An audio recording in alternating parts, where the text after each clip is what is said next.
retreat. Failures never taste the sweet. Science lessons learned in flight. Journey on through endless night. For the stars, we aim so high. The projected kiss goodbye. For science and purple light, we'll keep flying through the light.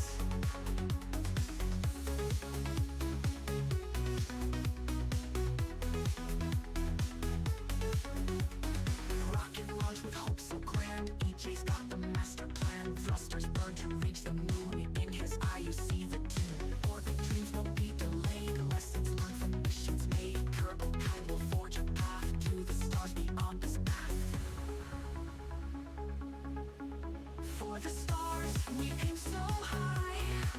The projected kiss goodbye. For science and purple light, we'll keep flying through the light.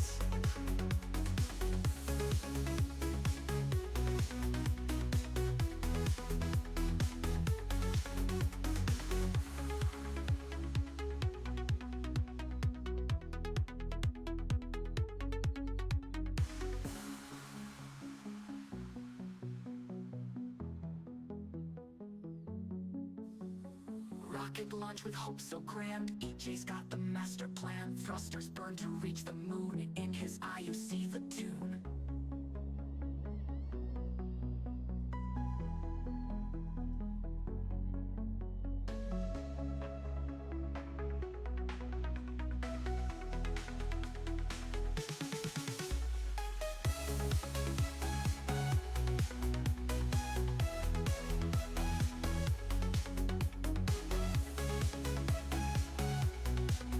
Keep flying through the light.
Okay. Okay, here we go. What's going on, everybody? Good afternoon, good morning, good time zone to you. Here we go. So, if you didn't watch the Flame Trench last week, you should probably go do that. Dots and I got a little bit into it back and forth, and he bet me that if he had a Starliner in KSP that had the exact same problems as the CFT, the crew flight test mission, a 6 degrees of freedom loss of control during rendezvous proximity operations, if he had the exact same problems, he would be able to get it to dock to the space station. Okay? So I was like, all right, cool. I'll take that bet. Let's go. I don't think so. I don't think you could. So what we're going to try to do over the next couple of days, and I have to get this done by Thursday. So problem is I'm not going to be here on Thursday except for Space News in the for Special Flame Trench in the afternoon on Thursday. So we have basically today and tomorrow to get this done. So we might be burning the midnight oil a little bit today. So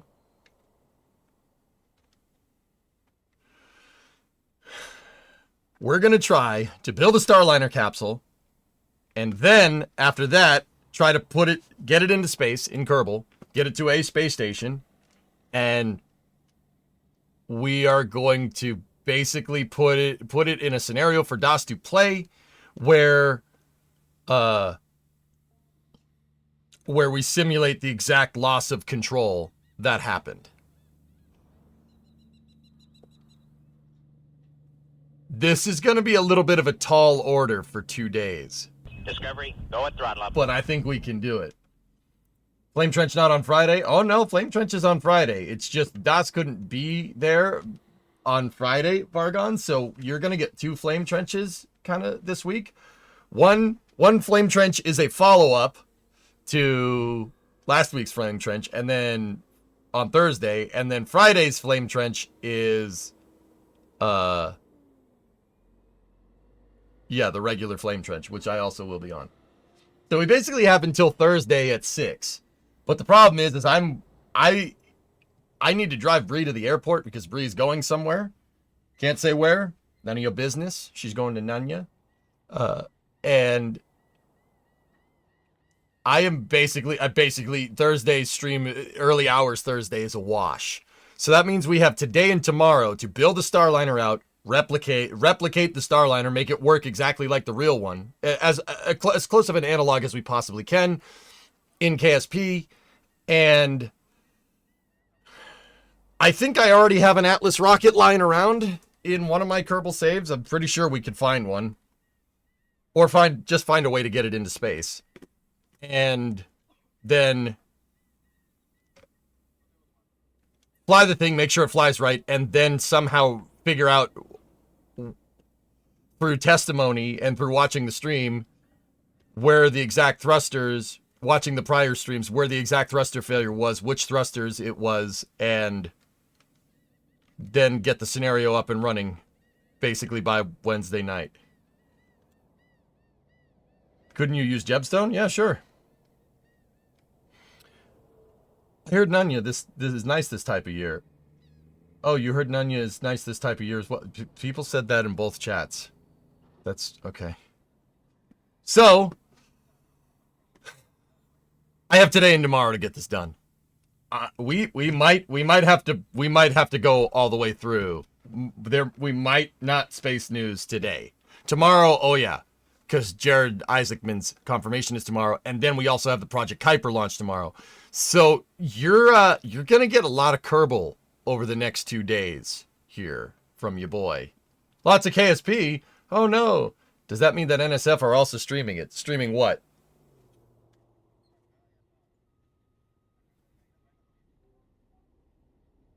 What do you mean? Oh boy. Oh boy.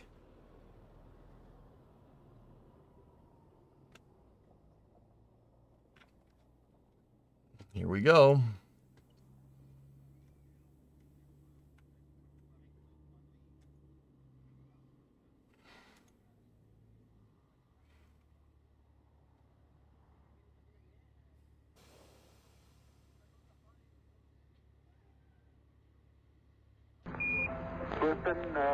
Tranquility Base here. The Eagle has landed. Oh no. I just bought 50 chicks from the farm. They were going cheap, cheap, cheap.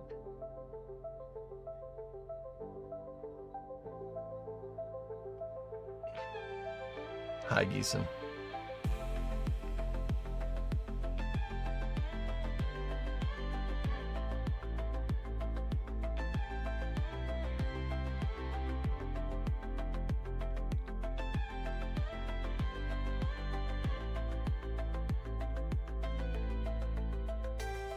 Oh, it's been a while. Oh, wait. Oh, that felt right. That felt right. Name of the song? This is just background AI music, Flip, that we use just to throw off so nobody claims the videos.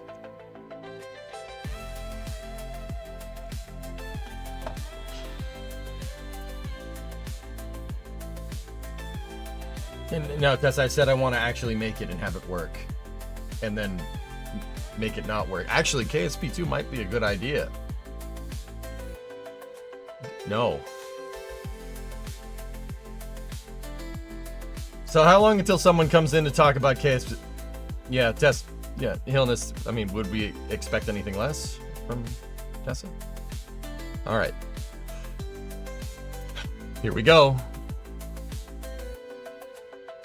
Yeah, no, we don't KSP2 in this stream. I said this in chat at the very end of last night's stream. I am never playing that game ever again. Ever. I don't care if they fix it. I don't care if somebody takes it, like makes it. I'm never playing that game ever again. Discovery, Ever. go at throttle up.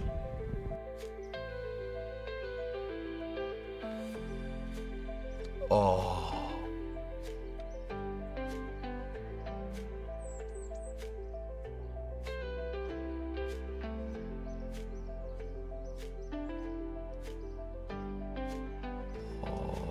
Never say never. Yeah, no, I'm never touching that crock of crap ever again. Whoa. This feels strange, dude. All right. Starliner capsule.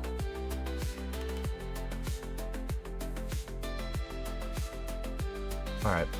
Let me go searching through my craft files, see if we have anything even remotely like this. I never built Starliner. To be fair, I never really... I mean, yeah, we did make a dragon capsule. I made a dragon capsule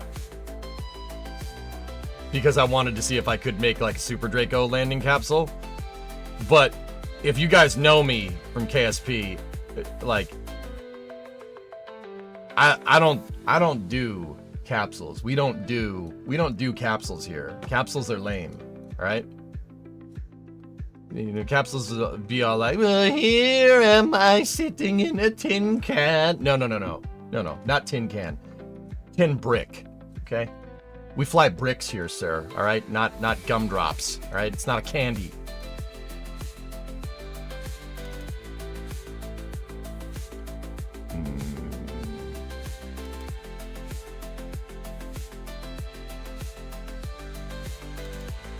I love that thing. We should use it. All right, anyway. So yeah, I don't really make capsules. I haven't made one in a long time, dudes.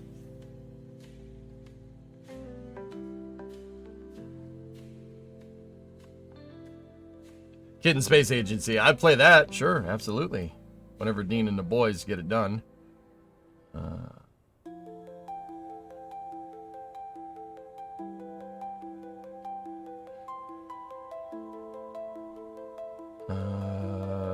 What's this? Oh. Oh yeah, that. Yeah, nope. That is a capsule, but it's not the capsule we're looking for. You never stop flying it, that's right. On a scale from 1 to 10, how many rules are we using today? What do you mean, someone? Maybe that is that? Oh no, this is... Yeah, this is something a little different. And Nader, you're here. I know you're here. I'm sorry I never gave this to you. I should probably do that. But also, look at that thing.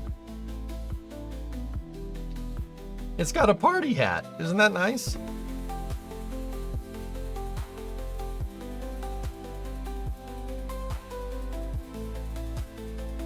Didn't you have a capsule for non-retrieval mission mode? Oh no. You probably should. Yeah. Yeah. VTOL demo? Oh, look at us. Look at that thing.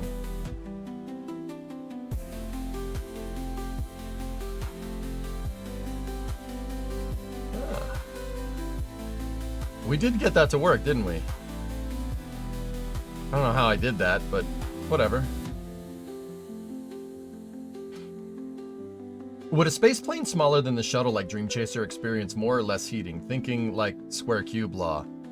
It depends on the... Well, size and mass is going to determine your impulse of heat, dude. Yeah, size and mass is going to really determine that. If you have something that's the size of Dream Chaser that's as heavy as the shuttle, you're going to get a lot of heating. You're going to get more heating. Well, not more heating. It's so with re-entry Sea Kraken, you're always going to absorb a total impulse of heat. The reason why is because the total impulse... Okay. Oh, man. I got to remember now. The total impulse of heat really doesn't change. It's just the mass and the shape determines your peak heating and how long your period of heating is. That's what's the most important. So a Dream Chaser that had the mass for some reason of the space shuttle, like I don't know what you made it out of. Oh, Rigel capsule. What is this? Yeah. A Dream Chaser that had the mass of the space shuttle is going to get a lot. I gotta go watch the atmospherics video again. It's been too long. That's going to experience higher heating. Your peak heating is going to be a lot higher, but your period of heating will be a lot. No. Yeah. Oh man. Yeah, we gotta watch the atmospherics video again. I gotta watch the atmospheric video again. All right, so hey Dons. So this is the Rigel capsule. The Rigel is, we made this a little while back. This, I mean, I made a lot of things a little while back. Let me put it that way. The Rigel capsule is supposed to be somewhat analogous to Orion. That's not what we want here. That's not what this is not. This has a SPS. Starliner does not have an SPS. Yeah, we're gonna have to start over. That's a good capsule though. The Rigel is great. That's a great vehicle.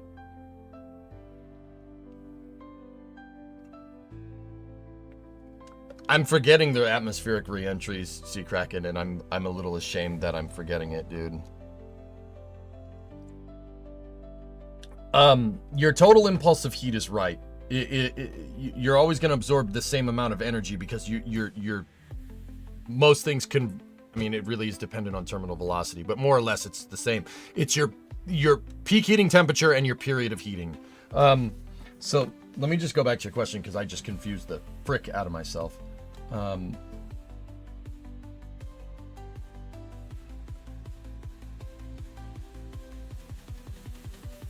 Would a spaceplane smaller than the shuttle like Dream Chaser experience more or less heating? So it's going to be a lower you have less surface area, right? But you also have way less mass. More or less stock splash twist. I have some visual mods. Something like Dream Chaser, so something like Dream Chaser is designed to have low peak heating, longer period of heating.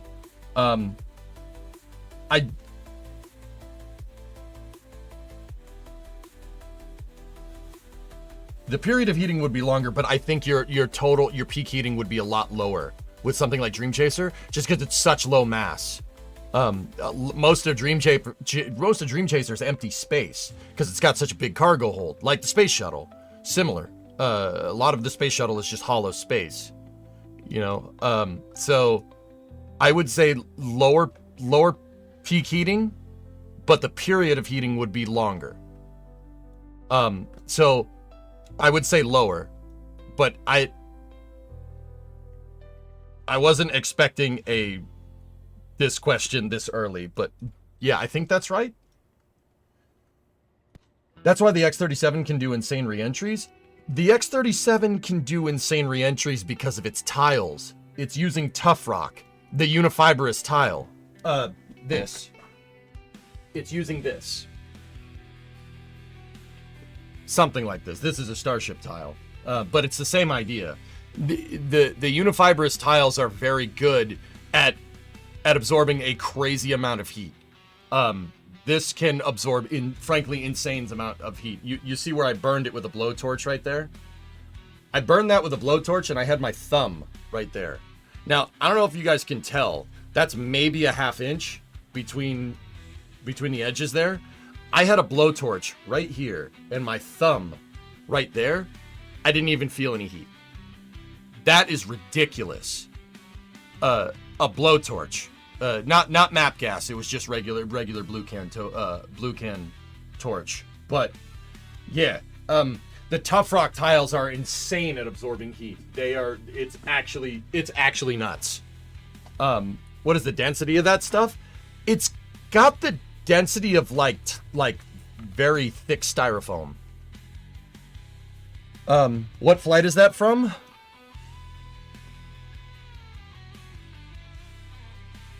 1. Flight 1, I think.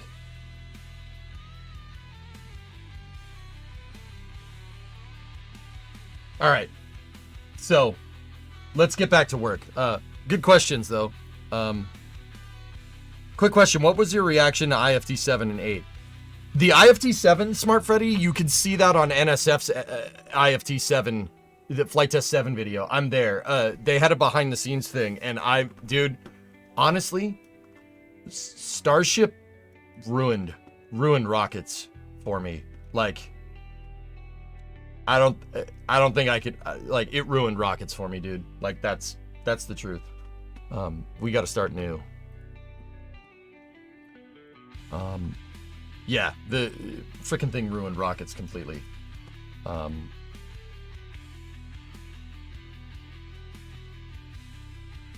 Yeah, I can't freaking.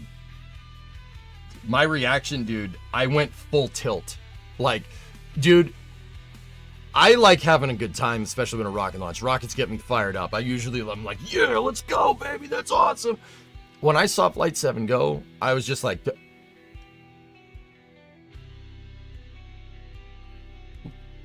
that's doing the.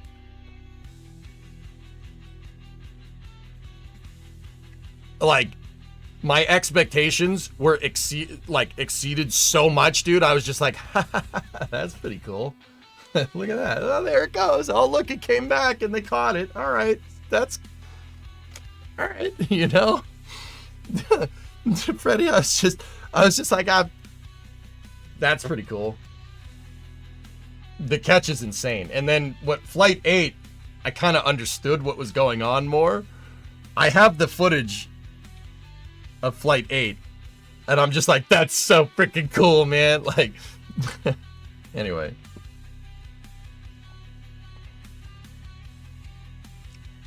Okay. Let's do this right.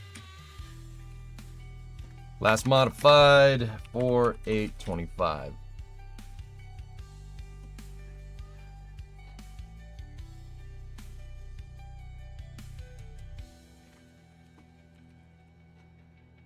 The Jebliner JST 100. Let's go. All right. I haven't done this in a little while. So, just like everything else, let's get some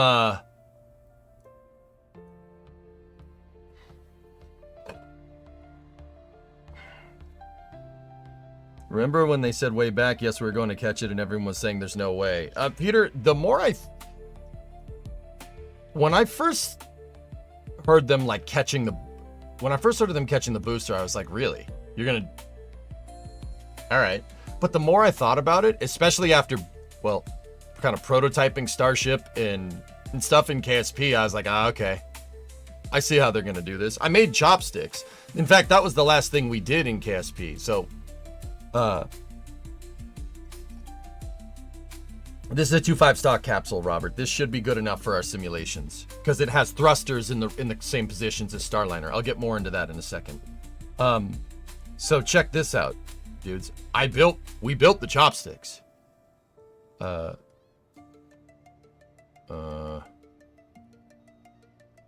No, that's not the right one. The more I prototyped it and tried it in KSP, the more I was like, dude, this is absolutely doable.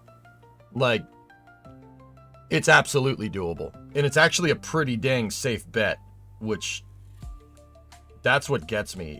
It's when we saw Flight 5 catch, right? And I just kept looking at it. You know, I've watched that footage a bajillion times. Like, I was just sitting there, I'm like, you know, all said and done, this is not the stupidest idea. Like, in fact, catching a booster looks right. That looks right to me. As weird as that sounds, but yeah, that was my thing. Like, that looks like it should do that. You know, I guess if that's the right way to explain it. Do you remember when your last rocket launch in KSP was? It was a Starship test. That was it, man. Like, they made it look so ridiculously effortless, like landing Falcon 9. They make it look so ridiculously effortless. You know, like, I asked myself, like, you know, when, you know, we were reviewing the Flight 5 footage, I'm like, why doesn't everyone do this? Why doesn't everybody land their first stages? Like, why doesn't everybody catch the booster? Like, that looks like that's what you should be doing.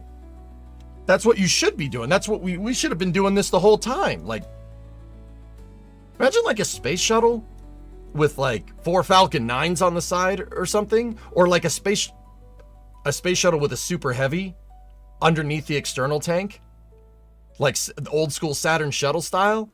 Like, it's super heavy, shoots off the external tank of the shuttle up into space, right? And then it turns around, comes back down, and gets caught, like. And then you use the chopsticks to pick up the shuttle by the external tank.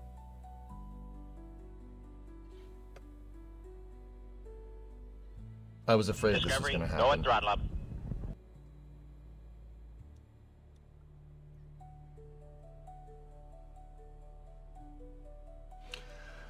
I'm just going to log this idea back here for another day. We'll just log that idea back here, okay? We'll just, we got to build a Starliner. I have 2 days.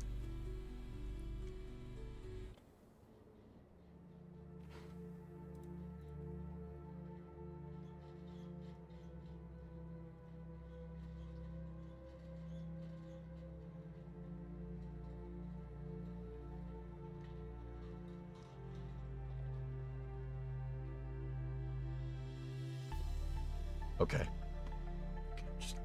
We're just logging that one back here. We're just gonna put that back in the files. What is 6-off lock, and why are you testing it? 6 degrees of freedom, loss of control, B-Dean. I need to build a Starliner because I bet DOS on the Flame Trench last week that he couldn't get a broken Starliner capsule with 6 degrees of freedom, loss of control to the space station. So the first thing we got to do is build a Starliner analog. It doesn't necessarily have to look like it, but I'm gonna make it. I'm gonna make it look like it. Did you get enough rest? Yeah, Jens, I'm fine. Is that a stock shuttle? They said it couldn't be done. The centers of mass are too fiddly. Okay. All right, guys. Splash. That is a fully reusable space shuttle. Fully reusable. I designed that space shuttle to work exactly like the real one. Exactly like the real one. And when I say fully reusable, I mean fully reusable.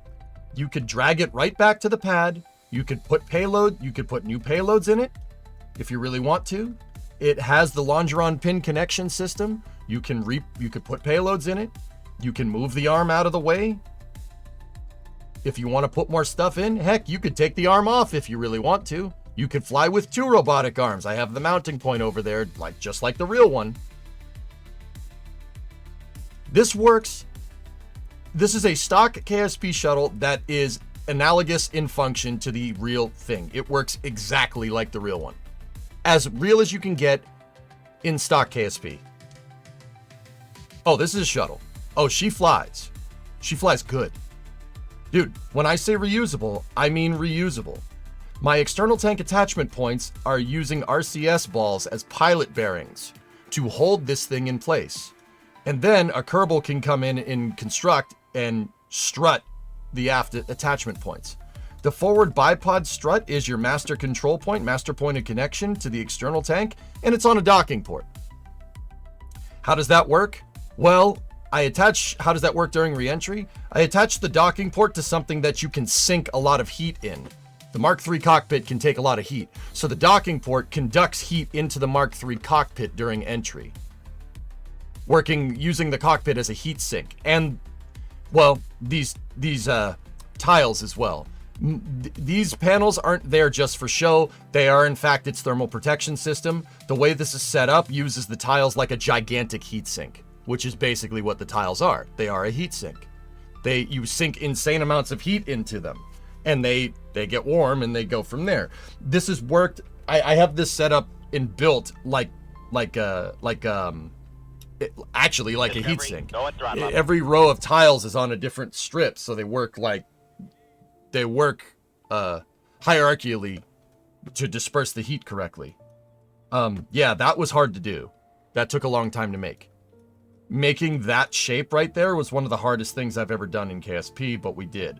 I had to make my own tooling in KSP because the editor did not have the fidelity. The editor didn't have the right fidelity to make that complicated of a shape with it, like with the stock editor controls. I made my own tooling. It's called a panel tessellator. I built my own tooling lines in KSP to do this. Sorry, I didn't get it done in time, Das. Someone asked me about the shuttle. Oh, nice, Bree. I'm picking up your sarcasm. But yeah, this shuttle is fully reusable. You can pick it up. You could reintegrate it to an external tank. Yeah, it's fully reusable. I built the transporters for it. I even built a mate-demate device for it at some point. Yeah, Bree is... You should build Dragon with a broken toilet. Nope. Okay, we can learn more about the space shuttle later that we built. That's Collins, CTS Mark V. Yeah, it's a great vehicle. But we're working on Starliner today. So, we got to make this. Now, we have to look at thruster positions and whatnot. So Starliner, when it docked to the ISS, right before it docked, it had a problem. The problem was called 6-DOF lock, which means 6 degrees of freedom loss of control.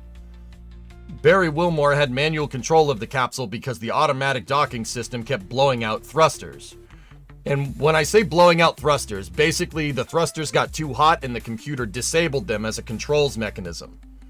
Once again, I will say this once, I'll say it again. The Boeing engineers that designed the control systems for Starliner, very, very good. Very good control system. The control systems engineers there actually saved lives. Because if the control system wasn't dialed in, this thing absolutely would have actually stranded people in space. So, credit where credit is due on the control systems engineers at Boeing. They know what's good. So, we got to make this. So, the first thing we got to do is look at the Starliner capsule's thruster positions. All right? we need to start looking around. All right, so the first thing we'll do is look at thruster positions on the capsule. And then we'll build out the service module correctly with its thruster blocks. You should make a diagram. I'm sure there's plenty of diagrams around, dude. Okay. So, the clusters of thrusters... I think I already have that picture. The clusters of thrusters on the capsule... I thought they were kind of similar. They're not exact, but they're close.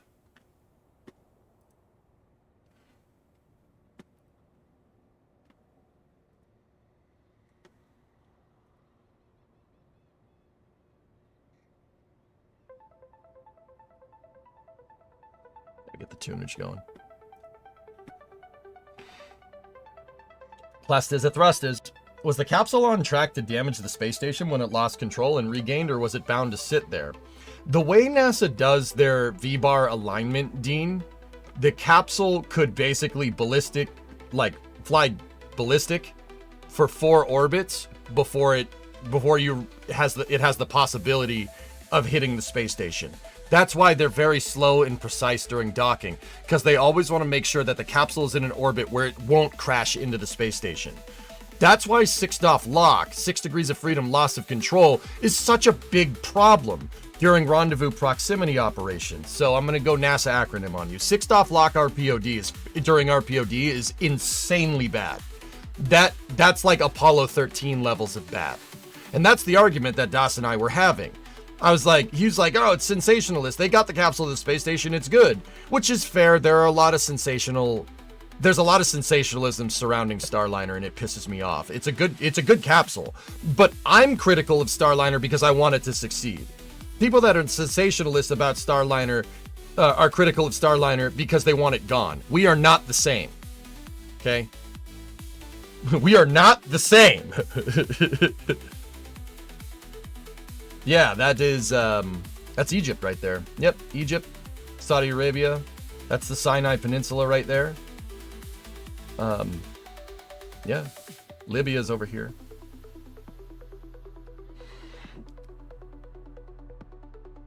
So, once again, getting the thruster positions right and building a good version of this is really what I'm after. That's what we're gonna do. So it starts with building out the capsule and the thruster positions. So these thrusters, the ones that are kind of ellipticals going this way, are thrusters that are designed for roll control during re-entry. That's Yemen, not the Kingdom of Saudi Arabia. That's absolutely Saudi Arabia. Jeddah's right there. What are you talking about? Yemen's down there. In the Gulf of Aden. That's over here. You're too far north. What does lock mean in the title? Luca, that means loss of control. 6 degrees of freedom, loss of control. All right, so we have side rolling thrusters here. That's used, as this diagram says. Crew module engines are used to orient the spacecraft during atmospheric re-entry. 20 L3 Harris service module orbiting maneuver thrusters and attitude control engines are used to abort maneuver and separate the stage.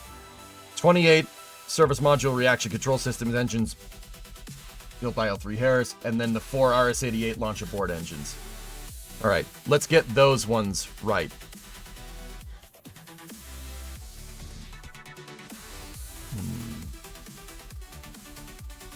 We have roll control thrusters here. So what are you trying to find out and prove that you're testing?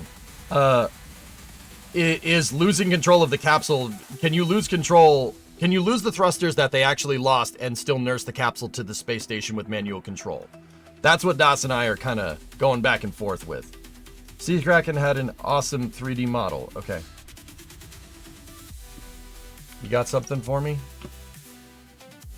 Let's start pulling up our reference here. Ooh, a Chinook. 748. Oh, thanks, man. This is fantastic.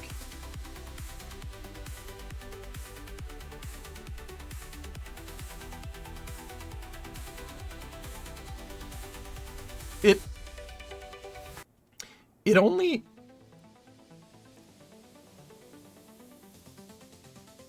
It only has one roll control block of thrusters. You see that? Huh. Well, all systems, we're going to have to figure that out. We don't really know exactly where it is.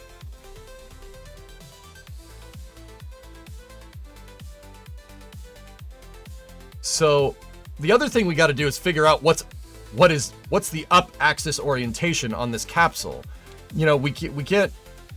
It's hard to tell where yaw, pitch, and roll are if we don't know what the axis orientation of the vehicle is. Now, if I'm looking at this right, it looks like the doghouses, right? These thruster blocks that are on the service module are aligned with the cardinal directions here. So this, what I'm trying to tell you is that this is the up orientation for the capsule. Where your roll control thruster block right there is for atmospheric entry is at the top, because that's the commander's window right there, and then the pilot's sitting right next to them. The commander has a window for looking out, and Starliner only has one window, which...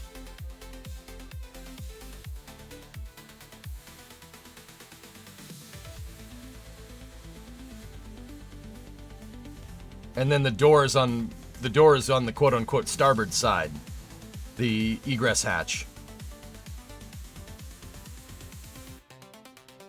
Huh.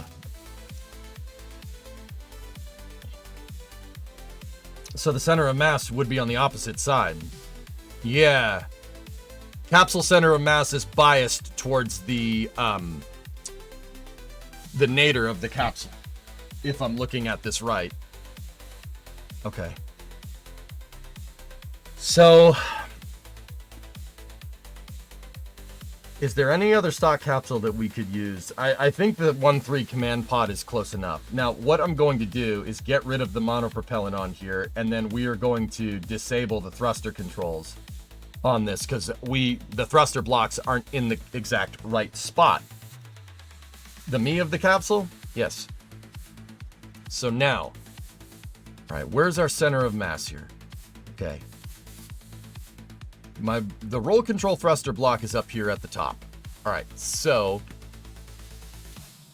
what kind of thrusters do we have here? Oh, I have to dust off the cobwebs, dudes. This is nuts. This is weird. I never thought I'd have to do this, but it's okay.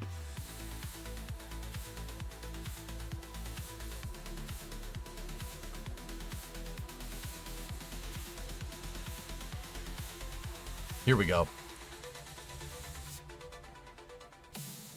So Starliner has different types of thrusters on it. There are two sizes, more or less, of thrusters.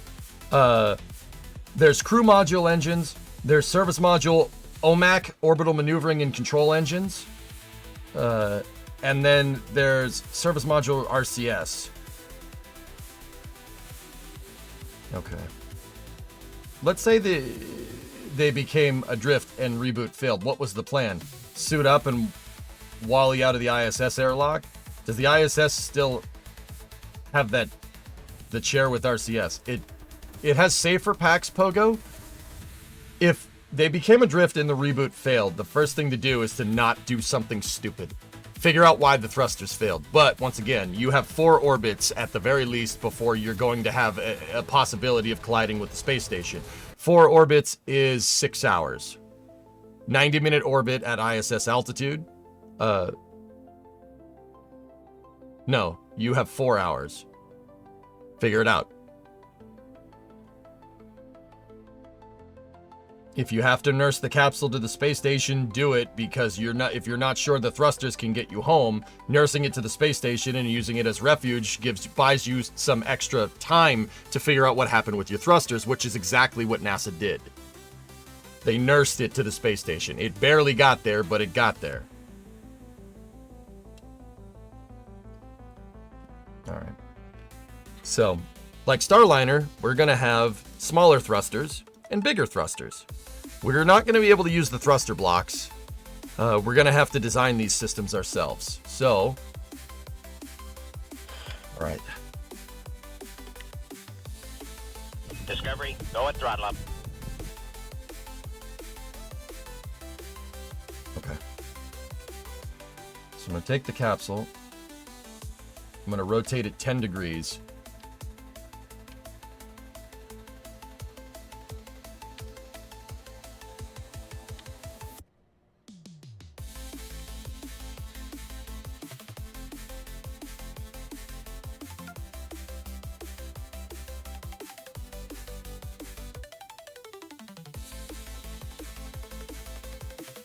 And we got to start placing thrusters.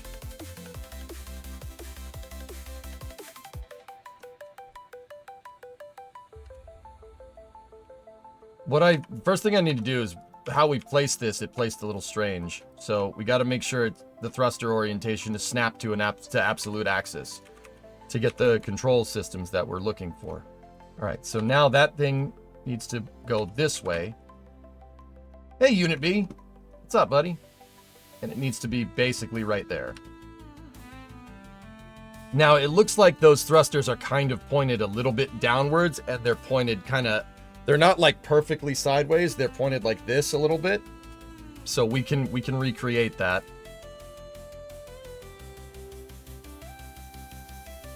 Let's angle it up at 5.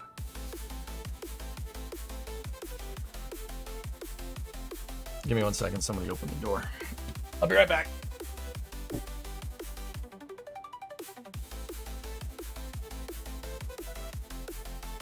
Oh, nope. Wind opened the door. Freaking wind. I gotta fix one of the doors in the garage isn't sealing correctly. Check the 3D model. They're not pointed in the model. It's because the 3D model is wrong.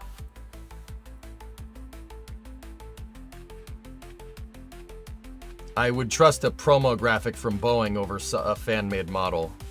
Look. Check it out, Flanking. The wind, it's actually pouring, but the compressor is cleaning it out. All right, so back at about 5 degrees.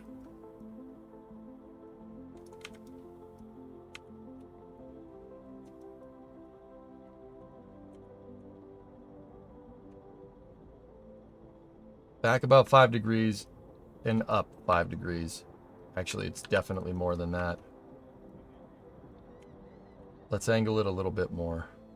Shut off the center of mass indicator. We don't need that right now. 10 degrees.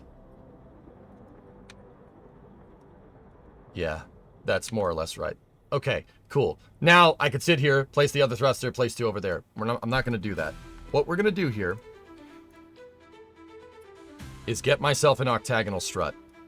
These parts are great for making mount points in the game. It's a physics-less part, so you don't really need to worry about it screwing with the aerodynamics too much, right? Man, is that cubic octag? That cubic octag's a lot bigger than I remember it. Hold on. Is there another physics-less part that we could use that has surface attachment? Can we surface attach a thermometer? No. Okay. Yeah, grip pads aren't physics-less, Sea Kraken. I don't want to do that.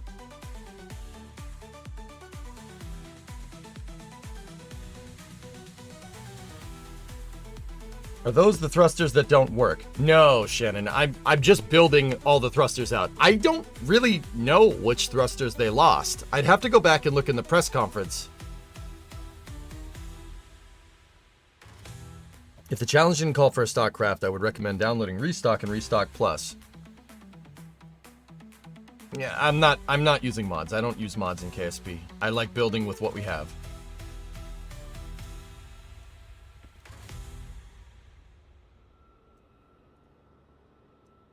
All right, and I didn't start with these thrusters because they're the ones that I think failed. I started with these thrusters just because you just pick a place to start. If you watch the Johnny Kim's MS-27 launch with the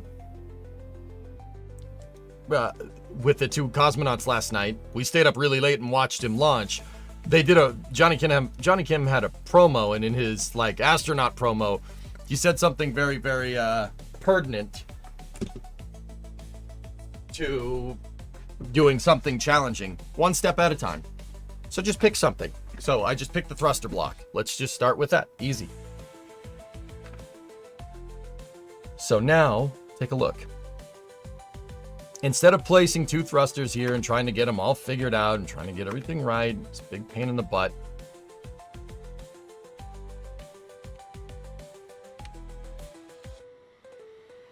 Let's just place the thrusters on this cubic octag.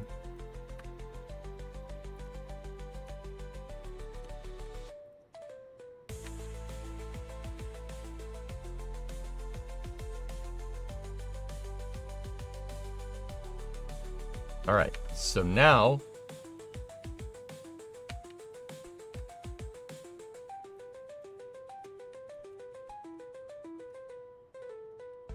okay, cool. Now we have a thruster block. Ready? So we take this, we angle it down, right, on the right orientation, and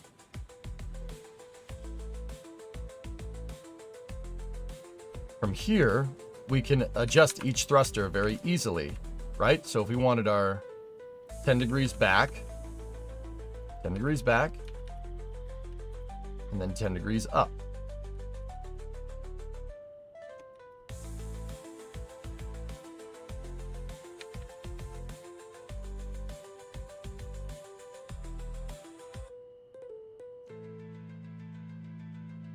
I want that kind of buried in there, so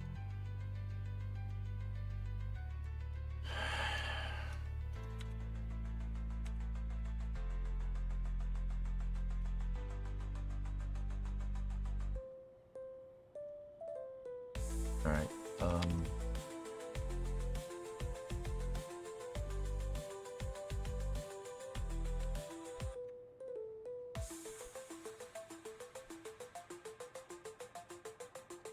Why does Dragon use an integrated RCS block unlike Starliner? Is there pros and cons? It's just different designs.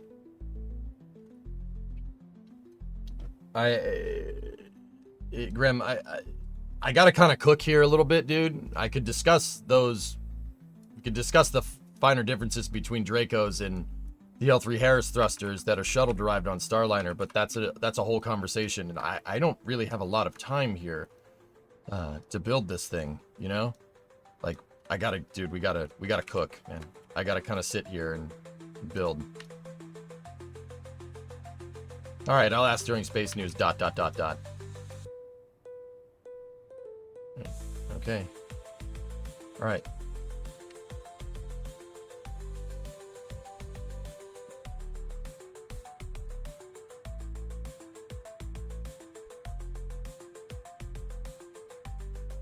No, that loses our orientation.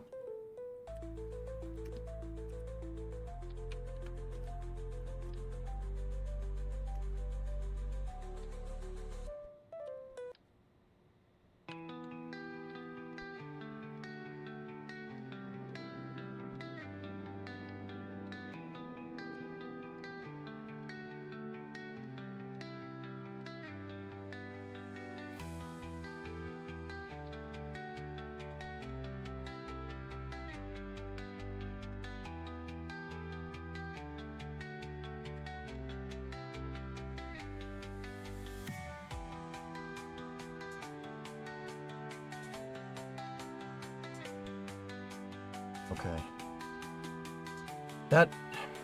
That should do it. Oh, do not reroute this. All right, fat finger the keyboard.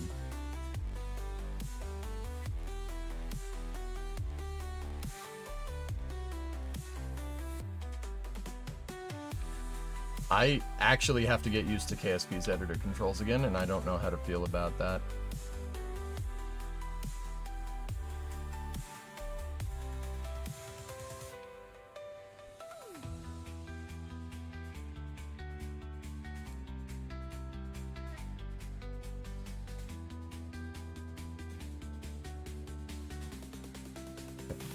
There we go.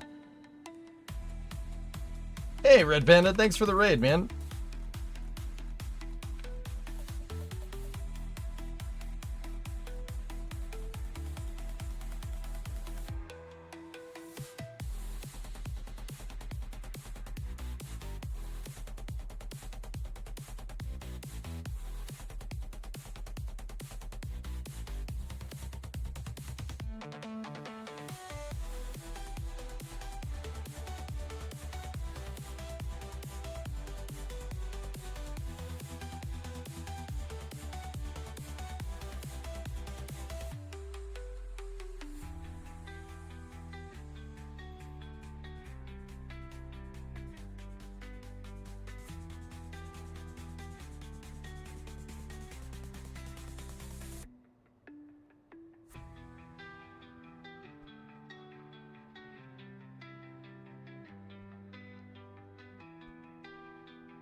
Okay.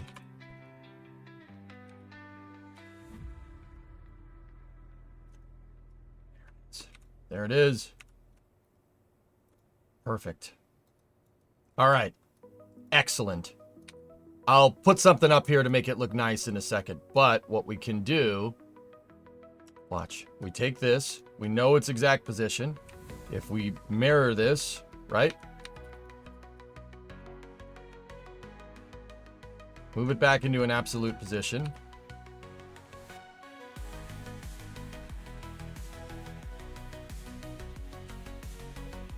And then we just dial it in and match this up.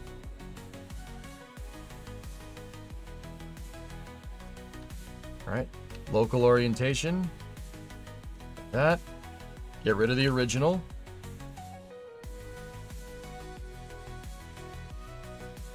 Cool. Now reorient the capsule to the up configuration. Boom. There you go. Roll control thruster block. All right, so once again, we have the actual thrusters on here disabled. The capsule comes with stock thrusters that are used for roll control, but they're in a different orientation. They're in a different orientation, so I just disabled those. The other thing is that no reaction wheel. There's no wheel authority here. Get rid of that. Killer. Bye, Aaron. Yuri, I finished watching Alexander the OK's documentary about the Soviet 3-propellant rocket engine that never actually existed, with the Max air-launched spaceplane that was planned to launch on the AN-225. Tri-propellants. Ambitious, Yuri. Ambitious. Max was pretty cool. That was a pretty cool idea, for sure. All right, so now we have one more thruster block, and I'm not sure if those are downward thrusters or what. Let me look at that model.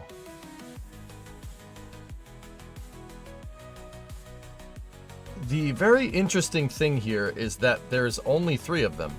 There's not a 4th one over here, which is very strange. I don't know what those things do.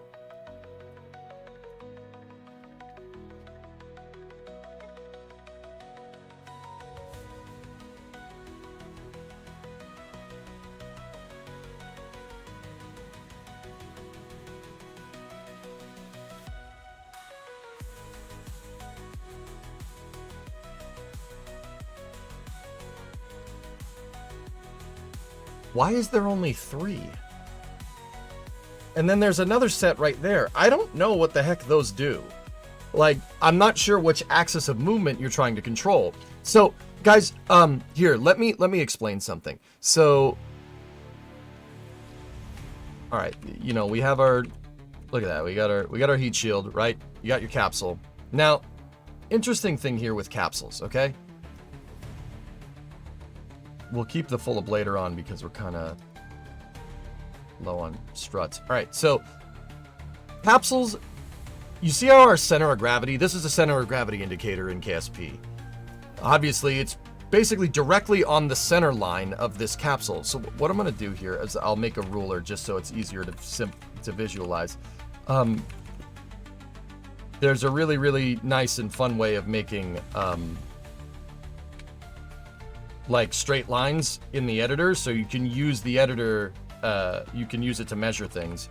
I call them Tessa rulers because one of my moderators was the guy that came up with it. So let's make a Tessa ruler, right? And we put this on our capsule's like geometric center line, right? So take this, move this way. You see how that strut, this strut is not going to be part of the vehicle, guys. It's just there for visual aid in the editor. That's just for us. Think of it like an editor tool, right? So obviously that strut line is basically going through our center of gravity, right? Now our center of gravity is slightly shifted because of the thruster blocks, but that's whatever, it's fine. Let me just make sure we're locked on an absolute config. That's on the world grid. That's on the world grid. That's more or less on the world grid. All right. It does strafing. Well, yes, and Tessie did. You could say that, but give me one moment. So, capsules, guys, and this is another thing that we're going to need to add. Toggle. Disabled. Toggle a flag. All right. So, what a lot of people don't know, capsules have an offset center of gravity, and we can do that offset by basically adding in, quote unquote, our life support systems. Now, I'm in stock KSP here. There's no life support. You don't need to do that. But believe it or not, your capsules won't fly very well if you don't have a mass analog, or they won't fly like the real ones if you don't have a mass analog of where the actual environmental control systems are. So I'm going to take a radial holding tank, okay? This is just an ore tank. You use that to collect resources in KSP. And what I'm going to do is turn the music down a little bit while I'm explaining something. What I'm going to do is fill this thing up with ore and then close it out, disable it, right? So capsules actually use an offset center of mass, like this. And your environmental control systems are usually at the back. They're usually towards the heat shield, because with a capsule, you need your center of mass towards the heat shield so it flies correctly. And you also need it offset. Now, why? Why, oh why are you doing that, EJ? What's that about? Well, look. You can see now that our center of mass is offset to the center line of the capsule, right? Now, for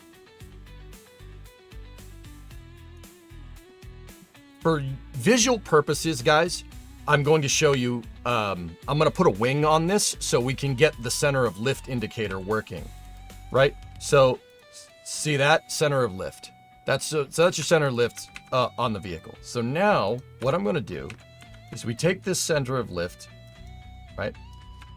And if we put it here without the ore tank, center of lift, center of mass are kind of just lined up, right? Your capsule will just fall like a brick. It won't, you'll be able to roll it, but that's about it. Now, check this out. With our offset COM, look, here's what we can do. Now watch this. This is pretty trick stuff.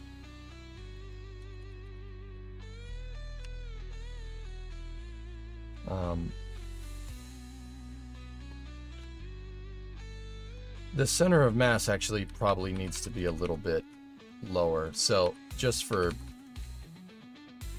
demonstration purposes, I'm going to move this like down here. Okay. So see where the center of lift is now relative to our center of mass, right? So how is this capsule going to want to fly? Like this. If we entered this thing with the center of lift over the center of gravity like that, how is this going to want to fly? When it's coming back, well, the center of lift acts as a pulling force. That's why you have this arrow here. It's a force that pushes you. So this thing is going to want to fly like this. Check that out. Now look, if you roll the capsule, right? Look what happens. See, the center of lift starts pointing in different directions. See, it changes. Right?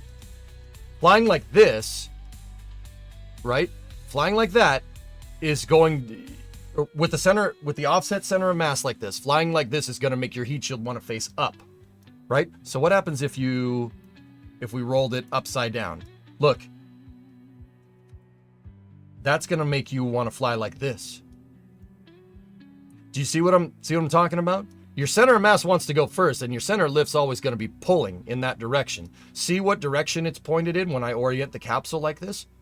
Real capsules use what's called they use roll control modulation, okay? To more or less, they use the roll control thrusters on the capsule to modulate the angle of attack on your heat shield. This right there is how capsules actually steer and can land in a precise spot, right? So if we roll this thing, right? We roll it this way, right? We roll 90 degrees this way. Now look, your center lift is your pulling force once again, right? And it's going to want to pull, because you're flying this way, it's going to want to pull that way, right? Because this ideally wants to be like that, see? And it's gonna keep going until it lines up perfectly with that center of mass. That would be nice and stable. See? See what I mean? So rolling the capsule can actually change you can change the angle of attack of your heat shield, right? You can get it to fly like this, you can get it to fly like this, you can get it to fly like that, or like that. See what I'm talking about there? It's always going to want to stabilize to the center of gravity going first and your center of lift pushing right through it. This is how capsules steer, and that's how they can find their recovery sites, because they do this. They use RCS to roll the capsule like that to change the angle of attack on the heat shield. You've just stared at it, marveled at its beauty. So that's something that they figured out during the Apollo program. And that's how they could get the capsule back. If that makes any sense. If that made no sense, basically roll control thrusters will help you change angle of attack on your heat shield. You can roll it because of the offset center of mass. All right. Now, here's the thing. You know, I know what people are saying. Why not just put thrusters up here? Well, the center of gravity is over here. And the capsule's really short. So even if you put like a huge, powerful thruster up here, you're not going to have what's called control moment here. You're not going to get good moment. You can't really make the capsule do this with thrusters. There's really no good way to do that. The best way to do that would be to make, you know, like have a really long, like, thing coming out of the capsule and having a thruster block like way over here, right? So you can use your thrusters to change the pitch of the capsule and you can fly it, right? But once you start doing that, you know, you've added this huge long pole to the end of the capsule. What is no? That's adding more complication to achieve the same result of roll control modulation, which once again, that's why I have these thrusters here. That's why Starliner has those thrusters right there, so it can change the angle of attack of its heat shield and do a precise landing. Despite the CFT mission going so ridiculously wrong, the capsule still did come down and it landed pretty much within like 100 meters of where they wanted it to land. Now, that 100-meter variation isn't because of the capsule not being able to precisely guide itself down. It uses parachutes, so the wind could be blowing in one direction, so you get a kind of a little nominal area. This thing landed pretty much exactly where Boeing wanted it to land, which is pretty cool. So the roll control is used to modulate the angle of attack of the heat shield to get it to either work like a speed brake or work like a wing. You could use it as a spoiler, you could use it as a wing to generate lift. And then you could roll the capsule to the side. If you rolled it to the side, like I said, right, you roll it to the side, the thing's going to want to fly like this, because center of mass always wants to go first, right? This thing would actually fly somewhere in here, like that. Pretty cool, huh? So, we have to obviously mimic that to get the capsule to fly correctly. But that's why I put these roll control thrusters here. Now, once again, the KSP capsule, the 1-3 capsule, does have those roll control thrusters, but they ain't in the right spot. We're not using those. So, we got to cover those up. So, what I'm going to do here, we'll leave the Tessa ruler there. I'll get rid of that for now. Hey, Pie Guy, 93-month resub. Great explanation. Question, is the center of mass always aside, or does it move mechanically? Now, Janet, you tell me. Would you have some type of mechanical mass shifting system? Or would you rather it be a passive thing?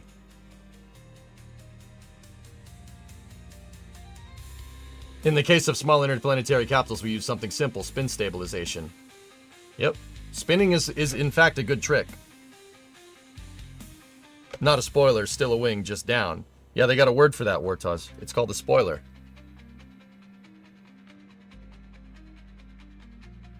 Yeah, but also I'm saying before re-entry, you also need to reorient yourself after you ditch your service module. Ah, yeah, Yuri, true that. Movable, because on ascent, it's weird.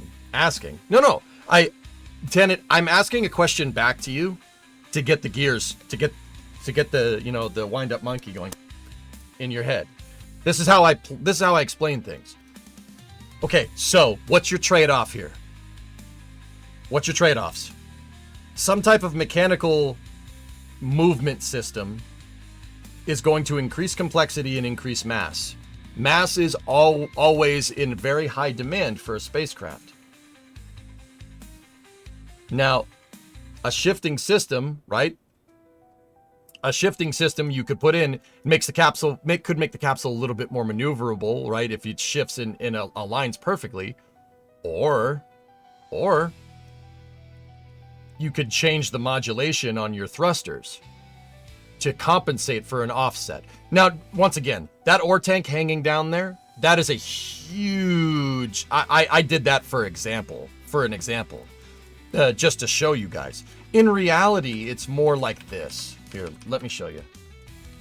In reality, we're talking about a center of mass shift that's more along the lines of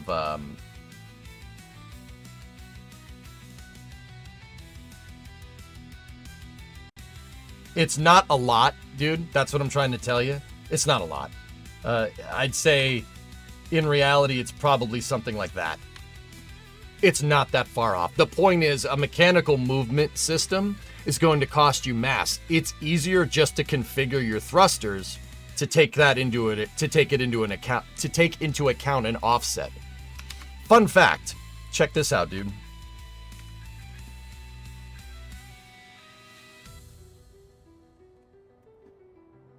Because of the non-symmetrical nature of the ascent module, basically less rocket on your rocket, right? And the non-symmetrical nature of NTO and MMH, the Apollo ascent module was actually asymmetric. It had the center of mass was offset, so they compensated with thrusters. Yeah, this thing needed some of the thruster blocks firing during ascent to keep the thing on an even keel, because your center of thrust is not lined up with your center of mass. It had to do it that way. They ran out of mass. Like, even a 1-ton mass increase on your ascent module would send catastrophic ripple effects on the design criteria for every other thing. Like, if this thing is 1 ton heavier, your descent module needs to be like 3 times heavier. And then your Saturn V needs to be 4 times heavier, right? Like, it makes a big difference. Especially when you get further along in your mission. The further up the stage is, the lighter it needs to be. It doesn't... Yeah, that's a good way to explain that, right? Yeah, this thing was asymmetric by design. They had to do that because they ran out of mass.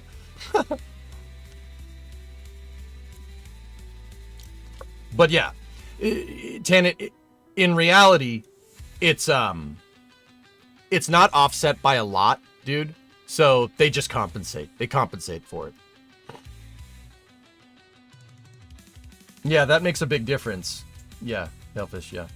NASA did try using control moment gyros to control a capsule. It didn't work very well. They got saturated in like the first 2 minutes and failed due to excessive vibrations later. Yeah, not a lot of things use control moment gyros. Kerbal kind of...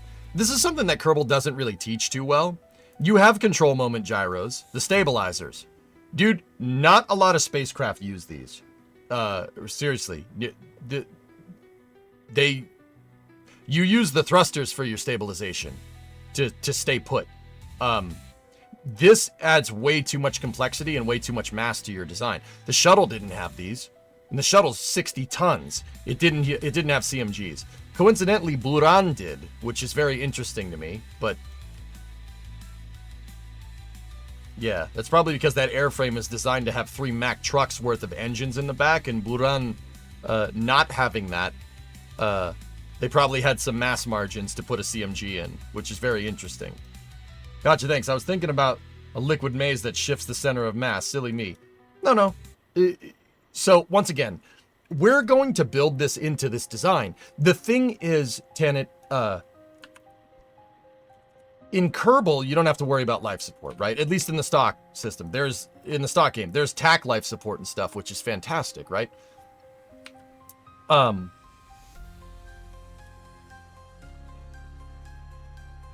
But in order to get this to fly right, like, okay, if I took my space shuttle and I took the 3 main engines off the back, right? It wouldn't fly very well. It's not designed to fly with like losing 30 tons of mass off, well, not 30 tons, losing 10 tons of mass off the back. What would that do for a regular airplane? That would really break things. Yeah, that would really break things. It wouldn't fly correctly, right?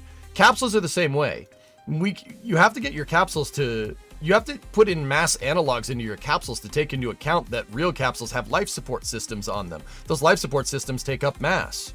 Now, once again, we don't have life support, so a full ore tank usually suffices to take up the mass of your environmental control systems. That usually works. It works pretty well, actually, for what it's worth. There's actually small weights that are able to be moved around by astronauts that they can use to make the minor COM adjustments as needed in flight. Oh, that's good to know, Pi. So, there you go.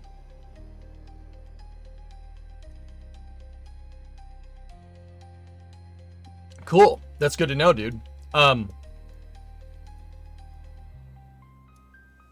of a little bit of an antiquated thing to do with that way to do that, but hey, whatever. I mean, but Pi, that further kind of proves what I'm talking about. That your center of mass isn't in tangent. This is the important part. Center of mass isn't offset by a lot. It's not a lot. It's just enough to get the heat shield to roll. It's simple and it works.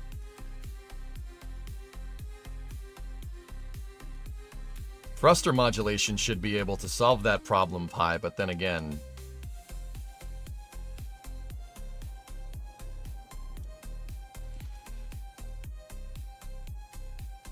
No comment. Anyway, we're not using these thrusters on this capsule, so I'm going to cover them up just so people don't get confused.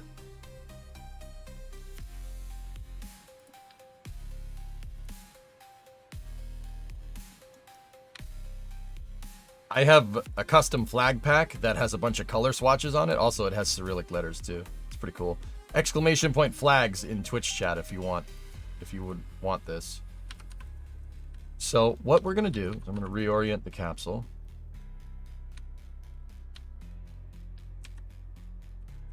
We're gonna go in 4x symmetry, and then we're just gonna move the flag up a little bit. Change the angle a little bit, move it back, cover those thruster blocks.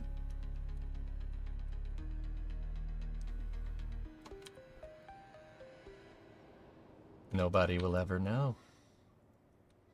That looks a little strange. Maybe we should change the swatch a little bit. Let's go more gray. Oh yeah, that'll work. Use the little bit slightly bigger flag.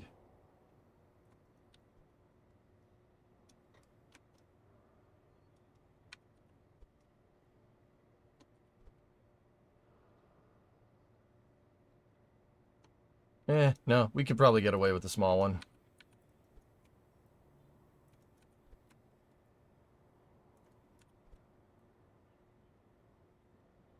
I just want to cover this up because, yeah, having those thrusters do nothing looks weird. Okay, cool. Actually, we could probably get away with using 2 sets. Just to cover up the sides. Once again, this is more for you guys. These are physics-less parts. I wouldn't worry about them too much.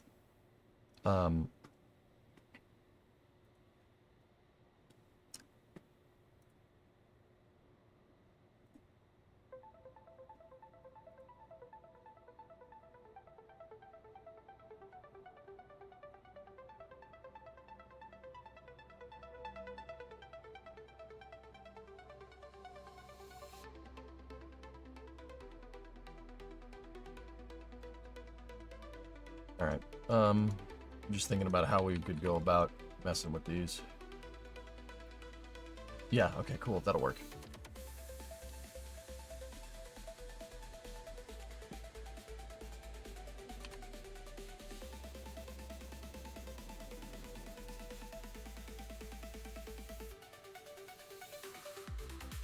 Nah, you know what, that's gonna be too many. I don't want like a bunch of flags on this thing. That's gonna look weird. One set at 4x symmetry should work just fine.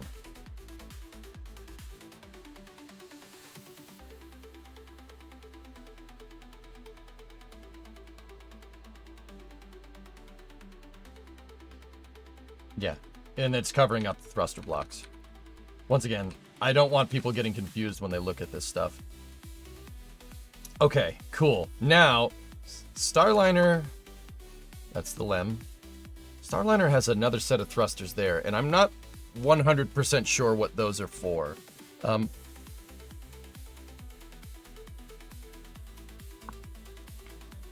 Physics-less parts add to the part count, but they don't add to the part simulation, Wiz.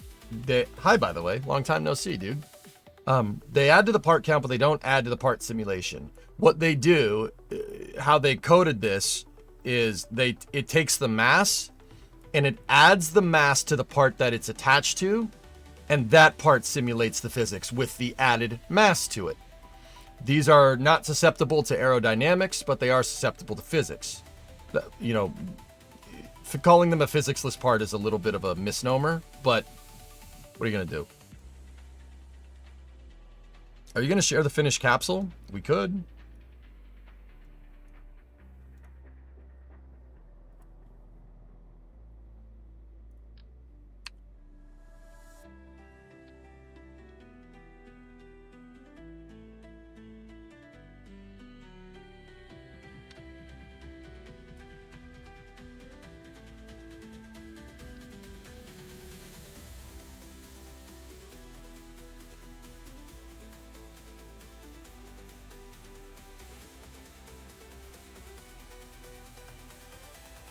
All right.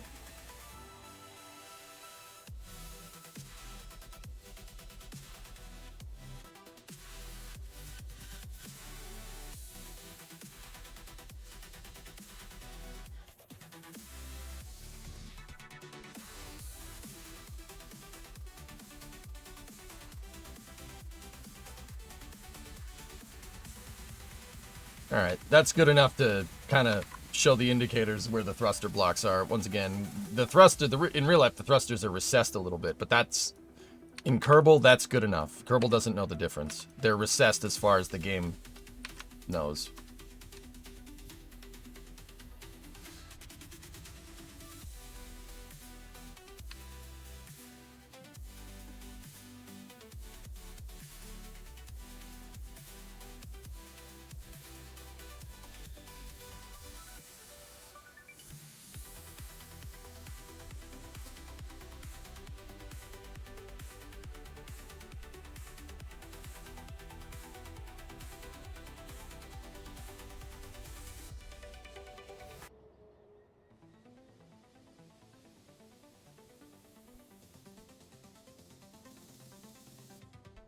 Once again, I'm using my custom flag pack here to show where these thrusters are.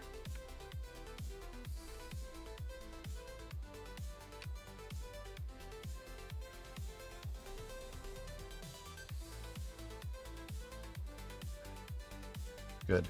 Good, good, good. Now we need a center control block here. So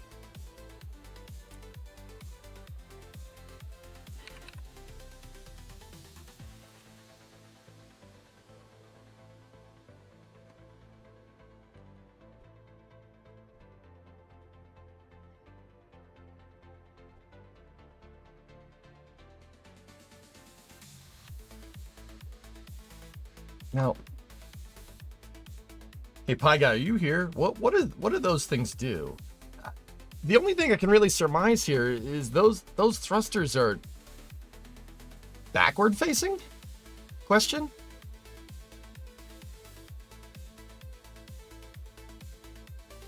And that one, those ones look to be like pointed out the side of the thing. I don't understand what these thrusters are controlling. Now I'm really wondering, with Starliner, does it...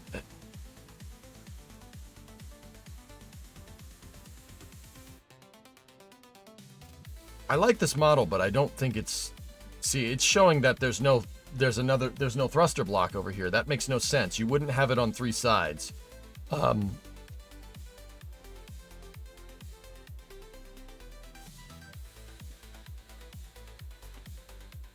There is, in fact, no thruster block over there. It should be right.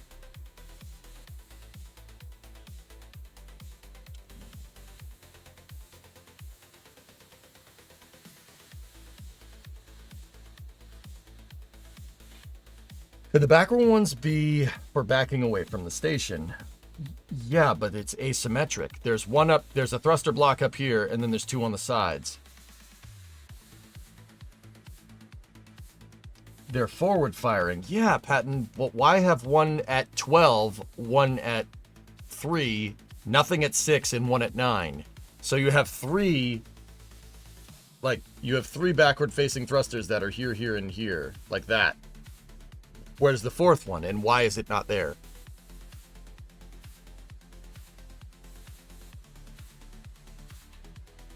Maybe they only need 3 because the center of mass.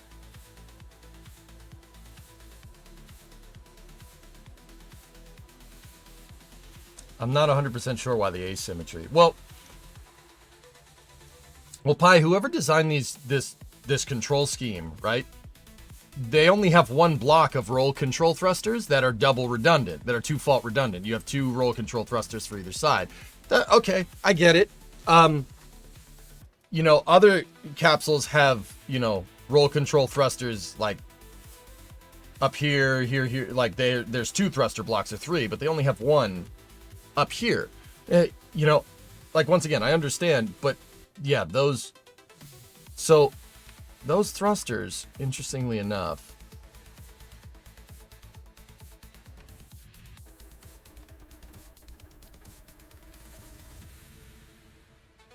they look like they're pointed this way.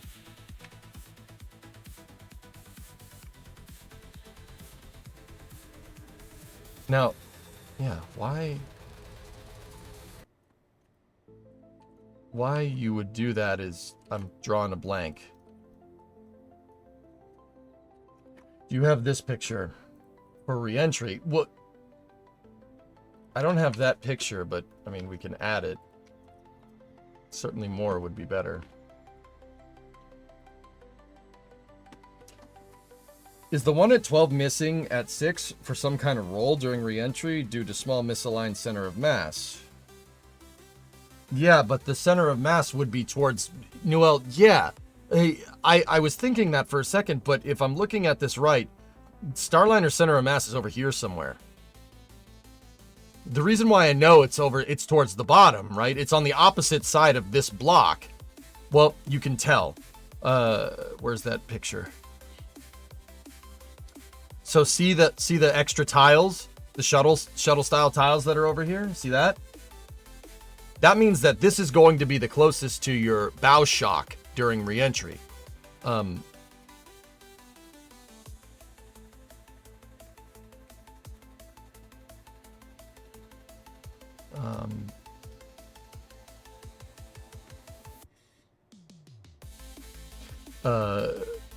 There's a NASA diagram somewhere around here. Here we go.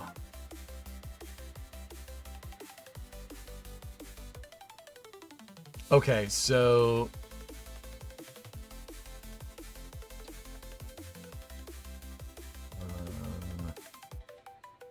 here it is. This is it. This is what I'm looking for.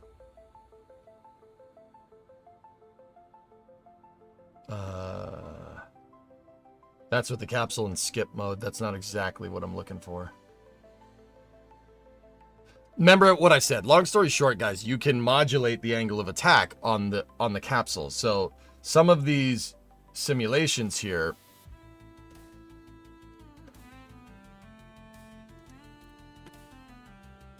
see, this is with the capsule in this would be lift mode, right?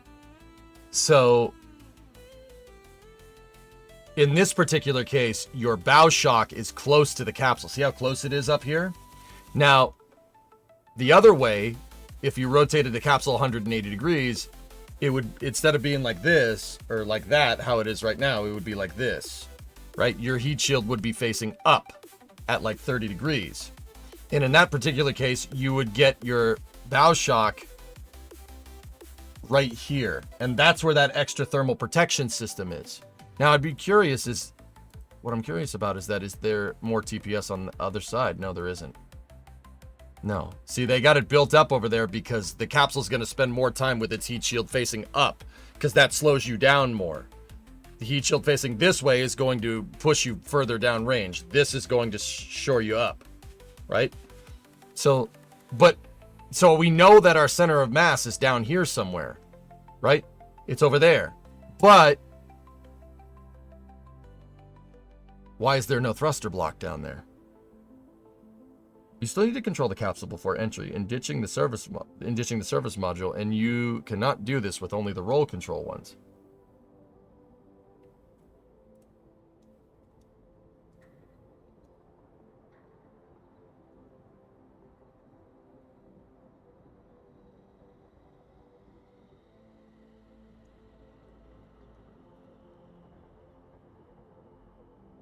I see what you're saying, Yuri. I get it. Okay, so if you have... Let's do this, right? right? So we know that it has thrusters. I see it. Yuri, I got it. I get it.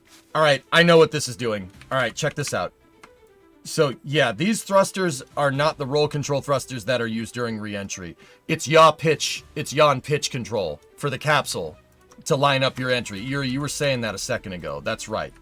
All right, it took me a second to figure it out. But look, if we look at the front of Starliner, those thrusters are pointed. See how it's just a circle and it's not an ellipse? That means the thrusters are pointed straight out.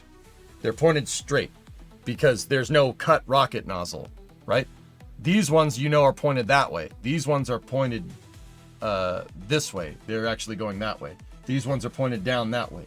Those ones being circles, the engines aren't angled. They're pointing straight out relative to the edge, meaning that those thrusters are somewhat like this.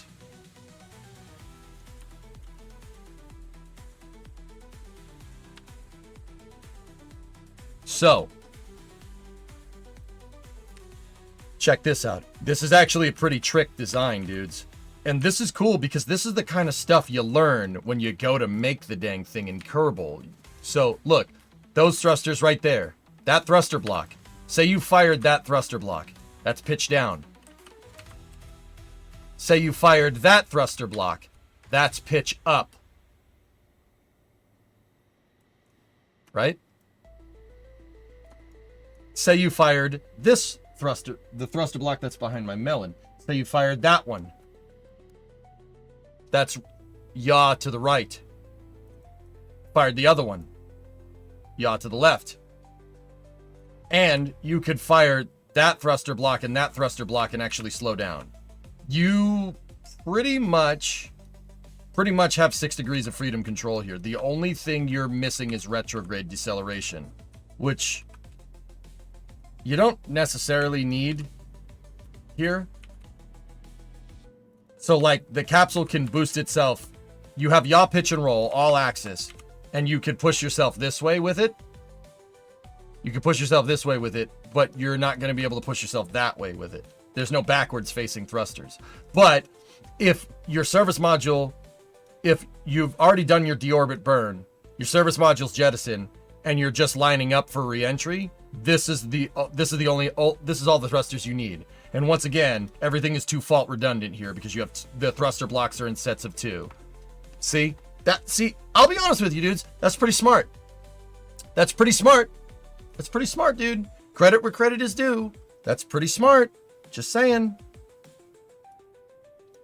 How do you do fine-tuning maneuvers for docking the operations? The service module has thrusters? Yes. These thrusters are used for EDL. These thrusters are used for post-service module jettison. Hypersonic. The service module is used for docking and undocking. Will this version of Starliner be able to send Kerbals both to and from its destination? Oh, jokes. Yes, geek.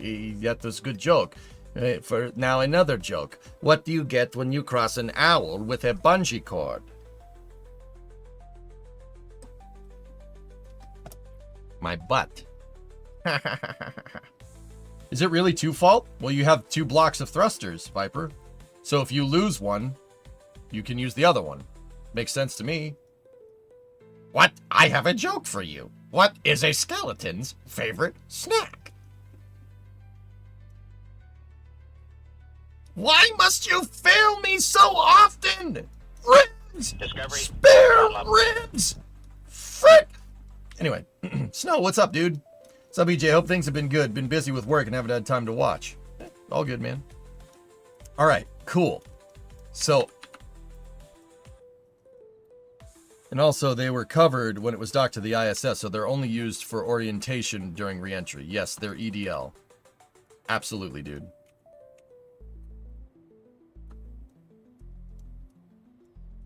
And once again, there's no need for a 4th set down here. They're redundant. So Boeing engineered this 2 fault redundant system, right?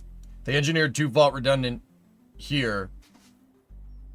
2 fault redundancy for attitude control thrusters during entry. And they did it with the least amount of thrusters that they possibly could. So it's a trade-off, right? You have 2 fault redundant thrusters, and now that one can say that's a lot of extra thrusters. Yeah, you're absolutely right.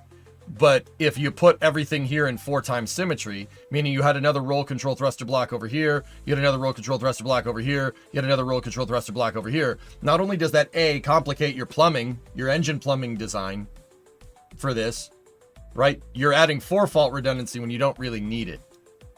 This is good, man. This is a pretty smart design, dude. And I'm not just saying that to gain favor with Boeing. Fix your analytical model before you fly people on it. That was the dumbest thing you ever could have done. It's like that the truck episode, the semi episode of Top Gear. I'm not just saying this to gain favor with truckers. You know, change gear, check your mirrors, murder a prostitute, change gear, murder. You know, like that's actually a pretty cool design. I do like it. It's pretty smart. Is this for RORSO? No. So the surface module thrusters are for orbital maneuvers, while the thrusters on the capsule are re-entry only. Yeah. Yeah.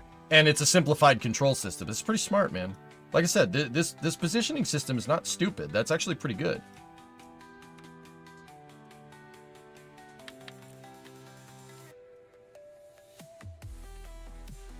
And if I had to guess, it's the same piece. So you only need to manufacture one type of thruster block for yaw and pitch control. And these obviously can't be the exact same piece, but same thrusters and everything. Smart.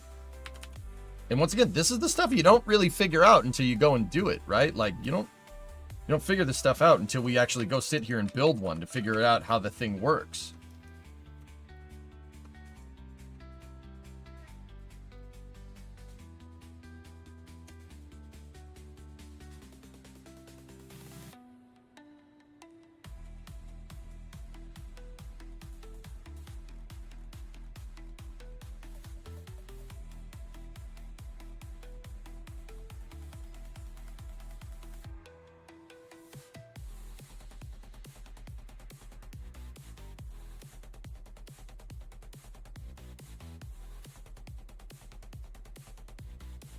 All right, now we get our flag.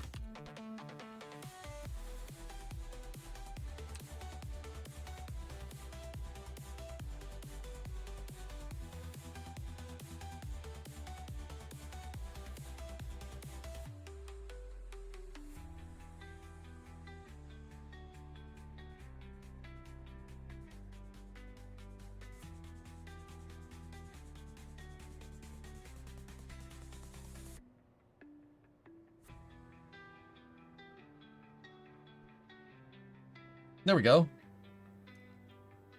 All right, excellent. So now what we can do is, because the flag and the thrusters are connected to this cubic octag, and this is why I use these cubic octags for mounts. It's really smart. So check this out. Now what we can do is we can go into mirror symmetry, and we have the 2 thruster blocks. And because I snapped it to a world orientation, right? All we got to do is just move it around until it's in the right spot, and it should click right into position. See? There you go. We still need to do these thrusters here. Still figuring out that one, because on Starliner, the door is off, the hatch is offset to one side, and on the 1-3 command pod, the hatch is right here. It's like an Apollo capsule. Starliner has its hatch over here on the side for ingress. You kind of enter on the side, like through the side door. Yeah, that's right. It goes in the side door. Murray, that's freaking old school Top Gear. Fun times. All right, so just for funsies, to make this functional, we got to figure out another spot for this. Our center of mass should be backwards, so we might be able to get away with putting it here, but honestly, it really needs to be like right there. Once again, that's probably going to block egress and make it really difficult to get, like, for Kerbals to actually get out of the capsule.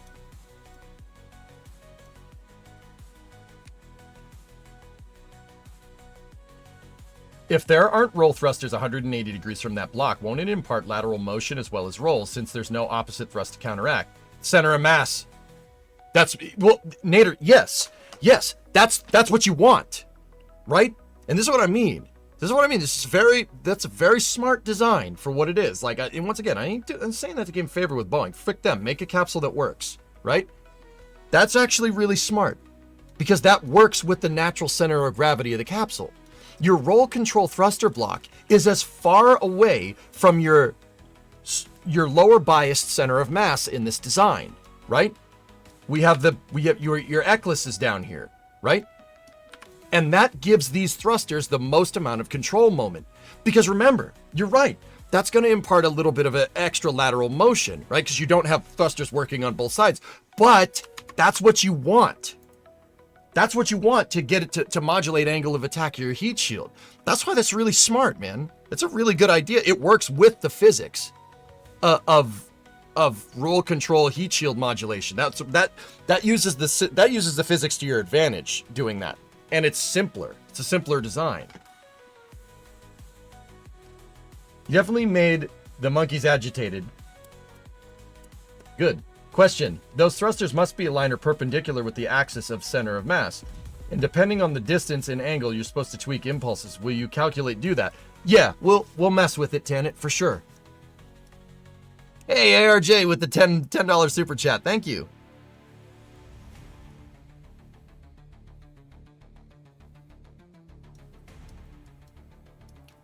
Have you ever exported a car from Monovation to drive it in Beam? I have. Long time ago, though, dude. Idiot cop with 1 bit. Thank you. Will the footage from stream be on the Flame Trench? Oh, I'm gonna give this. We're gonna make the scenario, and I'm gonna send it to Das, and he's gonna try and fly it. Hey, Cammy, what's 6-DOF lock? 6 degrees of freedom, loss of control. Worth building your 7 in it? I find that the automation cars in Beam Doom aren't really as high fidelity as the Beam actual cars. But yeah, it's pretty cool if you want to mess with it. Explain like I'm 5. Okay. In space, you're working in 3 dimensions, right? It's 3-dimensional. You're up in space. You have 3 dimensions. So you have 3, there's only 3 directions that you can go, right? So forward, back is one, up, down is another one, left, right is another one, right? So you have 3 axes of freedom there, but you also have 3 axes of rotation, right, Kemi? So you have yaw, pitch, and roll. So pitch is up, down, yaw is left, right, roll is roll, right? 6-DOF lock in the context of spaceflight means that your capsule has lost the ability to control one of those 6 axes there.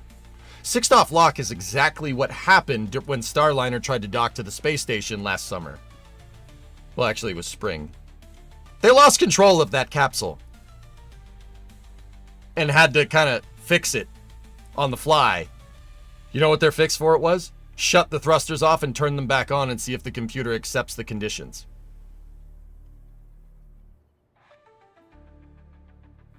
It did, and they nursed the capsule to the space station, because if you had abided by your flight rules at that point and aborted the mission, the thrusters probably would have broken before you finished an entry burn.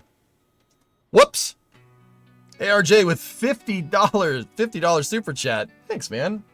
Yeah, so 6-DOF lock is something that we're going to test. So, Cammy, I bet Das, the Twitch streamer, on Flame Trench the other day, I bet him that if we made a 1-to-1 analog of Starliner and made it fail in the exact same way that the real one did, that he wouldn't be able to nurse it to the space station with manual control. Now, I know what people are going to say. EJ, how are you gonna make a thruster fail? How are you gonna induce a failure like that? With the Cal controllers in KSP, okay? With the Cal controllers in KSP, you can use these. They're basic mechanical, it's a basic computer, right? And what you can do is I can put DOS into a scenario, or if I click on the thruster and then click on a Cal controller, right? We can disable the RCS. I can shut off thrusters.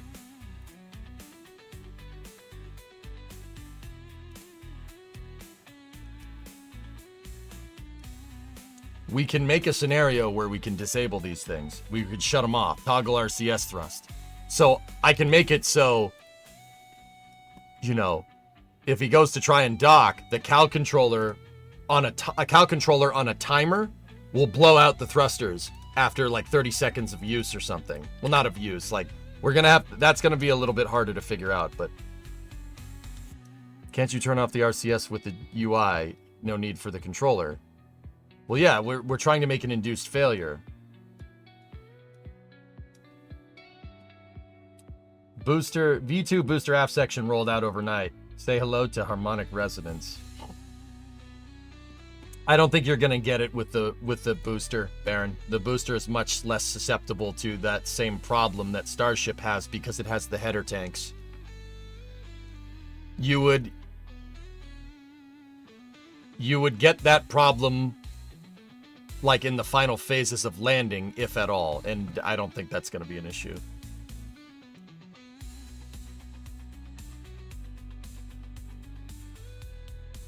Hey, Thick, what's going on?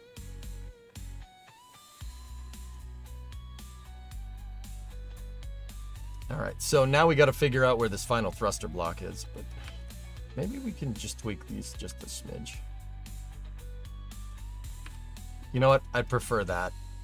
I'd prefer to have the whole nozzle of the thruster sitting out, so let me just redo this real quick.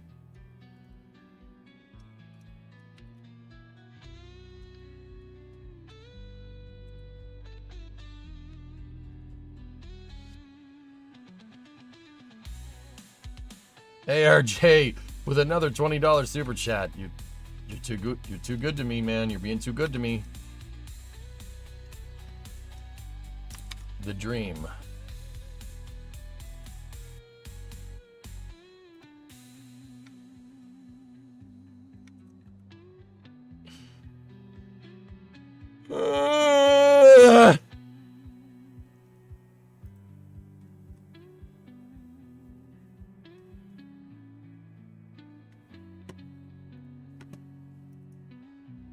Can a cow controller do RNG on what thrusters to turn off?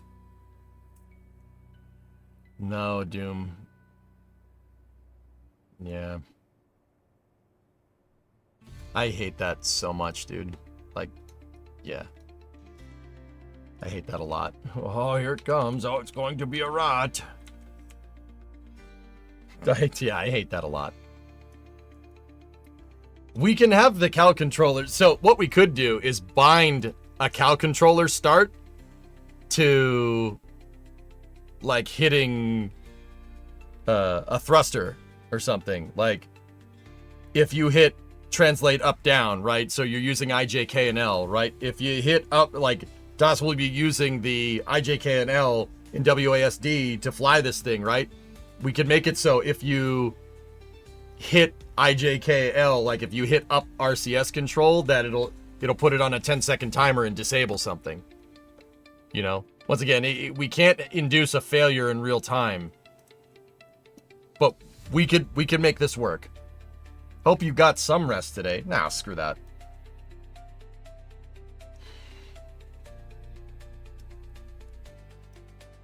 More money towards the lift. Oh, rarest. Dude, I got the Coronet engine running. It runs, and I got it to run really, really, really nicely. I kind of dialed it in today. I also learned that it has Protronix ignition, which is actually, yeah, that's pretty cool.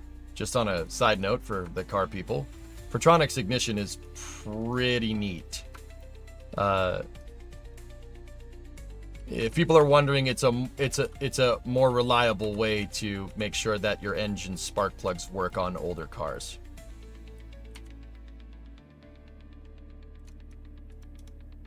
Discovery, go at throttle up.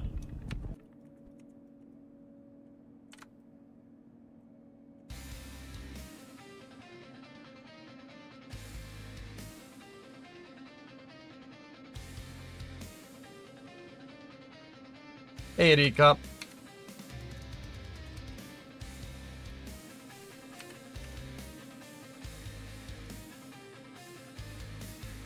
Set state of SAS off with the RCS firing to do a disable timer. Yeah, maybe. Hey, the Legends, 45-month resub. Yeah, Protronics is pretty cool, man. Yeah, it's got a Protronics distributor in it. I never took the cap off. I was redoing so the engine was running really rough. I got it running, but at idle, the engine was doing this. It was kind of sputtering around, really, really rough idle. So I'm sitting there thinking about it. I'm like, what could this be? Could this be the cap? Maybe a miss. Maybe a spark plug isn't going off. So I took the cap off, checked the terminals, checked everything. Everything looked honky-dory under there, right? So I put it back on and I'm sitting there and I'm like, what would cause a rough idle? Oh. The idle speed screws. Or the idle mixture screws. That probably. Yeah, that thing was running extremely lean. Yeah, the mixture screws were all the way in. On both sides. It's a 2-barrel carburetor. That's for non-car people, that's not great. That means the motor is running very lean, which old American V8s don't really like doing that.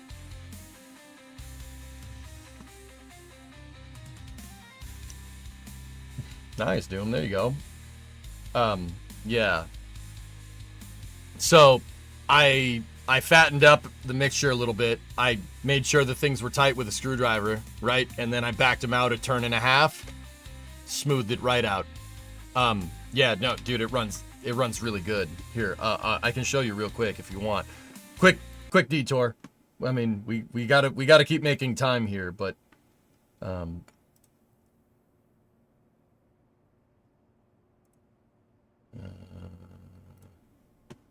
here, let me just get this up and running. Nope, it doesn't work that way.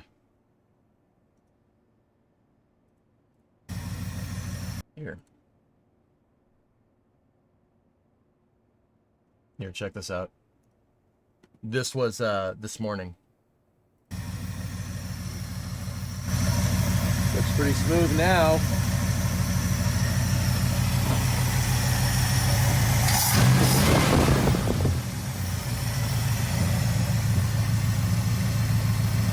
So you guys, I gotta tighten up the belts, first of all. I know I gotta retighten everything. It's been sitting for a while. You see how when the engine's running, it's not moving around? It's very smooth, right? Like here, look at it without, if you look at it, this video with no sound, the engine isn't moving around. That's how you want your engine to run. Your engines are balanced either internally or externally. So they shouldn't move around unless you have a bad motor mount, right? They shouldn't move around at idle. See how the motor is staying nice and still? That's what you want. See how even when I rev the thing, even when we rev it up, it moves just a little bit. It moves just a little bit, but that's because the crankshaft RPM is causing a moment of inertia to want to rotate the engine, right? But see how it's nice and smooth? Like if you watch it with no sound, see that? It doesn't move. That's how you know a motor's dialed in. That motor is nice and happy. Crazy thing about that 318 is that, so A, it was experiencing blow-by the other day. Blow-by means that the piston rings are not working correctly. The blow-by is gone. It does not smoke anymore. So the rings came around, which is pretty sweet. Sometimes the rings get stuck because they've been sitting for a little while, and as the motor moves, they free up. They need to be able to move freely around. Your rings need to be able to move on a car engine. And they came around. The crazy thing about that motor is that it has 196,000 miles on it. And look, did you see that? It runs great. The new Starliner build's not looking too good. Yeah, that looks like an engine to you. Butch also spent many hours in the sim driving a capsule, so we'd have to unlearn how to drive it when it fails. Das will have to learn how to drive it. Yeah, Baps, exactly. Mm-hmm. Imagine if you could have a hot tank in the garage. Yep. 318 is your favorite engine. Never had a problem with it. Yeah, it looks feeded some Barrowmans. We should probably do that. Probably put some Barrowmans in the oil. Probably put it through the... We're going to need to put it in the tank. The line to the fuel tank's clogged. But... Yeah, lunatic, exactly. I didn't need to put transmission fluid in the combustion chambers this time. High zinc oil might do it. Do what, Elfish?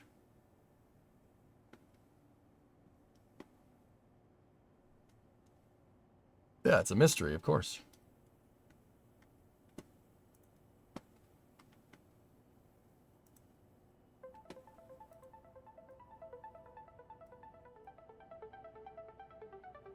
I did that once with the 351 and it quit burning oil. Yeah, it's just a ring that gets stuck, dude. That happens. Anyway, yeah, quick detour. I wanted to show you guys that. The Coronet runs excellent right now. That motor is really nice. I just got to get the fuel line from the tank to the mechanical fuel pump all cleaned out.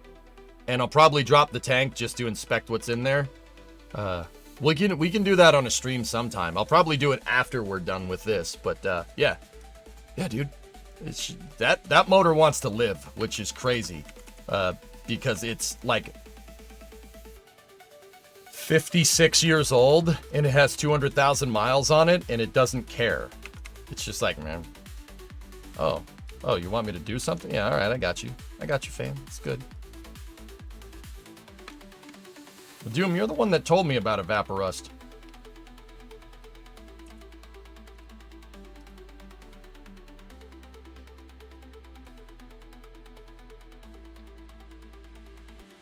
You already sold me on it, dude. No need to sell me on it again.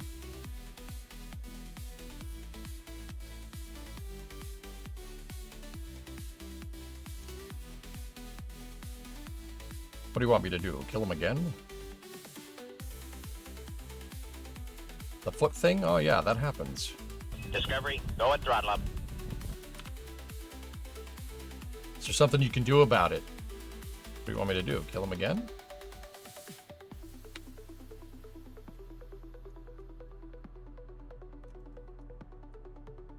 Good. Hey, Sebi. Tier 2, 104. I have this image in my save folder. You might need it later.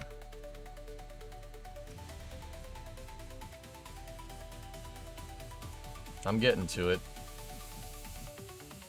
So, if this is all about loss of control when docking, we need to add a service module and thrusters in there. It's on my list of things to do, but you gotta get, if you want to make an analog of the capsule, you gotta let Derek fly the Starliner, yeah. You gotta give me a second to make sure we get this right. This is all very important to get mass balance and stuff correct. Alright, so now I'm gonna bind our thrusters here. So this thruster, actuation toggle, is going to be for pitch only.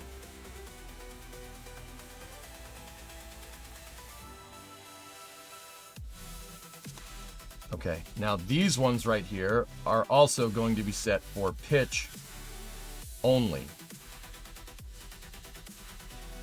Okay, that's good. Always take the time to bind up the thrusters that you need for your control axis. This makes the capsule a lot easier to control. It makes it use a lot less fuel when you're up on orbit. These ones are here for yaw. They're for yaw, and we could put them also for fore aft if we need to.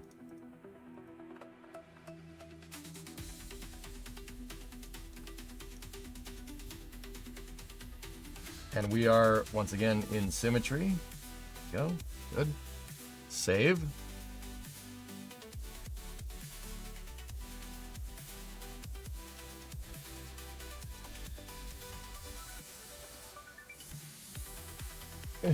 Nah, I'm good, Anti-Senpai.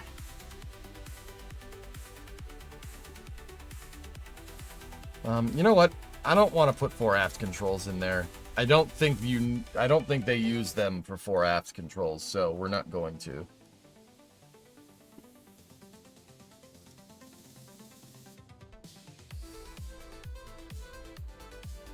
These ones are used for roll.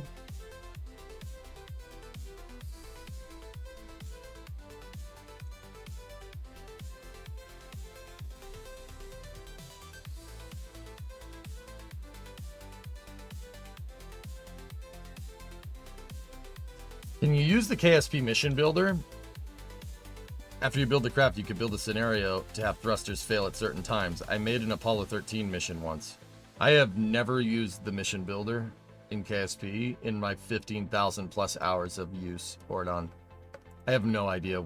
I don't know. I don't even know where the mission builder is, dude. Is that a thing? Like, I don't know how that works. That's that guy's name, serious. It says it right in his name. That'll be a fun stream. I really enjoyed streams where you're working on the transmission. Right on, man. All right, so save.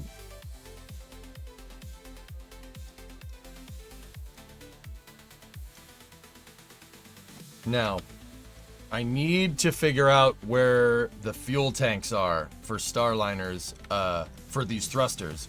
Where's the tanks? Got to figure out where those are. So I got a good way to do that. Starliner pressure vessel is probably a good way to figure that out. Yep. Okay, so yeah, all right. Yeah, see, there's an open volume here where you're probably your life support tanks. Actually, Ekless would be inside of the pressure vessel. This is probably for fuel and batteries. Also, you guys want to hear something crazy? Starliner has a bolt-together pressure vessel. The pressure vessel is not welded. It's actually bolted together. First of its kind. And it actually worked really well. In case anybody's wondering. That pressure vessel is not welded together. It's bolted together. Yeah, it really, really simplifies manufacturing, interestingly enough. Like, not a lot of people know that. It's the first ever bolt-together pressure vessel. Why? Simpler. And if it seals, who cares? Yeah, bolted together pressure vessel, not welded. See these welding flanges? See these flanges right here? That is essentially a gusset that holds the pressure vessels together, and then it's bolted through. If I'm remembering that correctly, it has been a long time. I know it's bolted together. I don't remember the manner of mechanical, like how. Seems you could expand that easily too. Once again, guys, like, Starliner is not as stupid as people think. There's a reason why I say it's a good spacecraft, and I'm not, like, once again, it's pretty damn well engineered. There's a lot of really nice systems on it. It's just the whole thermal analytical model is just kind of ruining everything else. Yep. Look at the wiring, the wire harness. Up here is the spot for chutes and the parachute handle, etc., etc., etc. Just throw the thruster blocks away and try again. Or just have a good thermal model, dude, so you can adjust your avionics and control systems to not, break. Any chance we get a Grissom launch today? Probably not. Do they need a gasket of some sort? Yeah, I would guess. I don't know what that gasket is, Pop. I don't know what they're doing to put that thing together, to hold it together, but yeah. So their fuel tanks are down here in the bottom. I'm really trying to see if we can get a picture of some... Oh, look!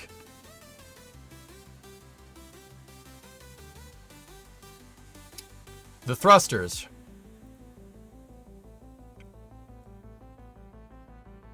See how they glow?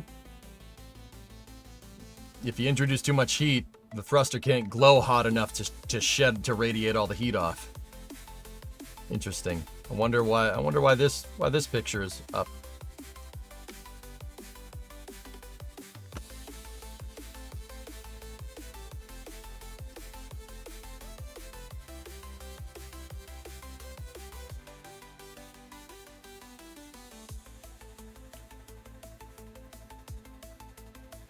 Small jets designed to steer the CST-100 spacecraft in orbit were fired in a vacuum chamber at White Sands. Testing continues for elements of the new Starliner spacecraft before components are installed in the first space-bound capsule. They tested the thrusters individually in the vacuum chamber, but they never tested them. Okay. Aerojet Rocketdyne built the reaction control engines and used a chamber to pulse fire 3 engines up to 4,000 times for a total of 1,600 seconds each. Both are record times for lightweight thrusters with composite chambers.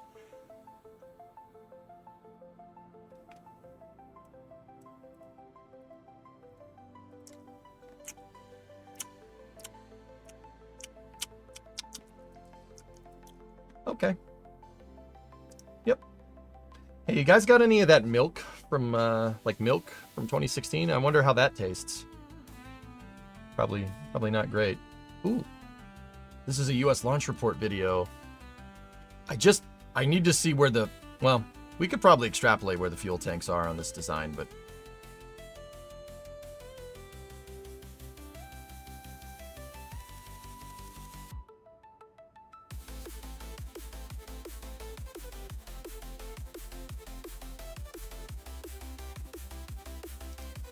you know, Boeing's proposed lander for HLS was a CST-100 pressure vessel, just 2 Starliners on top of each other. Yep. Oh. Thank you, Baron. I have a delivery for a Baron. Perfect. I gotta get the whole, we gotta get the whole thing, dude. I need like a picture from the top looking down, because that shows some pressure vessels placed around the outside here, but it doesn't really show exactly. I mean, this would be the, this is the starboard side of the capsule, so the top is over here, bottom's over here. But look, guys, see how there's more pressure vessels on the bottom? See how there's 3 over here and there's only 1 over there? If you've been watching since the start of the stream, why would you do that? This will be on the test. Why would you put more fuel tanks down here than up there? Keep that center of mass low. Not by much, but a little bit. For re-entry, heat shield modulation is key. Oh, look. My Soyuz MS-27 launch coverage got claimed on YouTube. That's great. Yeah, I just got the email. Thank you. To be fair, yeah. That's probably okay.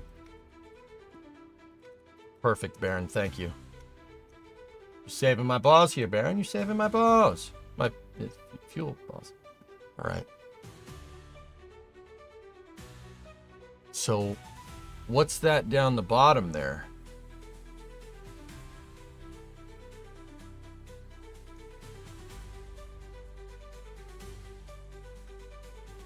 What am I looking at? Hinged Starliner is cursed.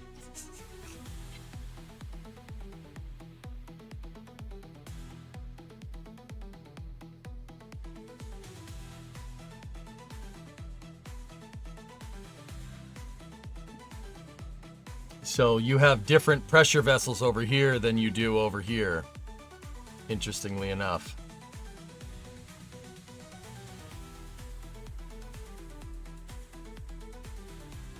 Starliner really meant to have 5 seats? Yep. I don't think that'll ever happen. I think it'll do 4. I think they'll do 2 and 2 in the future when it flies. The heat shield modulation is POG. It allows me to land Dragon on the helipad in KSP. There you go, Wartos. Yep.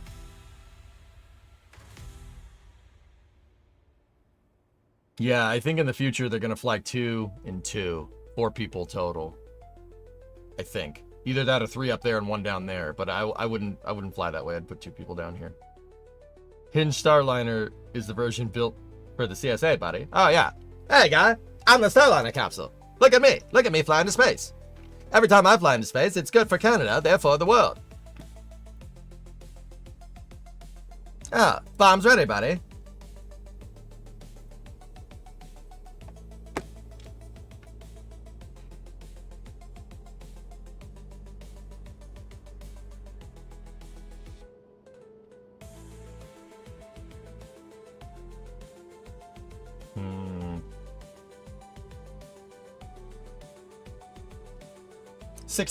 Six DOF lock, as is tradition.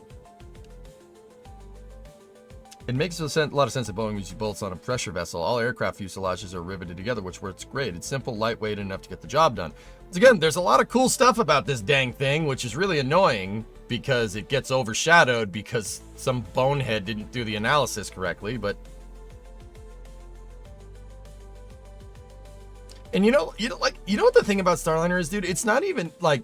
You could sit here and be like, oh, they didn't get the thermal models right. Like, that's, you know, I've been harping on the thermal engineers, right? But... honestly, that's a...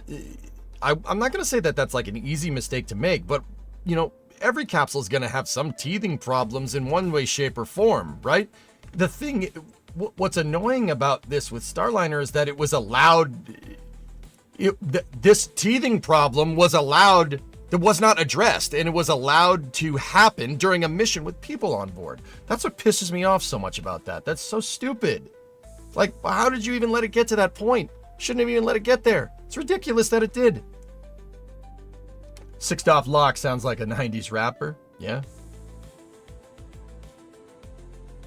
Yeah, right.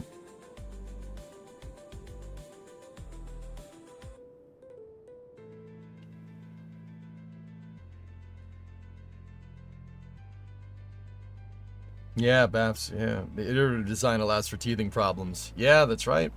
And they're definitely not doing that. But either way. All right. See, Baron, I don't know which tanks here are what. Like, what's your Eclipse? What's your fuel? I'm going to go ahead and guess that the pressure vessels right there, 1, 2, and 3, are probably a helium tank, an NTO tank, and an MMH tank. And that's balanced against your life support systems over here. So nitrox tanks.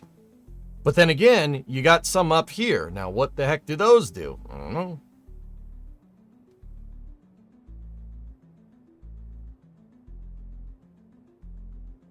Interesting. Asymmetric design.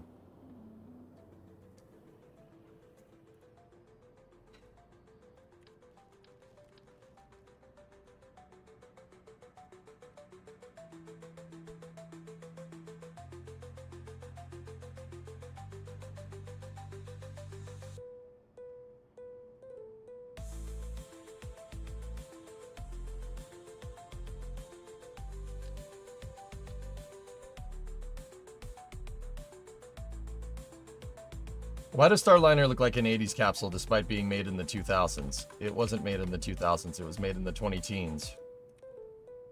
Why does it look like an 80s capsule? Because it's using a lot of heritage hardware.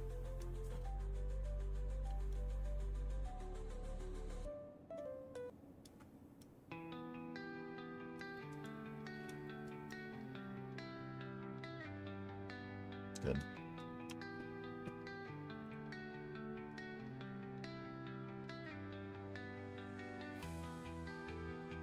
We're gonna, yeah, Ordon, that might be a good way to get that working. Hey, Raiden.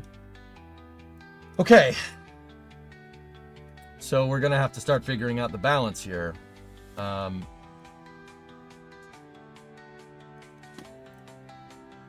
So how much fuel are we gonna give this thing?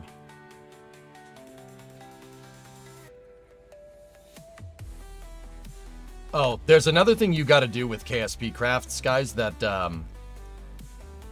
yeah, give me 1 second. To get the aerodynamics to be imparted in the right spot, there's a trick that Rocket Guy actually came up with, who's another KSP streamer that is an actual rocket scientist. It's a pretty interesting trick here. Let me show you. You actually put a fairing inside of the capsule with the fairing endpoint up near the top, and that will basically tell Kerbal to apply aerodynamics at the fairing base, and it gets the capsule to fly more realistically. It's a little trick that you can do. I have some CAD designs in your save folder if you want them too. I mean, a picture of the capsule like this. Actually, Baron, I really just need to know if I think that's helium, NTO, MMH right there, and I think this is just, these are smaller oxidizer, not oxidizer, Eclipse the smaller ECLS stuff over here. Right? If I'm looking at this correctly. And I think those are batteries down at the bottom. I think. It's hard to say from these pictures. I just need to know what's what, dude.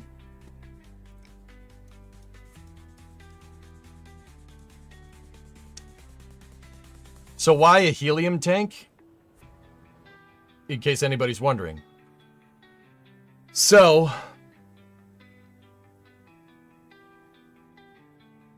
your helium tank is your what's called manner of actuation. That's what gets you can have a fuel tank and you can have an oxidizer tank. NTO and MMH is what these thrusters are using. Nitrogen tetroxide and monomethyl hydrazine. When NTO and MMH hit each other, they explode. So this system is just a pressure-fed system that feeds into your thrusters. Your thrusters have two solenoids on them, an NTO injector and an MMH injector, and those solenoids click on and off. And it shoots the propellants in, they combine, they explode, and they get shot out the rocket engine, shot out your RCS thruster. In order to get those propellants to even get to the point where they can get to the injector and find their way into the engine, you need to have a back pressurant. So helium. The helium in this design would be pumped into your NTO and MMH tanks. There's a fuel bladder. There's bladders inside of these tanks. There's basically a balloon that's inflated inside of these pressure vessels. And in the inflated balloon, you have your fuel, right? You pump the helium in between the pressure vessel and your fuel in your balloon or bladder, and the helium pushes up against the pressure vessel and actually squeezes the balloon inside of the tank, pressurizing your system, allowing your thrusters to work correctly.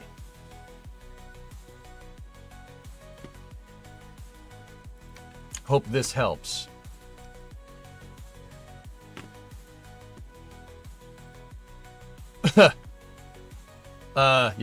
Yeah, that helps.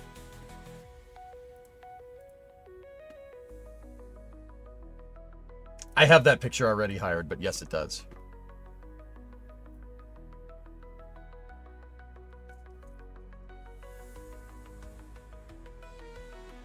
You have to build it so it fails in the same way, and that starts with building basically a one-to-one analog here.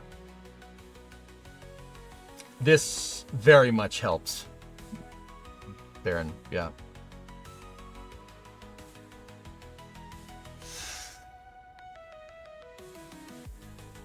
Have any modules used water as a memory to reduce wall radiation? No. Too heavy. Don's, it's too much mass. Aluminum does the job fairly well, and it makes a pretty dang good pressure vessel while you're at it.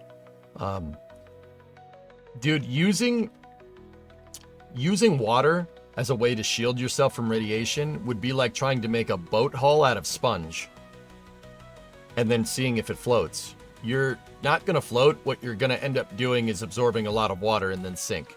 You don't want stuff that absorbs radiation on a spacecraft, because you're just absorbing a ton of radiation, and that radiation is getting held right next to you. That's not great. You do not want to lead line a spacecraft. That would be bad. The reason we lead line stuff down here is to keep radiation in, not out. If you lead line a spacecraft, it's going to keep radiation in. You don't want that. You'll come back, your astronauts will come back ghoulified. They'll look like ghouls from Fallout. Now, what we have here is a very small drop in a very large bucket of drugs. You know what I'm talking about? Anyway, I'm not convinced by that, any sources. Physics? Physics is the source there? Like,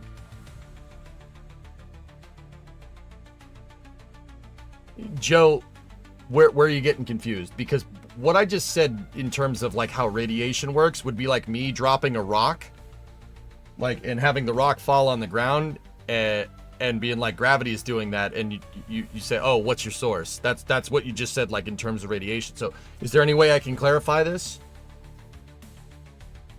I mean, you want a real life example? The Apollo astronauts that flew all the way out to the moon, furthest humans have ever been from this Earth, they didn't get fried by radiation, and they all lived long, healthy lives after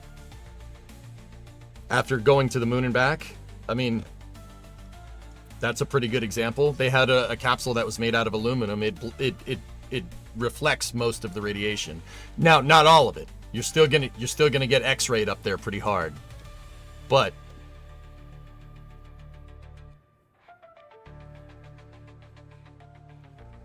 yeah, we still got Charlie Duke. We have Jack Schmidt. Jim Lovell's still around, which is pretty sweet.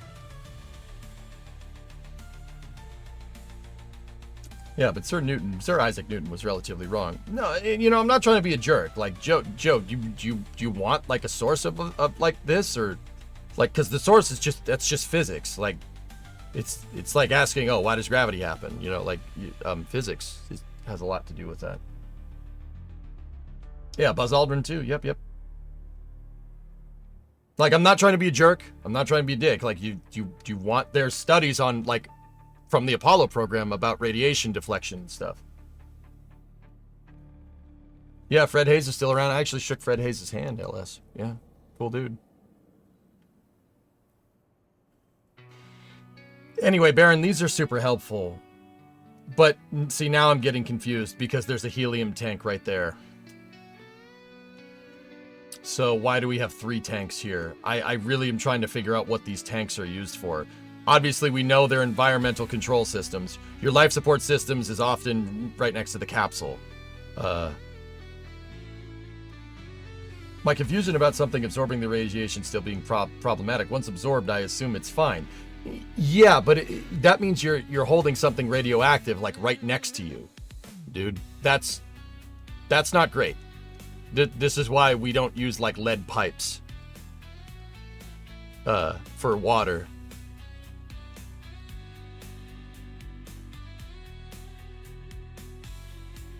Lead absorbs radiation. So does water. They're great, what's called moderators for radiation. They absorb. They don't reflect. You need something that reflects. Is that here?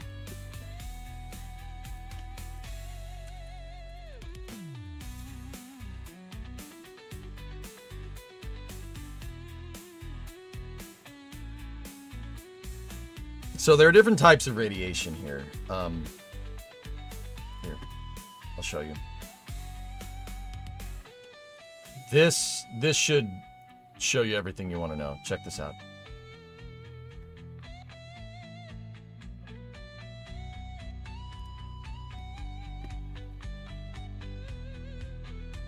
You have alpha, beta, gamma, X-ray, neutron. Now, aluminum, like I'm telling you, stops most of it. That's good enough for now. You could use lead, right? Lead would work, sure. This is from the American Nuclear Society, by the way, ans.org, right? So you could use lead, right? You could use water. But the thing is that these absorb. Aluminum doesn't. That's what this doesn't show. Aluminum bounce it. It reflects radiation. Lead and water absorb radiation. Now, if you want to get into technical physics, dude, that's a little bit out of my purview. I'm sure I could find something, dude, if you want, but I really want to finish this capsule. Can you link this, please? Sure.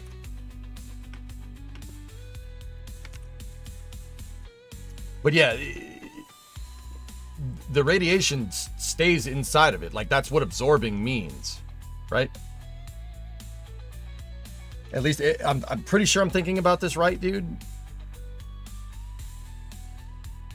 But yeah, exactly, Tessa. These are the ones that really, the 2 protons and 2 neutrons, high energy electrons, those are the ones that are really going to make your body unhappy. Humans can take X-rays. You get X-rayed all the time. If you go to the doctor's office, you get X-rays. The neutron stuff is kind of, it's this one. Beta rays are the ones that'll, that's the cancers. You don't want that.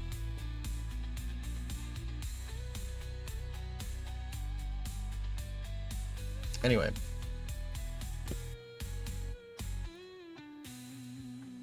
Let's get back to our design. I don't want to go too far off here, even though I could sit here and talk about that all day. I got to figure out which tanks are which here. Is there any reasonable assertion here that we could do to figure out what is what? See, I'm going to guess the helium. I'm going to see that. I'm going to guess that that's your helium tank right there. But it's hard to say. Understand some actual isotope gets into something. For example, gamma rays would just give their energy to the particles and be re-emitted as lower energy photons. Anyway, thanks for the discussion. Yeah, dude. All good, man. Yeah. Joe, I gotta... Sometimes people troll. So, I gotta feel it out, dude. But yeah. Yeah. And keep in mind, I'll admit it, man, I'm not the best at this. I know how the capsule flies. The radiation part... We kind of reached the extent of my knowledge for radiation absorption in materials, as far as I can, yeah, we reached the depth of my knowledge there. But spacecraft, though, I know that pretty well. So I'm gonna get back to doing what I'm good at. You know what I mean?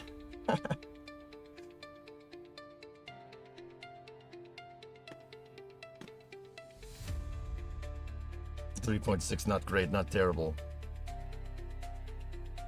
Is there any hits in the presentation that these renders were from?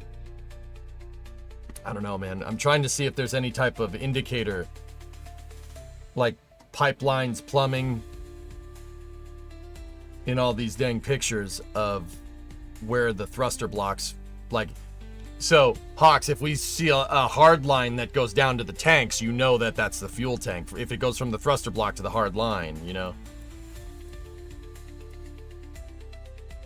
And I know somebody out there watching the stream probably knows the answer to this question, but can't say. That's all good. I'm not asking for that kind of information.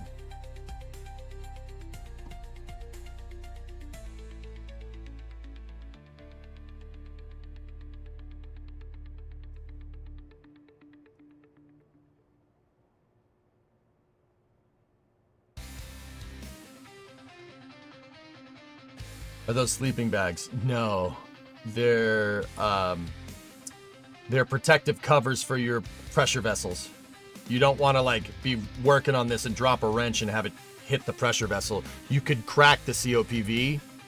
You could crack the composite weave of your pressure vessel. Yeah, that's not good for it. You could potentially have non-uniform pressure pushing out on all the sides of this thing.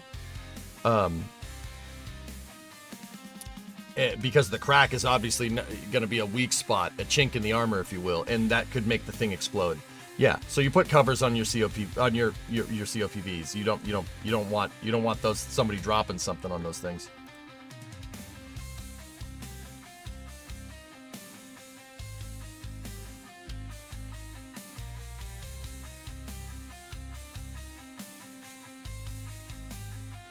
Almost every component that is that critical in this critical system. Everything is there for a very good reason, dude. Everything that's on here is something that you absolutely need to be on there.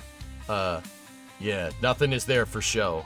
Nothing is there for fun. That's not how spacecraft design works, right? Yeah. Let's see. Let's take a look at this picture.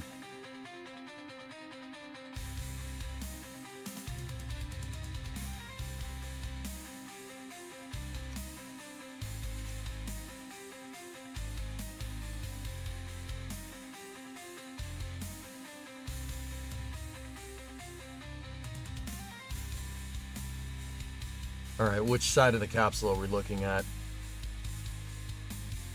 This is the starboard side of the capsule here.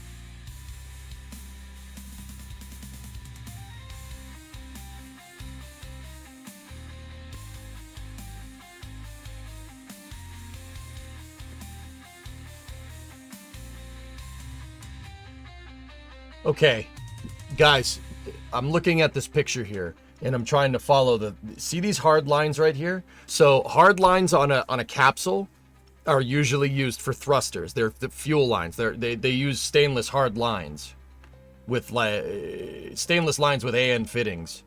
I think they're ANs. They could just be regular stainless. But the point that I'm trying to make is that, see these lines? Those are I'm pretty sure those are for your thrusters. Now, how do I know? I could be pulling that completely out of my tail. You're absolutely right. Now look, we know that the door is on the left side of the capsule. So like if the capsule's facing towards you, on the left side, that's the door. We know it's on, or no. Hold on.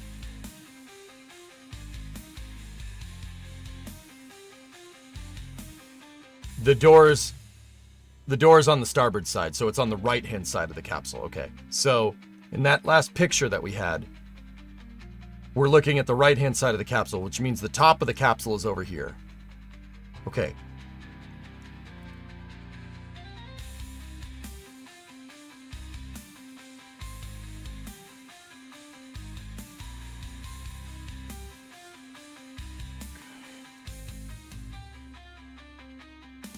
I'm looking for something. Because I didn't get the capsule orientation right, you know, those might not be propellant lines. It's possible, but they might not be. So we'd have to see where they're going over here, because you know your thruster block is up there, right? And there's also on the door side. Here, let me look at a picture of the capsule fully sheathed up. Yeah, okay, so the door side right here has another thruster block, one of these thrusters here. So the door on Starliner is right here, right? We know that it has those right next to the door. So if we go look at that picture of the thing with nothing in it, right? You know a thruster block is right there. You can see the mount for the block. That's what this piece is, right? So do we have fuel lines going to it? Yes. The line is unplugged. It's right there.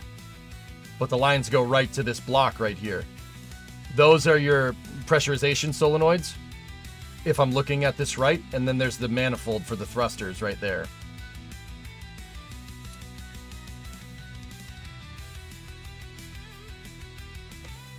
Interesting, Ando. Yeah, see, Joe was right. My radiation. Dude, I haven't gone like full STEM mode in such a long time that a lot of my explanations are frankly garbage. So, got to get back into the groove of doing this. I haven't done it in a while. So yeah, sorry, that I was wrong. I can admit that I'm wrong. I don't care. It's about getting the right information out there.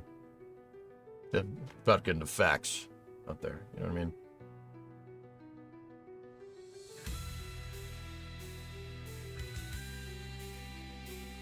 Nothing is there for fun is largely due to the weight restriction with our fuel and engine. If we could build an engine with high output and low fuel needs, plus make a fuel that burns longer, ship design could become more sci-fi like. Yeah, damn delta V equation echoes, right? Yeah, Joe, for sure, man. So, okay, those right there are your solenoids to pressurize the thruster. Pressurize the thruster block, because you don't want to just pressurize the whole system. You pressurize it in segments. So you pressurize one line, you pressurize the other line, and you pressurize a little bit more. You kind of go inch by inch in your system. I know that for a fact. The reason why you don't want to shock load your valves. We all know how fun valves are with aerospace. You don't want to just pressurize it over here and then have a freaking freight train of pressurized fuel hit the back of the valve. So it's pressurized in segments. Those are your pressurization solenoids right there. I'm pretty sure, could be pulling this out of my tail. Bear with me here. So, now, where are we on the capsule, right? And do we see lines going to anything up here? No. But right here, see that bulkhead right there? The bulkhead with all these plugs. This is where your wiring and probably the life support systems go into the capsule. Now, what do you mean go into the capsule? Well, we know that Boeing is trying to maximize their pressurized volume. So their environmental control system is actually out here on the rim of the capsule. It's not inside of the pressure vessel as far as I can tell. Boeing did that so they could have more usable volume inside of the capsule. It's a vibe. It's not the first time that's been done with a capsule. That's a completely acceptable way of doing things. Dragon has its life support systems inside of the pressure vessel. The reason why they had to do that way is because you can't wrap it around the ends like this because there's some Super Dracos in the way. Because SpaceX built a capsule and a service module integrated into one package.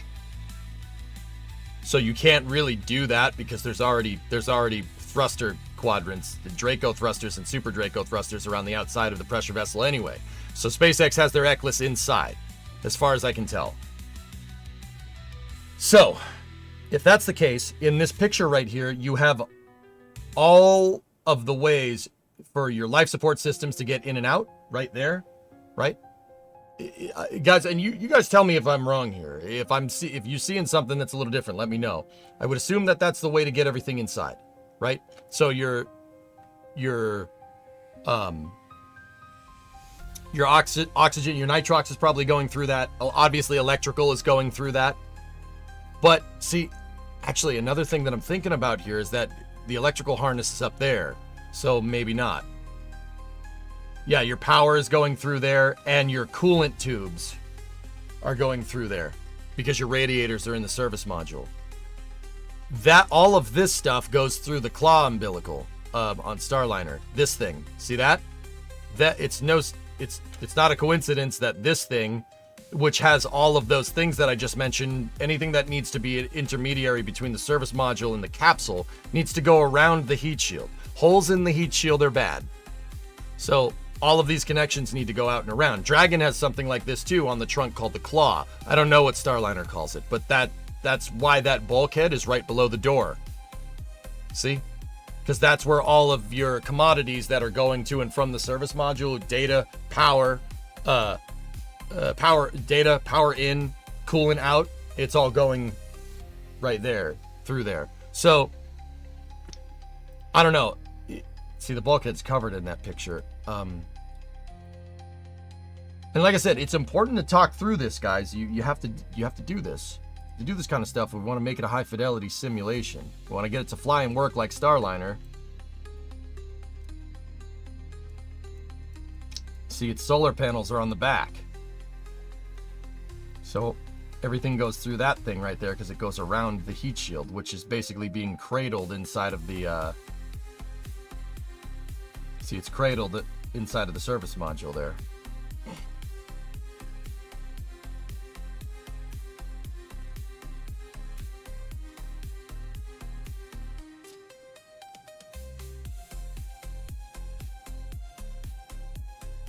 I'm pretty sure the yellow one is helium, but see, where I'm going with this, Hawks, is that, look, your umbilical connection is right there. Look at what tanks are close to that connection, right?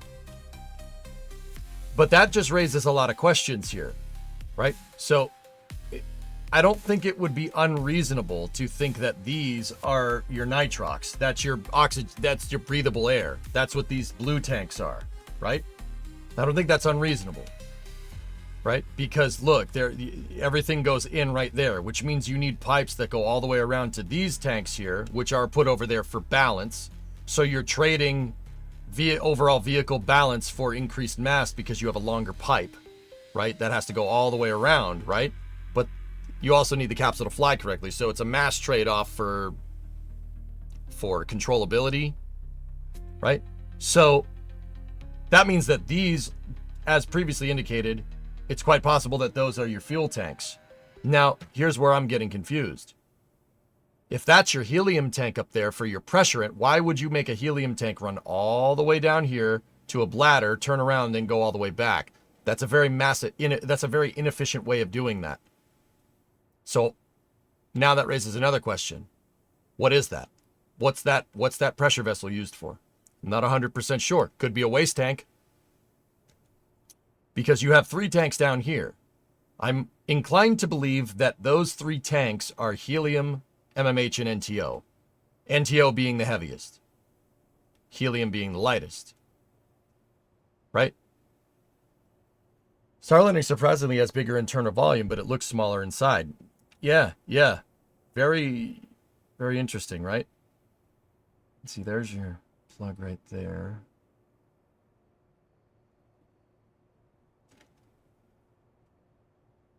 Now, there are umbilicals right there. Hold up.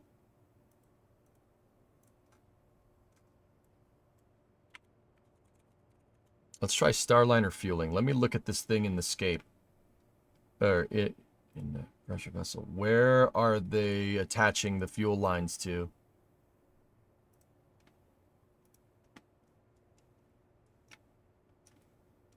That's the thruster block with the plugs in there. There's one thing there and one thing there.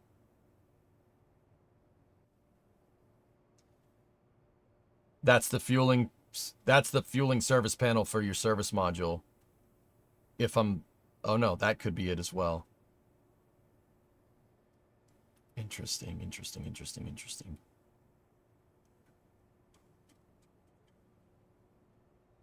I'm trying to find a picture of Starliner at its proverbial gas station. Because if you could figure out in the gas station, they're obviously going to have your MMH and NTO lines hooked up to where your fuel lines go in. And where, you know, just like it's kind of pretty easy to figure out where a gas tank is on an automobile because of where the filler cap is, right? We could try to figure out some clues as to where position of those tanks, because you're obviously not going to put the umbilical far away from the dang tank because that's mass inefficient, right? This is how I used to play KSP, guys. We used to talk ourselves through. It's a lot of talking, but you know, it really pays because the capsule comes out so good.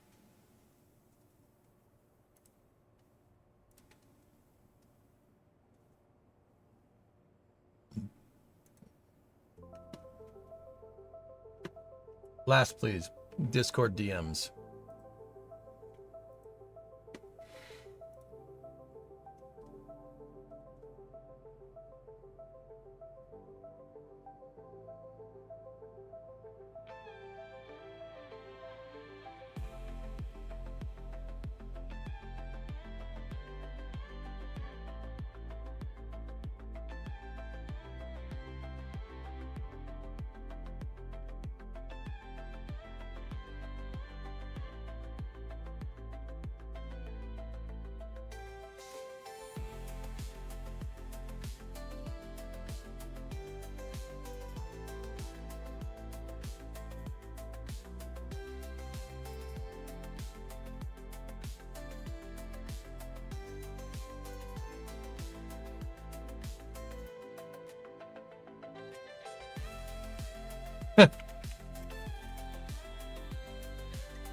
Okay.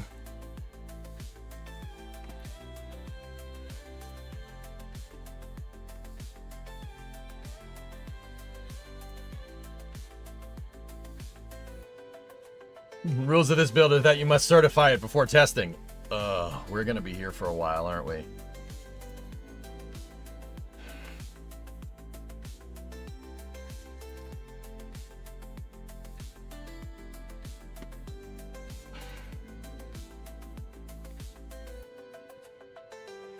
Yeah, my goal is post-certification of a human... Yeah.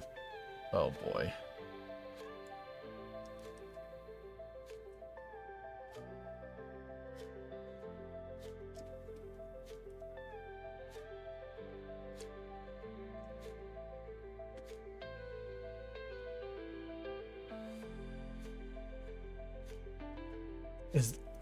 See, now I'm really confused. It just confused me even more. So where the heck would your environmental control systems be in this design?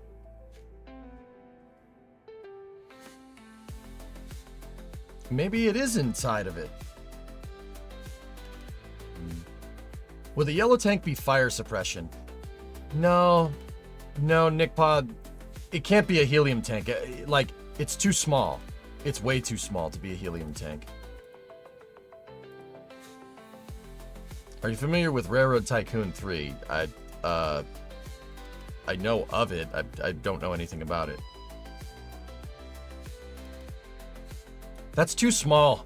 It's too small to be the helium tank for the pressurization for the whole systems here. Now,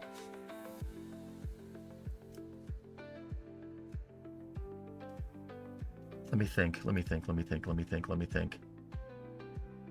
We got to be able to figure out what is what here. There's a sign. There's got to be a way to put it together. No. I thought I had something. What's that, Z-Man?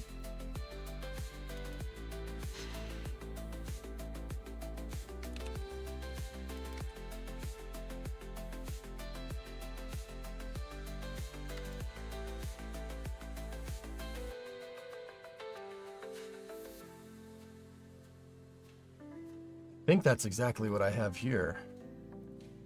Either way. All right, let's think. Where can we start? There's no real reason for a waste tank to be a COPV. No. Yeah, Kinky, and that can't be a waste tank. It's got to hold something for pressure. All right. Once again, there's going to be 3 things that we need here. You need nitrox for the environmental control systems, right? Actually 4. So there's got to be nitrogen and oxygen, right? You're going to need MMH and NTO, or just hypergols. I don't know for sure if it's using like that specific mixture. It could be using unsymmetrical, it could be using UDMH, could be using MON3, just they're hypergolic. So you need a hypergolic liquid fuel, a hypergolic oxidizer, right?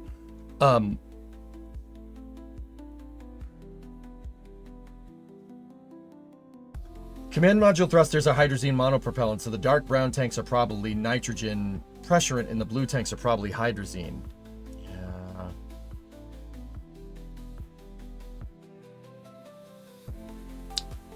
That's it.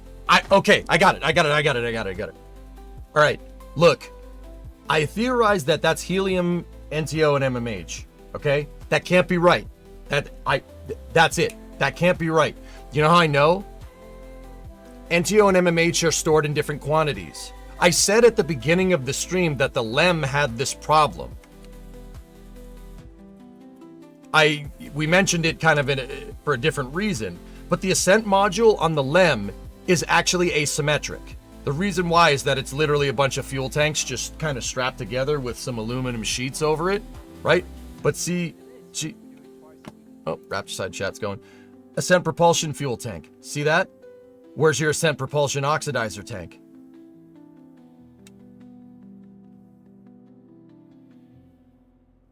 See, you got a big old fuel tank sitting on one side, and then you have your oxidizer sitting on the other side, right?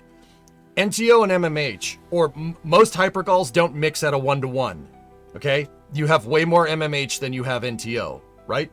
See how big the fuel tank? See how big that fuel tank is? On that side of the LEM, comparatively to the other side? See, it's kind of just sitting there hanging off the side, right? You're not going to carry fuel in a 1-to-1 proportion. All right, MMH to NTO is like 2-to-1. So,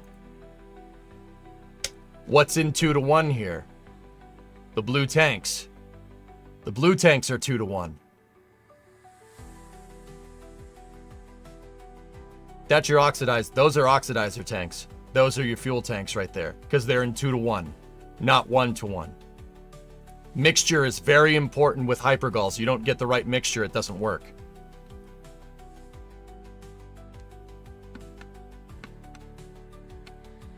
What proof do we have that the moon landing was real, Revo? My biggest selling point, dude, is that the Soviet Union admitted that we did. Why would they do that? Right? Why would they do that? Why would they admit that they lost? At the height of the Cold War? I don't think so. They would probably be like, no, they didn't go. If they had any indication that we faked it, they would have said something. And before people say, oh, well, we probably just faked them too. You're going to fake the people that launched the first satellite into space? You're going to fake the people that launched the first person into space? You're going to fake out the people that did the first EVA ever? I highly doubt it. People that landed the first probe on Venus, first probe on Venus, unlikely. That's been my biggest selling point. The Soviet Union said we did. The Russians would not have admitted it unless we absolutely did it. The Starliner control panel has 3 command module thrusters switch marked N2, RCS1, and RCS2, so I expect they have two independent propellant manifolds that are being pressurized by a common nitrogen manifold. They would pressurize with helium, Bill. So if that's your MMH over here, that's NTO, and these are helium tanks. And then it still doesn't really solve what's down here, but I'm going to guess that those are batteries, which means that my statement about the Eclipse being outside of the capsule is wrong. Your life support systems are inside of the pressure vessel in Starliner as well as Dragon. That means my analysis earlier was bad. It wasn't right. So that now that begs the question, where the heck is the life support systems here? Because this is all fuel. Now, that still doesn't solve what the heck that yellow tank is. That tank is much too small to be life support.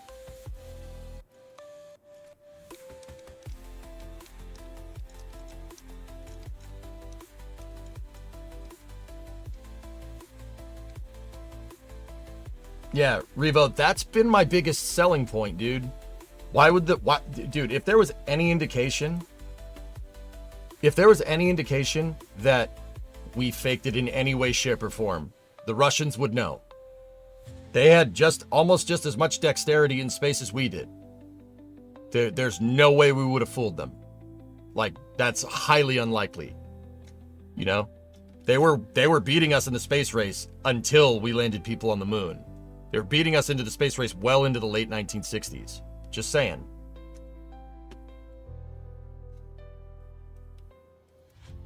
Not sure if we should trust the AI, but Gemini and Copilot both say the helium tanks are not in the capsule, but only in the service module. No, that doesn't make any sense, dude, because how are you going to fire your thrusters during re-entry after you jettisoned your service module, Cosmic? Those are helium tanks. Those are helium, those are fuel.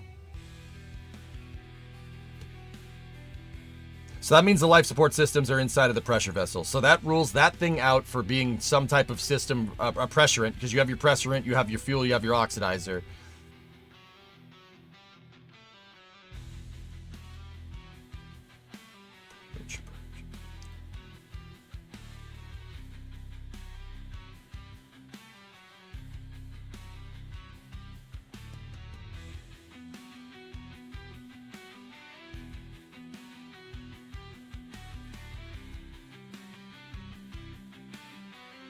Yeah, Luna 15, Lemprod, yeah.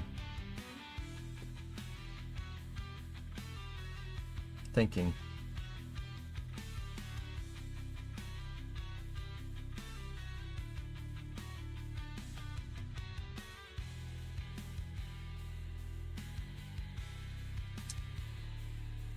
What else is on the capsule that needs pressure?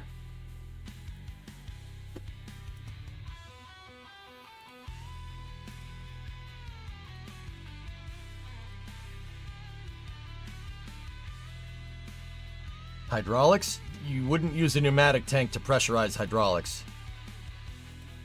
And what hydraulics are we talking about here?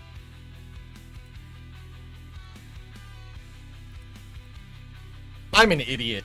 Oh my gosh, I'm stupid. It's for the airbags.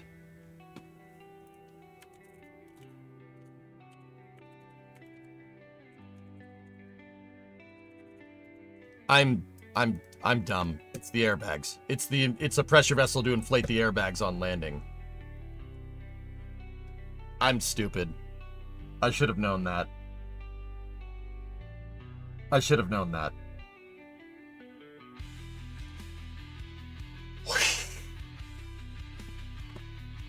I should have known that. Talk ticket. NMS 3-person raid. Thank you very much, Talk. You're just rusty. I should have known that. Yeah, you're right. I'm rusty. That's not good. Dude, I used to be able to look at this and be like, yep, that's that. Sorry, it's taken me a little bit longer to kind of brush off the cobwebs. That's really embarrassing.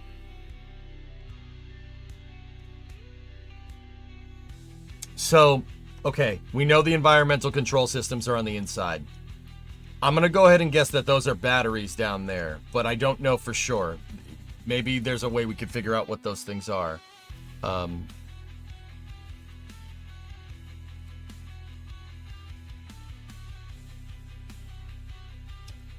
Judging by the amount of insane wiring that's going on down here, I'm going to go ahead and guess that those are probably batteries.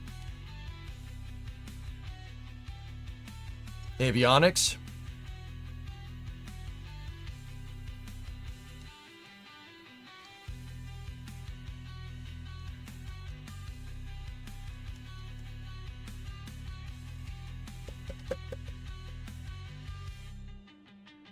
Avionics. Would you want your avionics outside of the pressure vessel, ARJ? I wouldn't. They weren't outside. I know that the avionics bay was inside of the space shuttle's pressure vessel, because you want to put as, just like the humans, right? You want to put as much stuff between your electronic components like a computer, and the in the vacuum, because bit flips and stuff. Radiation is bad for humans and for computers. It's interesting, right? So I don't know if you'd want that sitting there. The other thing, ARJ, is that's one of the hottest parts of the capsule during re-entry. So something is there, something down there, something that's down there needs to be able to take the heat. Where's that picture from NBC? See, we're talking about like right there.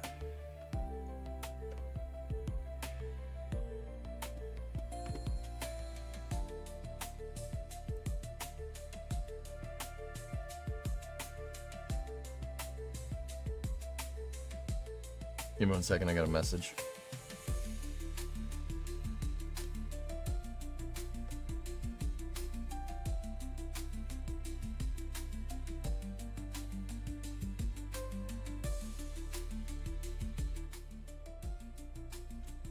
Give me 1 second.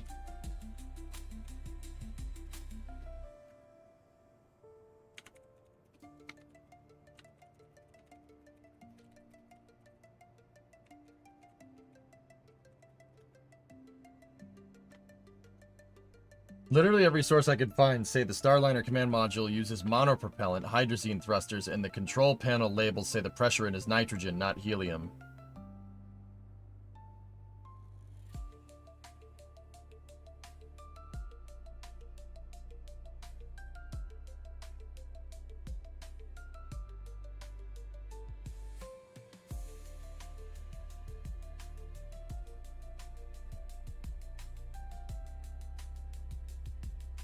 What's that, Parax?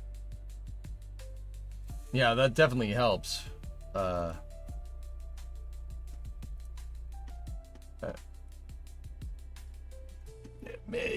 Bill, I'm not saying you're wrong, but that makes no sense. You don't... Nitrogen, no one has, to my knowledge, uses nitrogen as a back pressurant for a hypergolic system. You're just lugging extra mass with you at this point. Why would you do that? Everyone uses helium. Like, no one... I can't recall any particular modern system that has nitrogen as a back pressurant.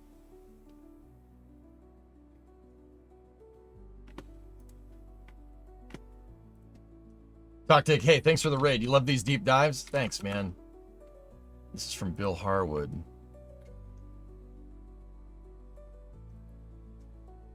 And there's the picture that Parax linked up.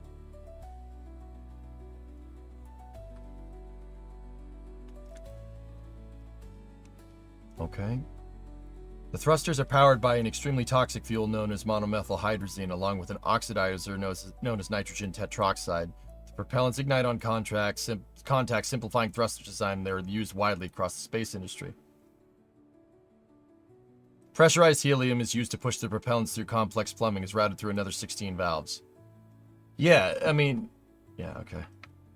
Now watch this dive. The valves are important. They isolate the thrusters from their propellant tanks, and they needed to be open in order for flight. Yeah, okay.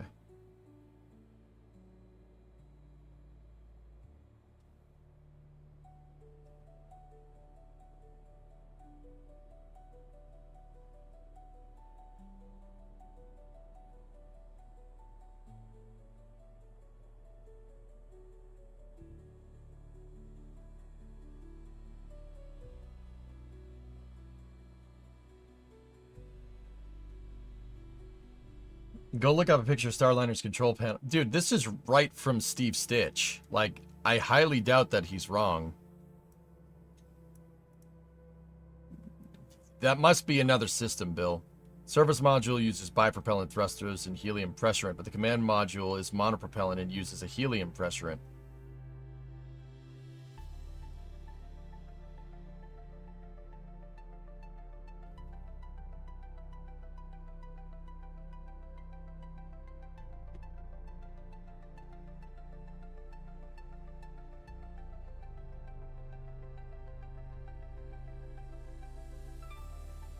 Okay.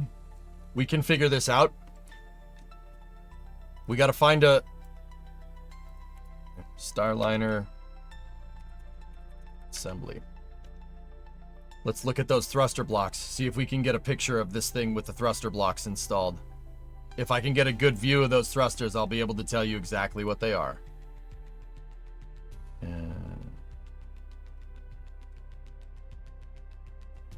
Nope.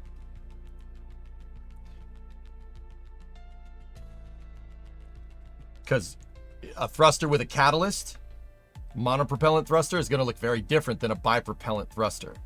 It's going to look very different.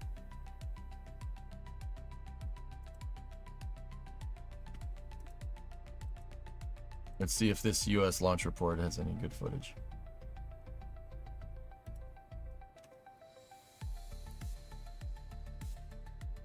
Does it matter for the build? Yes, Pigzig. It's about mass balance. I need to know where to put the fuel. I need to know where to put mass to get Starliner to work correctly. So the reason why I'm going into this deep dive is because I need to know where all the components are in Starliner so I can make a regular balanced version of it. This isn't just about building a capsule with the thrusters in the right spots. The mass has to be in the right spot as well. We have to make it high fidelity to... We need to... Das is gonna hate me. We need to make this high fidelity enough to prove that Das is wrong. This is important to me. This is important. He did not let this go during that flame trench, and now I'm not letting it go. No. Now watch this drive. All right? Okay? This is freaking important.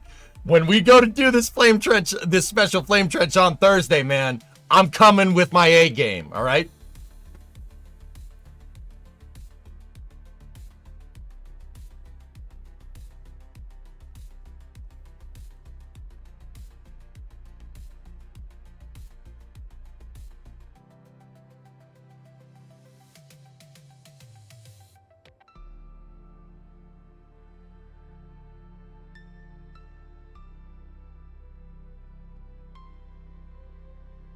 Good picture that doesn't really get us what we're looking for. Oh. Nauka. Why did that piece of junk show up?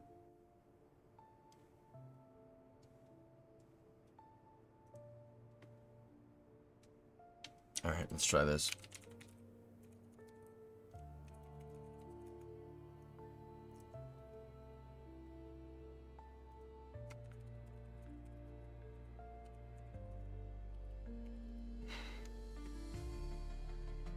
Here we go.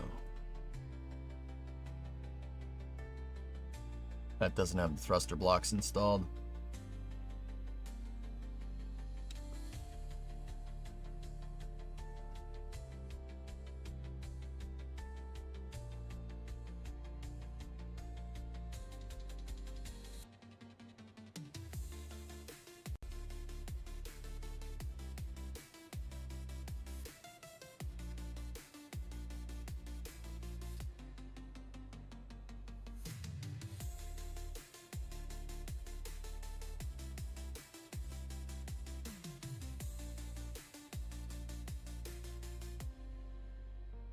Maybe a dumb question, but could sending it to Das affect fidelity and therefore his testing? No, should be alright.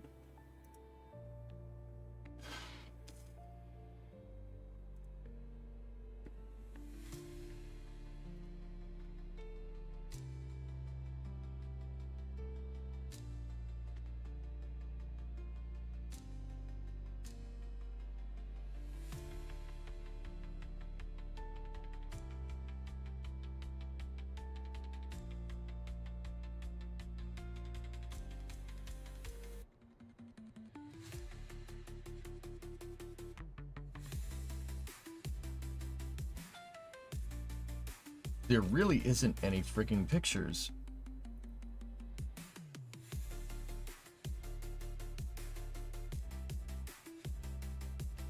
RS-25.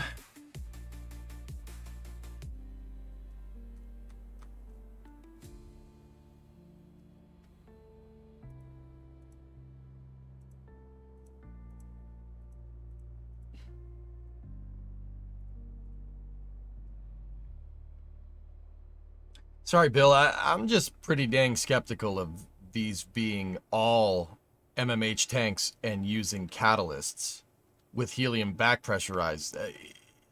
I mean, it's possible, but that doesn't really explain the balance of your fuel thrusters here, or balance of your fuel tanks. That doesn't explain that. What are you looking for? A couple people in chat, Baron, are trying to tell me that the command module uses a monopropellant. These thrusters are catalyst thrusters. I mean, that does... The thing is that does make sense. I just checked, and the Starliner command module uses the MR104J thrusters, which are definitely monopropellant hydrazine. MR104J thruster. Yes. Yeah, it's using a mix. 12 thrusters are monopropellant and the rest are bipropellant.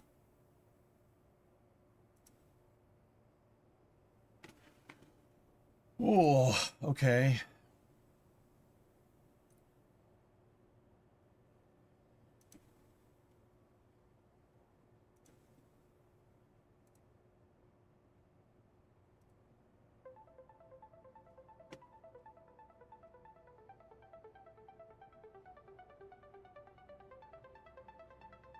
All right, Bill. Good call. I believe you. So that means you don't have NTO tanks. You have helium and MMH.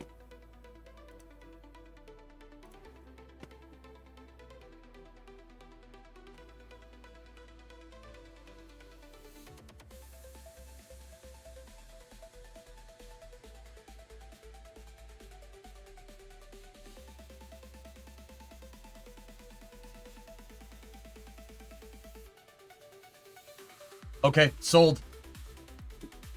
Yep. All right, cool. That proved that point. I mean, like I said, if I get a look at the thruster, I'll be able to tell you. So, once again, good opportunity to teach people what the heck we're talking about here. So an MR104. All right, so look. That's the thruster. These things are those thrusters right there. That's what these, 2, 4, 6, 8, 10, 12. They're monopropellant thrusters. Why? Why would you do that? So first of all, what is a monopropellant thruster? How does it work? So there's one injection solenoid here. See that? So your fuel comes from this. Now, just fuel. So how do you make this work if you're just putting fuel in here?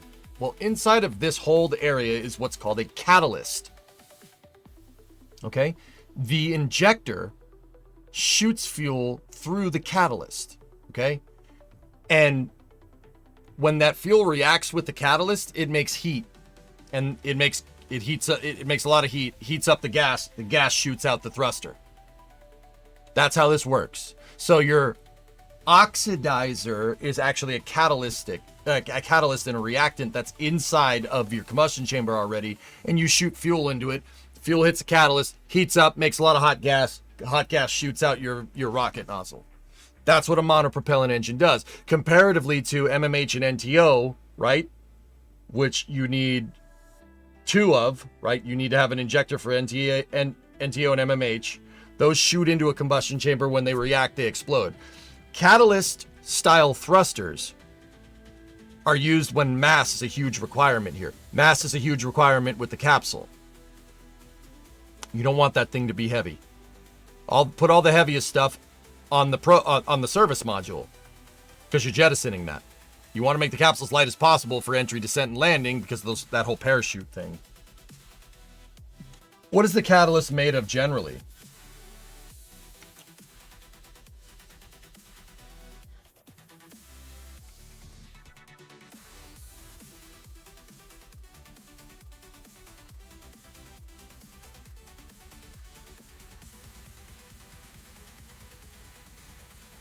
Dean, do you know what that is?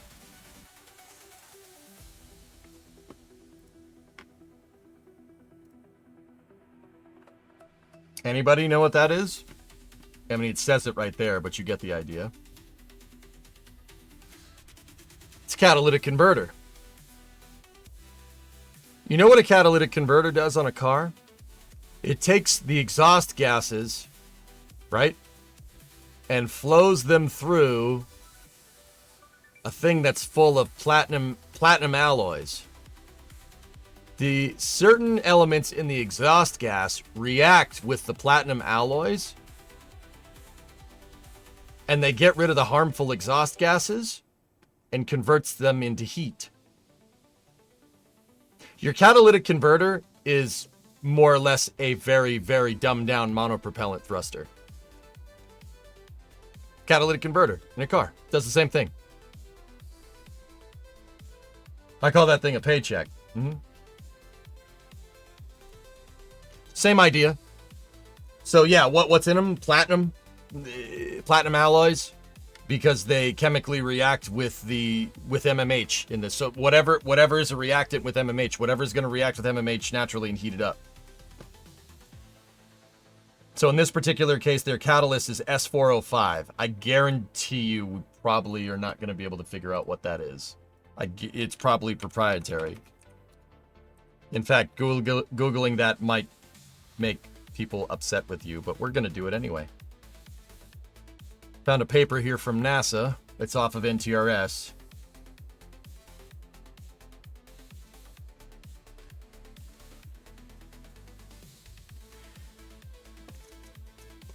In the early 1960s, Shell Chemical Company and JPL teamed up to develop a catalyst for the spontaneous ignition of hydrazine.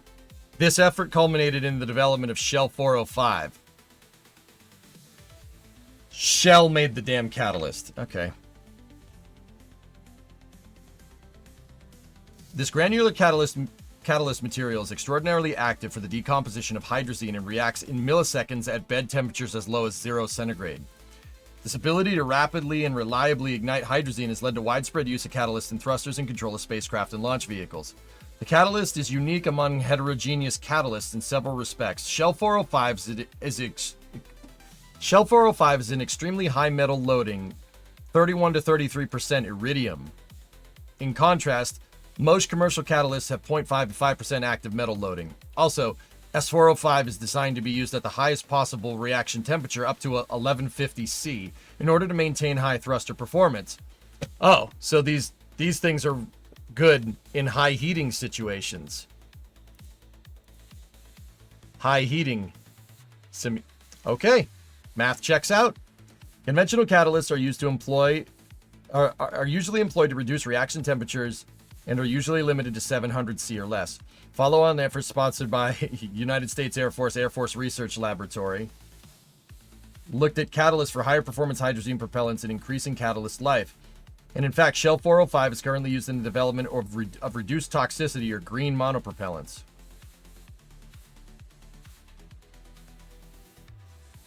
The development of the iridium-based Shell 405 catalyst for spontaneous decomposition of hydrazine was one of the key enabling technologies for today's spacecraft and launch vehicles. Iridium.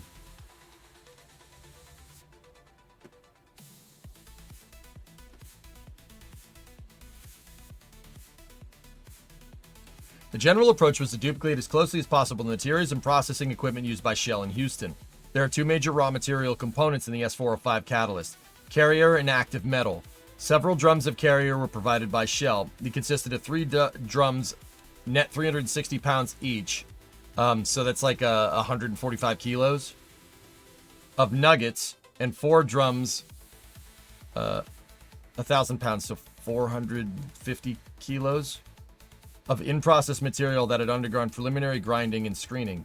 The other major raw material is an iridium salt, which was purchased by Johnson Matthey. Both Shell and Aerojet have consistently used this raw material from this vendor over many years of catalyst processing. Other chemicals used in the process were purchased from standard laboratory supply sources, general ACS reagent or USP grade materials, which were used, which reflected the practice at Shell. Is iridium in spark plugs? Yeah, iridium is used all over the place.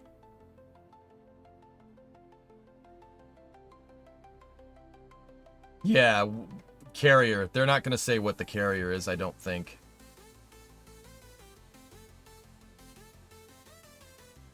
Interesting. Well, there you go. Bill, good call, man. That answers that question. So, good deep dive there. How does this pertain to what we're doing? All right, so that tells me now that these are all hydrazine tanks. 1, 2, 3, 4, 5, 6. They're all hydrazine tanks. That's your bag inflators, and those are 3 helium tanks right there. And I'm guessing those are batteries. Or something.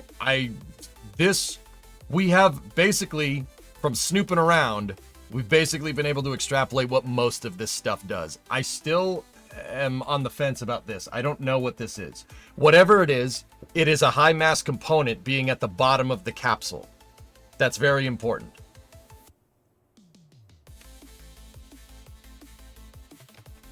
Sean, what are you saying?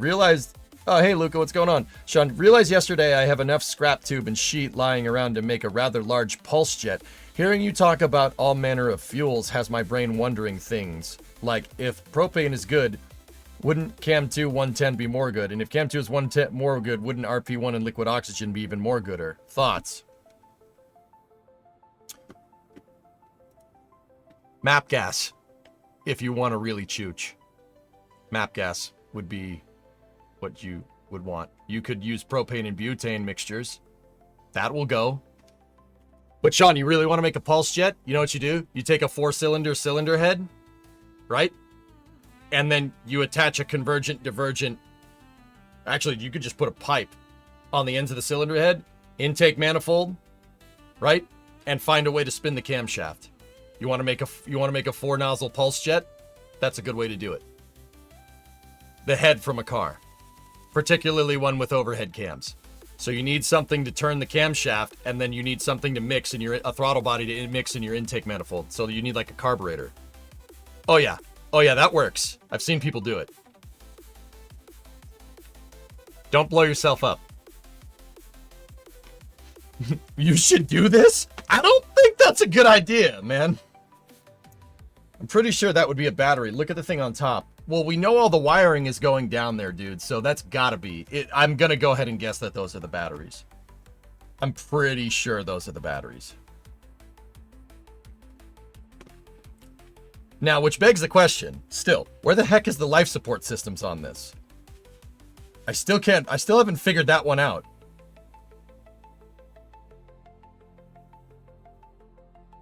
So what you're saying is you can K-swap a pulse jet. A K-series head would be great for that, Dracon, actually, yes. Highest contender for a large volume of high-mass equipment.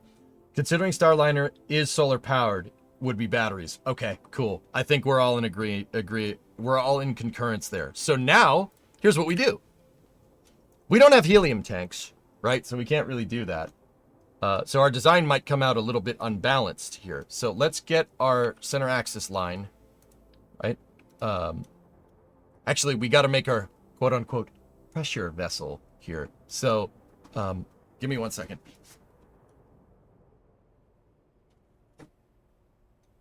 Okay. I love the convergent divergent. Nah, just a pipe.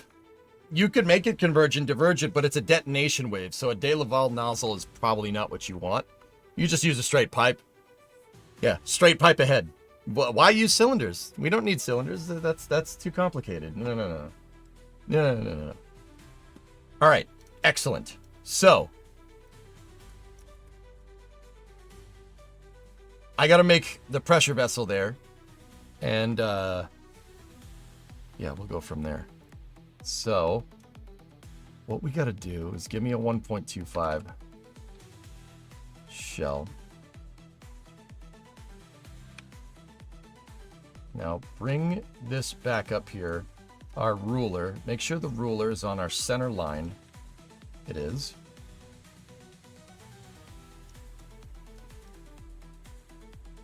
I'm thinking how we're going to do this. We've got to get the capsule to aerodynamically fly right. So we have to build in the mass for the pressure vessel, and that's good to use. That's good to do with a fairing. I'll explain more in a moment. How are we going to do that now? Let me look at Starliner's pressure vessel.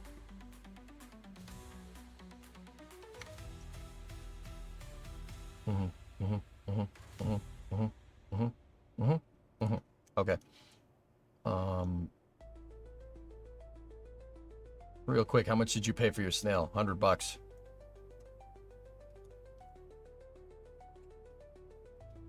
Oh, it'd be crazy loud. You'd make a heck of a buzz bomb, Uncle X. But yeah, you could do it. You could do it with just the intake valves and an intake manifold with a head from a car and just 4 straight pipes out the back. That's totally doable. Oh yeah. And you'd need to find a way to hook up the spark plugs. Yeah, so you'd need spark plugs. You'd need to drive the camshaft and oil it, and then you'd need to find a way to send spark to the spark plugs. Particularly a motor that drives the distributor off of a cam like a Honda would be very preferable in this design. My brain just went way more bigger with the 4-cylinder idea. Bro, do it. Do it and post it on YouTube and make money doing dumb stuff. That's what I do, Sean. It's a really good idea. Believe me. Look at this Honda. This Honda's described. This Honda looks like a Odyssey. A Honda Odyssey. A Odyssey. Buy a Honda, dick. All right, cool. Here's what we got to do.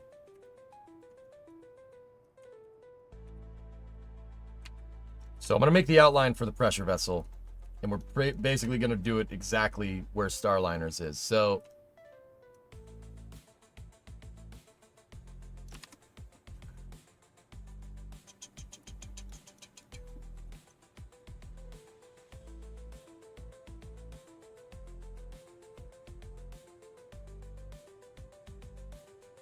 that should be enough. That's good. G14 classified. That's good. All right, so now take another one of these guys, flip it around. Now flip it back. So now we take this and we move it up.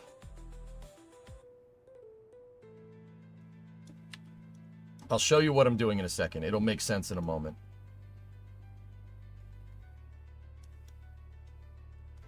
Okay.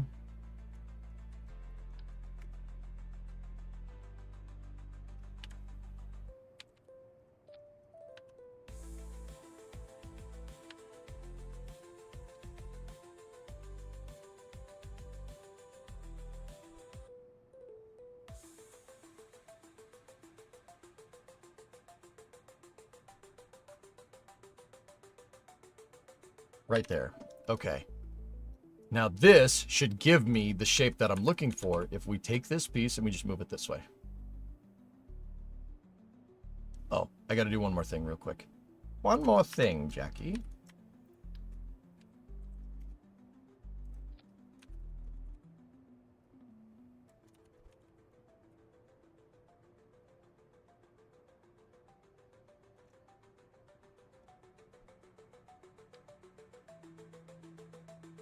Good.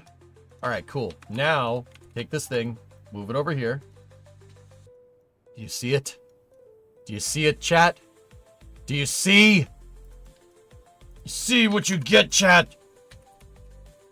See what you get when you fight with the warriors. Sorry, that's an obscure reference that no one's gonna get. Cool. All right, so what I'm doing is I'm making a profile. This is called the profile curve of the shape that I want. We need to make the pressure vessel internal here. So let's take this, get our fairing, build it, start building the dang fairing, turn off fairing snap.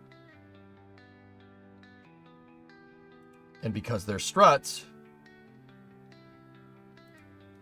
we can mimic Starliner's pressure vessel.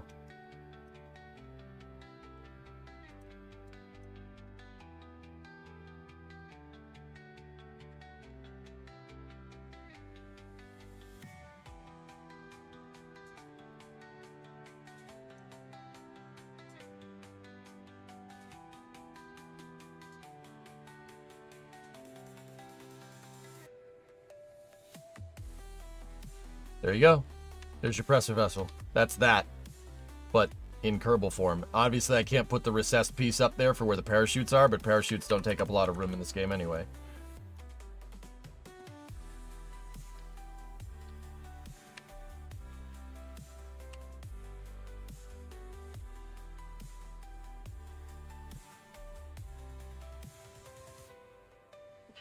Good.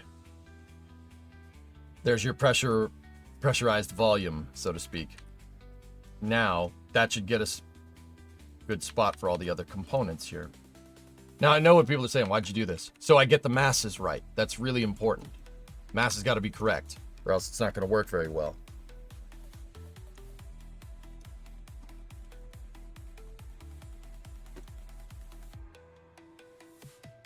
Now, that covering the windows is not cool. So, Starliner doesn't have windows there. Starliner just has a window right here for the commander to see out of. But we can't put a window right there. So here's what we're going to do. Give me the 1.8 flag. Put it in 2x symmetry. Right? Get rid of my logo off of that for now.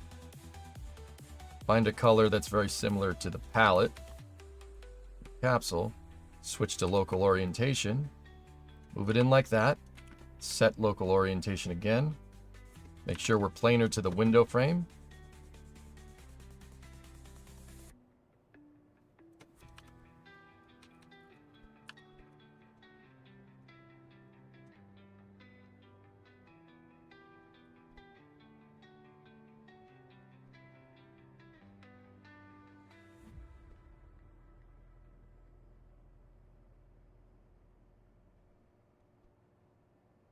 And now there ain't no windows there no more.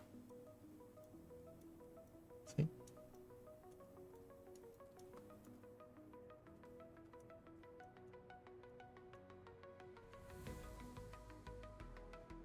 I like making this different colors, the pressure vessel, so it looks right.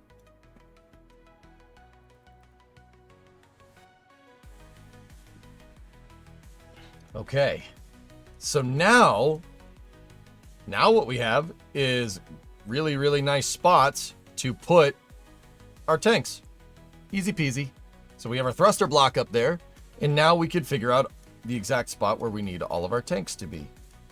And what we do now is we take our heat shield and we attach it to the back part of the fairing plate, right? And then we move the heat shield on an absolute rotation into the position that it needs to be. Boom. Boom. Making some good progress here. I'm going to take out my test Eclipse. We still got to figure out where the heck all that goes, but that's okay. Now we place our fuel tanks.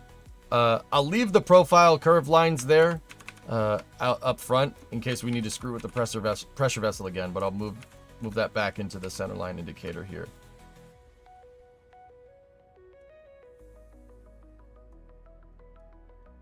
You added 2 dummies for people mass inside. Kerbals count for mass, Dark Roo, so we don't need to worry about that. As long as we put 2 Kerbals on board, we should get a good approximation. Now, guys, I'm fairly certain that these thrusters are not monoprop thrusters. They are... Oh, they are monoprop thrusters. Yeah, they are monoprop thrusters. In fact, that monoprop thruster... we might need to use the vernier.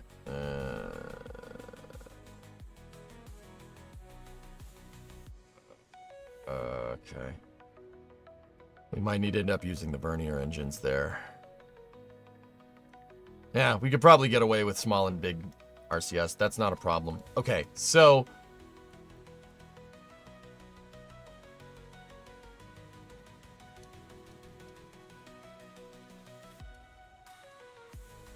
Now, what I'm going to do here is not a lot of people know that the heat shield actually has 2 attachment points. One of them is actually recessed a little bit, and the other one is a big attachment point. I like using the small attachment point because that means you can put a docking port right here. I know what people are going to ask. Why are you putting a docking port here? Got to have a way to attach to the service module.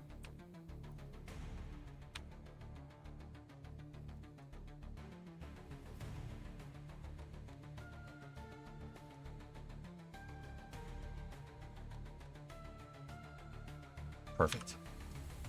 I know people are going to say that's buried in there. What's going on here? Don't worry about it. You just got an idea, okay? Yeah.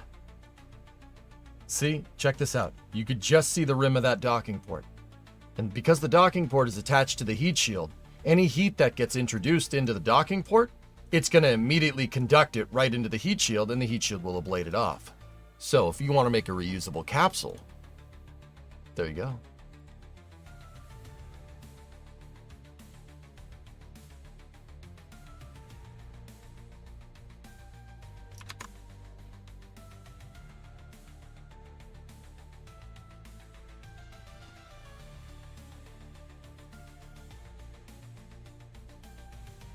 Yeah, that's gonna be a vibe getting that right, but we can do it, no problem. Sorry, Hawks, I'm not.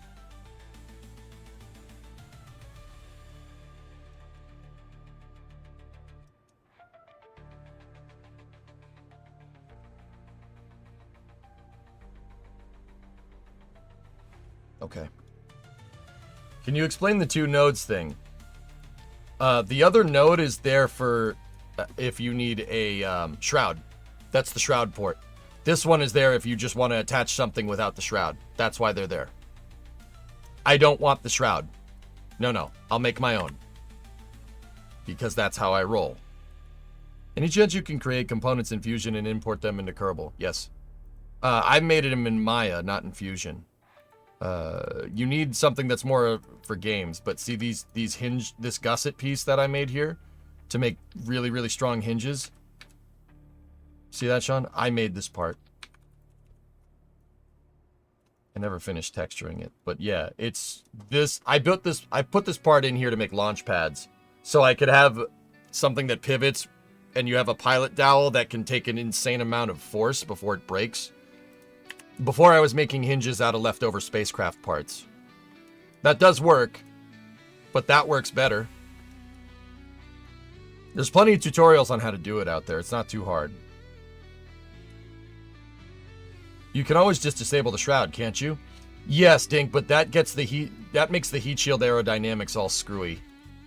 Yeah, the heat shield arrow gets very, very temperamental using that attachment node I found.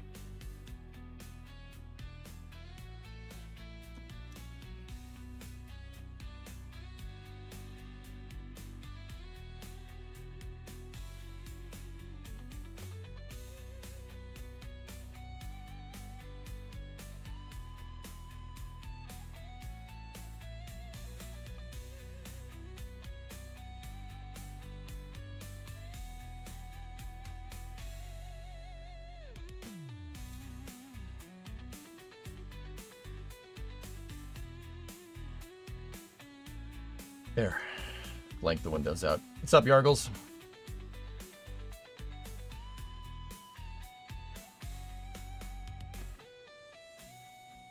Yeah, Yuri, I'm not sure if we can overclock RCS ports. I'm not sure if we can, but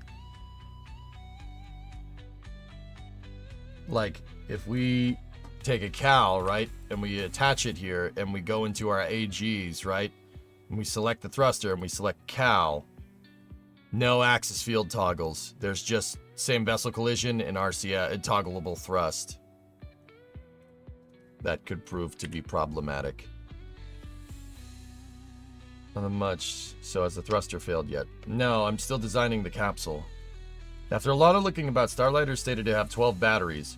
The reference render we're using only shows 10. But those renders are from 2014, so it could have increased to 12. They're most definitely the batteries. Thanks, Resize. Resi, excuse me. Resize. Sorry, my brain went brain. Res, I appreciate that. Thank you. Okay. Now...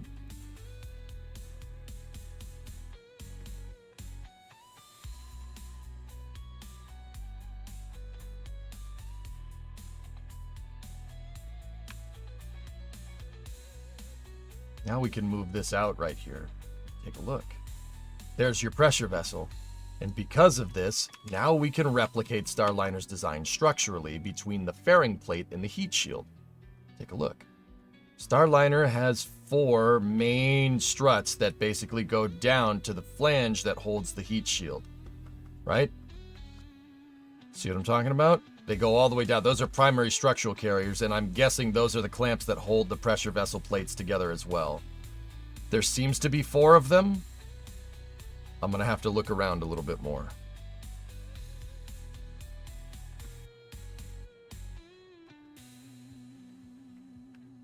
Yeah, 1, 2, 3, 4. That's also your primary hoisting points. See?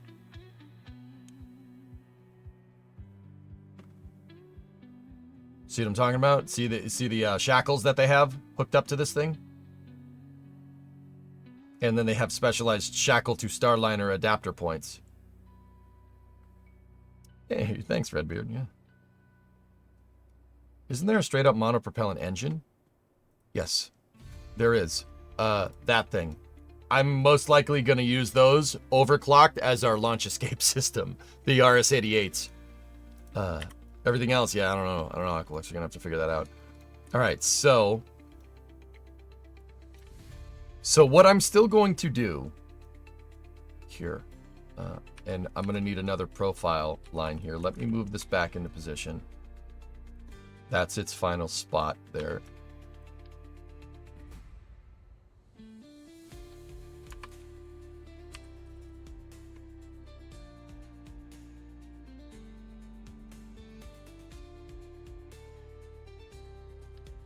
I just need another ruler here.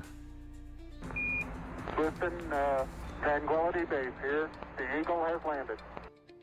What do you call the most famous cow of all time? Legendary.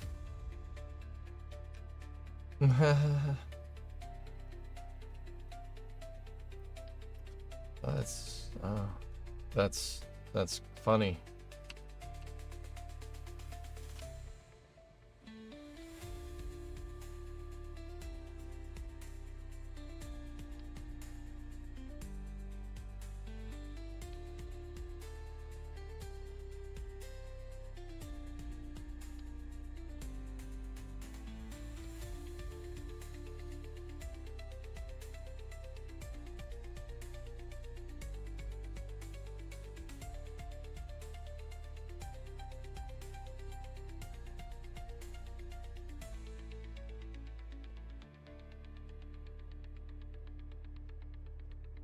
All right, so this needs to go down here like this.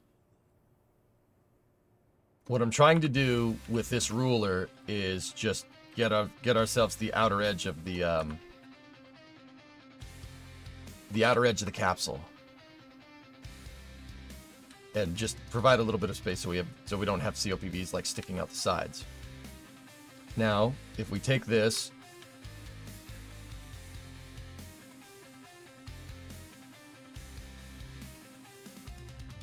Right?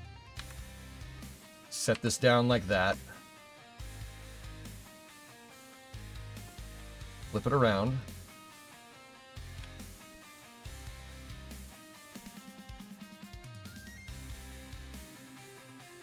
That shows us the forward bulkhead of the capsule. We can tighten this up. This ruler doesn't need to be this long. Do the same thing.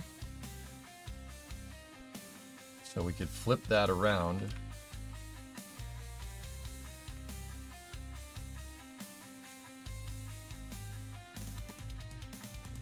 And have this measure the back where the heat shield is.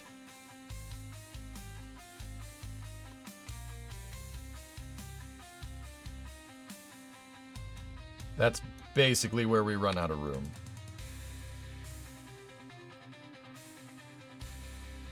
Keep it nice and square right there. All right, cool. So note that I attached these, right? I attached these rulers to the fairing. Those rulers that get you that profile curve of the pressure vessel are attached to the capsule. This is just keeping track of stuff in the hierarchy. But now, if I move, check this out. We move the fairing out of here, these rulers should go with it and give me an exact volume of usable space. This cavity right here is where we can use stuff. That's where we can put tanks. Now, we have those Starliner hoisting points that we know about, so we're just going to have those represented as 4 struts. Now, You could just connect 4 struts like that, call it a day. I don't want to do that. I don't like doing things that way. That's imprecise. Rotate it so this axis lines up with your cardinal directions. Okay? This is how they work on rockets. This is how rockets are processed in real life. Right?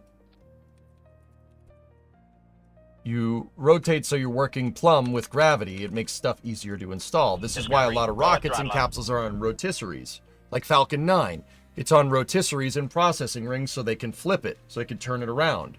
You can turn the whole thing so the part that you're working on is near the ground. You do that in Kerbal. Same idea.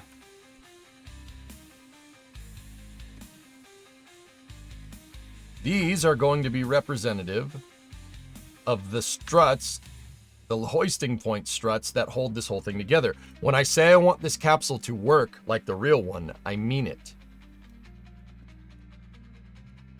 Yarg, Tier 2, 121. Ugh. Thanks, Yarg. Dick.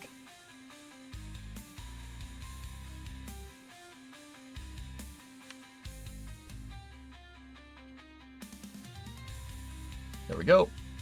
Okay, so now the rulers that we're using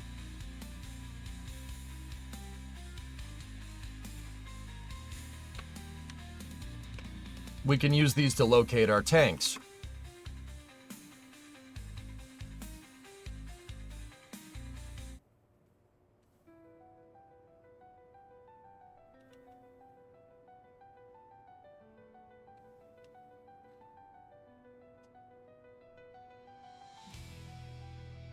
All right. So 1, 2, 3, 4. There seems to be cells here. Like, there's bays, right? See one right there? So 1, 2, 3, 4. Okay. Okay.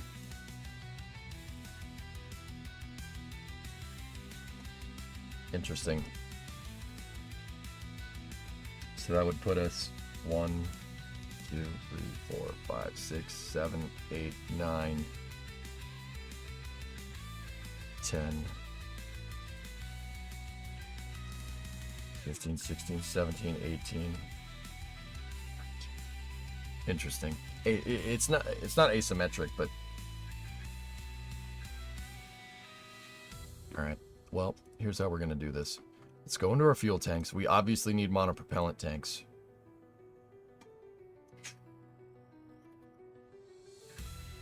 One, two.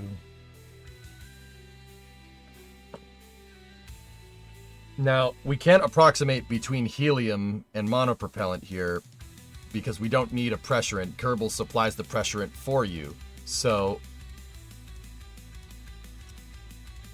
let's do this way. Let's put 1, 2, 3, 4, 5, 6, 7, 8, 9. Let's put 9 tanks here. I'll put the ore tank here because batteries in KSP are extremely light. For some weird reason. Must be like lithium or whatever. Like, I'm still going to put the ore tank down there to help us offset our design. And once again, I don't know where... We got to figure out where the environmental control systems are, but we'll get it.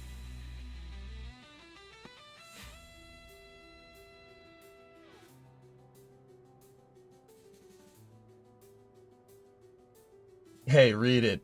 Hey, Geeson, did you know that you're the worst person ever? Also, you're everything I wish I could be. Also, hi. Wow, that's a weird thing to say, Yard. Hey, Hurtful, what's up, man? Sorry, that's not super relative to what you're working on, but now I see Starliner. I remind the question I have. How do they design the protrusion through the heat shield that attaches Starliner Orion Dragon to the service modules? Isn't that a crazy weak point after separation?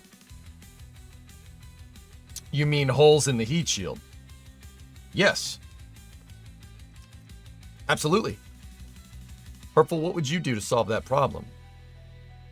So Starliner has piloting dowels, where it's mechanically attached are basically huge pins. There's 4 of them. See? 1, two, and then there's another one here. There's another one on the other side. See there? That is a hole in your heat shield, right? That's not good. How do you get around that? Well, whatever your receiver here is needs to be enough to withstand re-entry heating, right? Because a hole in the heat shield, plasma is going to get in there and it's going to pressurize in there. So not only does that need to be temperature resistant, it needs to be pressure resistant, right? Dragon does the same thing. There's pilot holes. Now, you can keep them small. It doesn't take a lot to keep this thing located on top of the heat shield, right? But yeah, that's still a hole in your heat shield. It's a chink in the armor. So that place better be, whatever you're using there, better be made out of something. You're going to have to make it out of a higher mass metal, or because it needs to be able to withstand, like straight up withstand re-entry heating, right? Because plasma's going to get in there. It's going to get in there. It's going to pressurize inside of there. So you need to make something that can just passively resist that straight up or radiate the heat out or something. It's a good question, dude. You could make it out of titanium. Do you want to send the Kerbals to the space station for 9 months? No, Das does. BY. That's why I'm building it for him to fly. I don't want to build this piece of junk. It's not a piece of junk. It's a good capsule. It's just getting there. Okay. You could make it out of titanium. I would make it out of something. Titanium would work, but does titanium withstand 1600 C? Something to think about. You're going to need to make something that can basically either A, tank the heat, just like in an RPG or a MOBA or something. You have something that tanks, that can just absorb all the hits. In this case, you're absorbing a crazy amount of heat that can just straight up tank the heat, or something that can survive long enough, or something that can radiate the heat out, right? Or something that can survive long enough during the re-entry regime that it won't melt, right? Which is basically just tanking the heat. It's one or the other. Personally, me, I would just build something that tanks the heat. You got to make the thing that attaches the capsule to the heat shield has to be strong anyway. So you're going to want to make that out of something very, an alloy or something that's extremely strong and very heat resistant.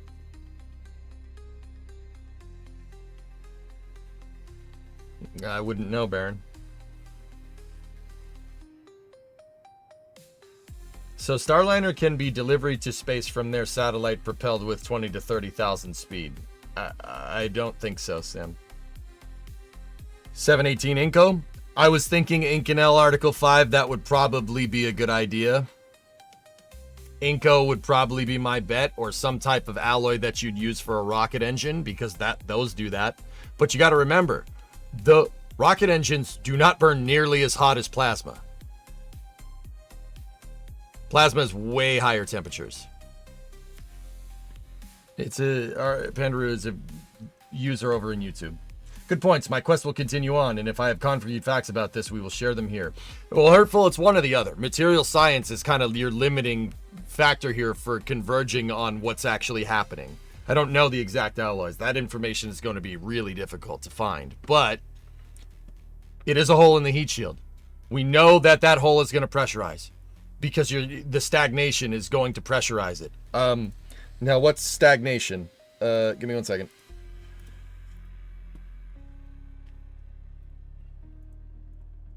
Here. So,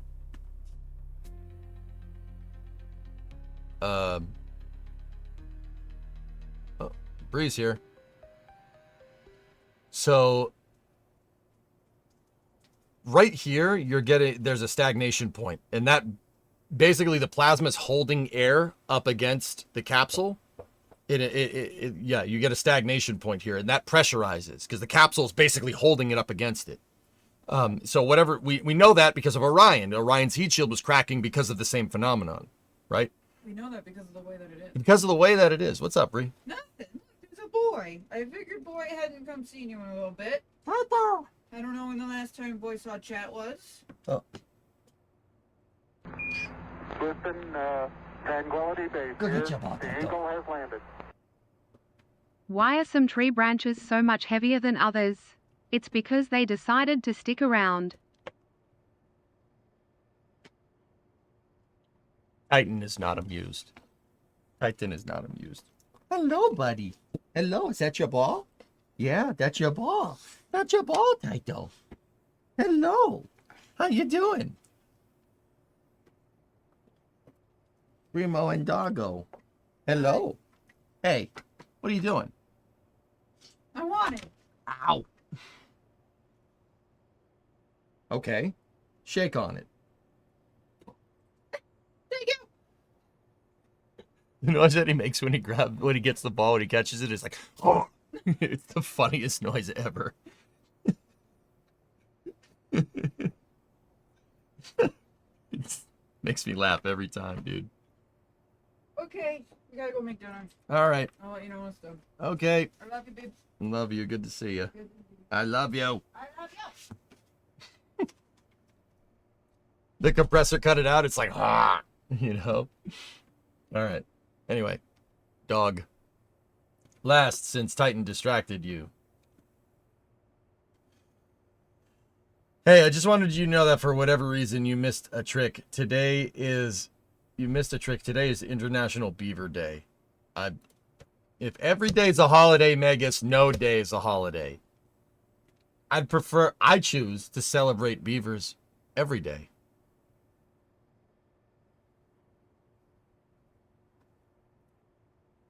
Hey. I think he means Timberborn. Really, Yarg? No.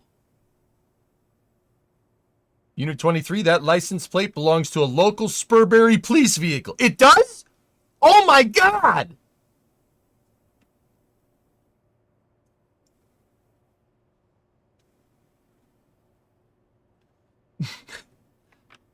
Wet spot on the green screen? Maybe. I throw my beer cans back there. That green screen probably has beer stains all over it. Does it? Oh, yes, it does. License plate belongs to a local Spurberry police vehicle. It does? Oh my god. Sorry, that's funny to me. Anyway, we were talking about heat shield. Yeah, right here. It's going to pressurize. So it's got to be something that can hold the pressure and something that gets really, really hot and also something that's very, very strong. It just needs to be good at everything. Anyway, back to work. Fuel tank placement.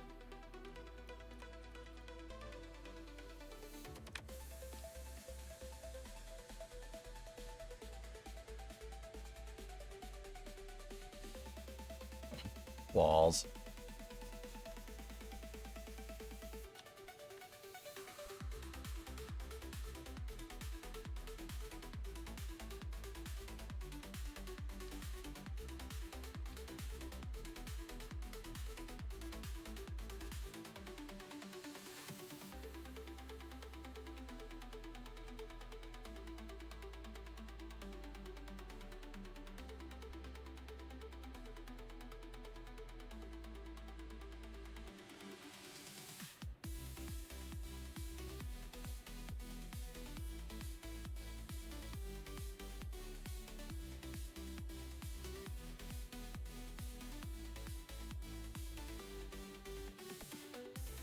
Let me just check to make sure that that thing doesn't stick out. Nope. We're good. All right, so that position is good. So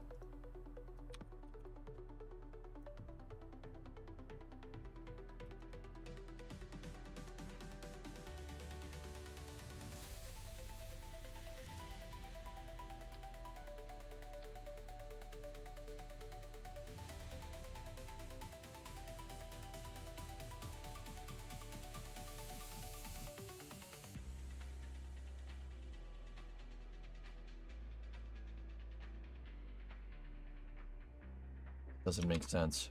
That's not the right tank spacing. Get rid of that. Yeah, that isn't the right tank spacing. Yeah, okay, we're 5 degrees off. That's fine. So let me rotate the capsule 5 degrees off of that and then replace that. in Mirror Sim, so this comes out correctly.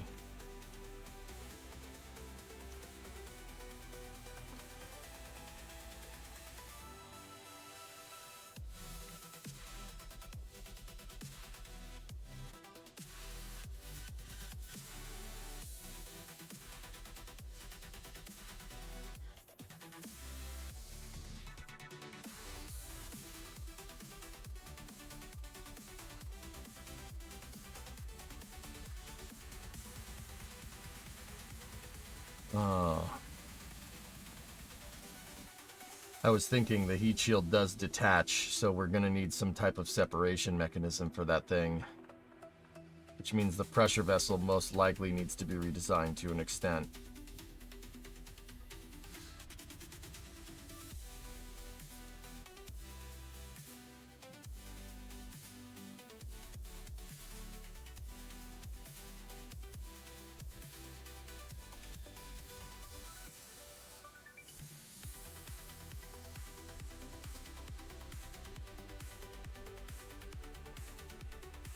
Because Starliner jettisons its heat shield because of the bags.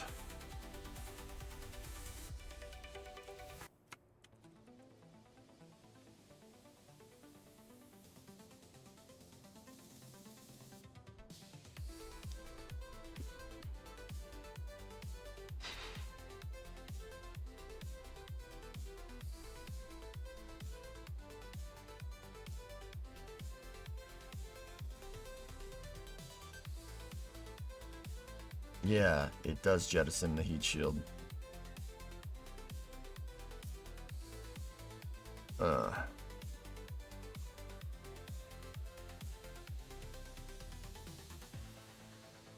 It's not for all the crafts, Savola. That's just where we... yeah, these are out on the internet. They out on the internet, though.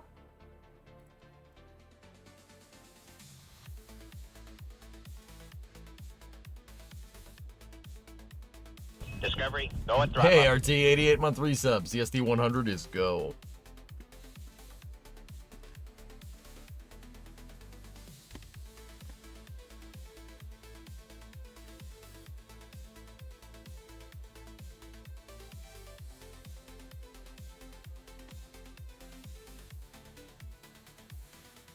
I'm thinking, give me 1 second, guys. If we wanted to, I mean, we don't have airbags in KSP, so we don't have inflatables and stuff, so doing that is not really gonna work too incredibly well. SLS seems okay, Act. We don't, kind of in a holding pattern until whatever happens tomorrow. That's when Jared Isaacman has his confirmation as NASA administrator. I'm pretty sure SLS will be just fine, though. Might need to redesign.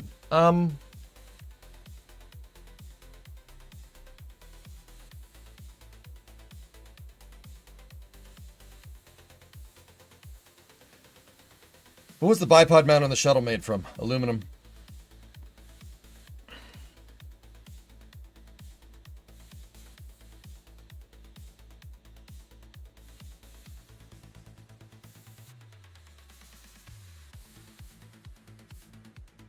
Yeah, I think Isaacman is a really good pick, Act. I mean, Act, I know you haven't been here for a little bit, but you remember all my things back in the day, all the Space News and op-ed parts of Space News that I did where I was like, SLS needs to launch more, not less, if we want to recoup the ridiculous development cost. I think Rook knows that. I think he knows that. I think that's what he's going to do. He's going to try to basically do what Jim was trying to do. And I'm okay with that. In fact, Jim endorsed him for what it's worth. Hey, Woody. 100-month Go and throttle resub. up. 100 months. All right.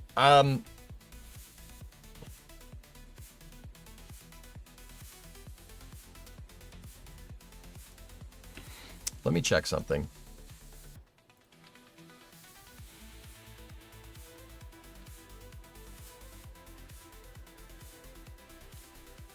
Woody, thanks for the 100 months, man. Appreciate you. All right, let's get rid of that. Let's get rid of that. I'm gonna get rid of that too, because I have to do a slight redesign to the pressure vessel.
Good.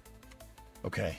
This will allow for a mechanical delatch point here. So we want Starliner to fly right. If we want to do it right, we got to be able to jettison our heat shield. Heat shield deploy for reference just in case. That's the mission that Jeb flew.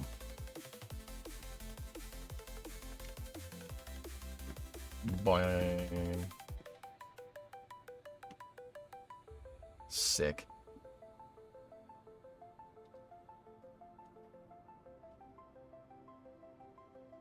Look, see how they roll? Dude, that's... I can't tell if this would be really fun or it would, like, I'd puke.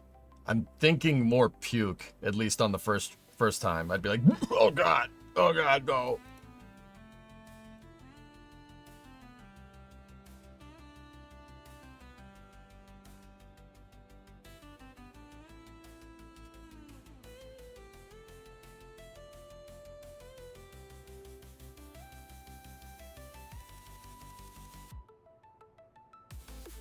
Love how that deployed with the music.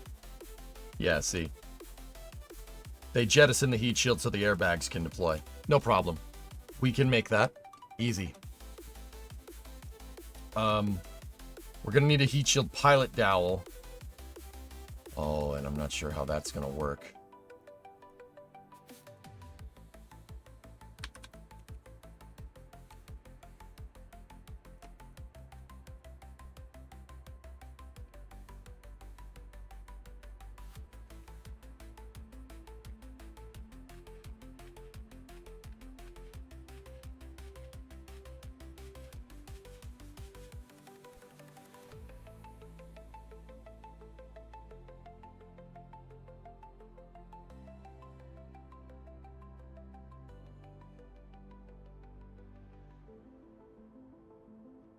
Damn climbers.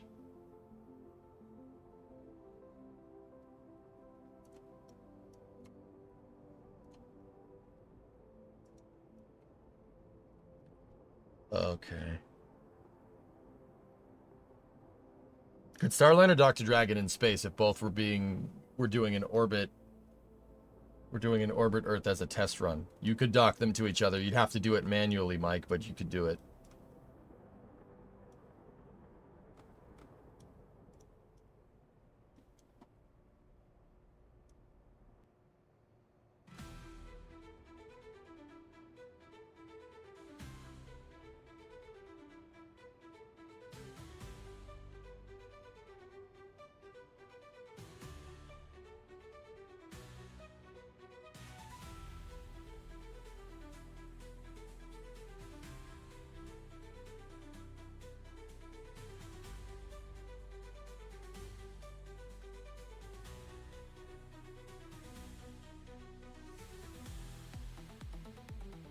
I'm thinking,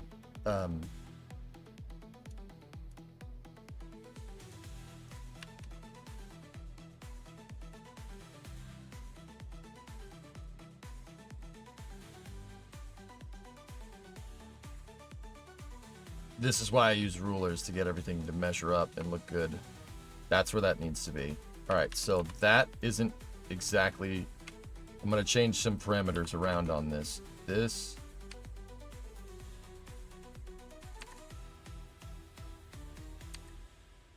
Shouldn't have attached that like that, but that's okay.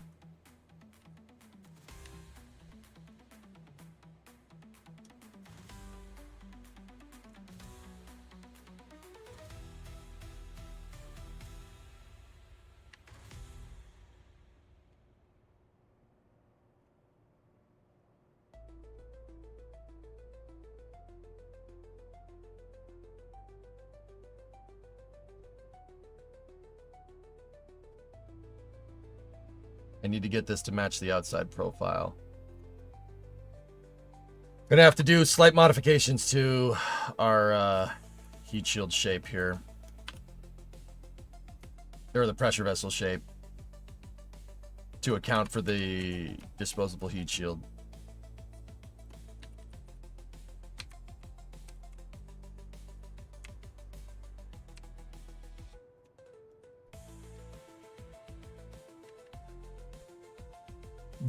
If you're wondering what these strut lines are, they're just rulers. Just ways for me to figure out good like points in 3D space.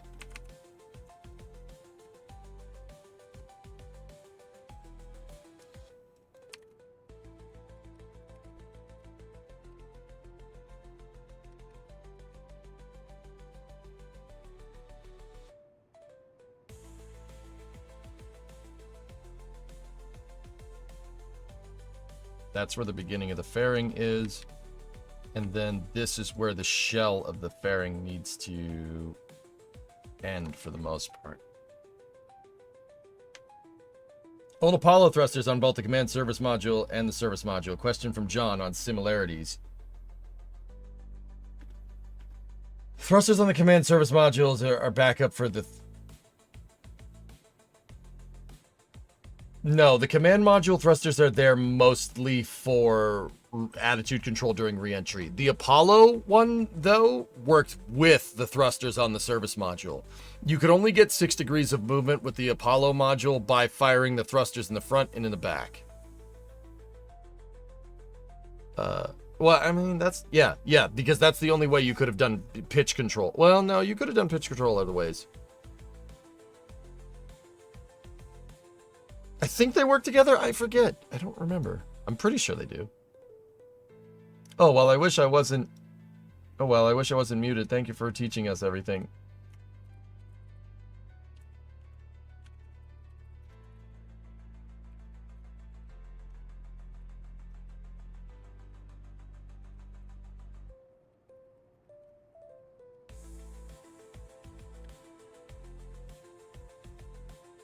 Talking to Woody.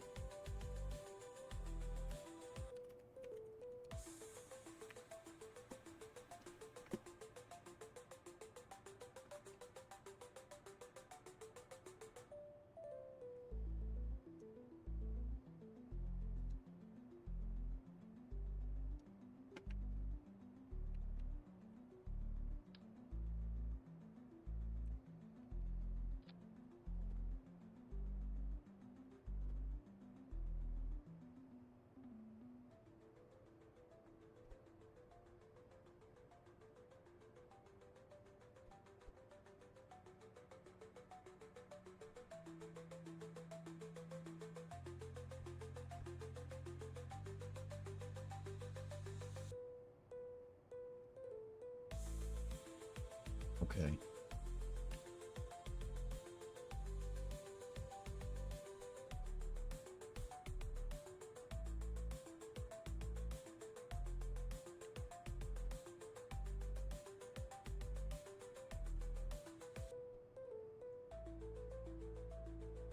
All right, now let me get the pressure vessel out.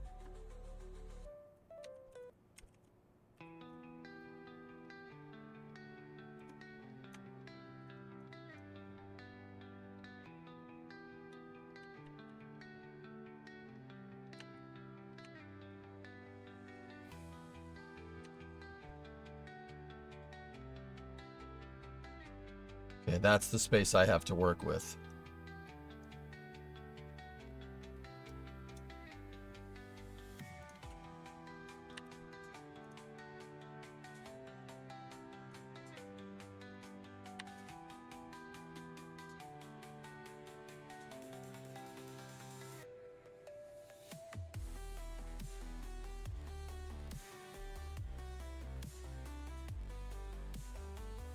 Starliner does something very similar to that, Aqualux.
The problem is that the colliders on the capsule and the colliders on the heat shield are not really doing what I want.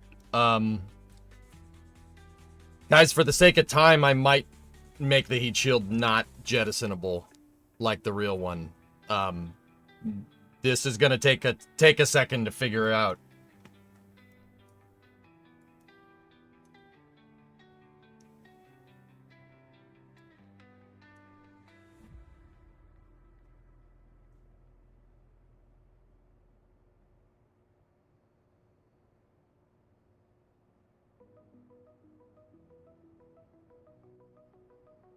Where are you checking the ball tanks? Yeah, I gotta figure that one out, dude.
Give me one sec.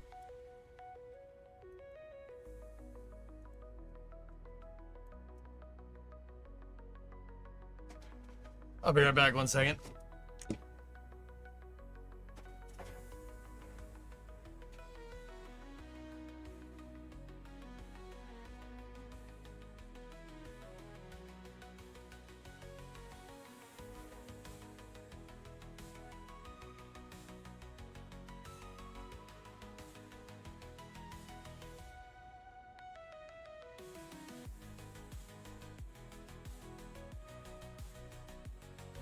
Okay, I just needed to check something.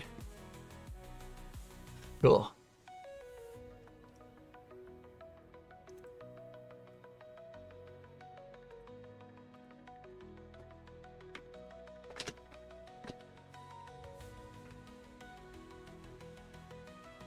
Been tuning in and out, so I may have missed it. Any reason why you don't just use the stock detached heat shield? Starliner jettisons its heat shield and is reusable. Intended to be reusable.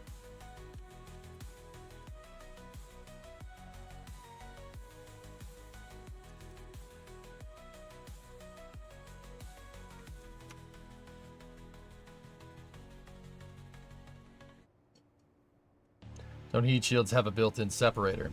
How are you going to attach a new one?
There we go. My rulers were not indicating correctly. There we go. That's why we couldn't get the shape right. All right, so take the heat shield, move the heat shield back a little ways.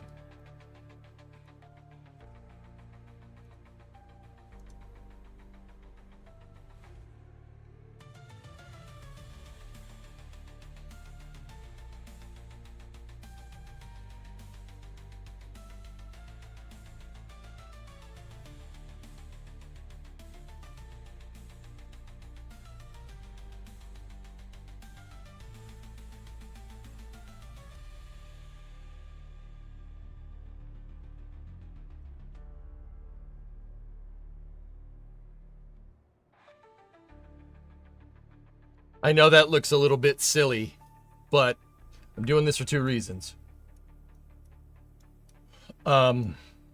Detachable heat shield is the biggest one. And second of all, those fuel tanks, there would obviously be occluded. So instead of making the fuel tanks wrap around the fairing, I'm making the fairing encompass the fuel tanks. So, you know, this is where Kerbal differs from real life just a little bit. So they're occluded correctly. So then when we go to put this back in here like this,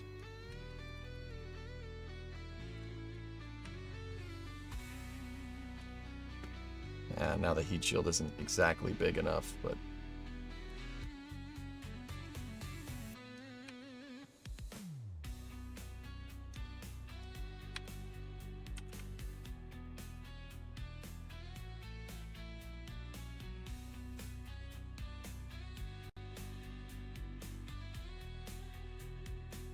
what do you know? Thank you. Thank you for being you. And also, I'm glad I got to go along for this ride. I remember way back when you were streaming in your room at your parents' house, Primo, calling me out from her name. I may not talk much, but for the most part, I'm here every day.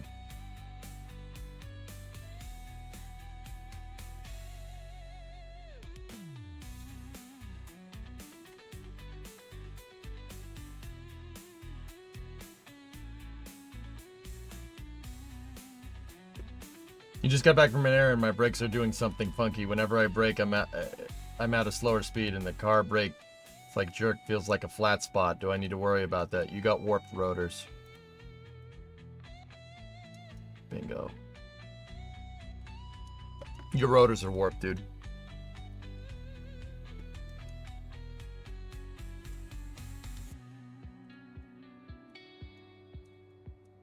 How's that, Yuri? Now we're cooking with gas.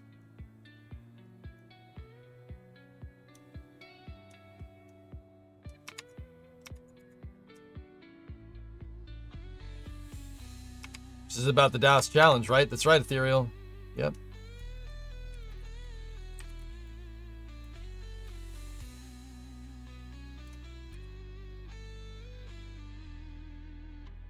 Let's see, I don't exactly want to do that.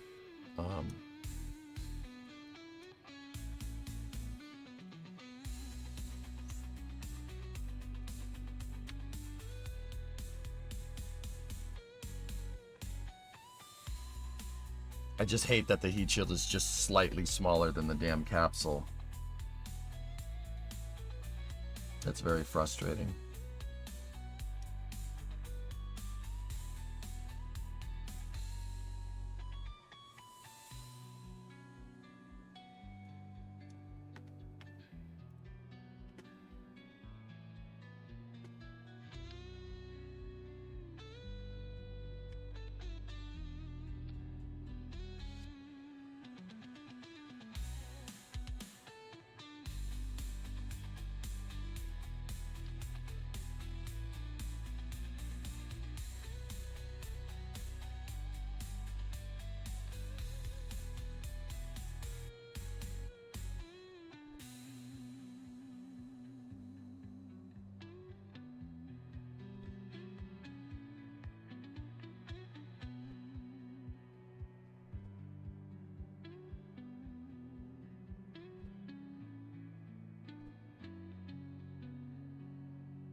Flags are physicsless, Archie. They're a physicsless part.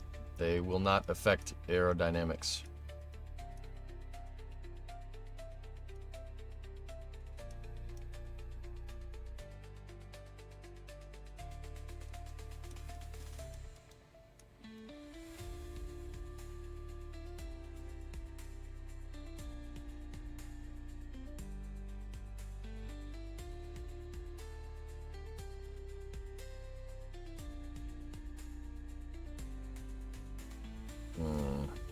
I don't like it. Not what I'm really looking for.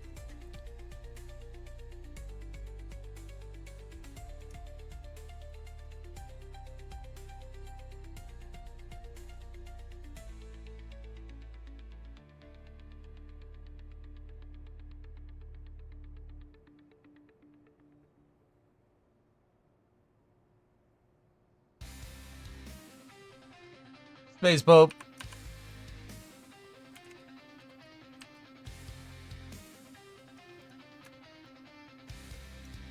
What's up, man?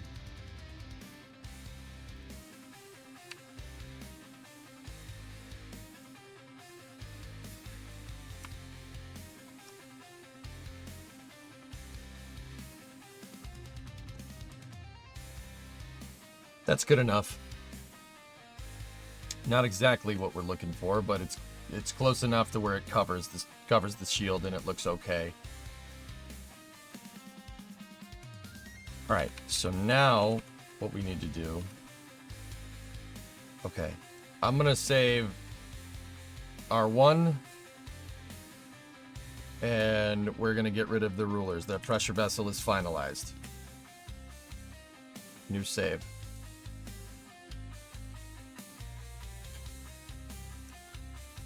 Now, what we probably need to do is just move around our thruster blocks just a little bit.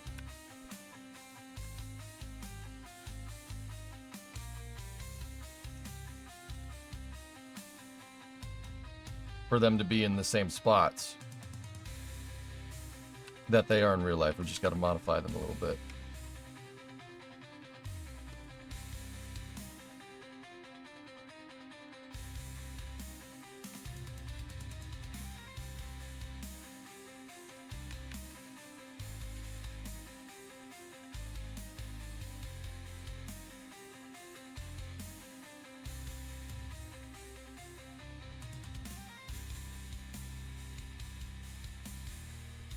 I'm locked in, dudes. Just like old times.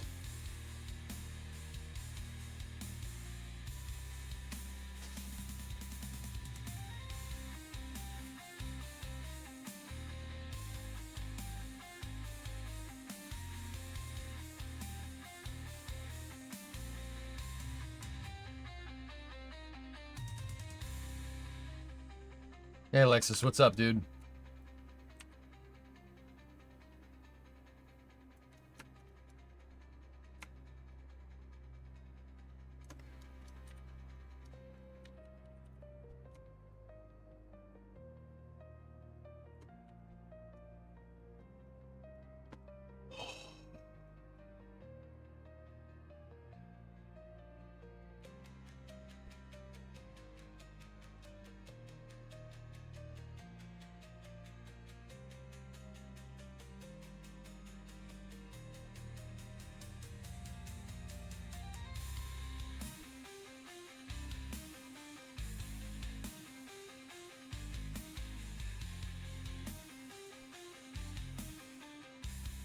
There we go. Nice. That looks a lot better. Good. Now we need an intermediate piece here. Something that's structurally going to tie this together. And that's the piece that we can mount our heat shield to. Guys, I don't mind taking the 2.5 and doing that. That looks fine. It's totally okay. Remember, we're short on time. If I had more time other than 2 days to make this damn thing, I would do this. I would sit here and we would mess with it to get it to look right. That will do just fine for now. Hey Gil, what's going on? All right, so we can get rid of the attached docking port there. We don't necessarily need that. Okay, so we need an intermediate structural piece here. The structural piece is going to be inside of the fairing. We also, I would prefer it to be something that's high mass.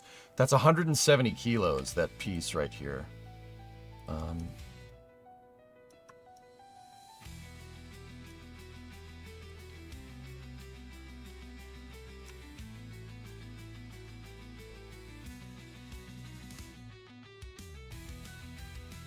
That thing just barely doesn't fit.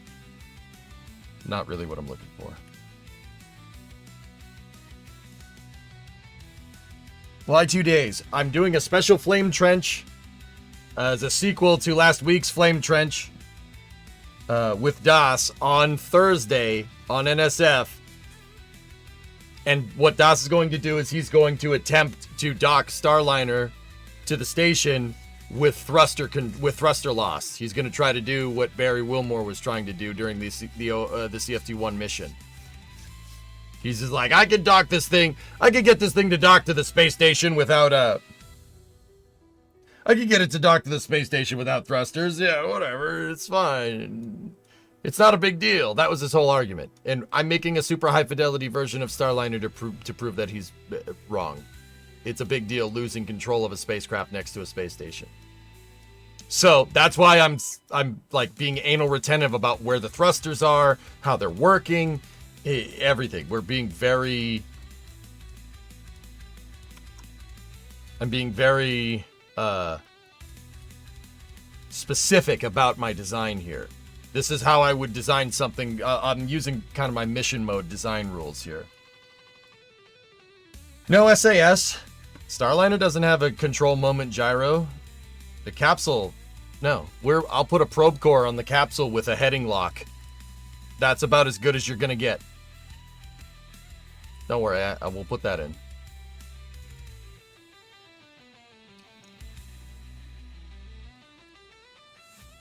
Something like that, Sneaky.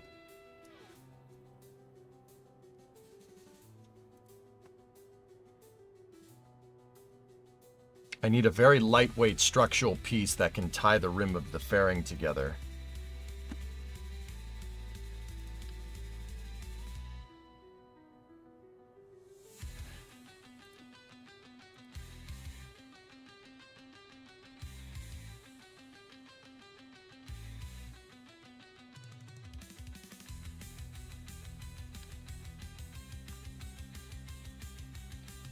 Actually, I don't really want it to be lightweight. I want it to be actually kind of heavy. Oh, panels ain't gonna work. Did DOS pay the extra assured access to guarantee the capsule would be ready on time like with Boeing?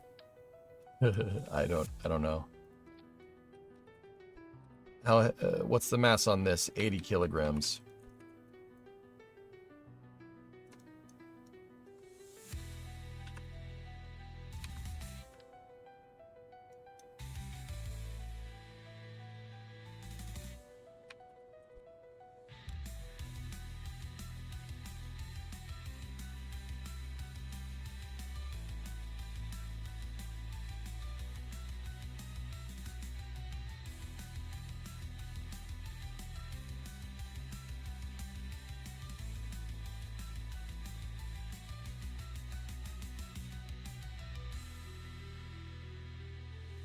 I'm thinking. I don't know if this is an ask. You watch the Commerce Committee tomorrow. Yeah, of course, good fella. Yeah, Ressi, right? It's such a pain in the butt to find information. That's why I sat there and we kind of we figured out enough, knowing what we know about spacecraft systems, to get it close.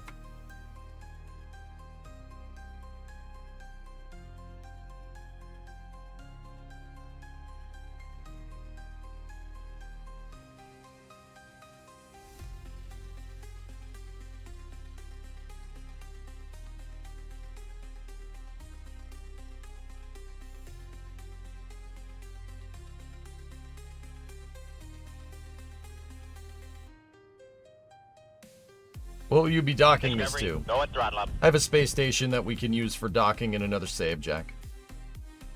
We can use the Space Station Freedom model that we made in the Mission Mode 3 save.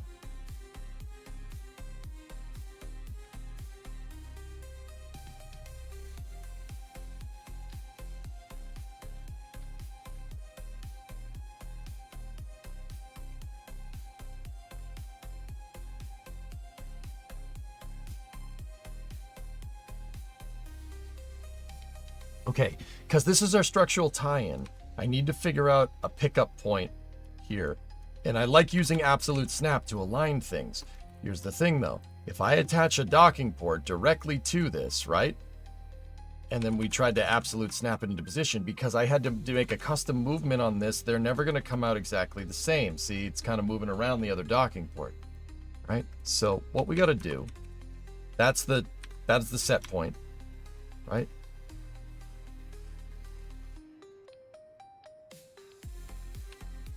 Gotta move this out of the way. Go here like this. Attach the docking port to this. Right? Move it out here. Use this as a set piece. That is exactly where I want that port to be. Right? And then back it up.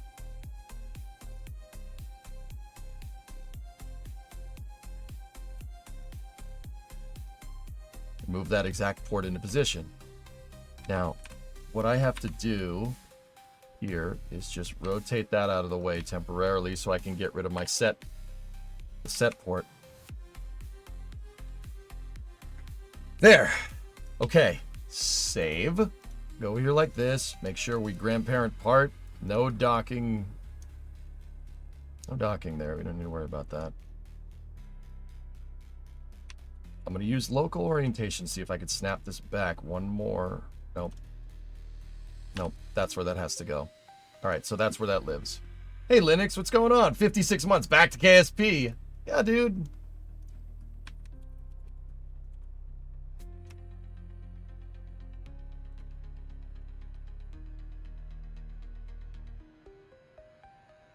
All right, so we're going to do some trickery here. Watch. Take the fairing expansion. Click fairing expansion. Now we need the structural piece for Starliner's hoisting points, right? So those were in 4 times symmetry on 45, clocked at 45 degrees. Like this. Once again, what did I say about making sure that this is correct? Take the fairing, rotate it 45 degrees, line up the struts with your world axis, so up and down, right? And then set them to absolute. And now, see how that's all crooked? Dude, the angle, for the people that don't know, in KSP, the angle of the strut absolutely matters. What I'm trying to tell you is the angle of the dangle is important. How you attach these things together will absolutely denote how this model, how the thing flies and how it moves. Okay. Perfect. I always take the time to make sure that the angle of the dangle is right. But with these struts, because the outer skin of the fairing is going to be covering the tanks, right? Unlike the pressure vessel, they're going through the fairing. You see that? You could probably tick them out one more. Get that looking real respectable like. Then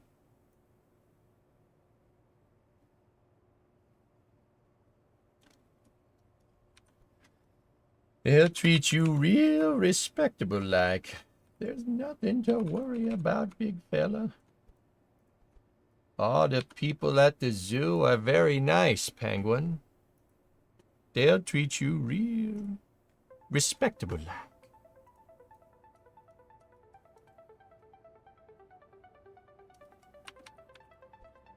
Alright, so now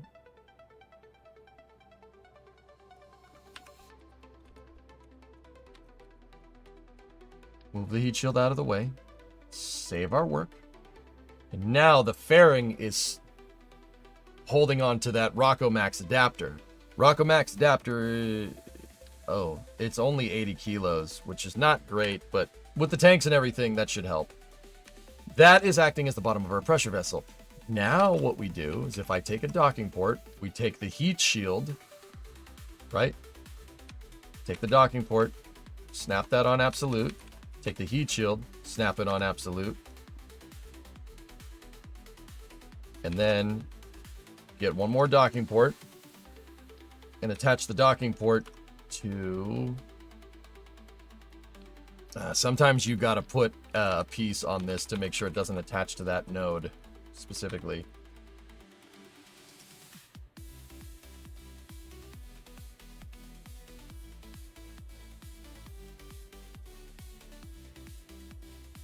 Perfect. Get rid of that. Get rid of that. Save. And now, on that docking port flange, that's where we attach our heat shield. Or that's where we attach the service module. And now the heat shield can be jettisoned. I know what people are going to say. Isn't that going to be wobbly as heck? I have a trick up my sleeve. Don't worry. Don't worry. You're worrying. Don't worry about it. I got this, man. It's me. Look, I'm your boy. I know what's good.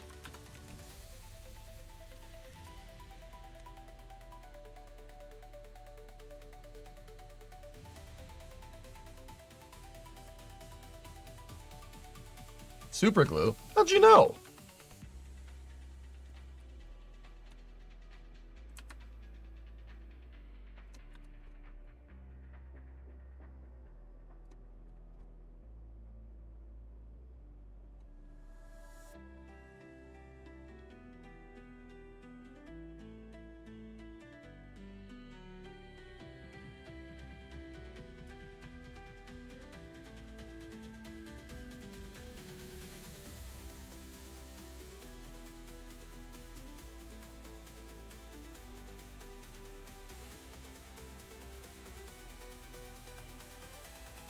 It's cool, but it doesn't look exactly right.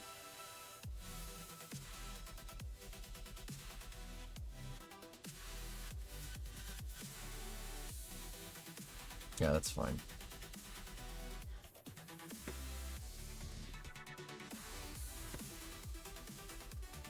Why is your docking ring under the heat shield? It's so the heat shield is jettisonable, Dean. You want to test it? Here. We haven't developed out the parachute systems just yet, but, you know.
This should work.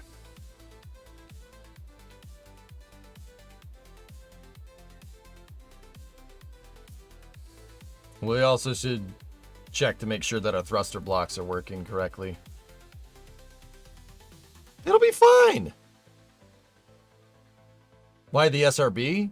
How are we going to test the heat shield jettisoning if we're not under parachute? How are we going to get under parachute? Pop, if this was mission mode, I probably would have just tested jettisoning the heat shield and reattaching it, but it ain't mission mode. Know what I mean? It ain't mission mode.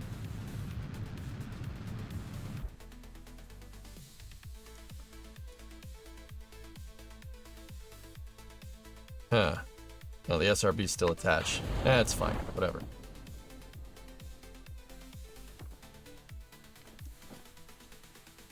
Jeb's having fun.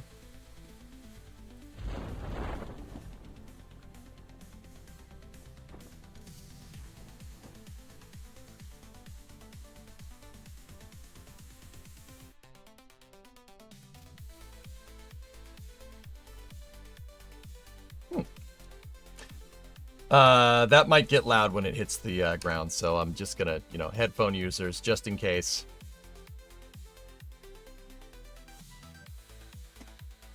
Cool. That wasn't too bad.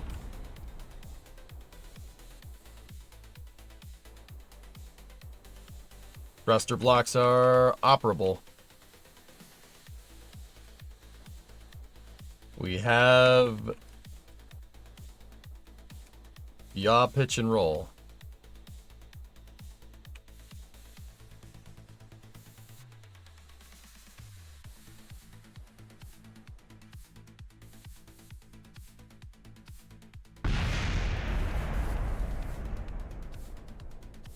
I would say that was a pretty conclusive test.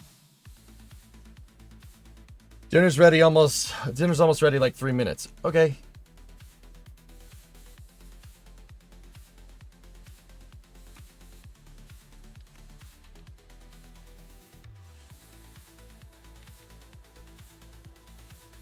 That needs to move back a little bit. It's just clipping out.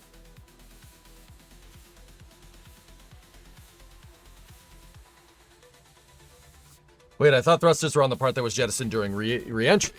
Well, yeah, Ethereal, but the capsule still has to steer during re-entry. How do you think they're able to precision land these things? Or get them back to an area that's not like 3,000 square miles or something, right?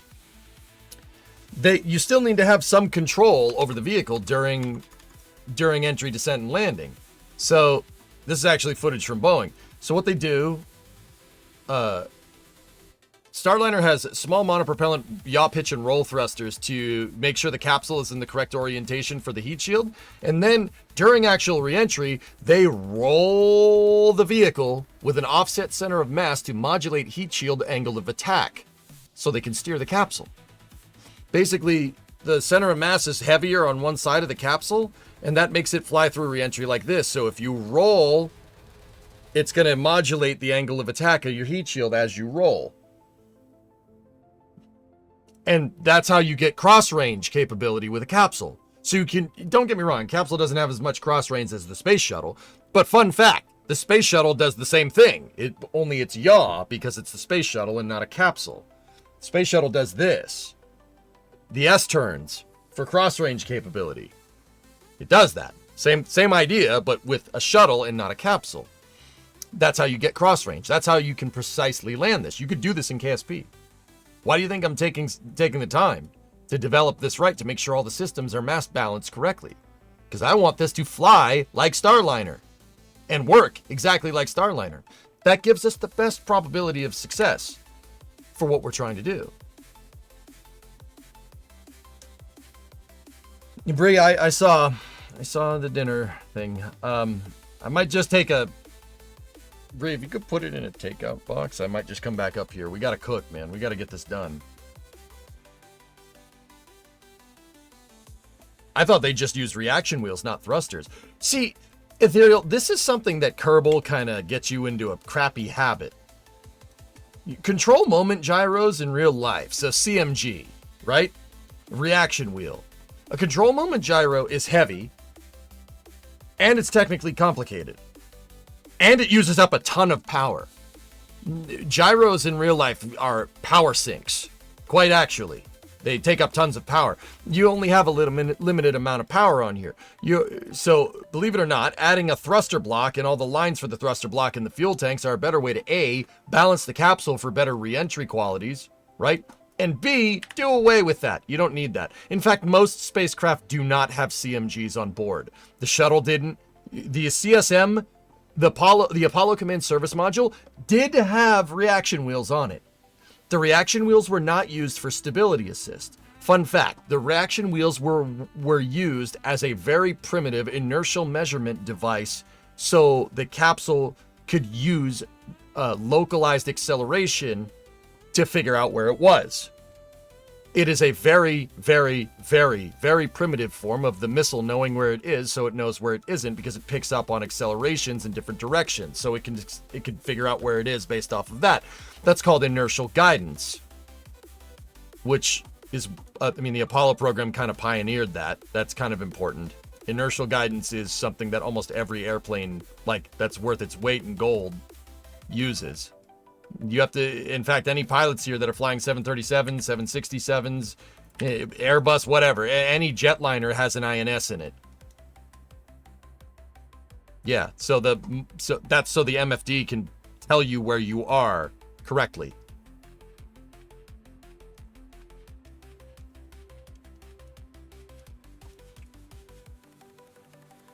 So good for the ISS, not so much for the capsule. Yes. Interesting side information. There's some work being done right now to use a control moment gyro revolutions per minute to store energy and turn the CMG into a short-term energy storage.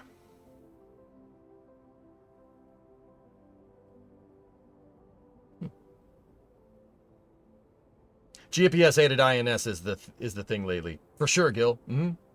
It knows where it is, so it knows where it isn't. So yeah, the Apollo CSM had reaction wheels on it, but they were not used for stability. They were used for guidance. And if you saturated them, the capsule would basically go adrift because it has no idea where it is. Yeah, that would be bad. You don't want to confuse the computers like that. And that almost happened a couple of times, but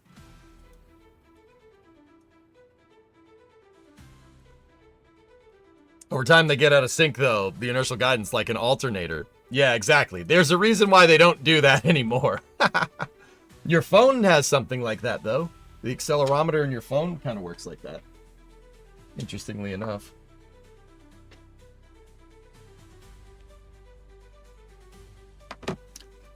Okay. Cool. So, we have our jettisonable heat shield. Our thruster blocks are working correctly. I do not want monopropellant on board this capsule in the tanks here. We have to come up with an internalized storage area. So we need to move our heat shield bulkhead back. I'm aware of the gimbals. Got the 8-ball right in front of me. Nice. And now that we have a structural vessel here at the bottom of our pressure vessel, so to speak, we can start placing fuel tanks, and we can start placing them in the spots where they actually belong.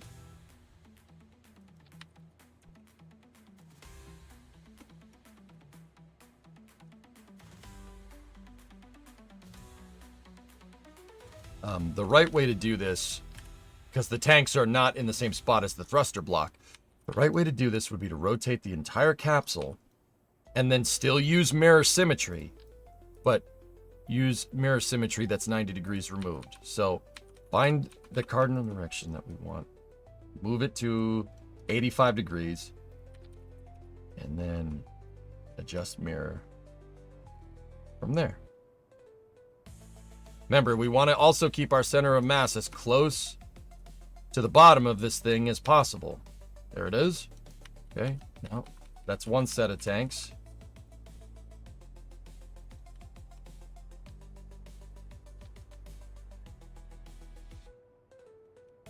One tick in on absolute, and then bury it so you just see the very bottom of the tank.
And there's your fuel tank positioning. How much monopropellant does each one of these have? 7.5? That had 30. So...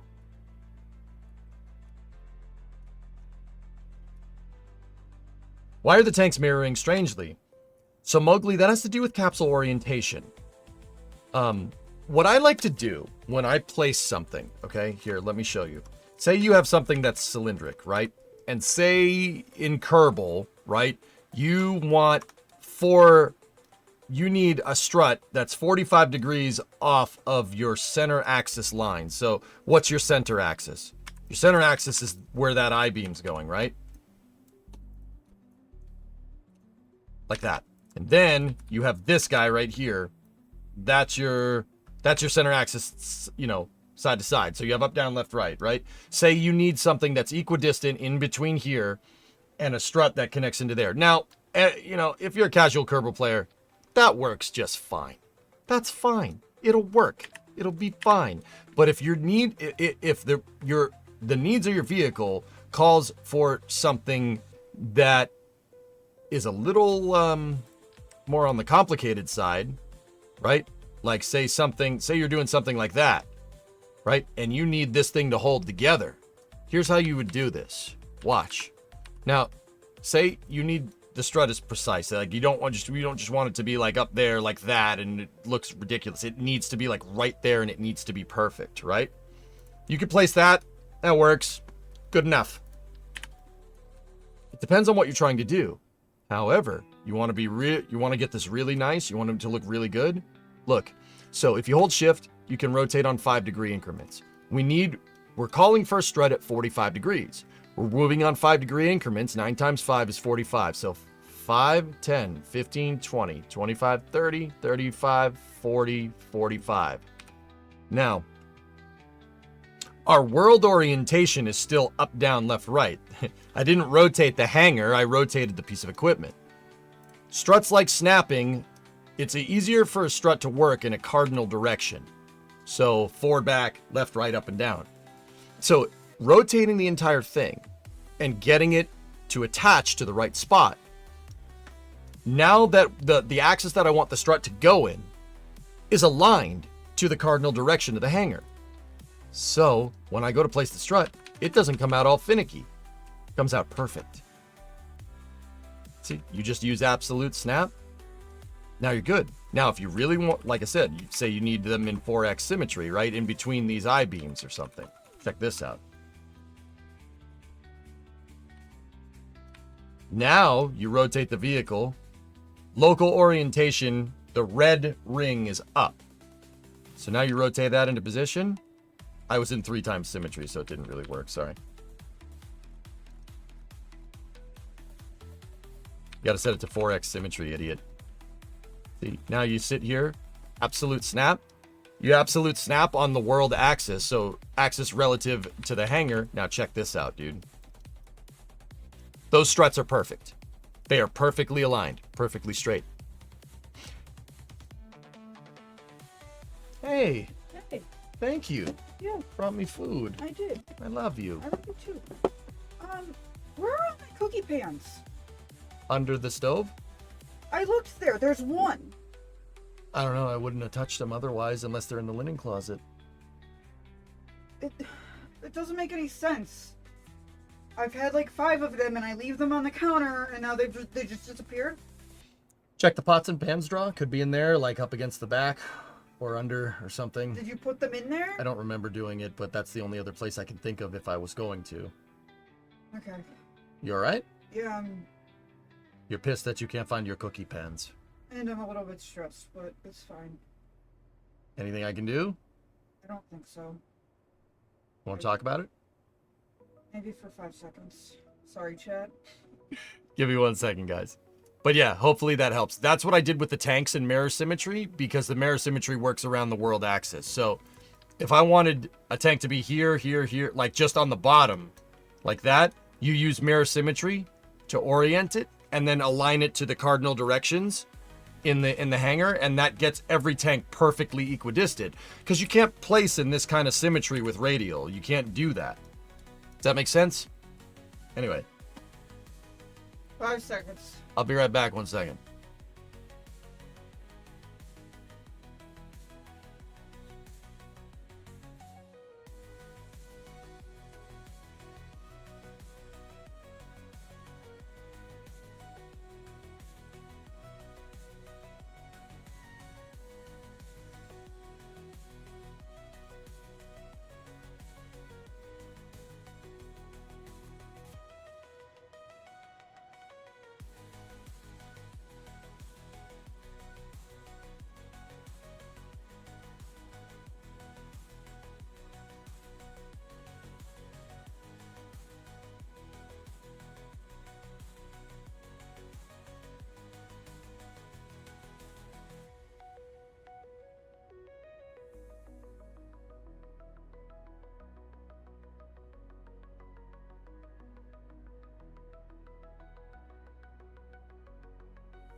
Okay, we're back, and we have the combination. Chad, he's not in trouble. He married a girl with anxiety and ADHD. It's just how it goes, okay? Like, So I'm off the hook. had nothing to do with him. He's a saint. See? Me and the Lord. Got a connection. We're on a mission from God. Alright, I'll talk to you later. All right. Love you too. Mwah. Mwah. Thank you for dinner. I love you. You're the best.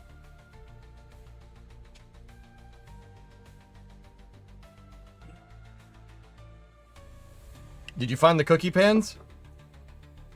We have a good idea where they are.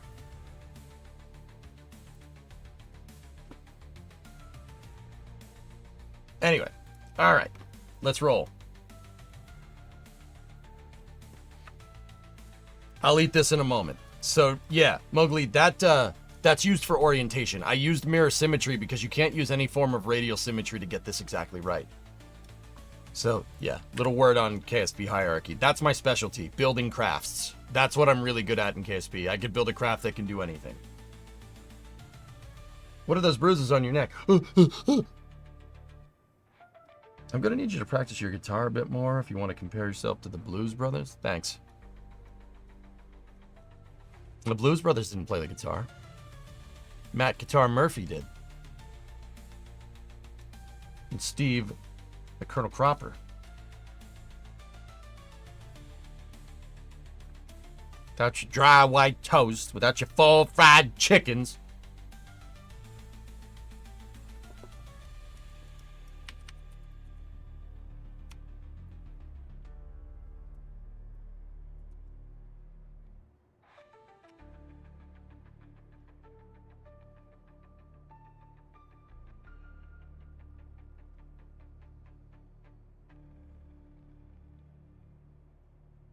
Okay, so our tanks are in the right spot. We need batteries for the capsule as well. I will put the batteries down there.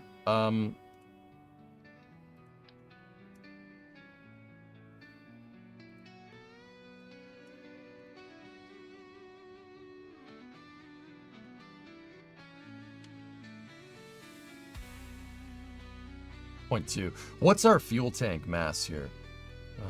The fuel tank mass is 40 kilos, and we're carrying 30 kilos of propellant. So each one of those tanks is 10 kilos dry mass. So that's the mass of the tank by itself. What about the battery? The battery is 20 kilos. And then we have currently configured, I have 8 tanks. 7.5 is 15. Right? So 15, 30, 45. How much was it in there? That gives us 45 monoprop. And that's just for the capsule. I do believe we can get rid of those tanks, and we can actually put our batteries down here because they are heavier. They have higher mass. What's the heaviest battery that we can get? That one's 200 kilos, but we ain't fitting that one in here.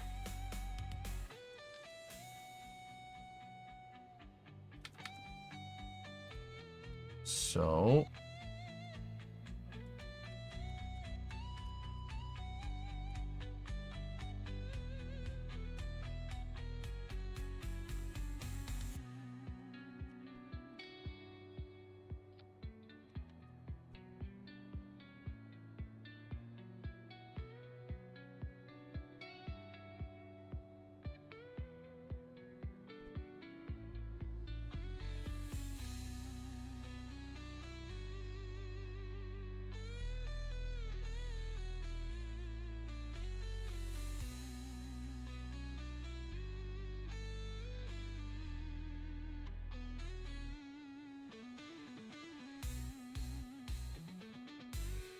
Lift this bad boy back up.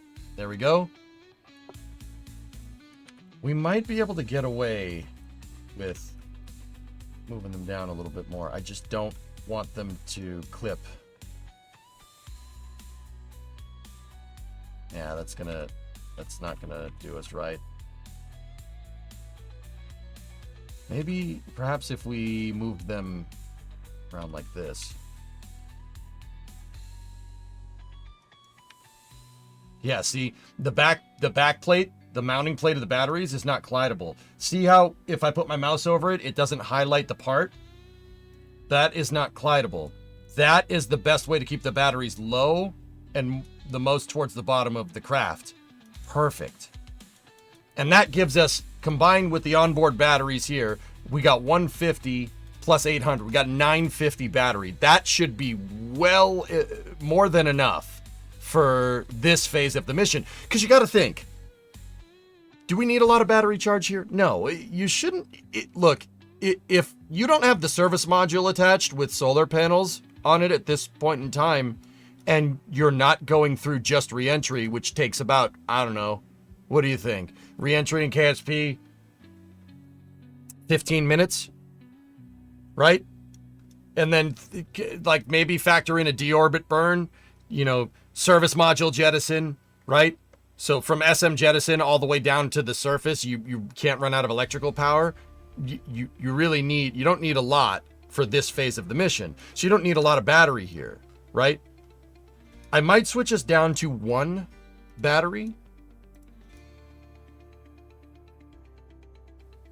But I think switching us down to 1 battery bank is going to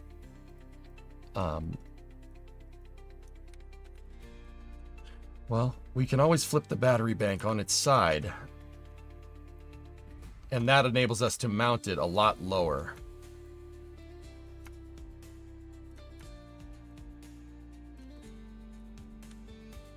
How's the KSP progress? Very good. Making good progress on our Starliner. I don't like that flag has that little bit sticking out right there.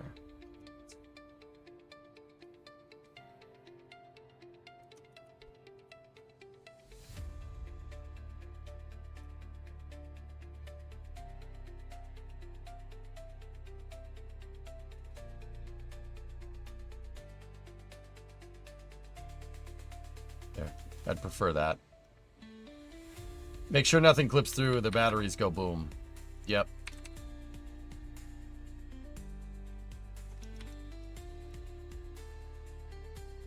just want to make sure that...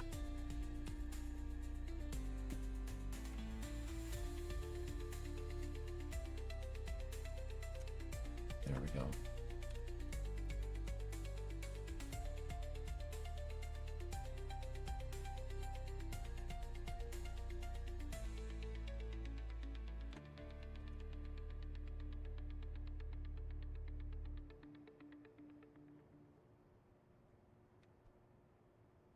That's good enough. All right, save. Okay, so we got our batteries locked in. What else? Have you chosen a name for the capsule? Jebliner.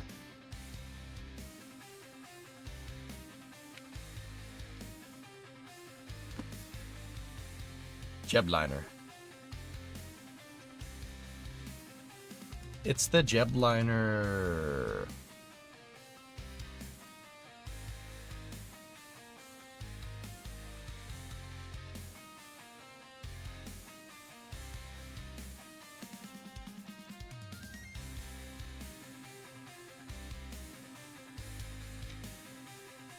You don't particularly trust SRBs? Ethereal. I think SRBs are fine. Solid rocket boosters have moved more people into space than any other form of rocket propulsion. Yeah, how's that one for a humdinger?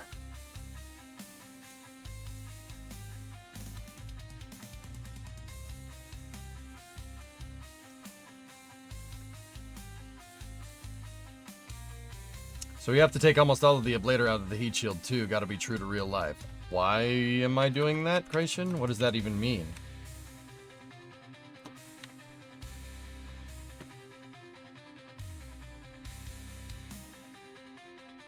What first stage are you putting on it? Let me design the capsule and then I'll make a rocket fort cake. I was thinking an Atlas N22 would probably cook pretty hard. I just...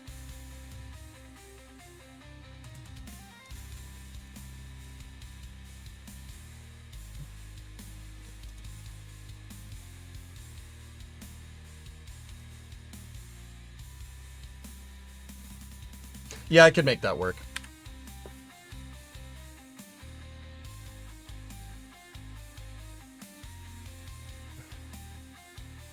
Use Blender, man.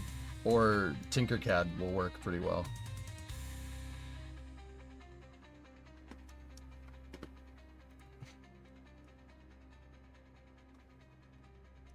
Those meatballs are calling my name, dudes.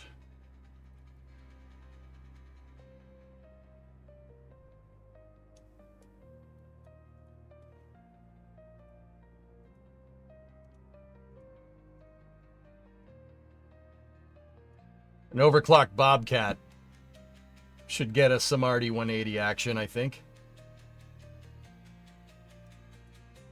I don't know, Rim. My eyes are not deceiving me. You just playing KSP. Alright, so, yeah. Now we gotta...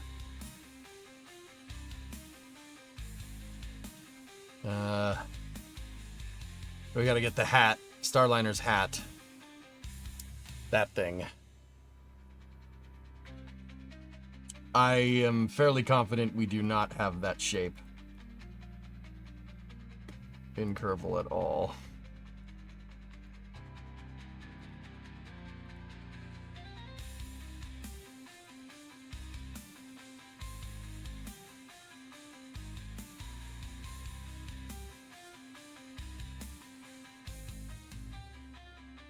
Could make it like the OG version where it pops off.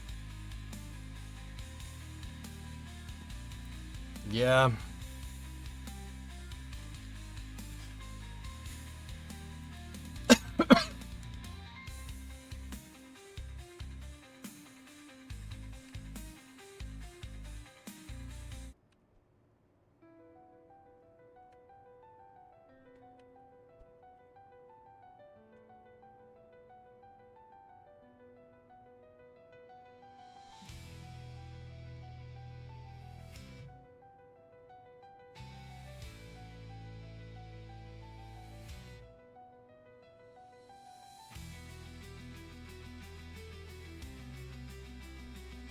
I retract my previous statement. We can make that work.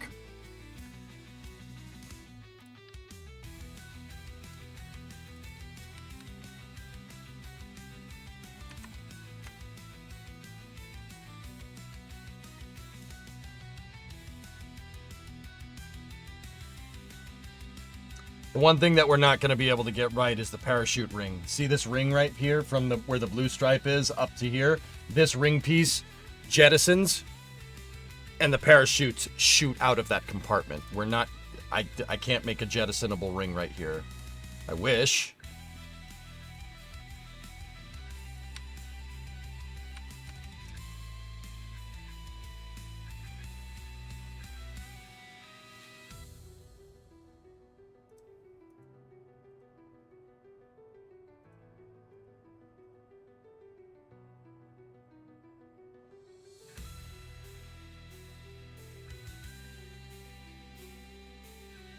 No.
Yeah, that should be good enough.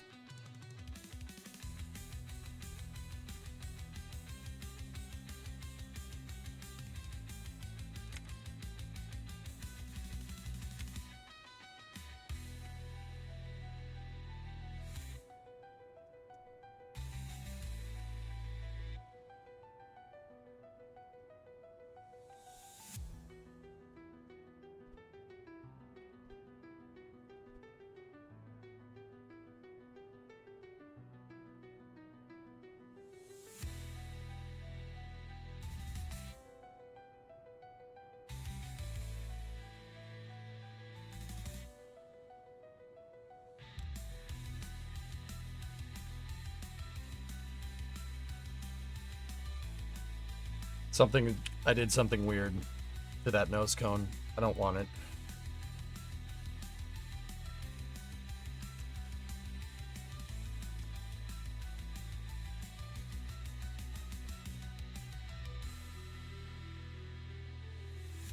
That's the position that we need this to be in.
That's not that. That piece pops off. And then the docking port cover is a separate piece.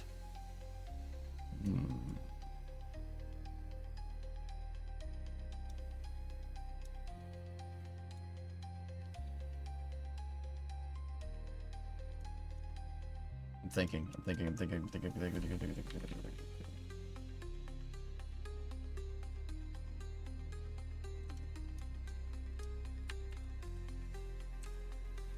Do you think New Glenn will ever be crew rated? Yes. Absolutely.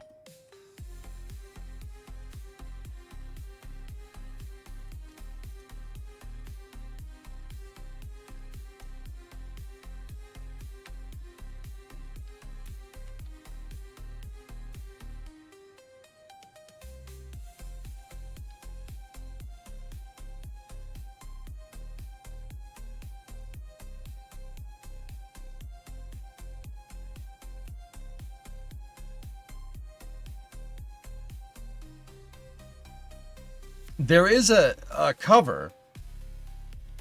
They added a cover, but that just covers up the docking port, dude. That covers up the docking port and the plugs. It's not that nose cone piece that goes to the top. The nose cone actually pops off during flight, if I'm looking at this correctly. In which case, we just need a docking port cover piece, which is...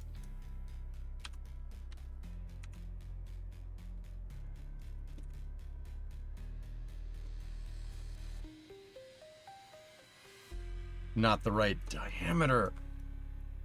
Ah. Doo-doo caca poo-poo. Just pee-pee. What?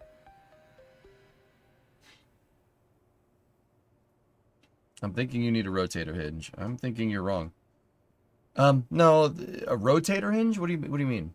No. This is the right thing.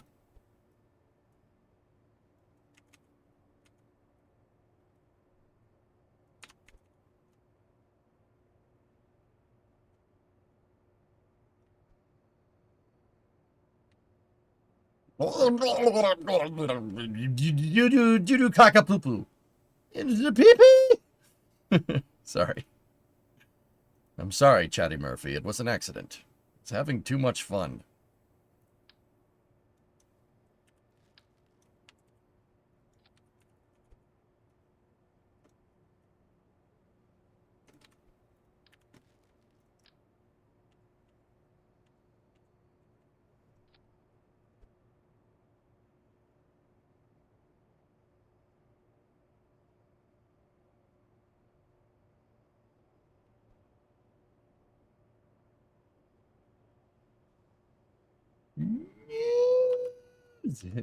News.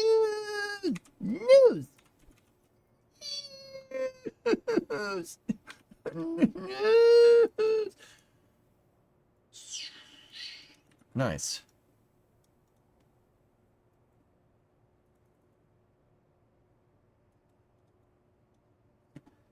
Do we have any 625 diameter parts that aren't heat shields, though? The fireworks launcher. That's not great. That's not what we want.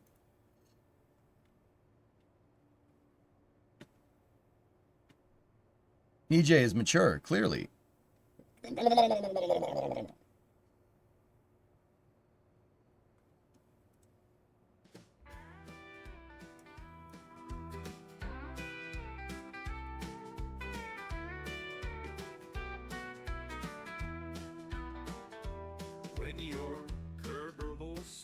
There's no 625 fairing base, dude.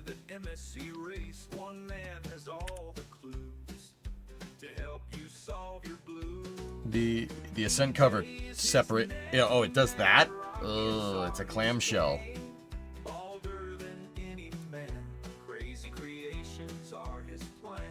You hear that, 95? I got songs written about me. Where's your song?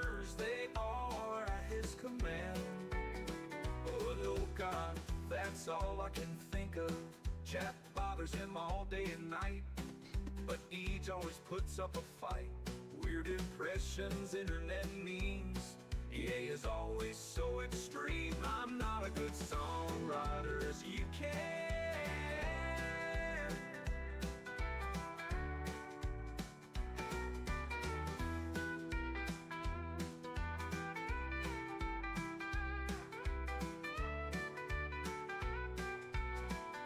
Yeah, Flykin, it's gonna be too many parts, dude. Good idea, though. Stuck in space. Well, you're trying to get to the MSC race. One man has all the clues. I have no idea how we're gonna separate that right. EJ's his name and rockets are his game. Bolder than any man. Crazy creations are his plan. Cities, Kerbal, and workers, they all are at his command. I don't know if that's all I can think of. Chat bothers him all day and night, but each always Piston puts up plus a fight. decoupler. Weird impressions, internet memes. He's always so extreme. I'm not a good songwriter as you can. Yeah. As you can.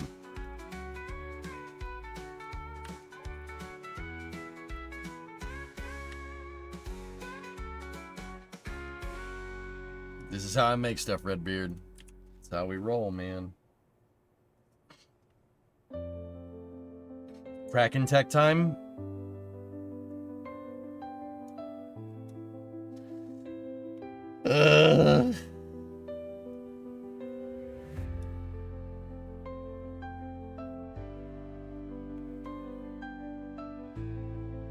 Going to finish it today? I think, well, Space Wolf, we got to finish it today so we can test it tomorrow. A shielded docking port?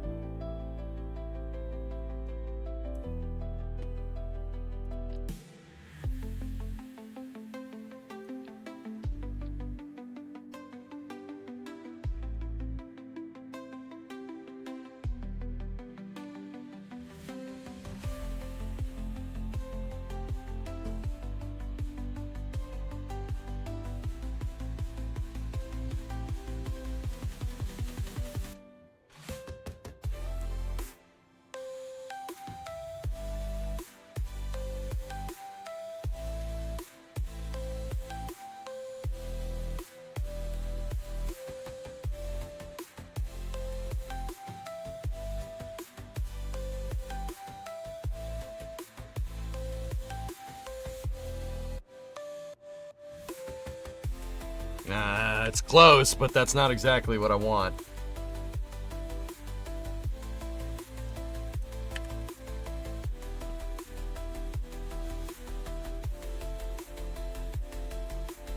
You don't want to have to train DOS too much on this thing. Me when I'm multiple docking and oh.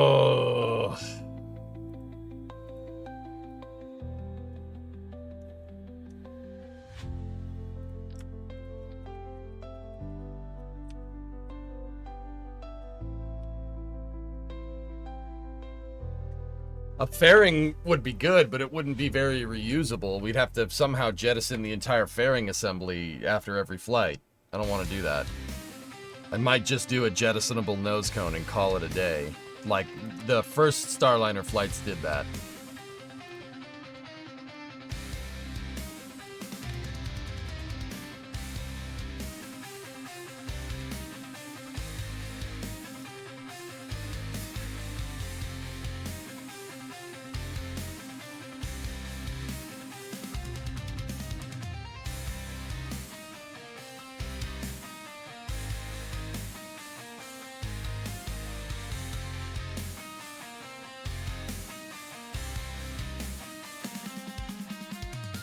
Why no piston in a decoupler?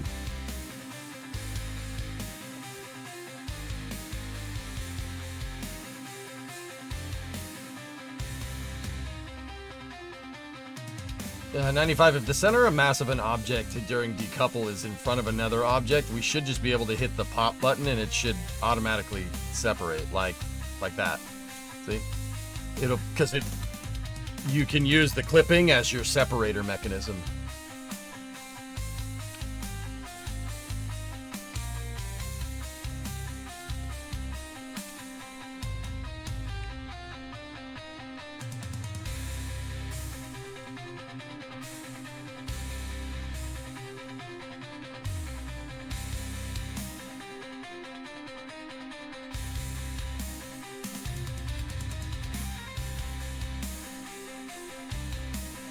very satisfying to watch.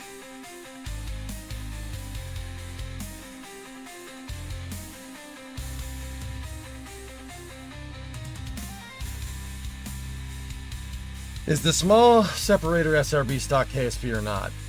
Oh.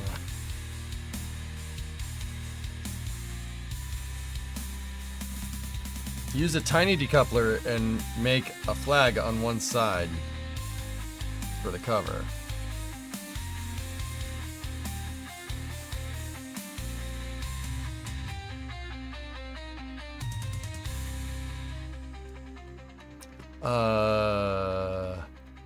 So we got that. We got that. We got that. We got that. We got that. We got that. We got that. We got that. And then we got this. The Separatron.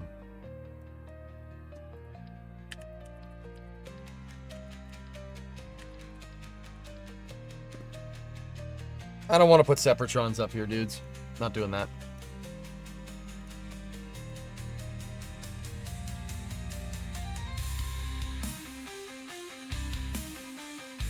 I'm happy with just the jettison mechanism for now. If I come up with something else, dude, we'll do it. Now, the service module. That's right, it goes in the service module hole.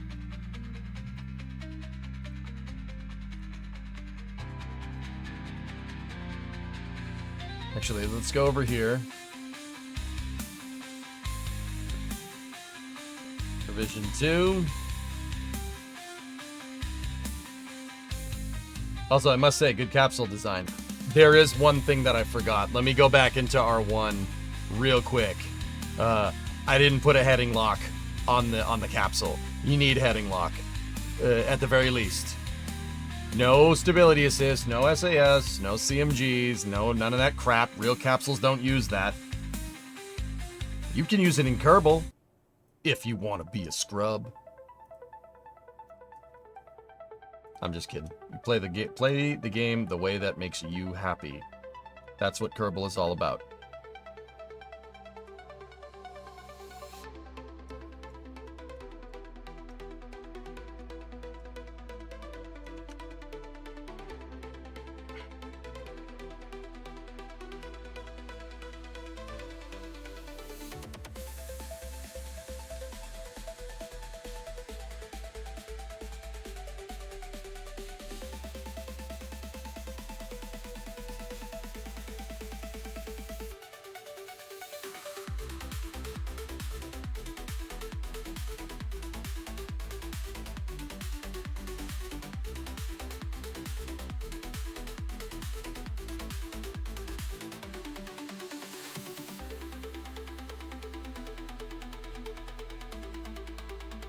Guys, I'm kind of wondering.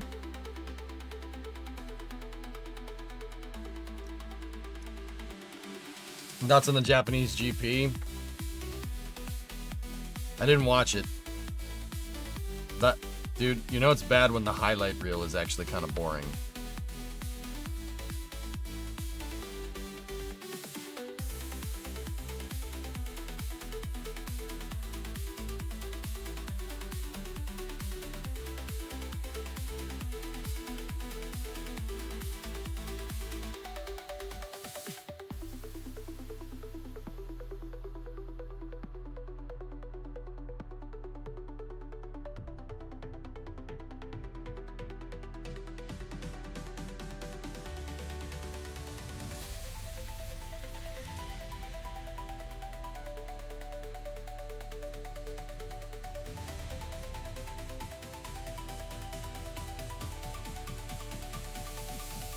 Cool. I know what people are gonna say. The ore tank? Really? Yes. Really. We're gonna need to do one more test to make sure this all works correctly.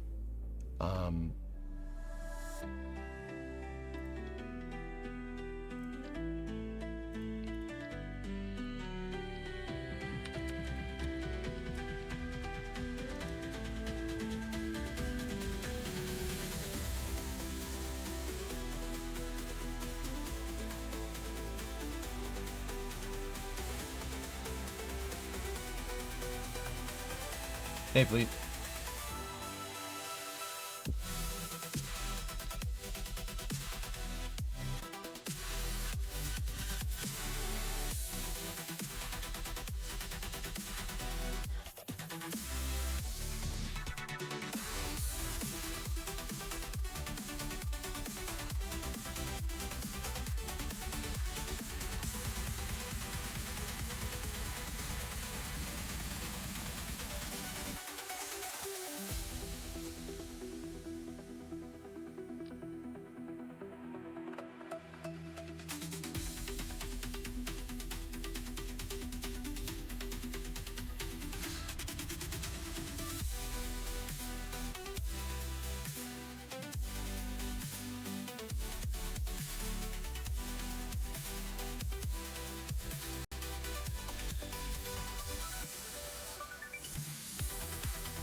All right, ready?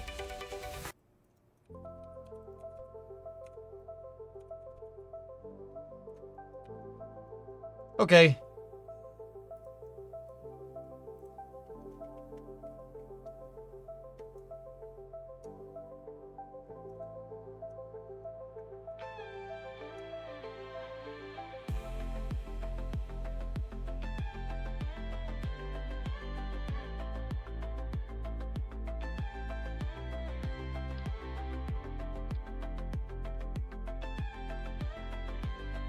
Nah.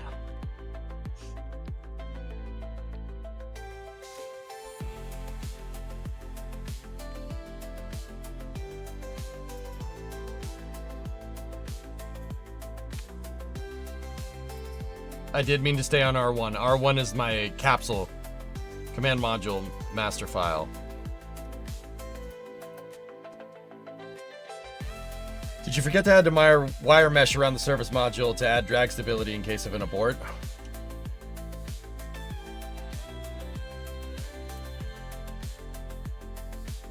That's on the service module now, isn't it? That's not the service module, dog.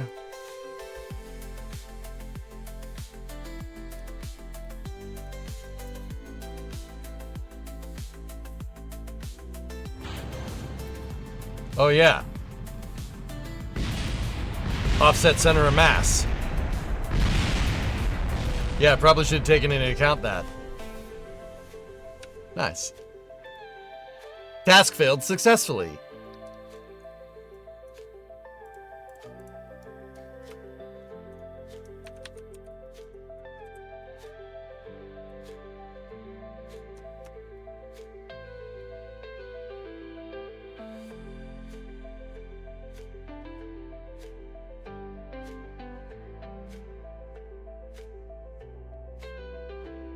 Good run. Yeah, that was a pretty awesome one.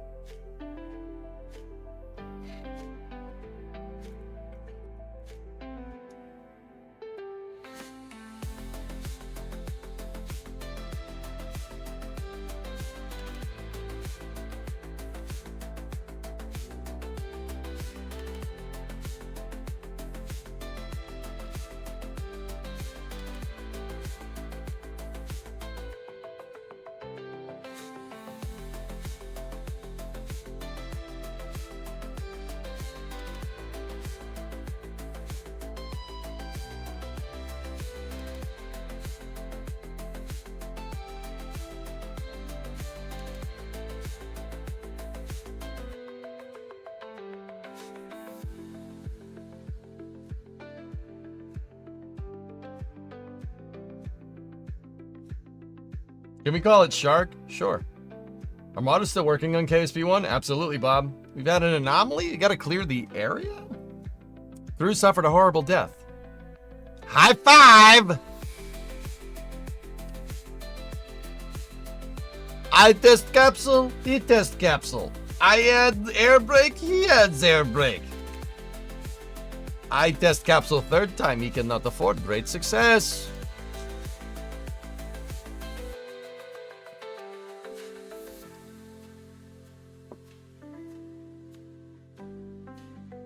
Linux still works on like 434,908 mods. Yep.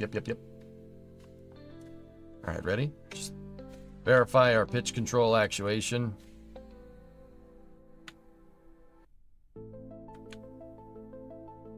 Okay, cool. Let's try this. Jeb, you ready? Cool. Excellent. Yeah, we probably should have put it on the other side, but that's okay.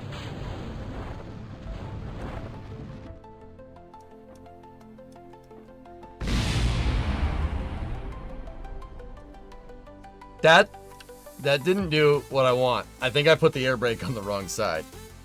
In fact, I did put the air brake on the wrong side. It needs to be over here for this to work correctly. You know, it's fine. It's fine. It's fine.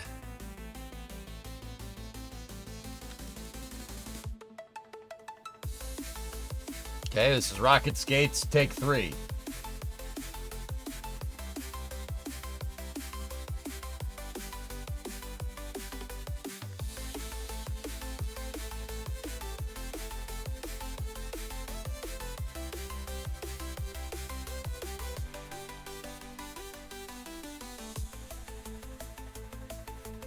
Interesting, Baron. You don't need to worry about putting control surfaces on the wrong side.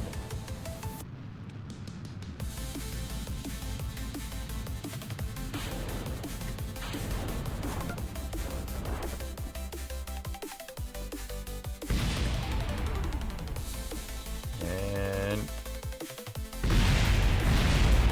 uh-oh.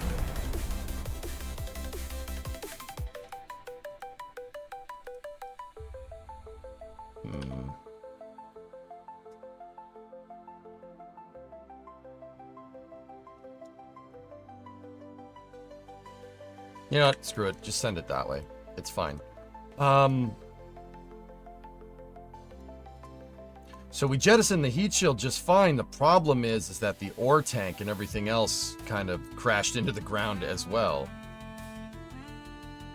Oh, it's probably because it's sticking out. Yeah, that probably has something to do with it. Have you tried not having that stick out the bottom? Alright, cool. Send it again. What are we gonna use for airbags, dude?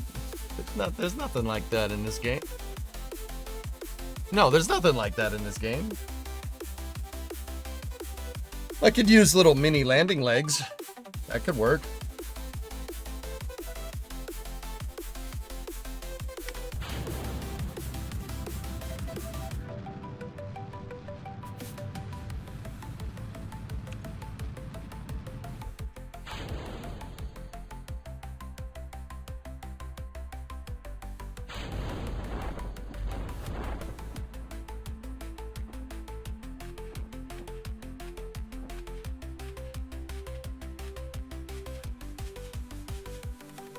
Yeet.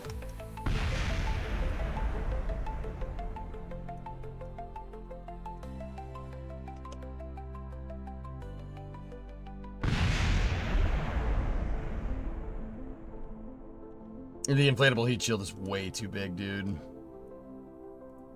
I think it's just dialing in the chutes, guys. Get the chutes right, and this should be fine.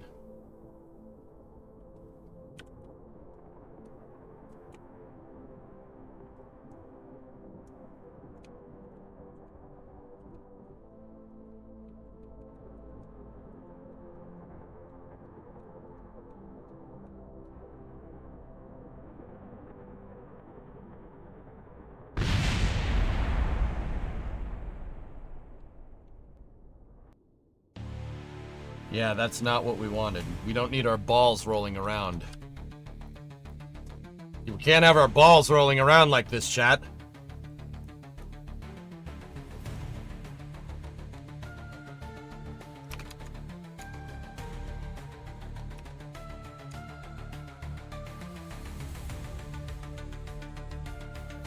We need stable balls. Thank you, coffee.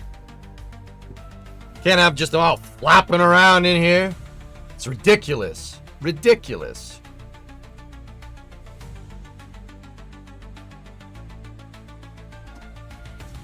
Your Starliner has already conducted more test flights than the real thing.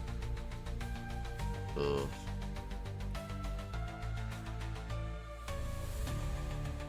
Boing is using 3 chutes in real life. And then they have that the T handle. Watch, the handle will deploy and then, yeah, see?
Give me a second.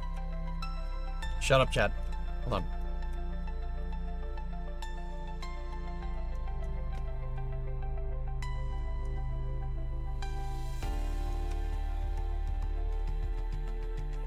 This needs to be slightly recessed mechanism.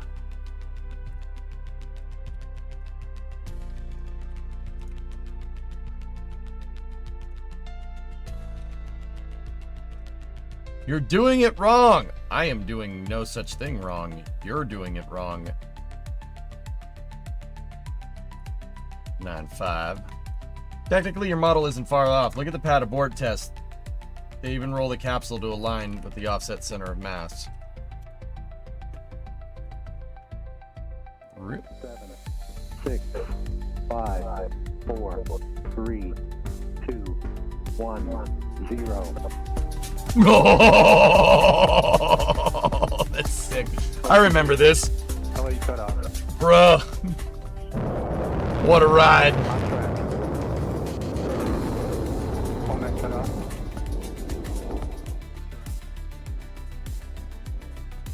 It's pretty good, man. Oh, there he goes. Yeet!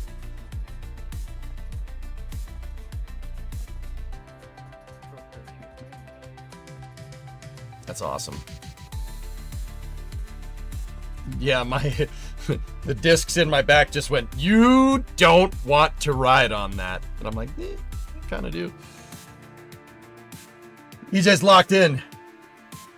There's no way I could spend 5 hours building Starliner. I'm just building the capsule, Ryan. I haven't built the rest of it yet, but we've locked in a good amount of systems here. Figured out a lot about Starliner. A lot, actually. Right down to the MJ104R thrusters, which use a iridium-based catalyst with monomethyl hydrazine. Oh, I'm learning a lot. I wanted to clear up a misconception. You could shut off SRBs. Ambient pressure is only enough to sustain significant combustion down near sea level quite soon during a launch. That vents the combustion chamber due to ambient without restriction. Quench rocket, they proved this. Early on with Project Shavetail, it was how the Minuteman Missile Series 3rd stage achieved precise shutdown. Alright, cool. EJ will have constructed a whole Starliner in the garage by next week. If you mean 69 Dodge Coronet, then...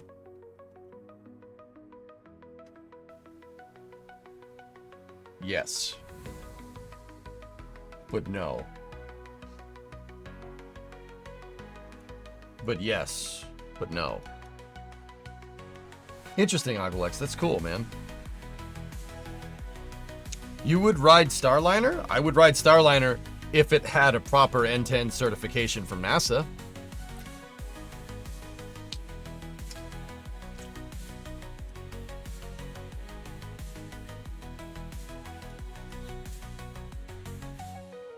I see thrusters on the left, right, and forward, but not pointing backwards. This is for yaw, pitch, and roll control during re-entry, Charles.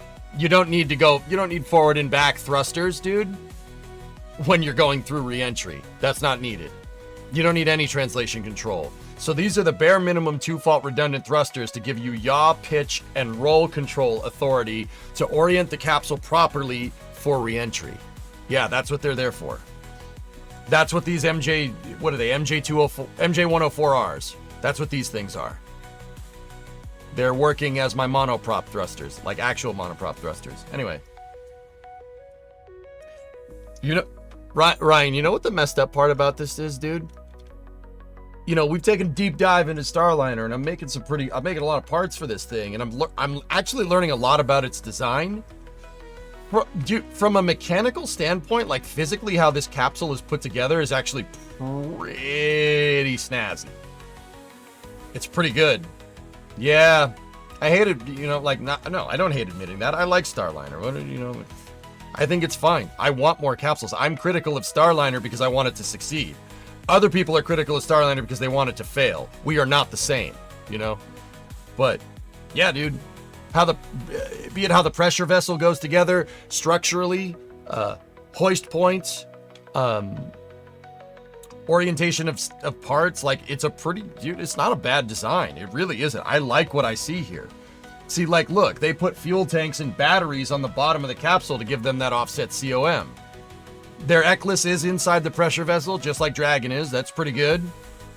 And they have bare minimal thruster blocks up here on the capsule during EDL, just to keep the capsule on an even keel and give it the control authority that it needs for cross range. It's pretty damn smart, dude. If fully certified, in your opinion, who's better, Dragon or Starliner? The only complaint I've ever heard is Dragon having the abort pressure lines running 3 feet away from the flight engineer's head at 1,000 psi. Baron, I do like Dragon because Dragon is reusable. Dragon does away with this secondary control system and just uses one control system because it basically brings the service module back down. Yeah, it brings the SM back down, which I do. I always, as a shuttle guy, I like reuse. And I'm really torn because with Starliner, it's using a lot of shuttle parts in a non-reusable configuration. I have some, let's say, some qualms about that. I don't really like that. Orange Rocket, I'm looking at you.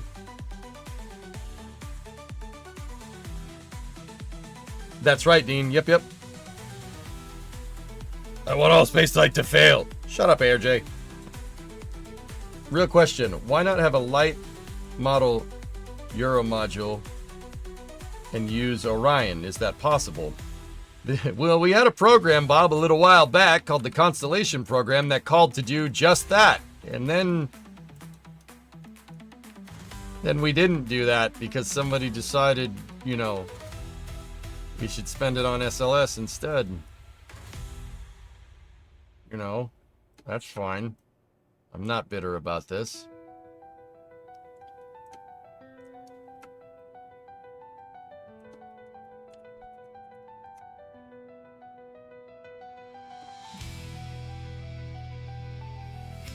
I still think about MLAS from time to time, gone too soon. Aw, man, why you gotta bring that up?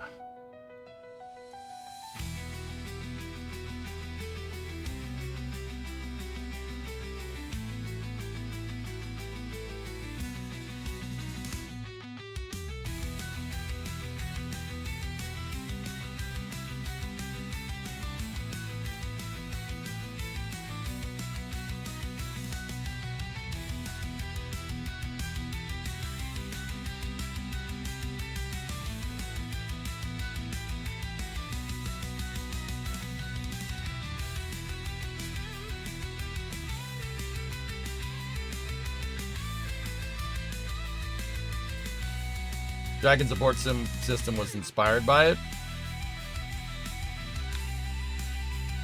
Well, that's pretty neat.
I got confused.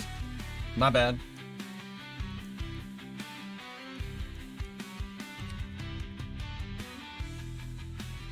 Yeah, both begin with V, man. What do you want from me? Do I look like I play any other game? The only games I play is This Workers and Timberborn, man. What do you want from me? Oh, man. Oh, you guys are the worst. Except for the super elevators. You guys are alright.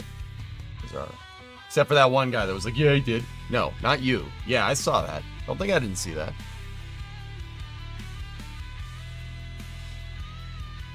Do you have Counter-Strike VODs on your VOD channel? No, Dean. I played semi-professional Counter-Strike Source. So no, my Counter-Strike career predates Twitch. No. Hearts of Iron 4 crying in the corner. Be quiet. Says KSP back to the forefront now. I don't know. This is for the NSF challenge, so we gotta do it. You gotta do it, do it, do it. Johnny Red, neat. Okay, do it, do it. Did it hurt to say that? No. What music is this, Blue? This is just AI music.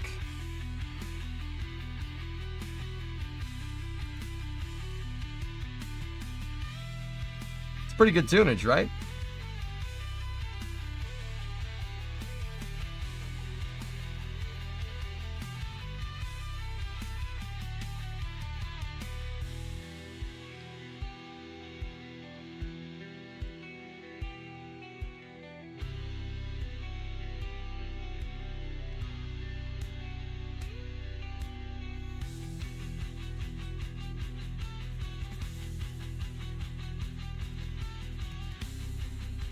What was your CS source username?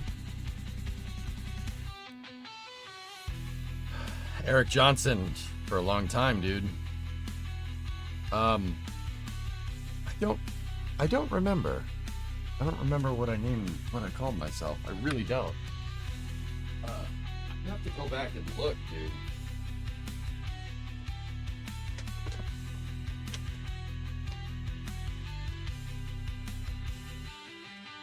I don't really want to listen to AI music, guys, for what it's worth, but YouTube will claim anything that they even remotely... Dude, I could be snoring and they'd be like, "No, I want my money!" Or some bonehead on YouTube, "I want my... Oh, that's the... No, to give me your money." It's... Yeah, it's insufferable, and it's annoying, and I can't stand it. Yeah.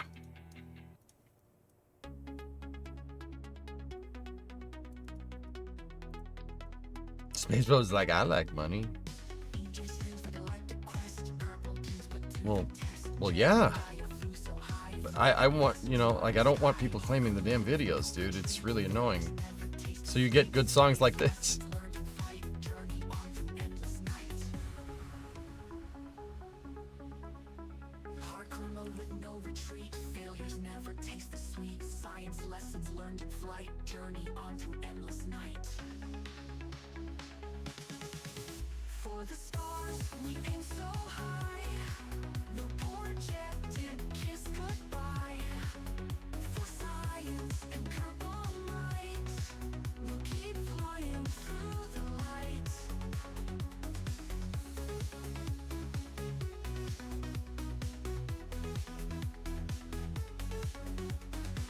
I don't know what that means, Graham. What are you talking about?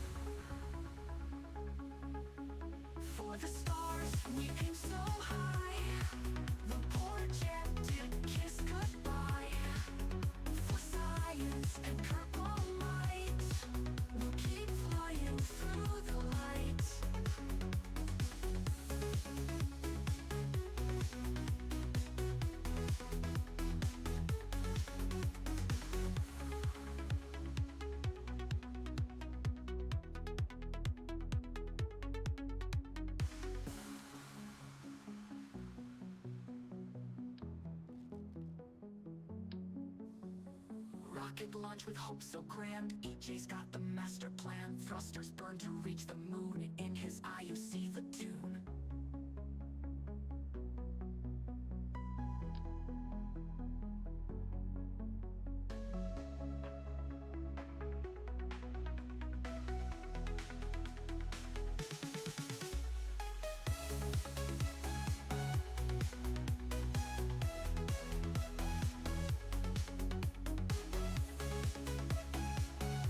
Getting pretty sick of the same 4 songs, I'm not gonna lie. Oh, yeah, okay, here. Yeah, you get nothing.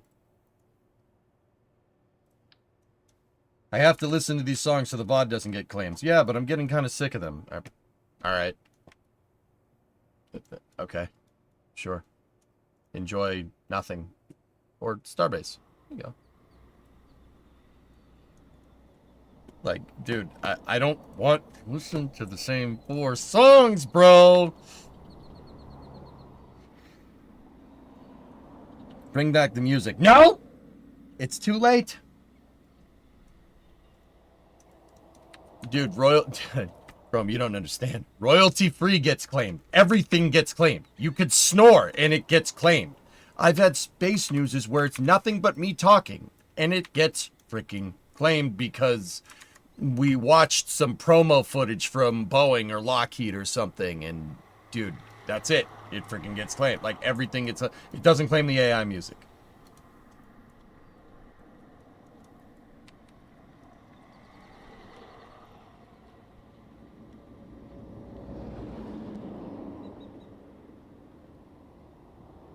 Discovery, go at throttle up.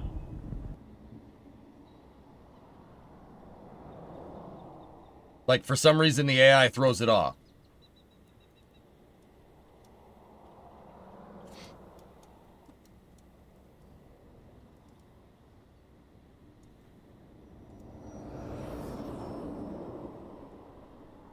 I didn't know you were streaming KSP today. What have I missed? I'm working on building a Starliner. I'm working on its parachute systems here, but they are proving to be a little bit on the difficult side.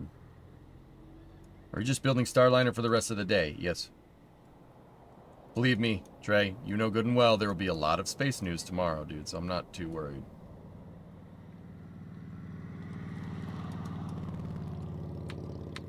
Nice.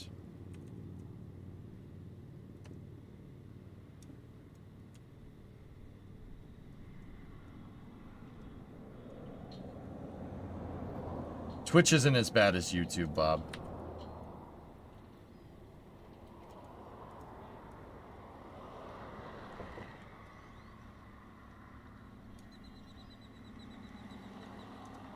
Hello, please say happy birthday to my son, Bareen. He's a big fan. Oh, sure. Happy birthday, buddy.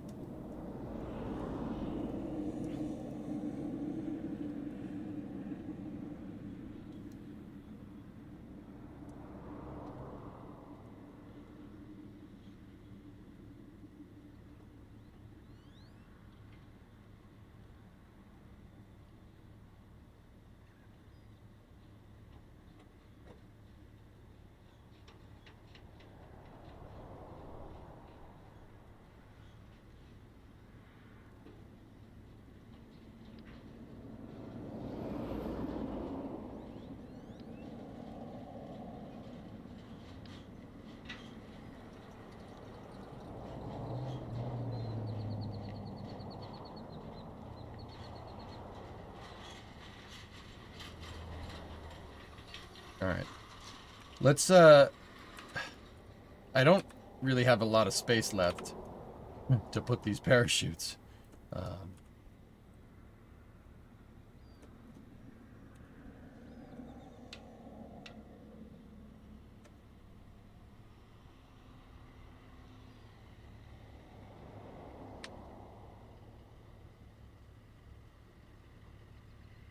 What is rattling out by the camera?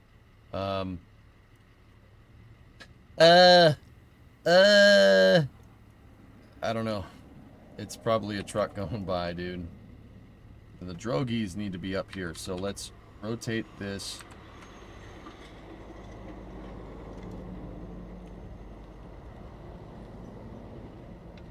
Degrees.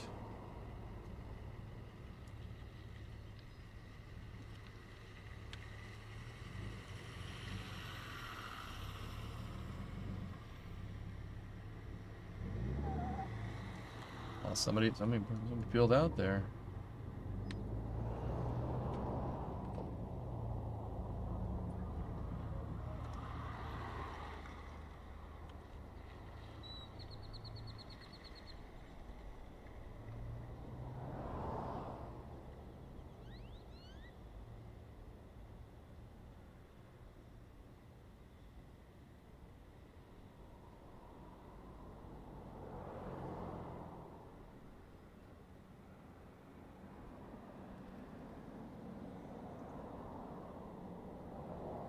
Alright, so now we can take the drogies.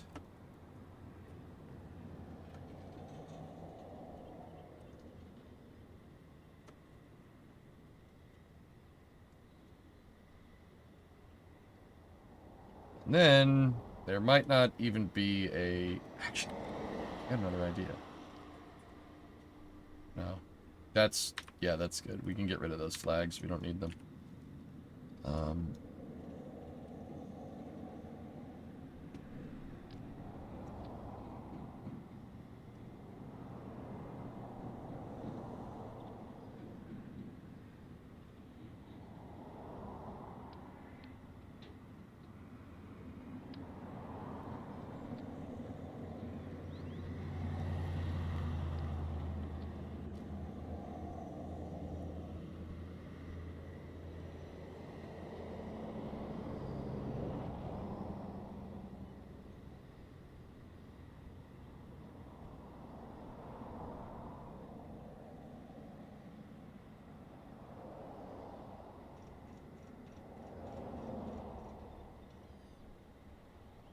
Okay, cool. So, this needs to be staged as a decoupler, right? For the nose cone jettison. We do that at the same time, jettison the SM. There. Transparent strut. We'll go with the old school Starliner design that had the jettisonable nose cone. Alright. We have triple chutes. We have our drogues opening. I wanted to build the teapot handle that the real one has, but it doesn't seem to be in the cards. So this will work just fine. Starliner has cool these blue and white stripes around the rim of it in real life, so that's actually going to be pretty sick. I think that's going to look pretty cool.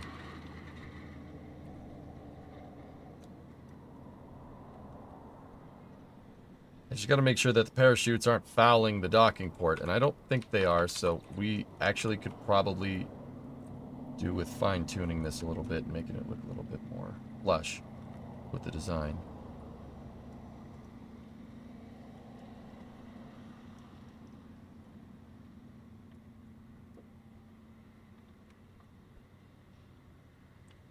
I might put those flags back there to cover that up so it doesn't look as...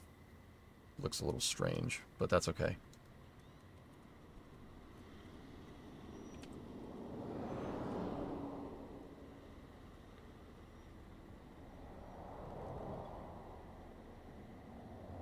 Okay.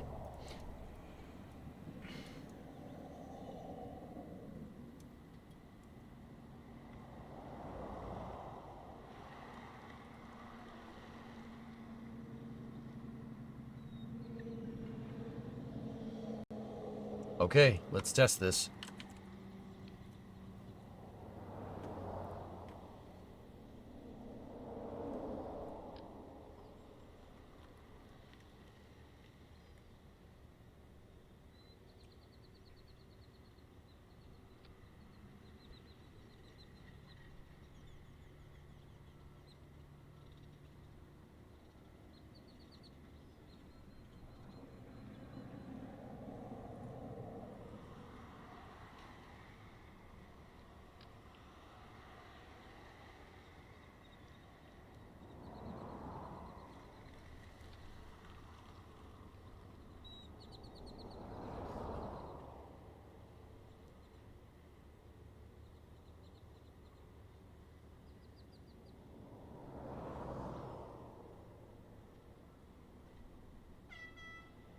Yonk.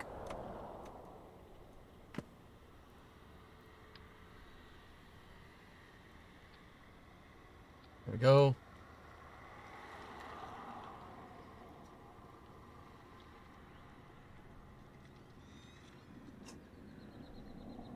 Let's do this with no crew on board this. Yeah, we need meat bag mass simulators. We're fine. Ready?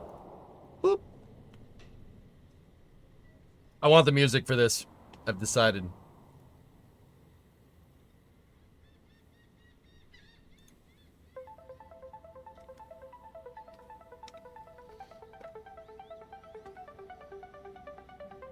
Ready?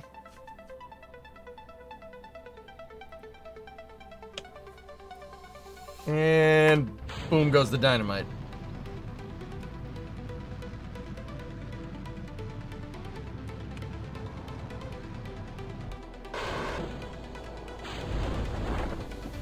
Oh, pull the main chutes!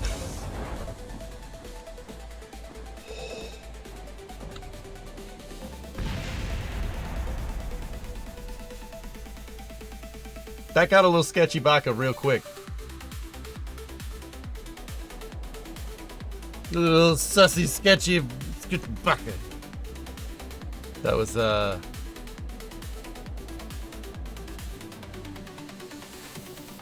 exploratory.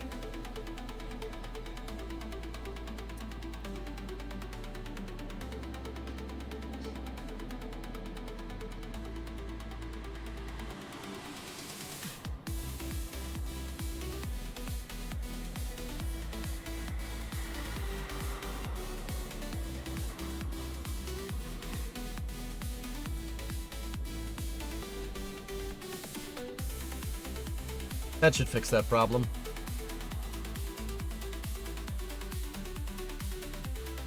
This ring piece that I'm using doesn't occlude, so you can clip them in. It's not a big deal. What's 6-off lock? 6 degrees of freedom, loss of control. I'm trying to emulate Starliner's docking anomalies during the CFT-1 mission series. But in order to do that, I gotta build a Starliner first. So, ipso facto.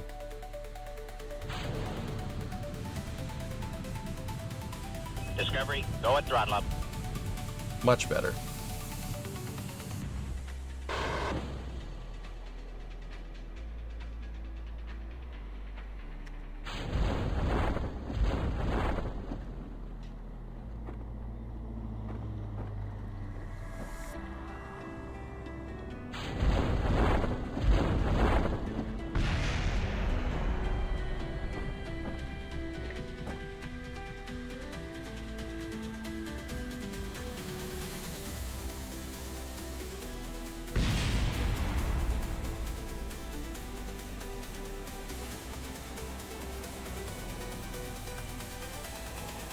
Why does it flip like that?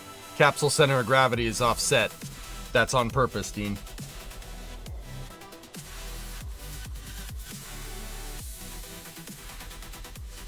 Mint, mint, mint, mint. Mint, mint, mint, mint, mint, mint, mint,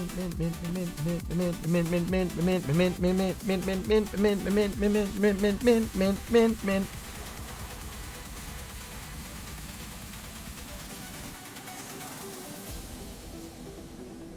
What is 6 degrees of freedom, loss of control? 6-dot lock. Can we see it again? Yeah? Sure. Need to go higher up, though.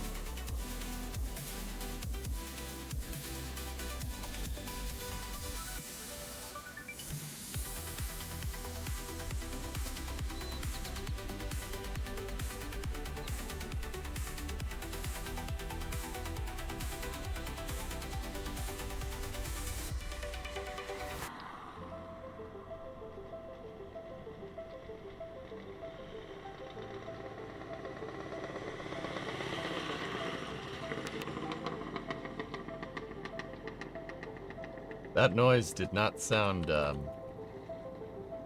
happy, but all right. A little taller. Clusters of thrusters. You built a dragon trunk. No, it's a frunk. It's different from that capsule we've never seen. So how could we copy it?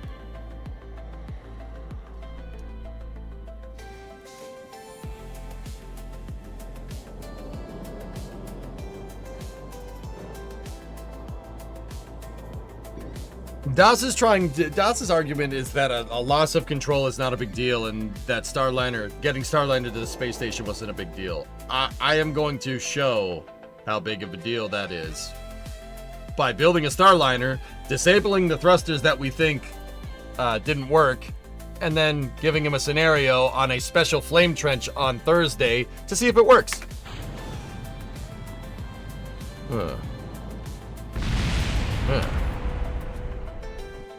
I thought the control surfaces would be enough, but it did. You know what? They weren't.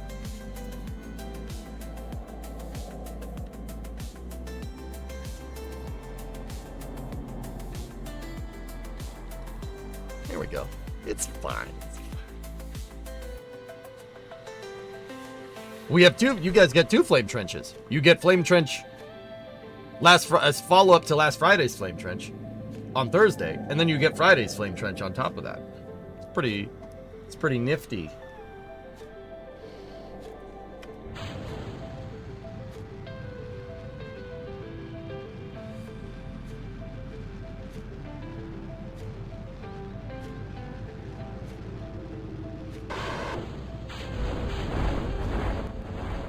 This is fine. It's fine.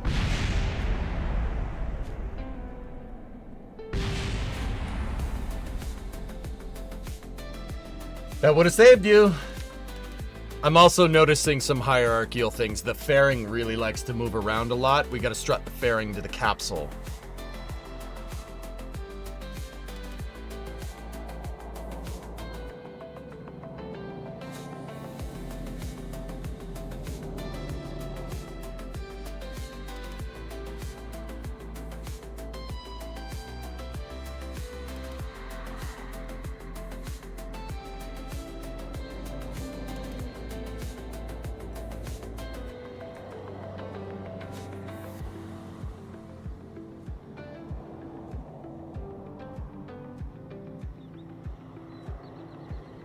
We had a couple of observations there, chat.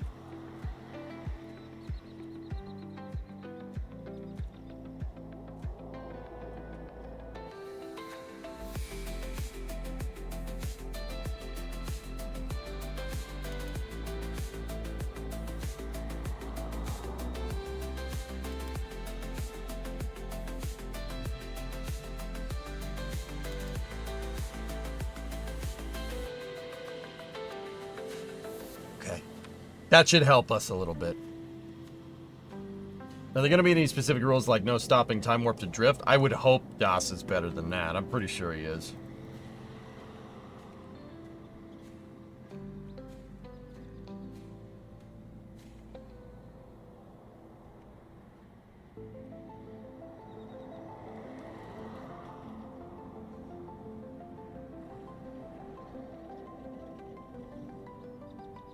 I don't understand the argument, though.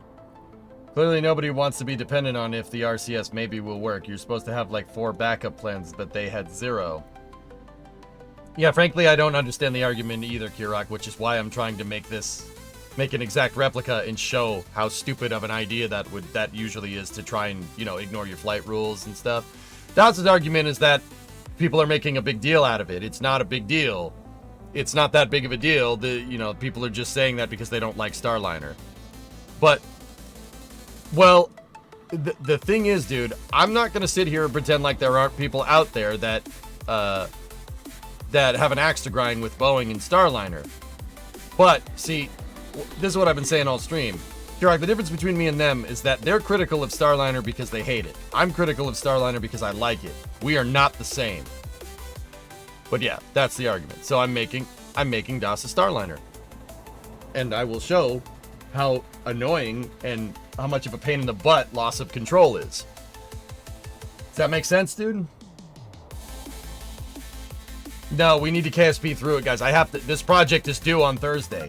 And I'm actually not going to be here on Thursday for early hours. So that means only I have today and tomorrow to get this done. So we're cooking, man.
I'm satisfied. Hey, EJ, eat your meatballs. What'd you call me? Oh, wait. Yeah, no, that's a good idea. I gotta go put them in the microwave, dude.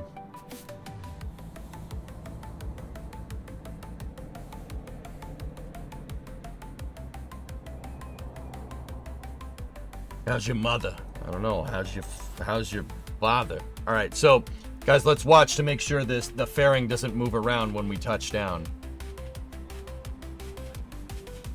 It did a little bit, not nearly as much as it did before. And Jeb, what?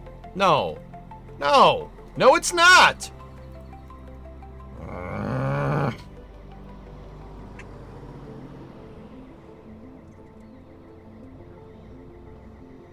Whatever. What's the mass of this thing right now? 4 tons.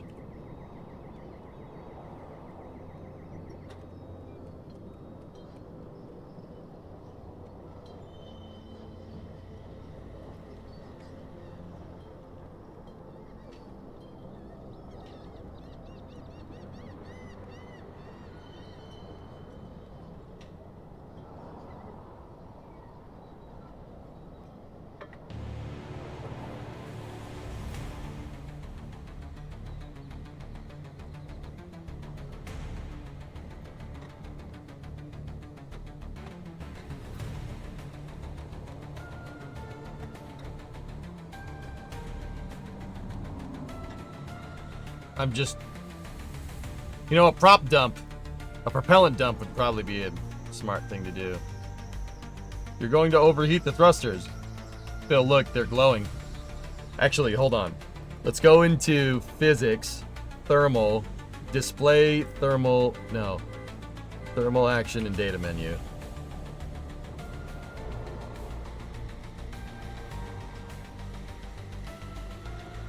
No, that's not what I want.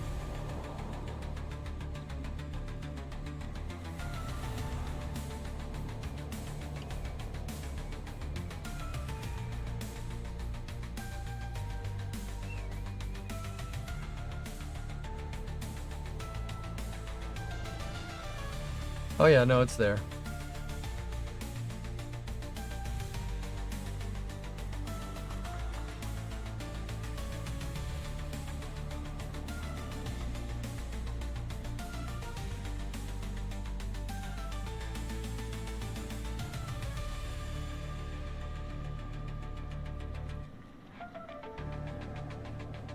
$305 Kelvin. They're not heating up. Huh.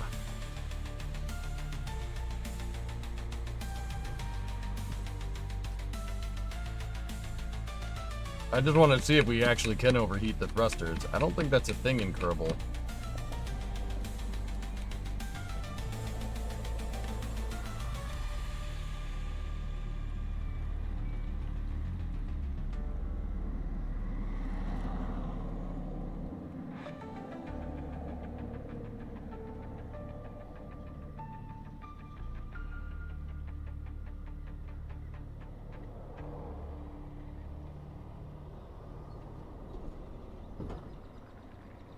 I just want to see how much burn time we actually have on these thrusters. It's a good amount of time. Cool. Sweet. All right, guys. So save that. That's pretty validated. I'm pretty happy with what we have here. The nose cone jettisons correctly. The heat shield jettisons correctly. Parachute systems are working. Yeah, I'm pretty happy. Pretty happy with that.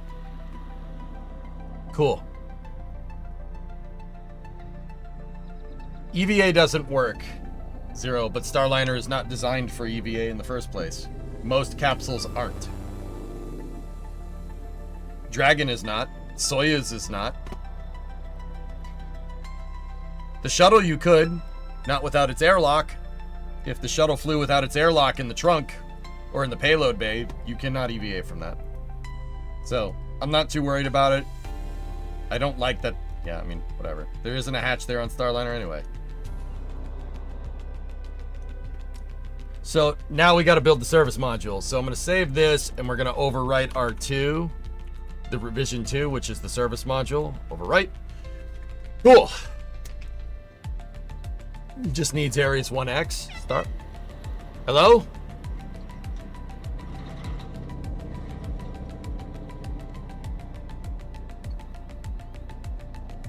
All right, now let's take a look at the service module.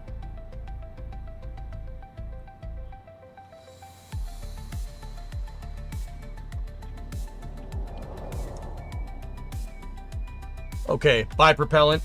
So that's your helium, I think. Helium MMHNTO.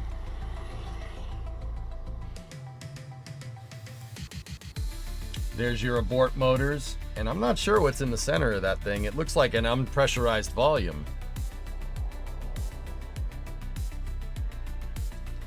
Yeah, you got dog houses up there. All right. I'm trying to think, how would we do this?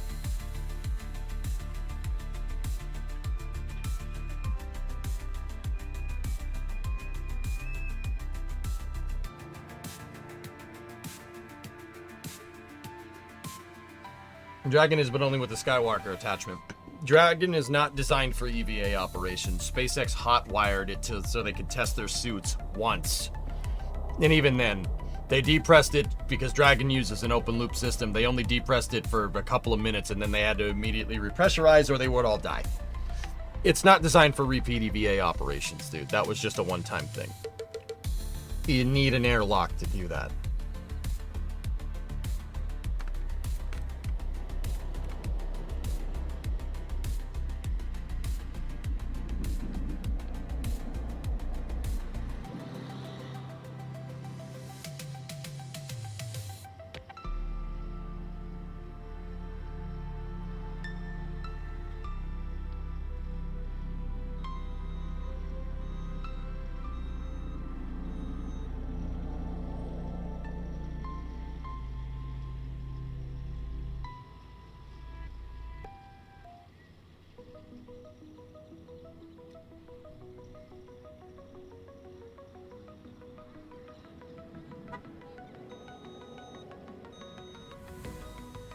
I'm just thinking about how this whole thing's gonna go together. I don't want something all right, we could shut the starbase.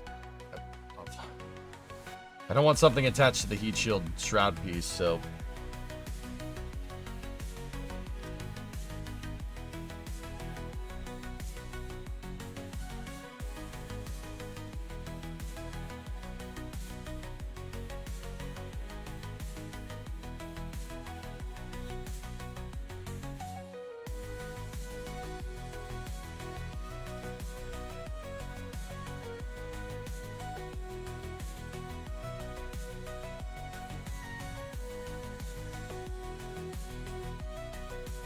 okay.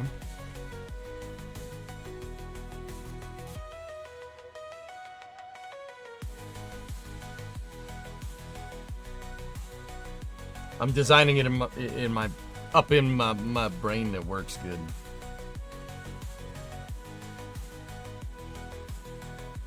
I got a good brain.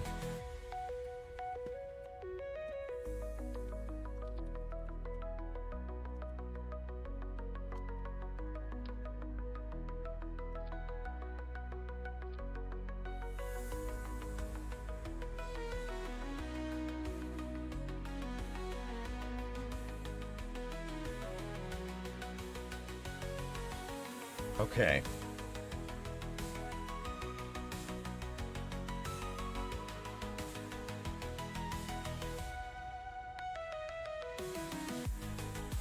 Okay.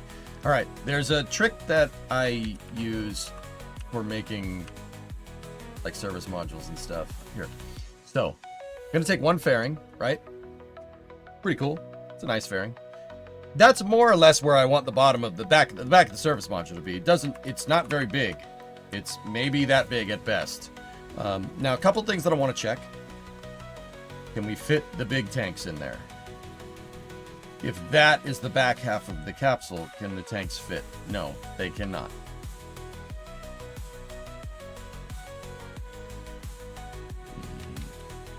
Oh.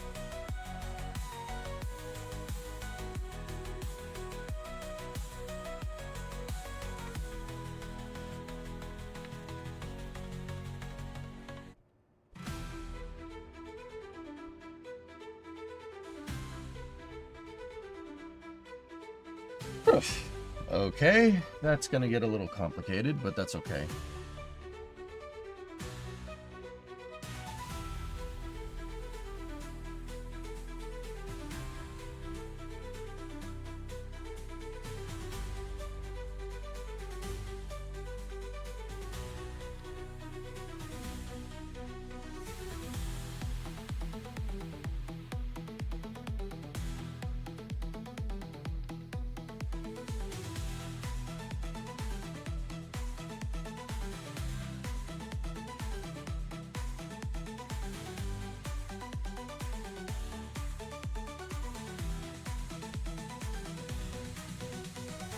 I'm going to use this nose cone piece that I'm using to block the heat shield attachment node. I'm going to use that as a ruler here.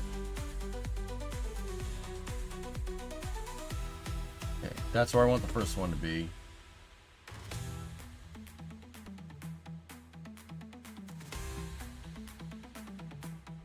Now, we need one here to mark where I need the fairing to end.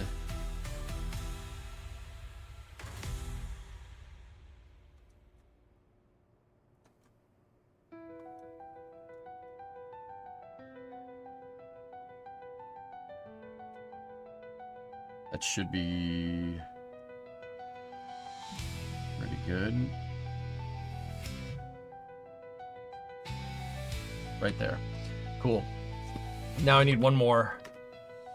I'm going to use these. I'm going to make the service module outside out of fairings because I want what's inside of the service module, I want it to be occluded, right? So we got to put it inside of a fairing. But how do we put it inside of a fairing that's a perfect cylinder? Like, you're going to have the fairing base on what's on one side, right? That's a big pain in the butt. Or is it? Watch. There's ways we can get around this. We have ways of making you talk.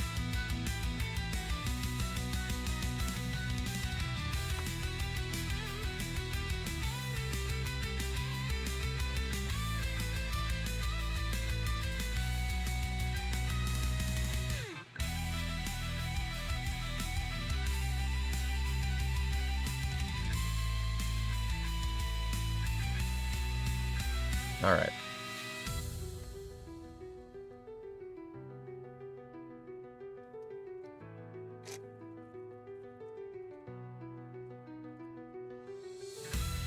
Reminds you of Dragon Force? Yeah.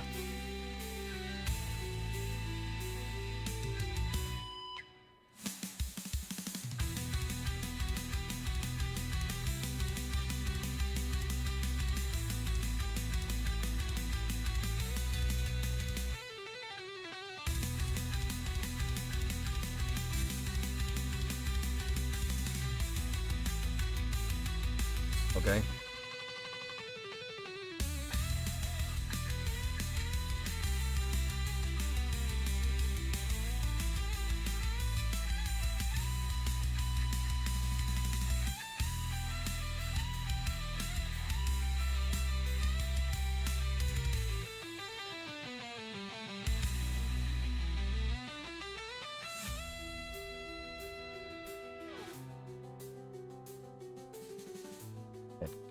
Need that. And I need that. All right. Now.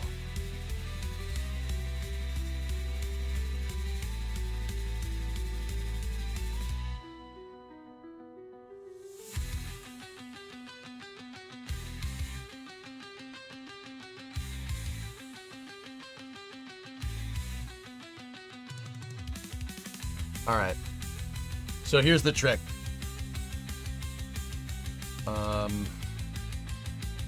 Let me take this piece.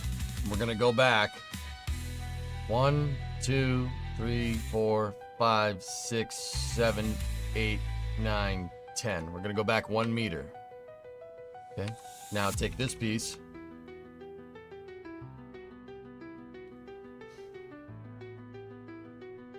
Go back 1 meter. Now take this piece.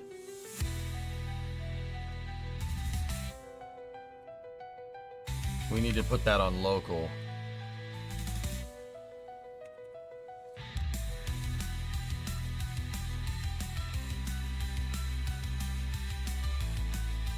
Okay. So right there, that represents my shape. The SM shape. Give me 1 second. I'll be right back.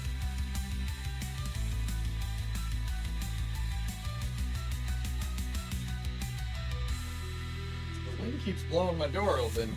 I think I have to look into sealing up the outside door. Anyway. All right, watch. So go in here, build the fairing. And now we have the struts as our guide.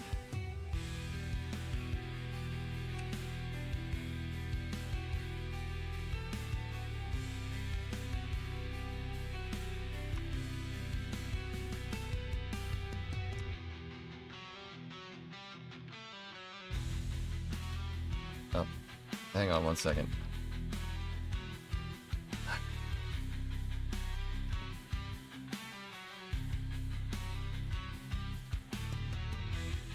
Totally muscle memoried the wrong button.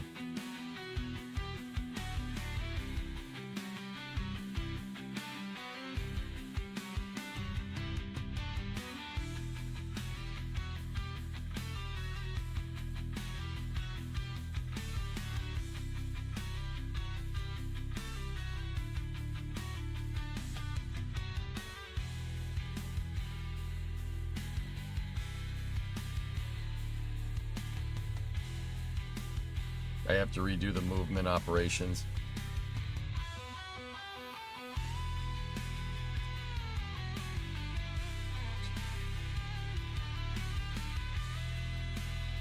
All right, cool. Now, go this. Yeah, a little rusty, G. Yeah, you ain't kidding, man.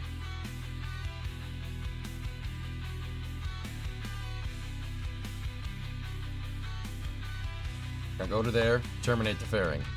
Now, if we build this fairing, right, watch.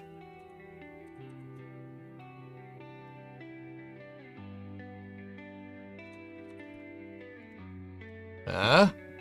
Huh?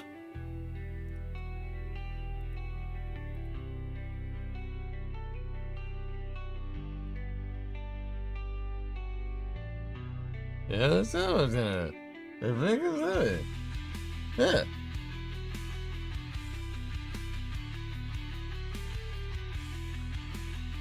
Now I know what you're gonna ask. Okay, what about the back of the service module? Watch. Take another fairing. I have another ruler here. Take the ruler and precisely move it to the exact spot where that fairing curves up. Okay? And now we have where that fairing curves, where the fairing starts to go cylindric, start and finish. All right, we didn't need this one. So take another fairing. Make sure these fairings aren't staged. You don't need these things going off.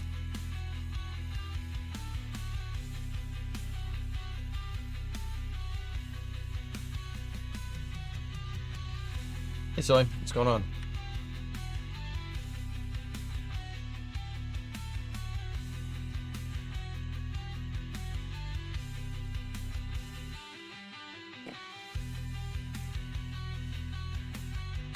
This might be kind of tough. Hold on.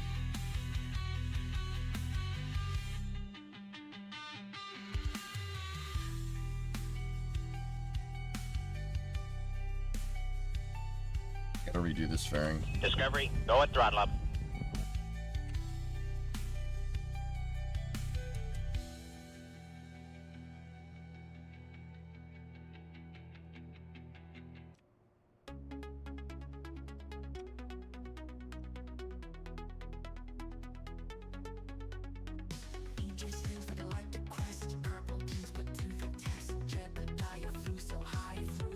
We have to make this edge steeper.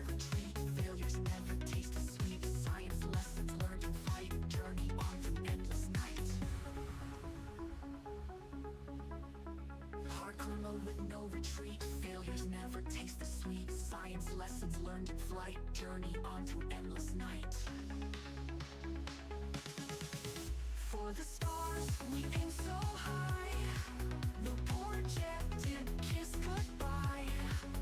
For science and carbonite. There we go. It wasn't letting us complete the fairing because that strut was in the way. Hey, Chris, 4-month resub.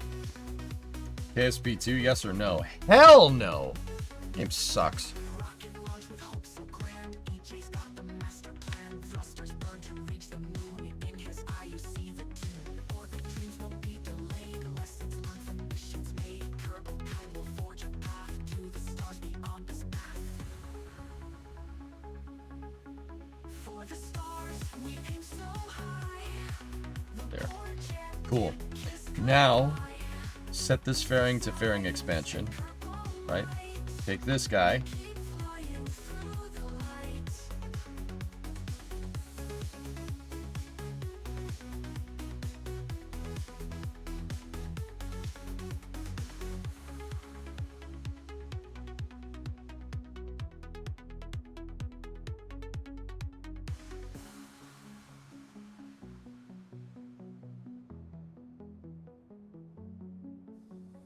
Rocket launch with hope so grand. EJ's got the master plan. Thrusters burn to reach the moon. In his eye you see the tune.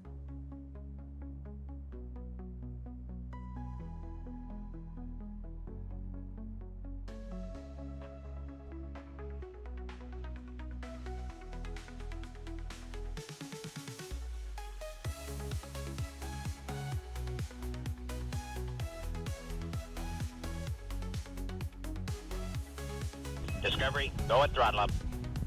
Hey, Zucha, what's up?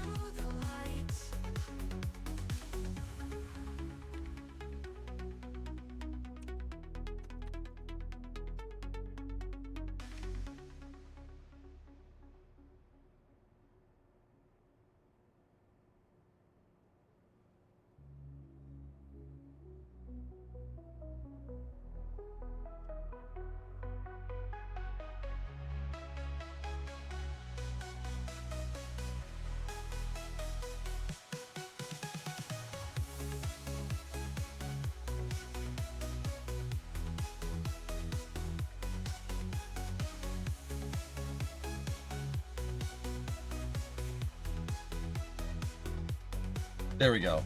This is what I've been trying to do. Take this.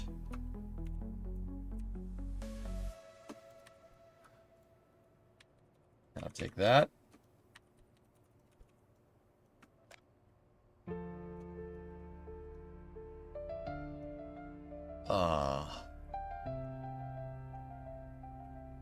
It is clipping into that shield a little bit. But if we wanted to, we could reattach that in one gigantic sub-assembly, and then I wouldn't be too worried about it.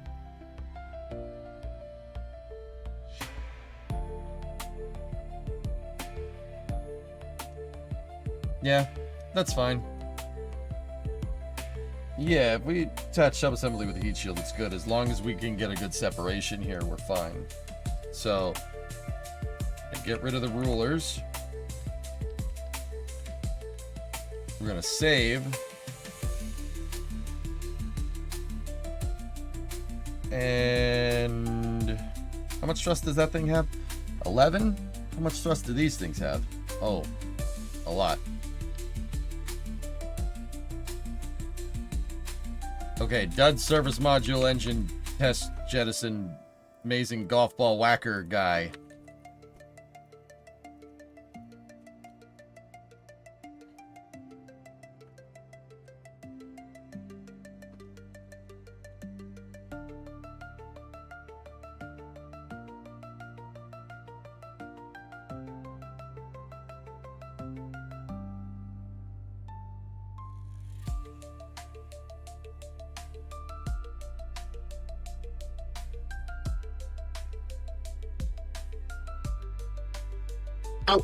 Oh, this is space. I'm in space.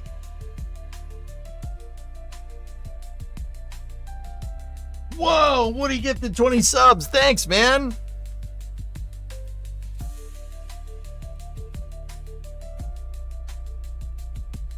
Thanks, dude.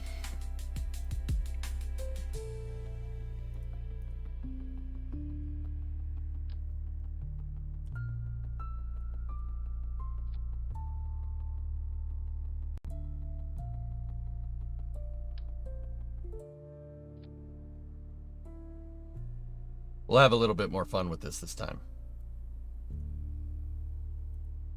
Yeah, there we go. All right, cool.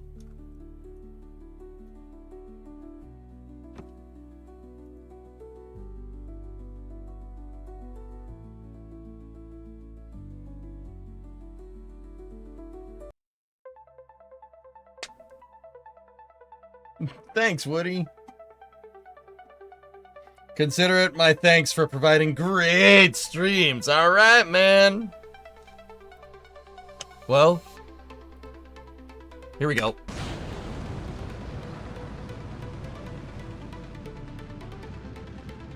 It gimbal locked immediately for some reason. Oh god, oh god, oh god, we're dead.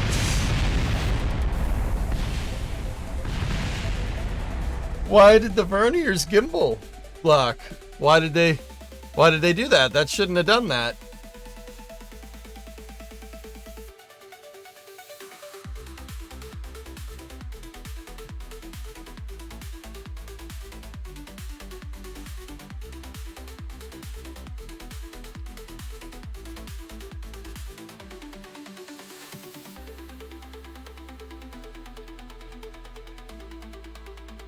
I see your program is going about as good as the real one.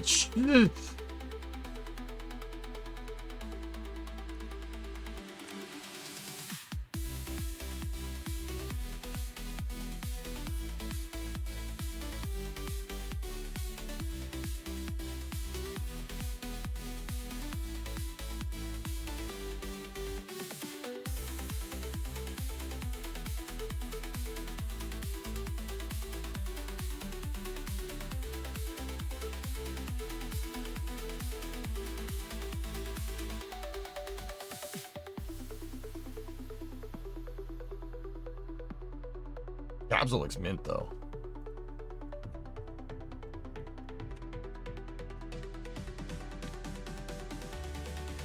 Yeah, that's lined up enough. Now, to be fair, guys, if I had more time, I would really take more time to do these tests out right and document everything and do it. No. We're in just send it mode.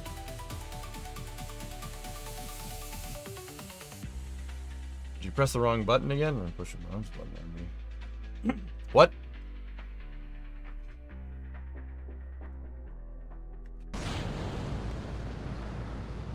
Well, that's pretty neat.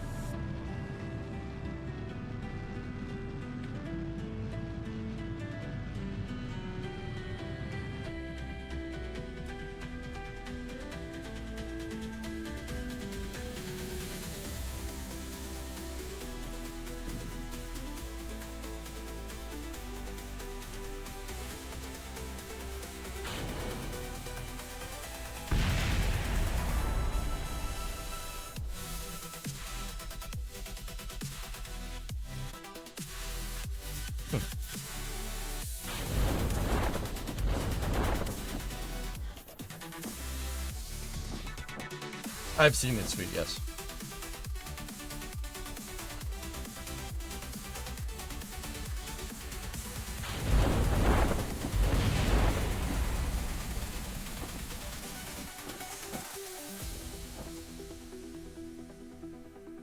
Yeah, it didn't like that, it didn't like that separation. We have to redo it.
Let's see if leaving a little bit of a space there fixes this. I think it's just getting hung up on the sides of the heat shield. I think that's why we're having problems. Another test! We're gonna play a game, chat. You know what it's called? Test the capsule. All right, I tested it. What do I win? Another test!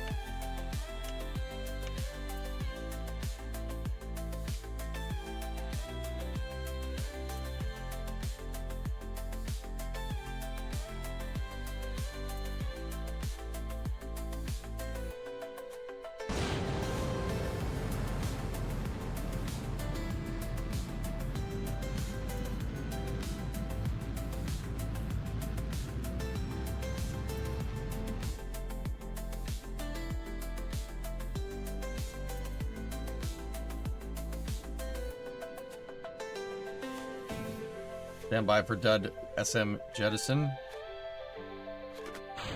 Oh, very nice. Pilot drogues.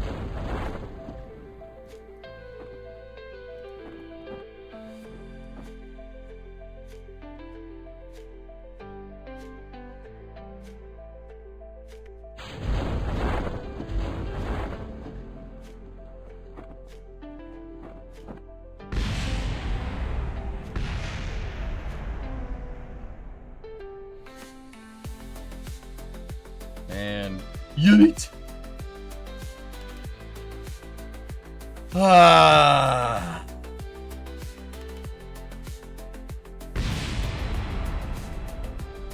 Cool. That's not what I wanted to see.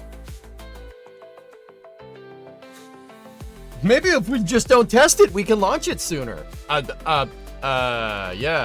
Boeing, probably. All right, cool.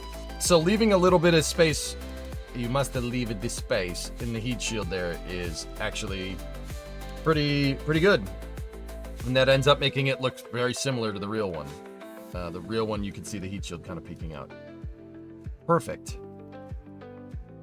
Perfect. All right, so let's go in here and make sure our struts are auto-strutted correctly.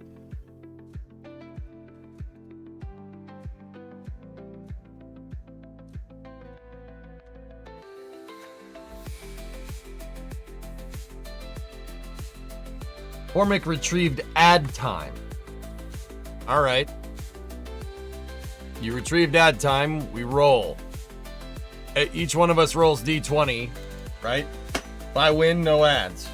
You win, we roll ads. Mods, can you initiate a D20 command in chat?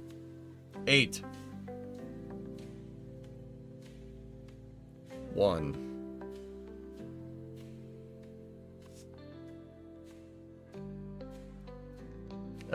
Just tell me when they're over.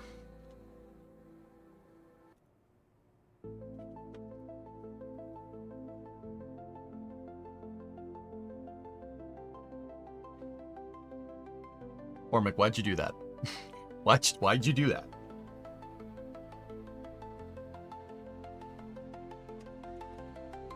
Why'd you gonna do that?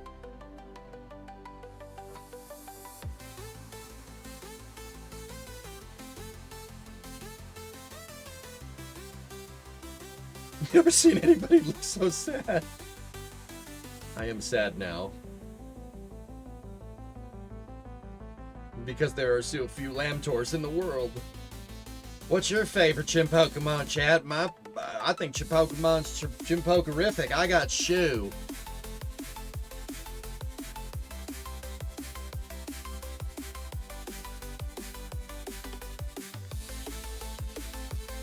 Can we make ad break cheaper? Hell no. I hate this.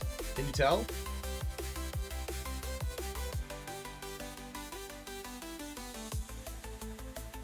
Hey, RJ, $10 super chat. All right.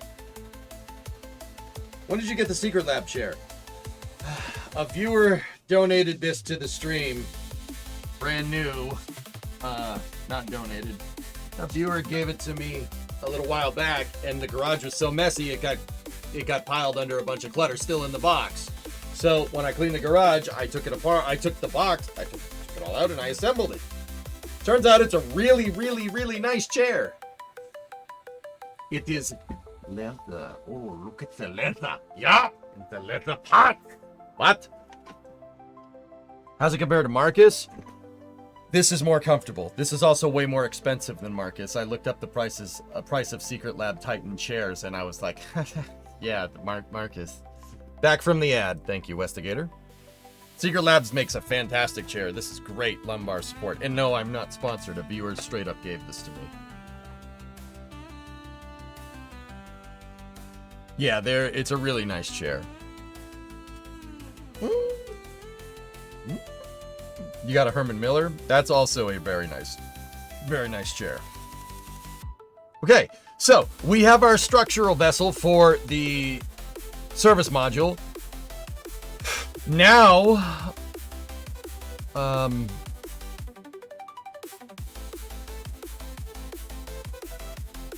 now we got to figure out the dog houses, the thruster blocks. How are we going to make those?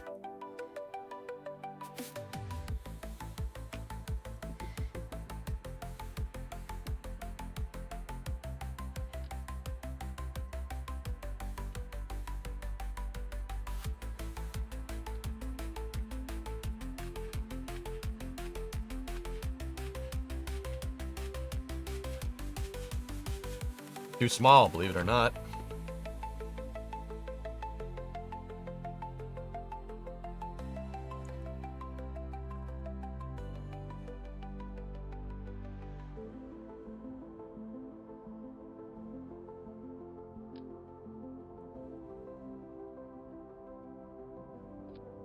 I forgot to put an antenna in. You know what? We'll go back into the R1 a little bit and make that work.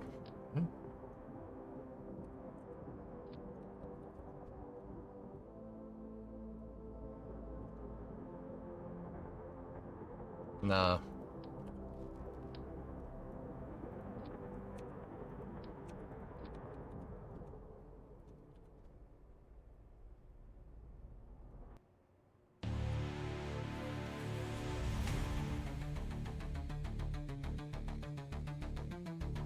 Too big. Panels? Panels are too wide. Not by much. They're too wide. The retractable ladder?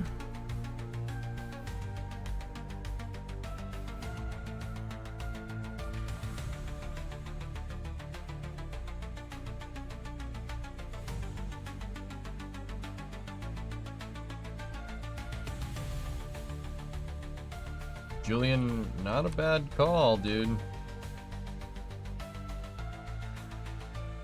They're just a little bit short, but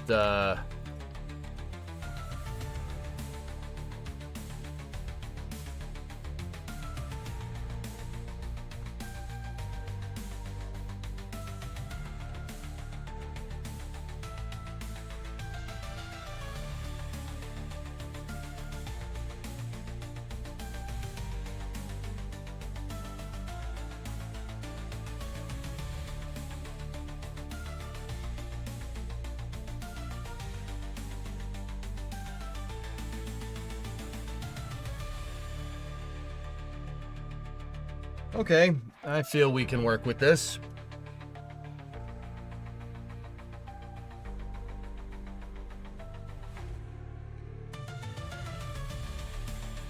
I'm gonna make something to mount to that this thing all mounts to, like what I did with my previous thruster blocks. So let's do this. 4 times symmetry, right?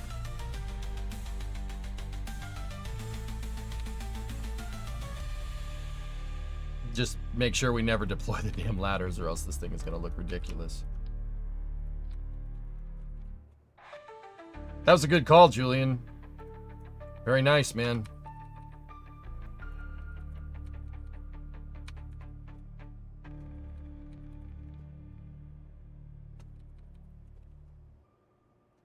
So these are the thruster blocks that hold Starliner's reaction control systems.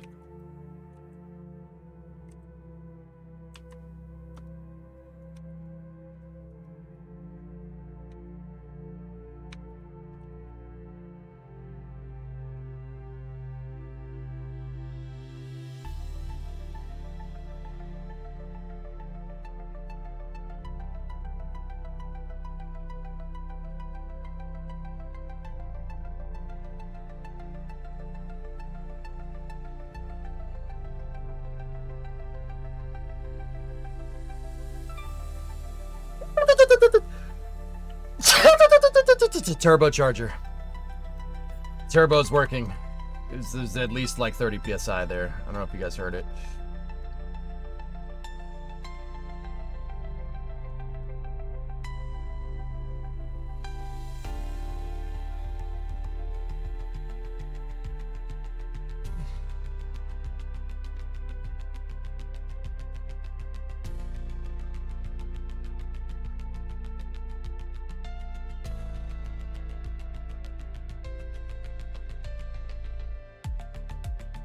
Sorry, I just needed to check something.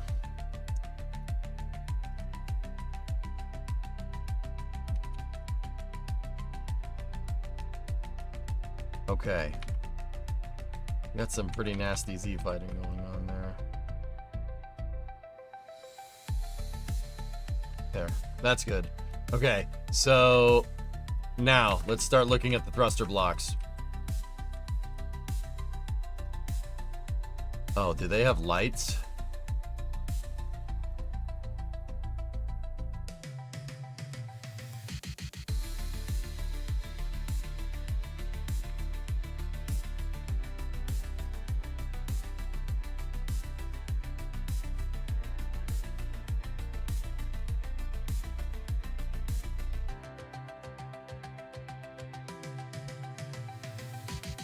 You kind of already did forever.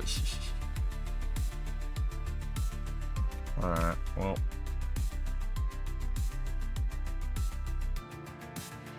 You got your 12 OMAC thrusters, and then you have your smaller thrusters for maneuverability there. I do believe Starliner has forward-facing OMAC thrusters as well. There's 2 on the front, 3 on the back. Alright, so let's start placing this stuff. And let's just see if this all looks correct.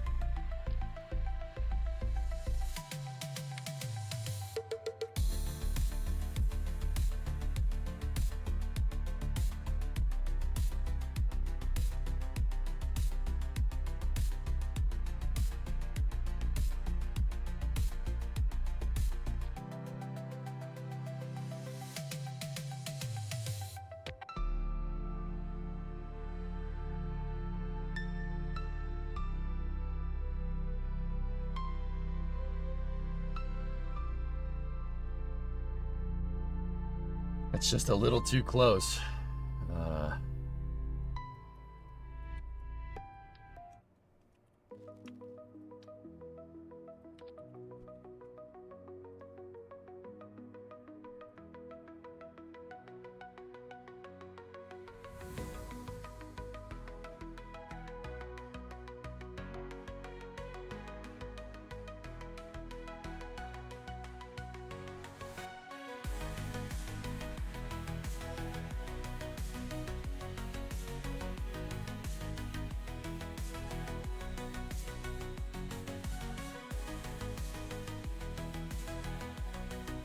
There we go.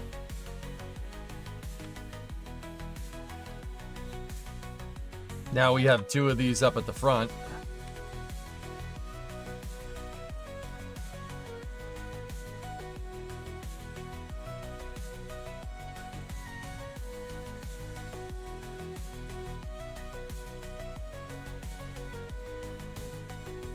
And this thing's got a lot of redundant thrusters on it. All right, so those are your OMAC thrusters, right? Your orbital maneuvering and control system. Those are for making course adjustments to your orbit. Now we have more fine control thrusters here.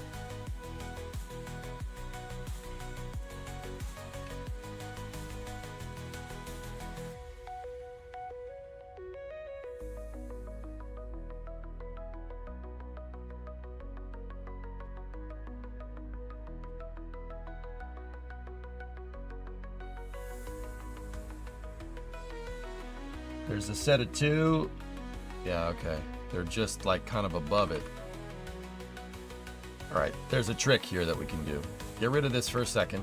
Do not put it in 4x symmetry, but put it in 1x symmetry, right? And we can do a couple of tricks here with KSP, right? If we're using mirror symmetry.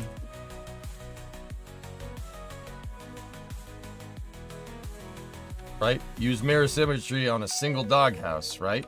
And then move all this stuff back and into position, right? And now they're going to move equally.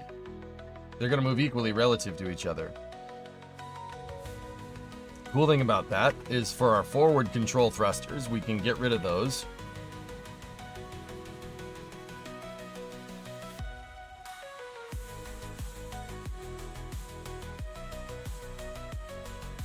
Line them up there. Once they're completely aligned, we rotate them around 180 degrees. Oh, I hit absolute. Dang. There. That's good. That'll work. Now, for the 2 set of fine control thrusters in here, change the music.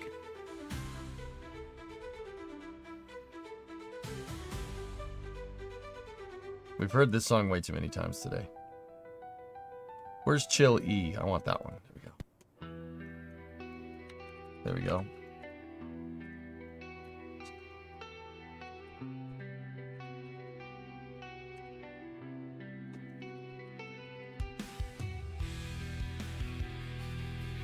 Now the 2 fine control maneuvering thrusters are right here. And they're kind of like up a little bit.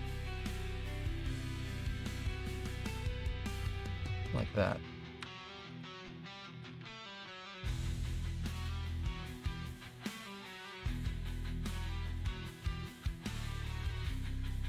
You know what? I think these thrusters are actually closer to each other like that.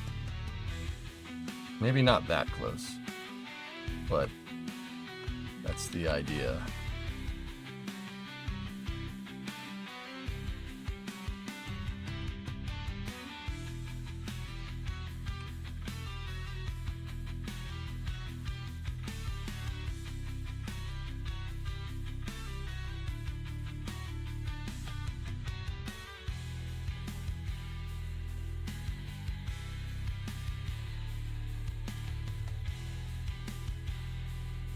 Cool. Now the back thrusters have another set of fine control thrusters down there. And they're, once again, in 2x symmetry, right? 2x mirrored sim, right? And they're, well, that's actually pretty dang close to where they are. They're right here.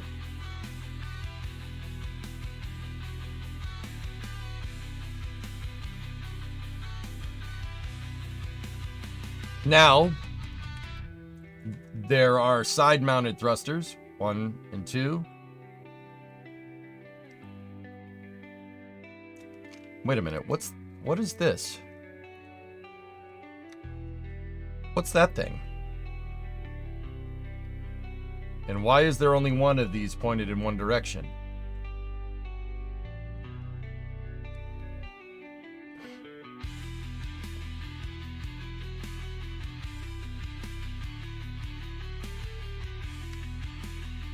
It's abort control, Bill?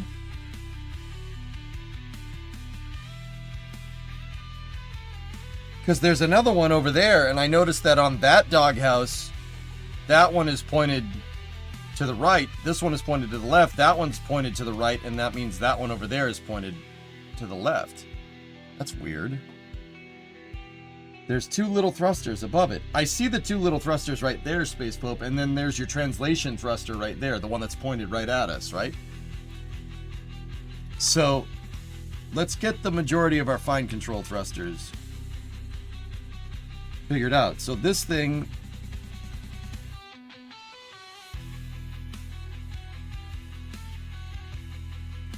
has something like that, right? And then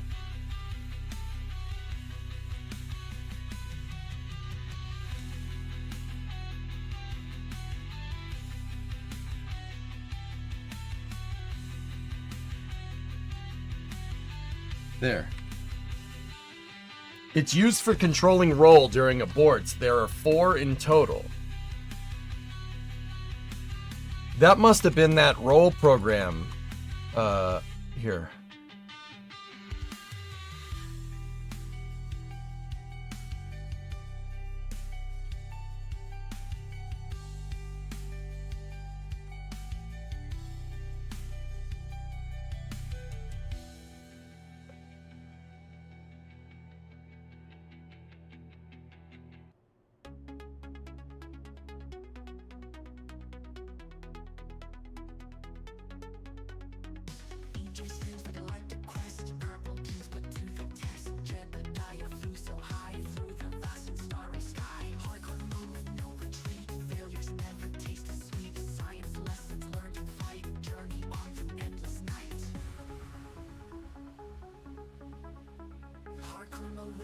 retreat. Failures never taste the sweet. Science lessons learned in flight. Journey on to endless night.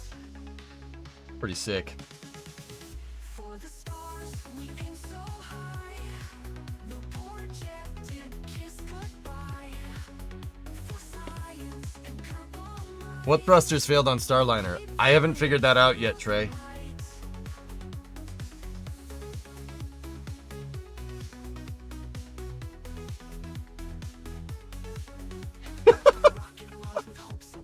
Why did that look so funny, dude?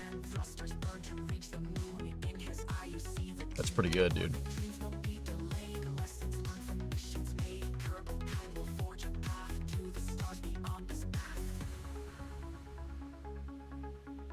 For the stars, we aim so high. The poor jet did kiss goodbye. For science and purple light, we'll keep flying through the light.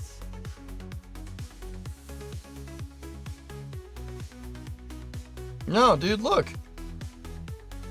Look, there's 1, 2, 3, 2 fine control thrusters facing forward, 2 OMAX facing forward, 3 OMAX facing backwards, 2 fine control facing backwards, 1 fine control left, 1 fine control right, 1 fine control up, and then there's this thing. Rocket launch with hope so grand. EJ's got the master plan. Thrusters burn to reach the moon. In his eye you see the tune. Yeah, you'll feel it if the capsule aborts, dude. You're not gonna have a good day if that happens.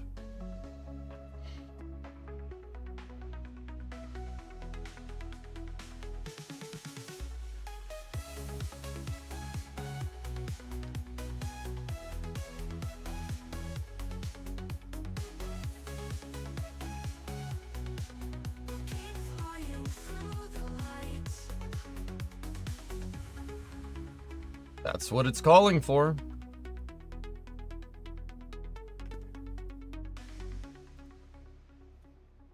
It's alright, Lava, don't worry about it.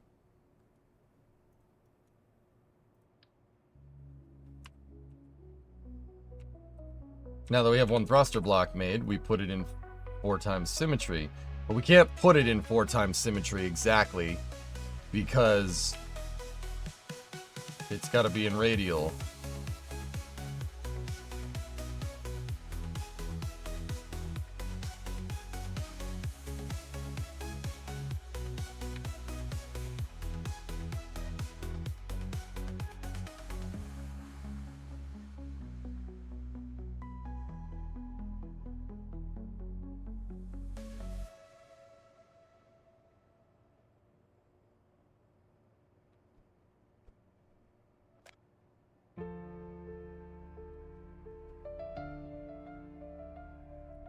I screwed up.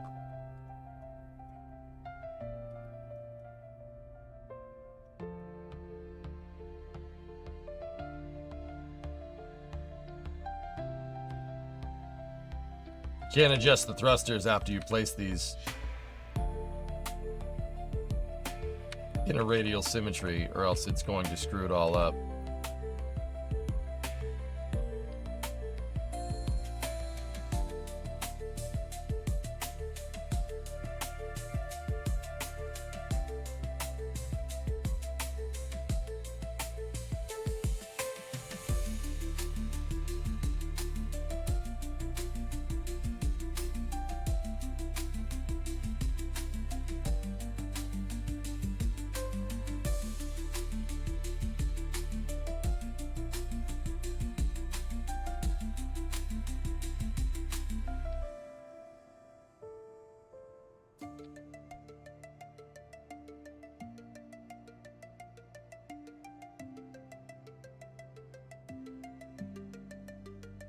To be fair, these are very, very busy thruster blocks. Dudes, there's a lot going on here.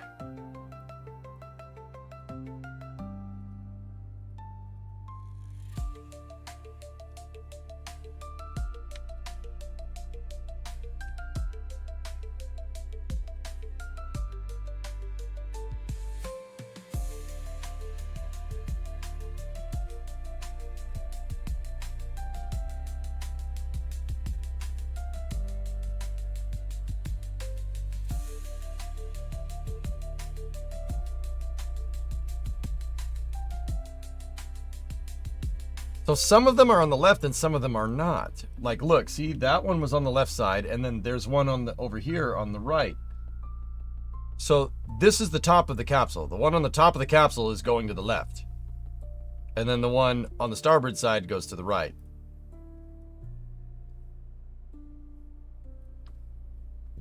Oh, no. Reload. I clicked on the wrong thing and I separated the service module completely. I don't want to do that.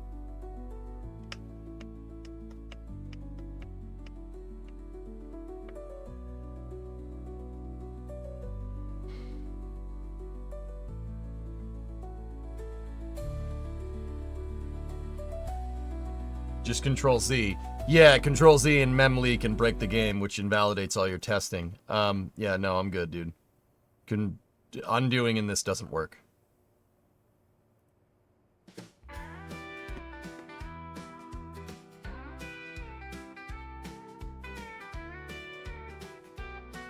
Undo has a memleak confirmed, and it breaks things. Stuck in space, so you're trying to get to the MSC race. One man has all the clues to help you solve your blues.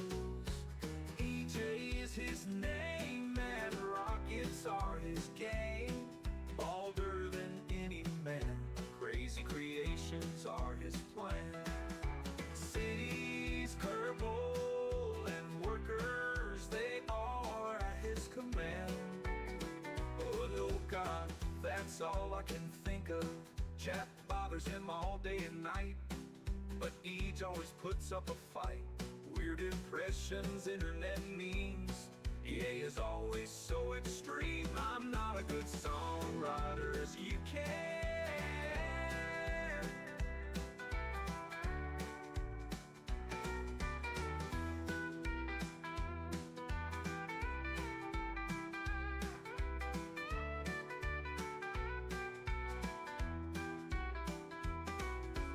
Turbo stuck in space, well, you're trying to get to the MSC race. One man has all the clues to help you solve your blues. EJ's his name, and rockets are his game. Bolder than any man, crazy creations are his plan. Cities, Kerbal, and workers, they all are at his command. I don't know if that's all I can think of. Chat bothers him all day and night. Yeah, Lava, that's induced. Yeah. Yes. That's what I'm trying to do. He's always so extreme. I'm not a good songwriter as you can. As you can.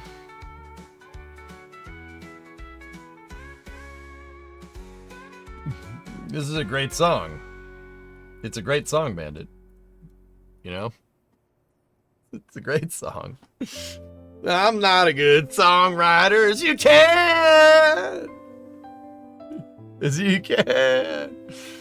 Oh my goodness. You know what? We haven't listened to this in a little while. It's a banger.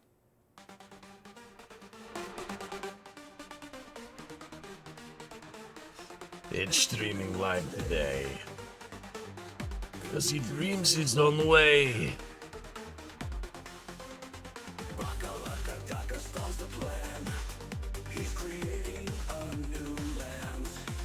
Edgy.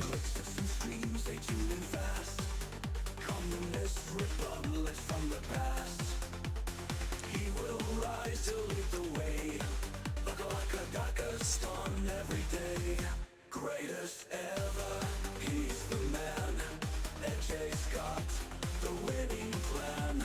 He will prevail, he will succeed. Daka's the creed. Followers shout with all their might.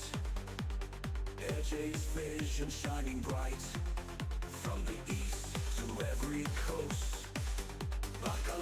Daka stuns they toast. Greatest ever, he's the man. EJ's got the winning plan. He will prevail, he will succeed. Daka stuns the creed.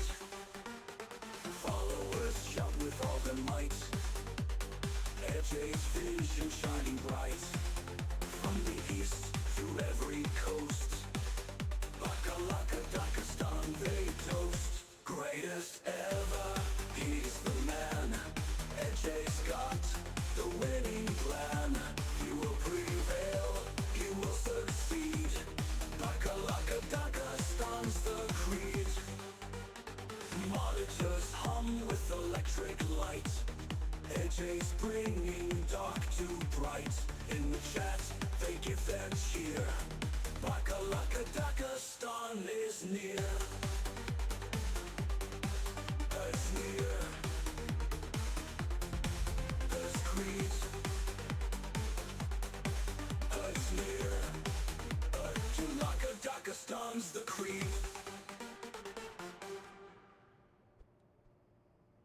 No? It's a good song. Oh god, not this one. Oh god. California sun it glowed. Whatever. Heading east of Boston town, stopping in Florida bound. Driving truck through desert heat. Brakes went out, just couldn't beat. Cooling system filled with mud. Sweat was dripping like a flood. Sucks. Road trip warriors, west to east so glorious. Challenges can't bring us down. Driving till we hit the town. Geek Nation join the quest. Never stopping for a rest. Fixing problems on the way. Together nothing's in our way. Road trip warriors, west to east so glorious. Challenges can't bring us down. I don't need that. Driving till we hit the town. Beating through the rain. Through the struggle and the pain. Don't forget to add batteries. Yeah, okay. Drive on till the sky is blue.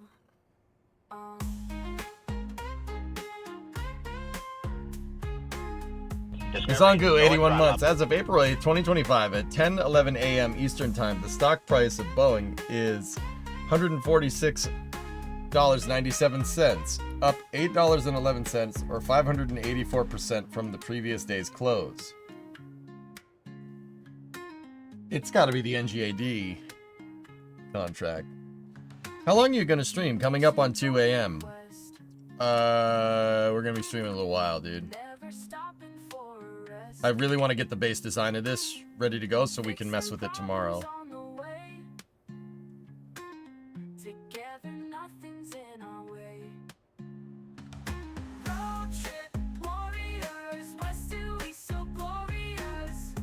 Challenges can't bring us down. Driving till we hit the town.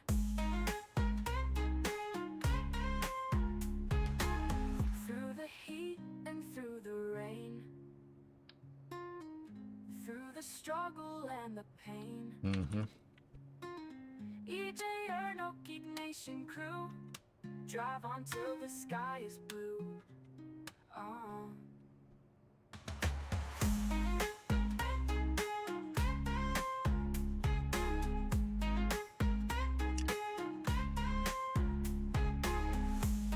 NASA postpones Dragonfly review launch date.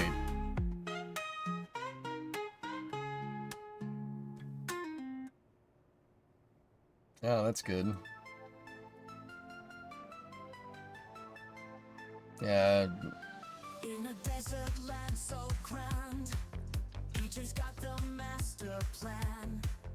Building dreams from oil and sand. Workers, resources in hand. Refinance clean with a gleam.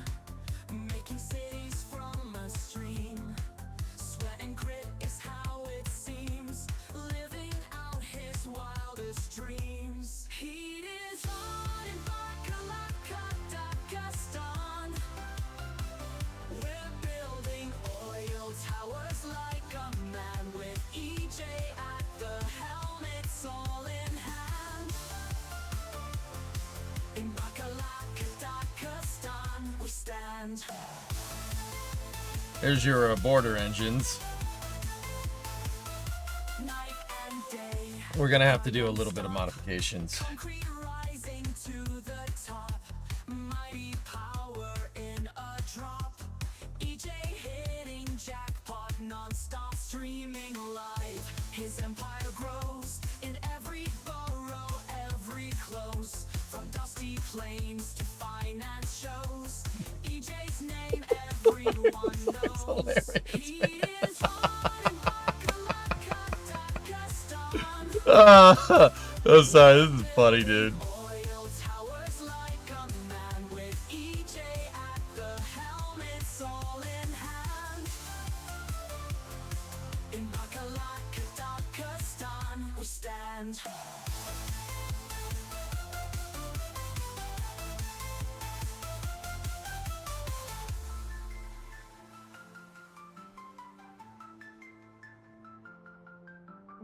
Will you try to make Dragon in KSP after this?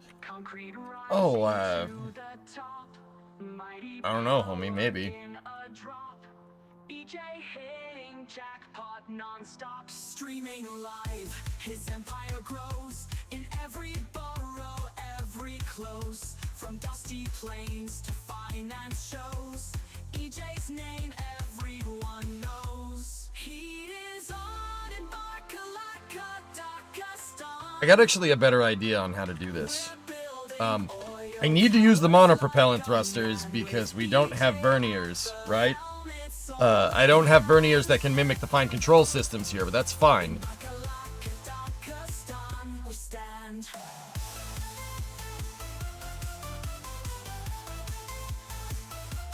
Yeah, I don't know, that's maybe.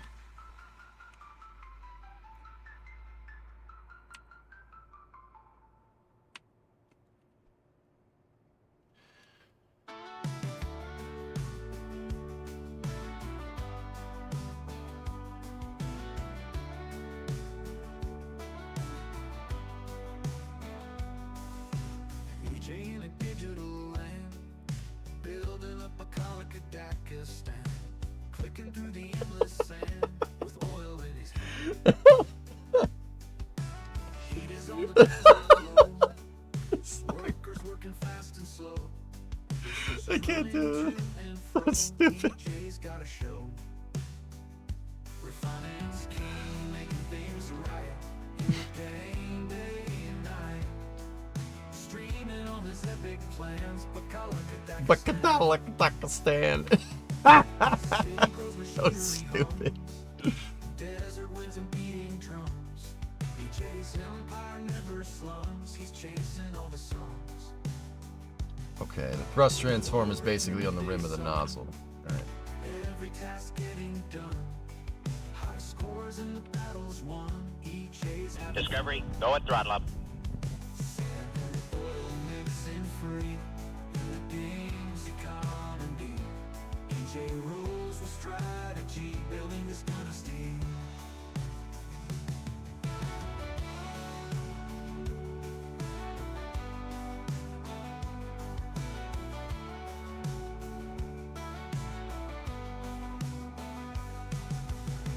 Hey, Ismic. What's up, dude? 52 months. Thanks, man.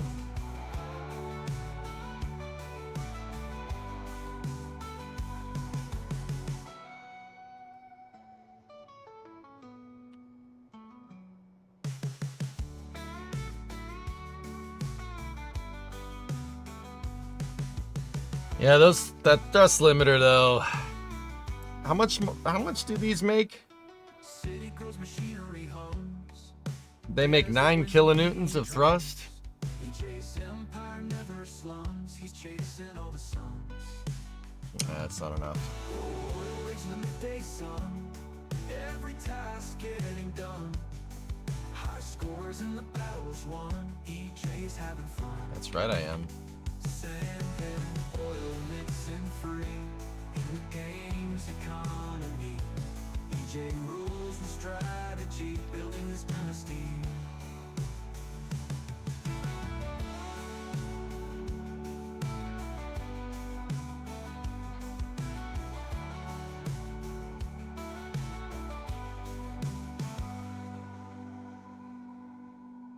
Fun note for later. Here's details about Starliner's reaction control system in the service module. NASA was going to use the OMAX doghouse design for a Mercury lander. Page 18, last 2 paragraphs. Start of the next page.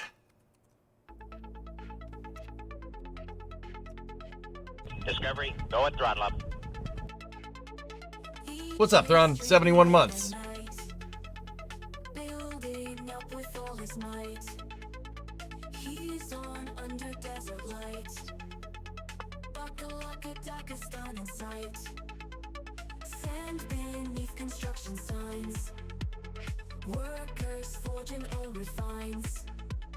Sleds and gears of Oh, this is space. Talking I'm in punch. space. he's on a climb. Oh, it's the man he stands. Go now with steady hands. I don't know why I know the lyrics. Fame expands. EJ's dreaming foreign sands.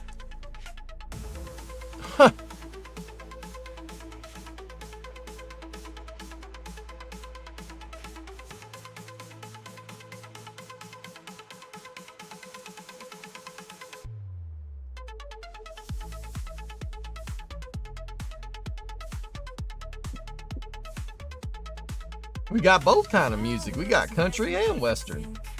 Interesting. Pipelines flow, no time to blink. Is that an urban venture raid? Is that an urban venture raid? You want $500? Late nights streaming on the screen. His vision clear, his Surprising, when I asked AA about a possible failure list of thrusters, and it seemed to list out a good theory of what failed. OMAX could still work, but there's not much for station maneuvering. It was the smaller thrusters that had problems, guys. If I had to guess, it's probably the ones that are kind of close to each other. Just put it out there. It's probably that. It's probably the ones that are close to each other. You know, being so close. Anyway, sure is me, laddie. Yeah. Yes. Yeah. You behind the bike shed. Stand still, laddie. You don't eat your meat. You can't have any pudding. How can you have any pudding if you don't eat your meat? What's up, Urban? How you doing?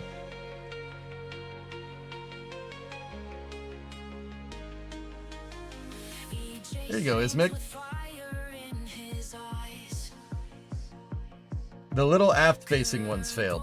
Yeah, these bad boys. You know, the ones that were next, you know, the ones that are next to a bunch of other thrusters, yeah.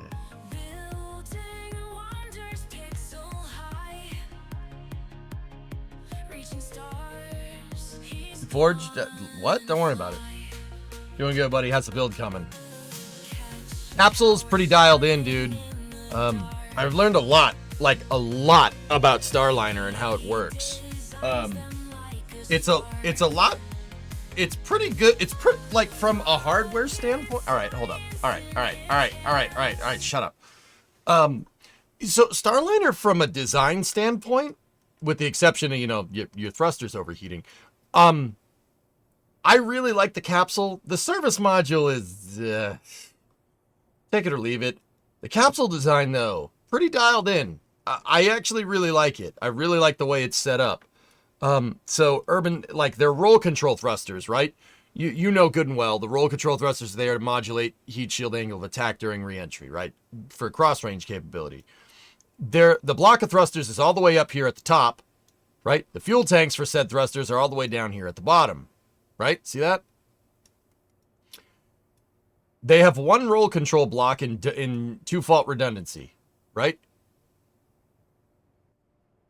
So if one goes, you have another. So it's double redundant, right? For roll left and roll right. Now, your pitch capability here for reorienting the capsule post-service module jettison, right, is right there. That's pitch down. Those are pitch up. Once again, keeping your thrusters away from the part of the bottom of the capsule which gets the hottest. This is the you know, obviously the capsule is going to fly somewhat like this during reentry, right? And in this design, the bottom is right here. So it's that edge right there. This is the edge that gets the hottest. They didn't put anything down there that's outward facing. The other reason why is that they do not want to outgas the RCS into the bow shock. I forgot to mention that before. But the way the thrusters are actually set up, it's really smart. That's a really good way of, like, I'm not even tuning. I'm not trying to say this to gain favor with Boeing. Like, fix your capsule, please. But also, The way this is set up is really, really, really well thought out. The OMAC thrusters, I'll get back to you on that.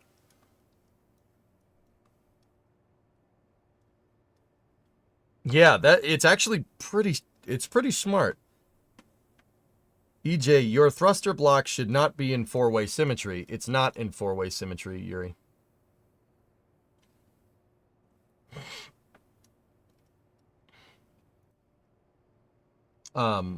Yeah, it's pretty smart, man. Like, and credit where credit is due.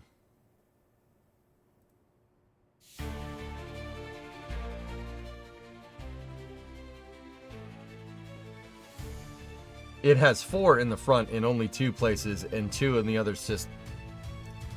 Out in the tundra where the chill gives birth, rises a beacon of unmeasured. It has 4 front thrusters only in 2 places, and in other two-way symmetry, it has 2 thrusters. A land of a story that's yet to be told. These designs say otherwise, Yuri. It's 2 facing on all of them.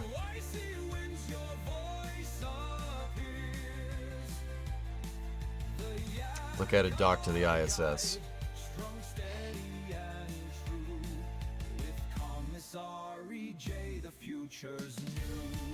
Okay. What am I missing, dude?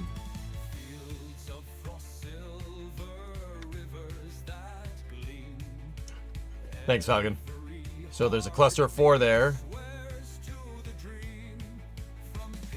Oh, I see what you're saying.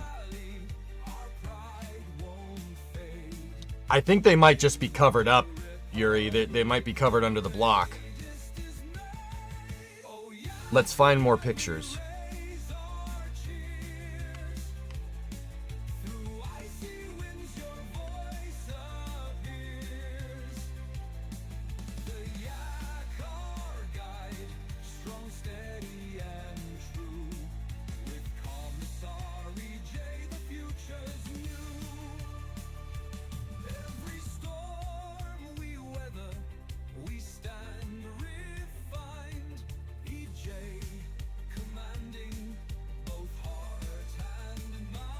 Yeah, Yuri, I think they're blocked, homie, because I definitely see what you're talking about.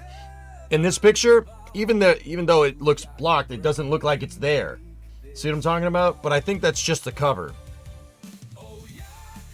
I think.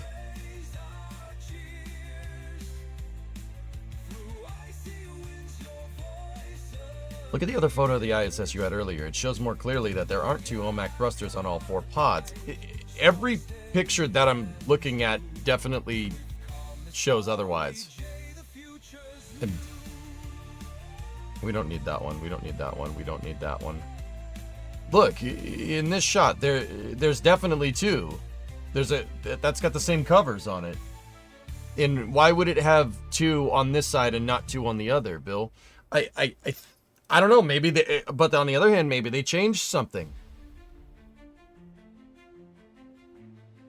The one where it's actually docked to the ISS.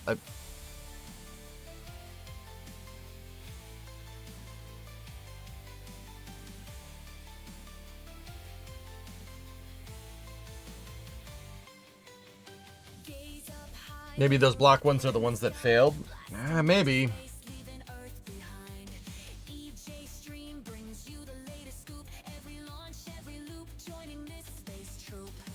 This might help. Well, that's not what they're talking about, I don't think. It is a nice picture, though.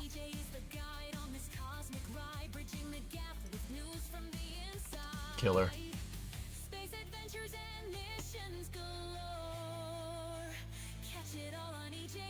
I don't know. Every time I say it could be covers, I just don't. You're not used to covers on the spacecraft. Yeah, I know what you mean, dude. I know what you mean.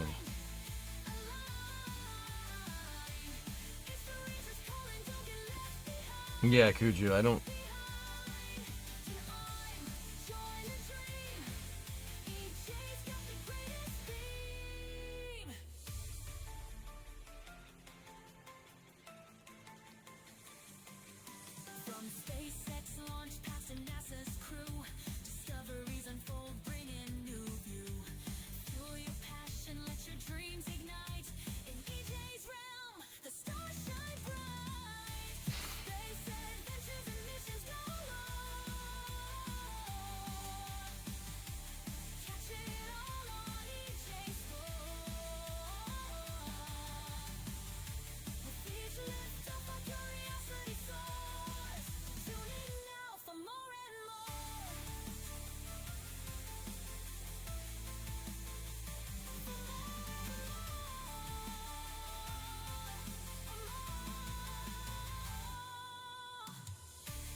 unironically really good.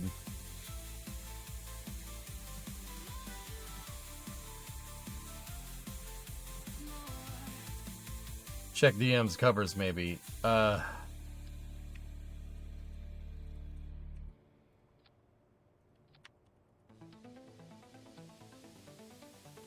good. Hold on.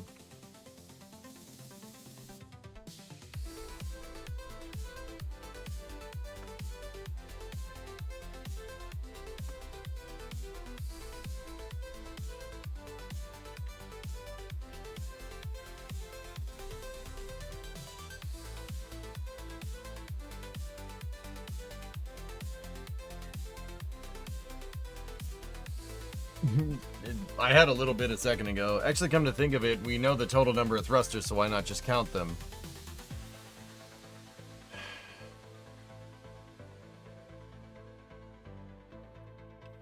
Yeah, Aaron, I'm not sure if that's gonna help me too much.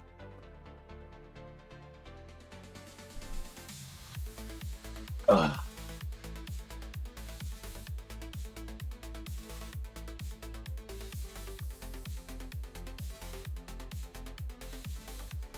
Last, if you don't mind, are you adding the clamp that attaches the capsule to the service module?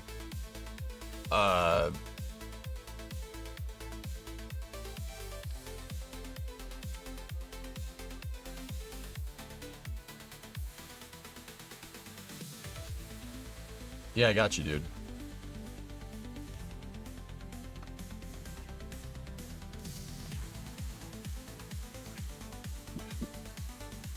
There's no way that's gonna work.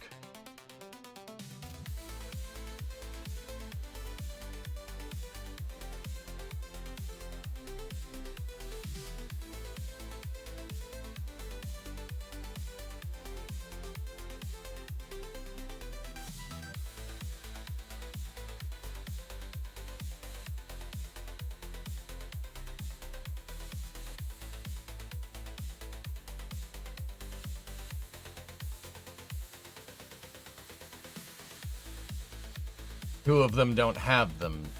So the real question is which ones? I'm thinking top and bottom, judging by the pictures that I'm looking at.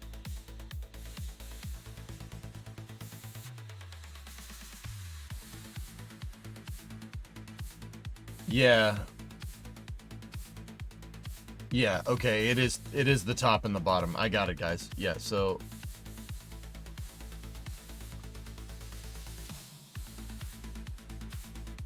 actually, you know what we could do?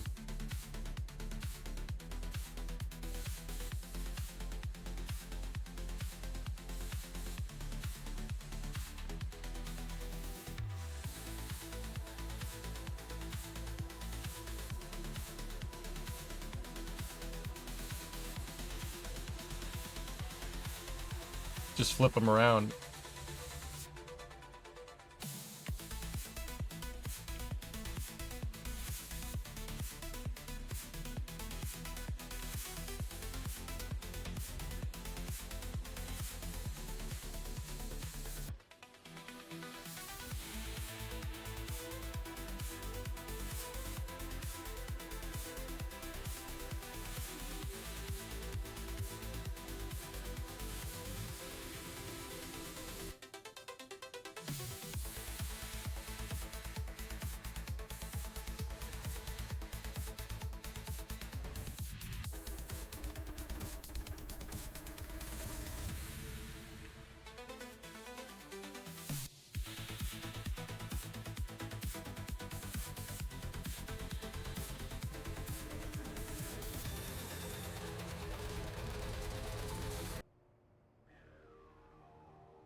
There you go.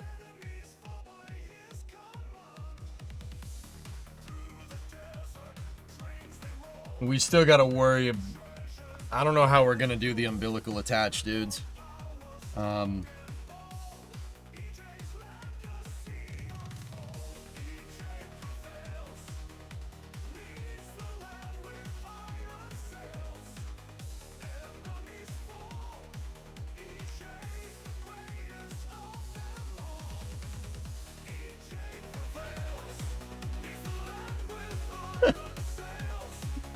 Dude, this thing I've used is funny, man.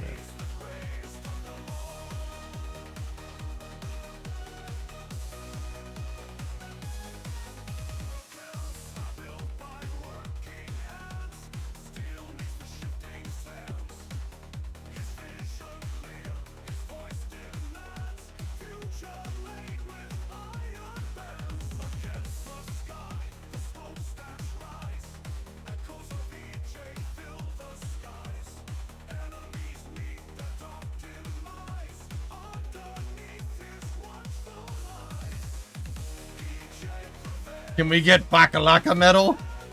What?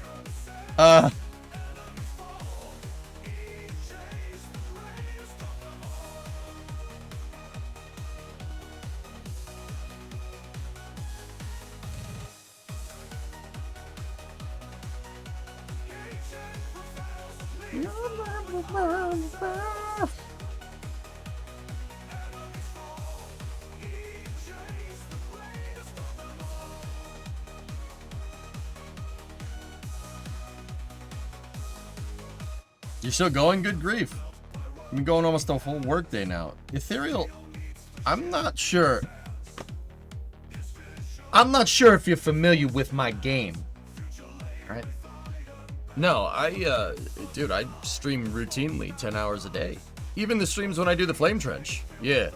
Oh yeah, those streams are like 10 hours. I start at noontime and, you know, we go till Flame Trench starts, do Flame Trench, and then I pop back over to my stream and stream for another 3 to 4 hours.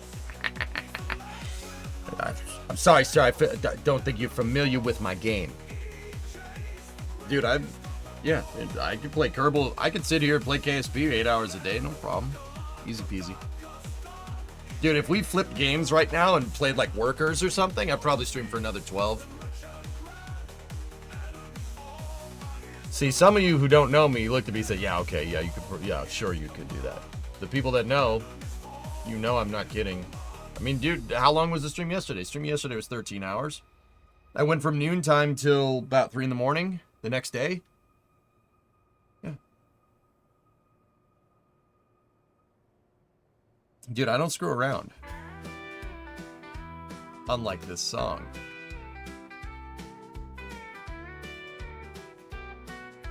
I mean, during the pandemic, dude, we did 16-hour streams a day. I literally did nothing but sleep, eat, and stream. From, like, March of 2020 to, like, well into 2021. Will Brie accept that, though? I don't know. She'll be asleep. Doesn't matter.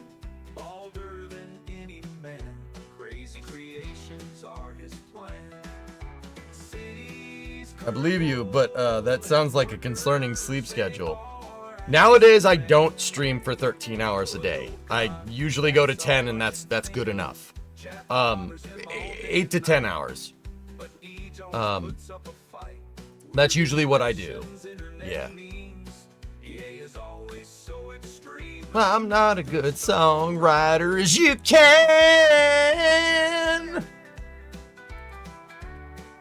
Yeah. Yeah, article's coming along, dude.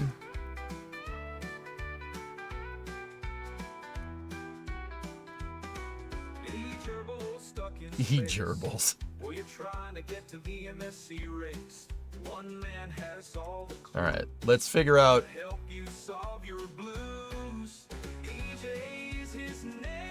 But yeah, dude, that's what I do.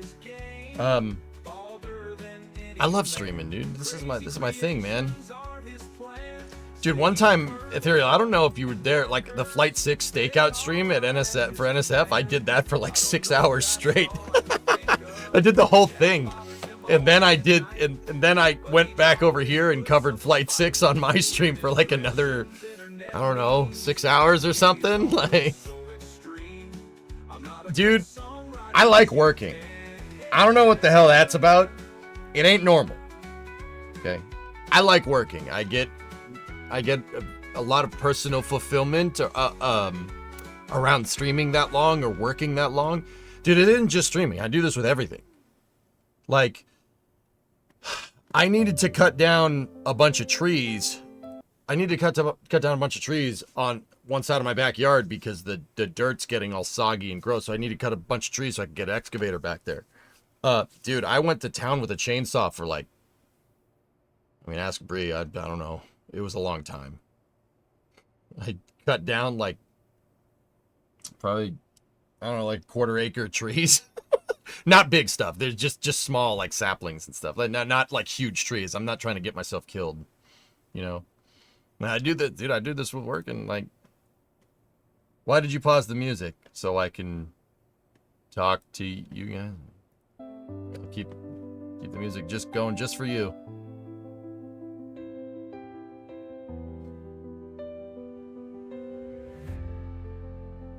I like working. I get a great deal of fulfillment around working. I don't know what it's about. I don't know why. It just makes me feel really good. I'm gonna keep doing them both because it makes me feel good. Well, I like school and I like football. I'm gonna keep doing them both because it makes me feel good. And by the way, chat, alligators are angry because they're medulla oblongata. And I like Kerbal, and it likes me back. And it showed me the thrusters, and I like them too.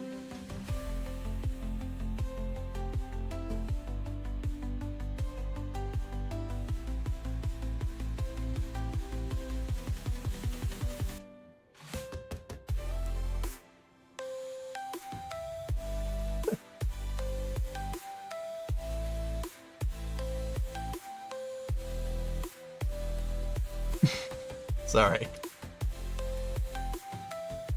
You can do it! Out loud. I really, dude, see, grab link. I really appreciate what you're showing me right now. Dude, I say that all the time. I say that all the time too. Like, one of my buddies sends me a picture of a car. You know, like, or something, like, I'll be like, yeah, I really appreciate what you're showing me right now. So stupid. Either way, well, good, as long as you get some sleep. Right on it there. Yeah, no. Dude, 20-something-year-old EJ went to town, but I have to, right now, you know, like, I got a Brimo, and I have a dog that kind of depends on me. And if I want to increase the size of the family in the future, I'm going to have some semblance of a normal sleep schedule. So right nowadays, I kind of stick to 8 to 10 hours, dude. You need to get 6 to 8 hours of sleep. So that's what I usually shoot for. I'm operating right now probably, I don't know, 5 hours of sleep. I went to bed at 3 in the morning. I woke up 8. Yeah, 5 hours of sleep. I was out here working on the Coronet this morning, dude. I got out into the shop probably like 9:30, 10 o'clock. Yeah. I got the Coronet running. It runs real good. Car's running real good. Yeah, J-Volt, we're going to do a reaction of the tomorrow, yeah. Car's running real good. I think it's just training you for the early days of parenting. What are you trying to say? Anyway. Hey, Urban, I didn't thank you for raiding me, dude. I do appreciate it, man. Guys, go give Urban Venture a follow. He's a good streamer. Plays KSP as well. Urban's a good buddy of mine. And he likes Ford. He likes Fords, so, you know, we're friends. But he likes these dang European Fords. I don't know nothing about those things. They got like 4 bangers in them. Very strange. They got V8, but it's missing. They got V8, but it's missing half the cylinders. I don't know what the heck that's about. I'm not a good songwriter, as you can. Yeah, exactly, Crane. Yeah, you ain't kidding, man. Have you played modded Kerbal? I have modded Kerbal here, but it's not like crazy modded, but last pulls.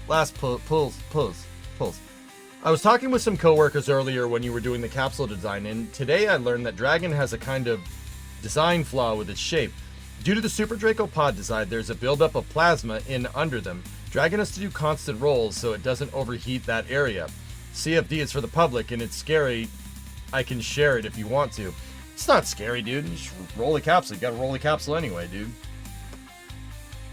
Now, Baron, actually, believe it or not, that was public. That was public information. I knew that.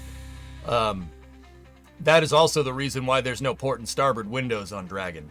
Yeah. Yeah. Yeah, the window doesn't do too good when it gets exposed to plasma. Fun fact. Yeah, if you guys have noticed, like, in the early renders of Dragon, you know, next to the MS1 and MS2 spots on either side, there's a window, like, right here. And then on the other side, there's a window right here. There ain't no window there no more. They blocked them out because plasma would have scorched the window. NASA was like, nope. Yeah, you probably shouldn't do that. What was happening is plasma gets accumulated in the Super Draco pods, and then it kind of goes in between them. Like the two Super Draco pods are on the side of Dragon, right? And there's like a little channel in between. You're inviting plasma to go up there. And that's exactly what happened. That's why there's no windows on the side of Dragon. Fix on road daily. More like first on race day. First on race day.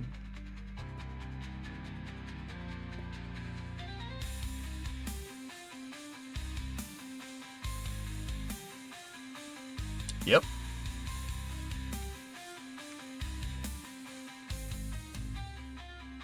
Yep. Yeah, see, the plasma goes up in here. See that streak? See the streak? Not great. Not great, Bob.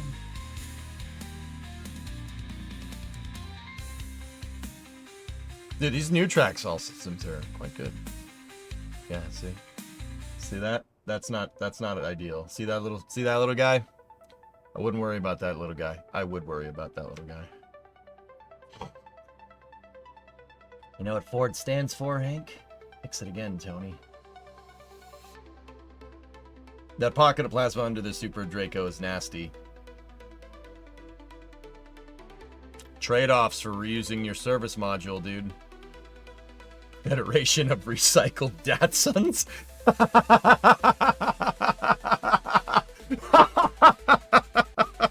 That's pretty good, Paul. I've never heard that one, believe it or not. That's pretty funny.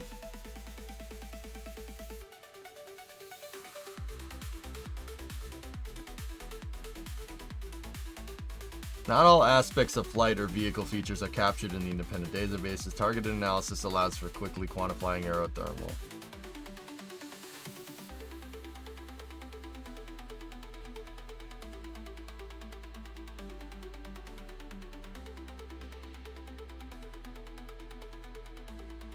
Interesting.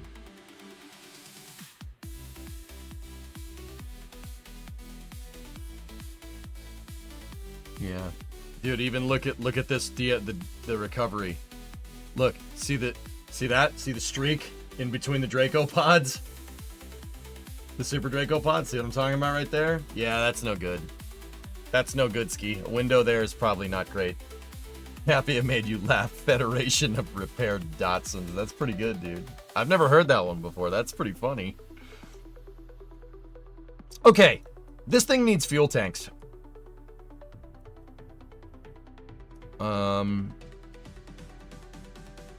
Oh, here comes the fuel tanks. Oh, it's going to be a rot.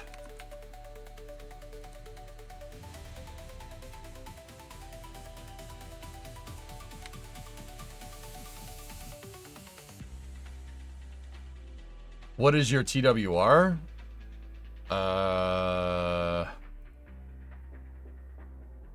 Not great, Bob. Don't worry, we'll add a little bit of spiciness to this.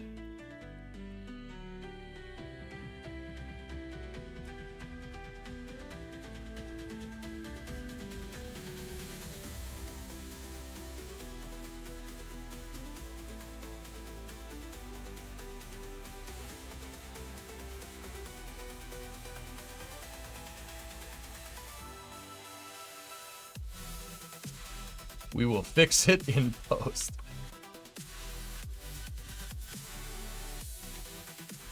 That little guy? I wouldn't worry about that little guy.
Off topic, would you rent a 3D automotive scanner if you could? I actually have one. Yeah, it's an Xbox Connect. I have it. Yeah, that, you know, it's pretty good.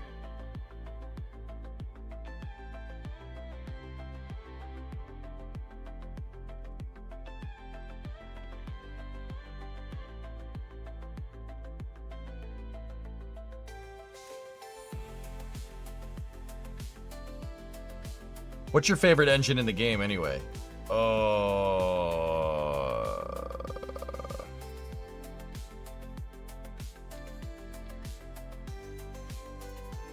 That one. Wait, the frick? When are you gonna tell me? What do you mean? It's just an Xbox Connect. It's just an Xbox Connect with an extra thing attached to it. I just plug it into the computer. You can use an Xbox Connect to scan stuff. It's not the best, but it works. Hey, Shadow, what's going on, buddy?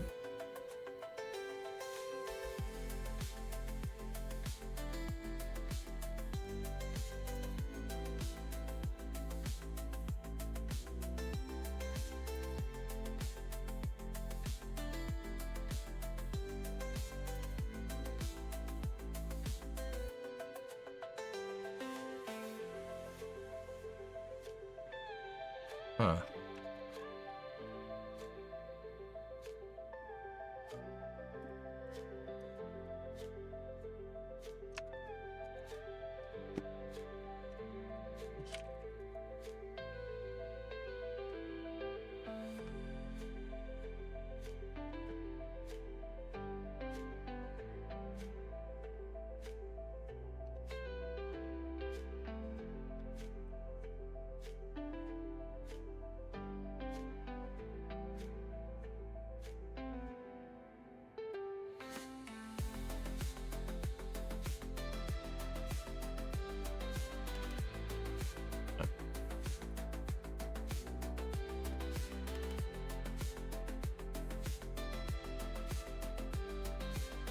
You're a Vector guy. I tend to not use Vector. They feel a little too OP, like you're cheating.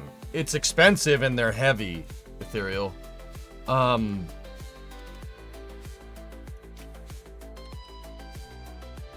Here. Let me put the back cover back on there. Our center of mass is too far forward, dudes. Our translation thrusters are no good. We need to add mass to the back of the service module. Ethereal, like, yeah, the shuttle engines are great. It really depends on the application. Like, I like shuttle engines because I like the space shuttle, dude. Here, quick tangent. But I'll use whatever. It really comes down to application. So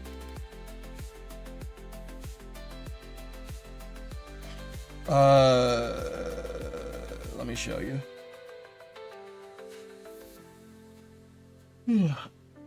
So, like, here's a good application for the shuttle engines. Spoiler alert, it's the, you know, the shuttle. How heavy is the actual Starliner? That's actually what I was trying to look for, Random Bozo.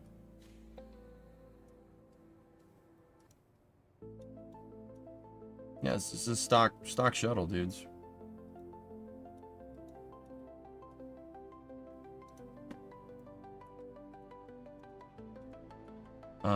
So that's a good example of, like, you know, shuttle engines.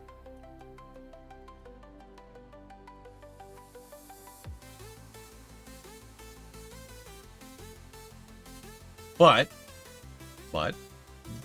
they're great on a space shuttle because that's the application. I have on the upper stage, I tend to use the Cheetah for a lot of your upper stages. Bobcat's probably your favorite. Good call. Good call. Here. Check this out.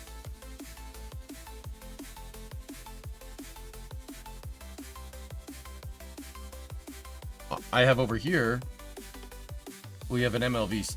This is a medium vehicle that I was working on that's using skipper engines. Because skipper engines are good for the application. Yes, those are what you think they are.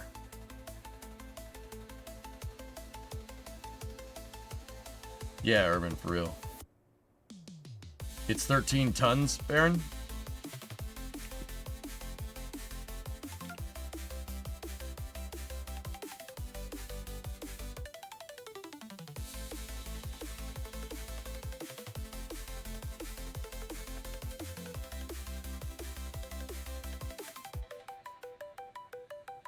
So this is my MLV, my medium launch vehicle. It's using all skippers. It has a skipper in the upper stage and it has 7 skippers in the first stage. This is a rocket that is synonymous in function with Falcon 9, but more optimized for Kerbal's atmosphere. Yes, it has Falcon 9 landing legs that I just crudely pasted on the side. I'm not sorry. So that's a good application for skipper motors, you know? I'm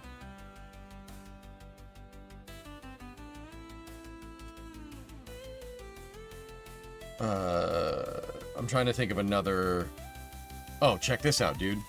Here, look, arrow spikes.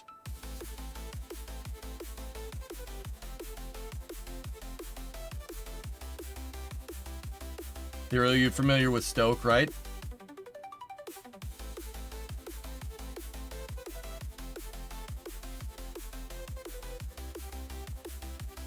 Is there an F1 equivalent? That would be the Mammoth engine. It's from the Making History KSP DLC.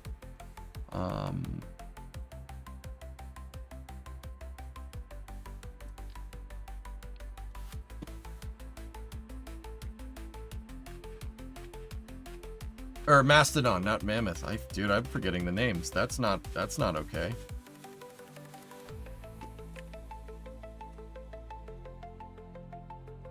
Check this out. That's an SSTO. This is an SSTO that we designed that's fully reusable, and I designed it to move. Looks like it's got a 6-ton payload capacity. Yeah, medium duty SSTO. This is a fully reusable SSTO, by the way. It's got landing legs. Very crude landing legs. The landing legs are a direct ripoff of Stoke. It's SERV with some Stoke parts attached to it. I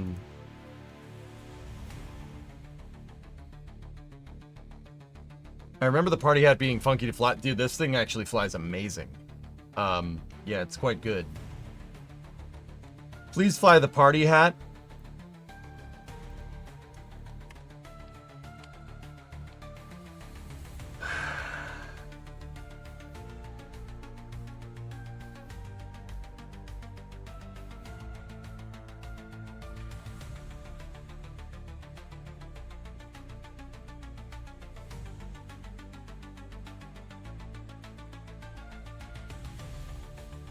What the hell is there a chute on that damn thing?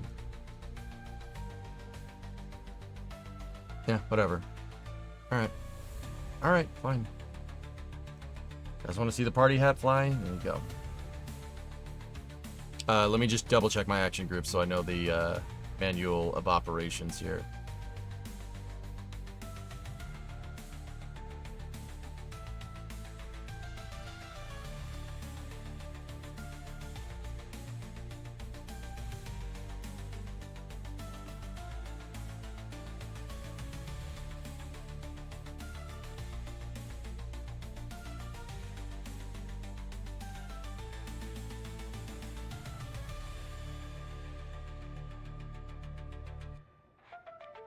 The heck?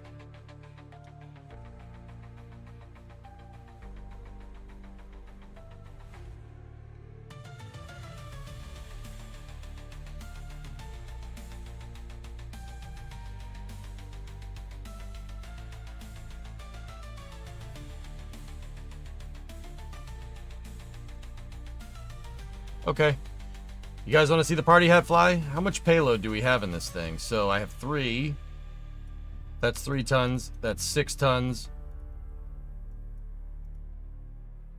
There's nothing in that thing, and I'm not sure why. Anyway, alright. Take a look.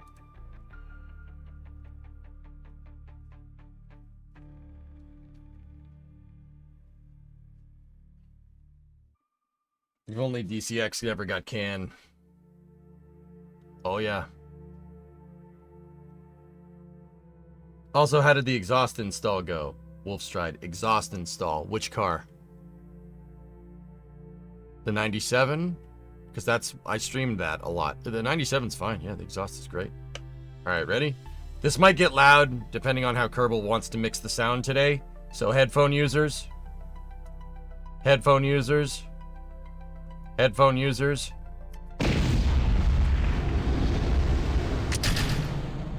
Okay, party hat's lifted off.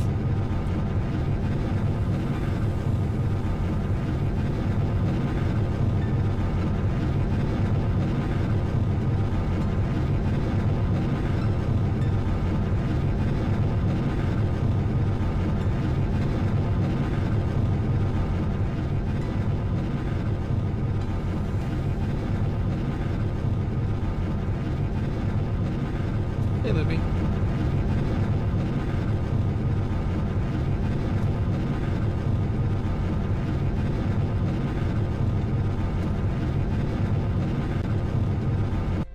Oh, hey, come on now.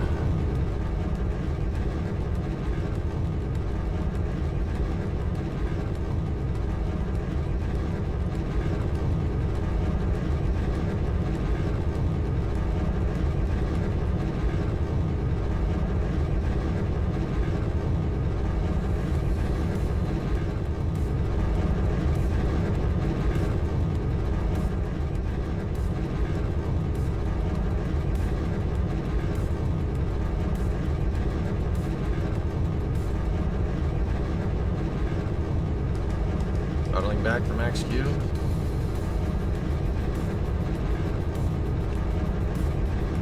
Yep, that's why the dynamic pressure got too high.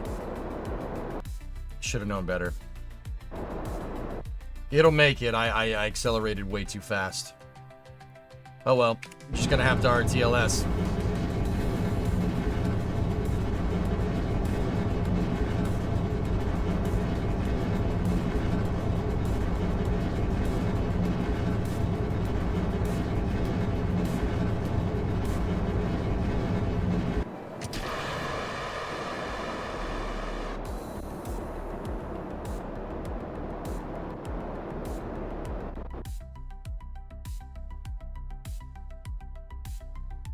Is this SERV? That's correct.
I didn't get the solar panels on Starliner's back, Yuri.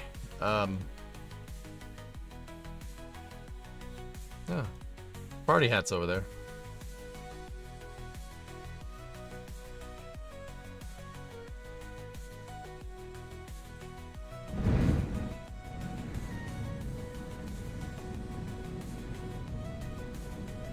Super Heavy is about to be caught, huh?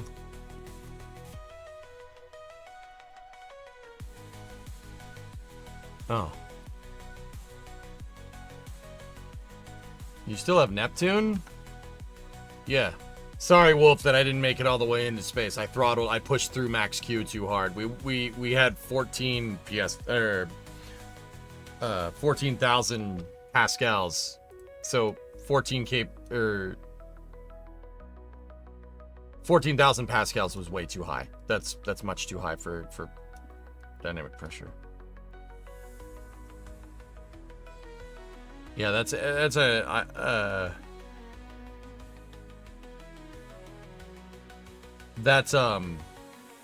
SERV coupled with some Stoke ideas. Loss of control. I'm building a Starliner. They're being, yeah, wanted to mess with that. Here, look. But yeah, Ethereal, dude, we've done all kinds of stuff, man. Here, you want to see a crazy one? Take a look. I want to show you one more. And yeah, we I've been designing for 8 hours straight. So I want to do the Starliner service module, but our mass is not right. We have to tweak it a little bit with some mass to get it to be the proper mass. You want to see some cool stuff, dude? Here, look.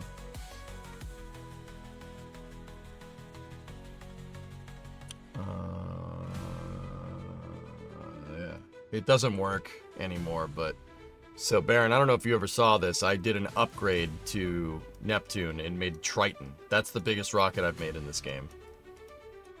This was a weird variant where I put control fins on it because I wanted to see if I could flip and burn the second stage, but it's a 10-meter core. And it boogies, dude. If it works.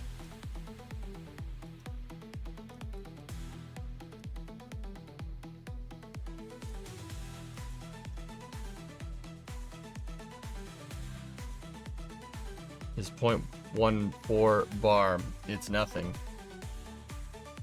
Shy, did you see what that rocket looked like? It looked like a freaking party hat. Yeah, that's not a lot for your rocket that looks like a stick. Okay, when your rocket looks like a party hat, game changes a little bit, don't you think? Yeet it and let's find out. It just blows up on the pad, Badger. There was a time where this worked, but I've been doing some research and it looks like Starliner probably doesn't use the OMAX for rotational control very much, but it's not super clear. Is there a way in stock KSP to bind an RCS thrusters control to a specific axis in an action group? Yes. Absolutely, Bill. I'll take care of it, dude.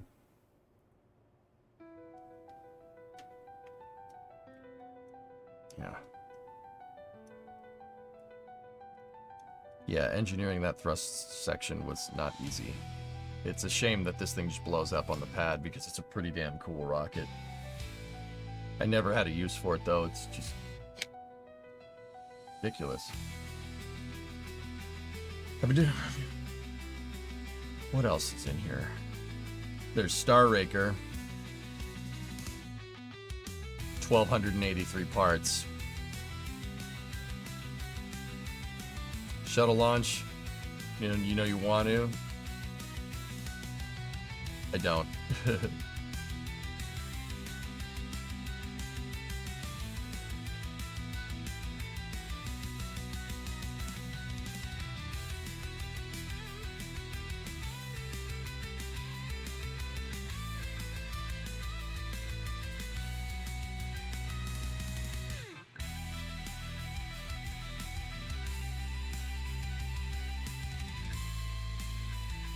Oh yeah, rockets in Redstone?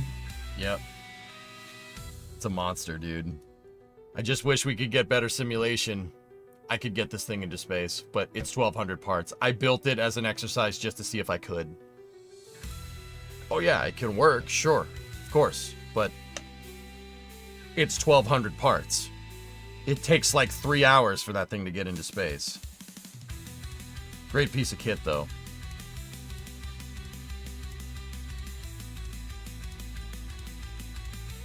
Oh, that was something for mission mode.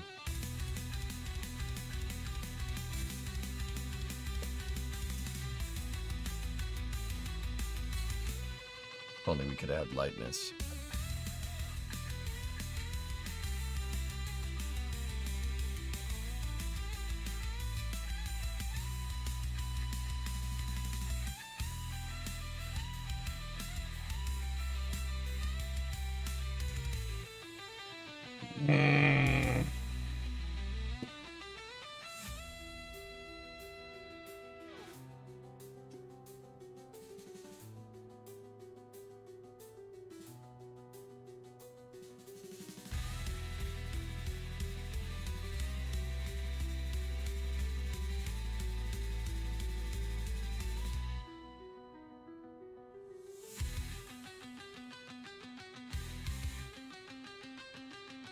So much time went into this thing, dude. I would consider this like the top of my game, dude. I can't do better than that. So, I mean, maybe, I don't know, maybe one of these days, dude. Mission mode 4 with self-modded launchpad shenanigans. Yeah, I don't know, man.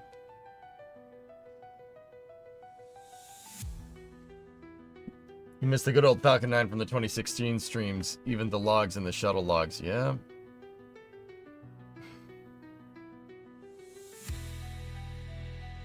Panel tessellated Venture Star. But I did use what I learned building this to make CTS 5, so it didn't all go to waste. It's just ironic because that's basically what happened to, it's basically what happened to freaking actual Venture Star.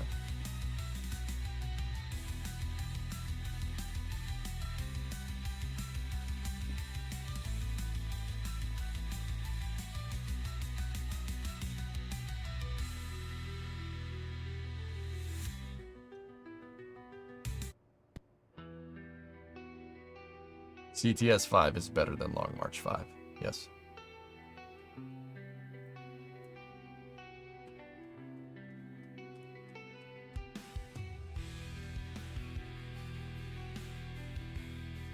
It's my baby. Look at it. Oh.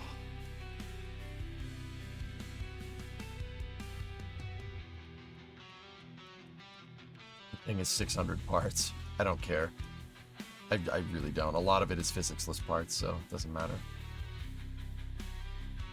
I'm glad I pushed for the SSDO over Dart.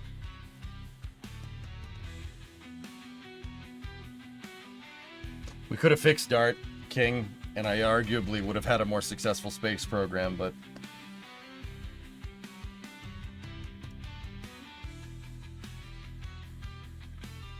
Yeah, probably, Loopy. Problem is that it's just 600 friggin' parts. I apologize for my blasphemy. I think I did fix Dart, yeah. I had a couple of streams where I was just like, I need to fix it. And I think we did get it working. I think. Pretty sure. Dude, I'd mess with Dart again.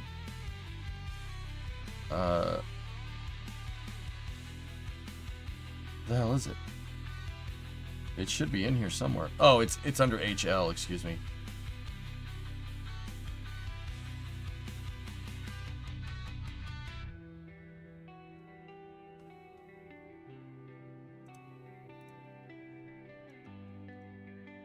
I do believe this one has all the problems fixed.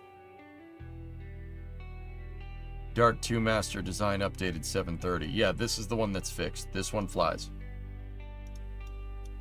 What was the chicken nugget? That was a vehicle that I used to test KRPC.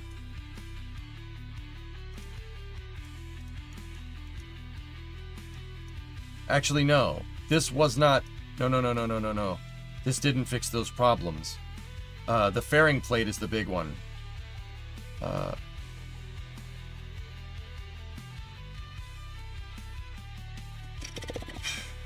Yeah, I have the Pelican somewhere.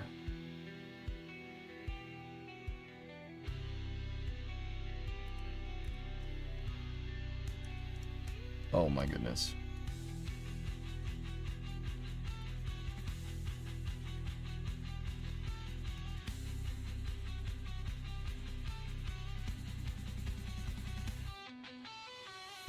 That, I see what I was trying to do there, but that's,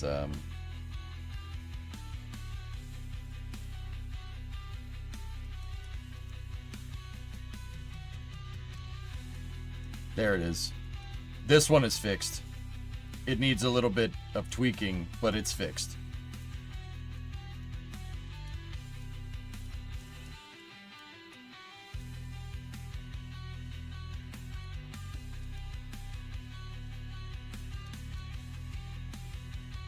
I'd love to take another shot at this.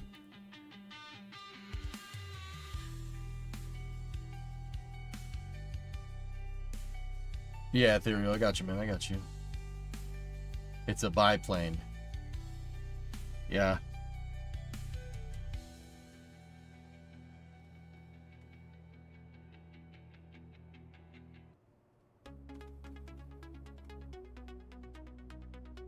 All right.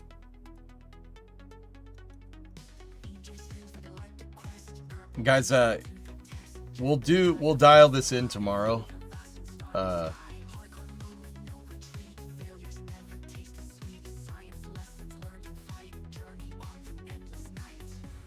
Let me just check the schedule for tomorrow, dudes.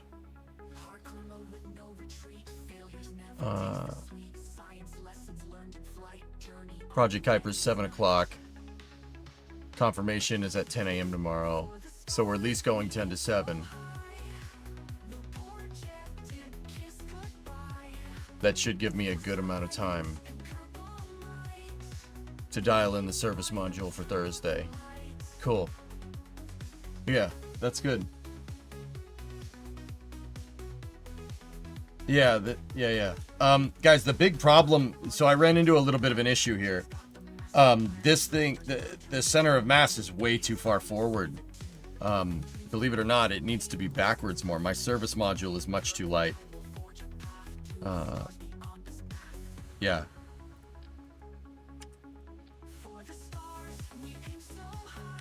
The center of mass for this needs to be like right there.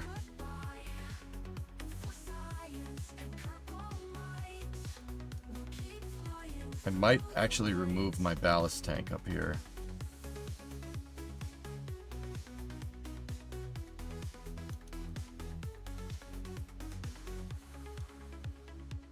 Yeah, that's a problem. This is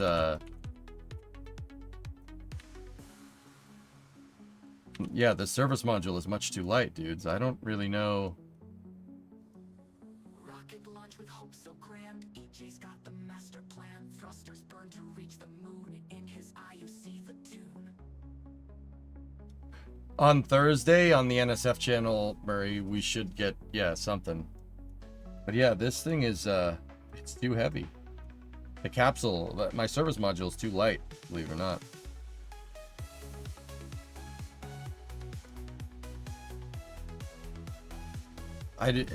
Yuri, the thing is that there's just not a lot of stuff to. There's not a lot of stuff to take away. I just straight up made my service module too light. I made it too lightweight.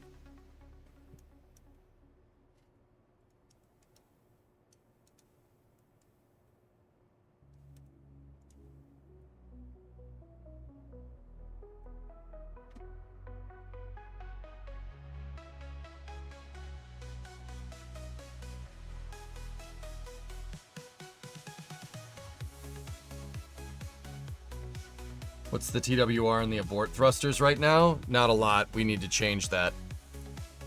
We can do that right now.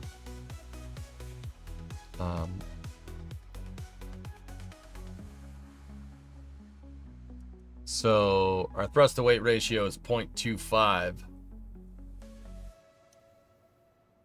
Okay.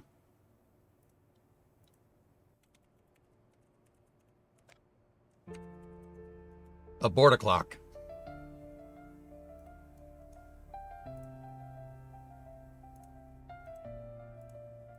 Take the thrust limiter, do a little bit of that,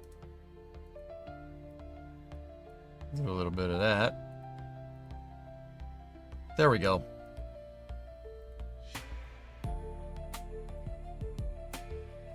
That actually should be fine.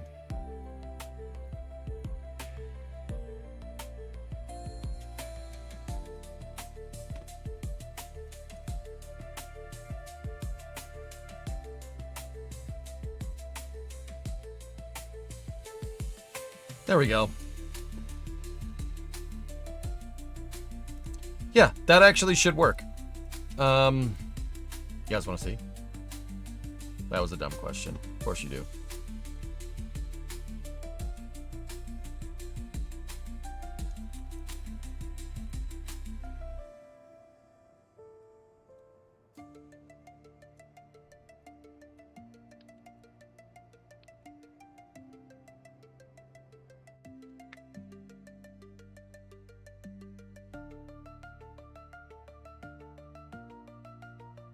That's 0.25 with only 2 engines, because the other 2 are not in the same stage.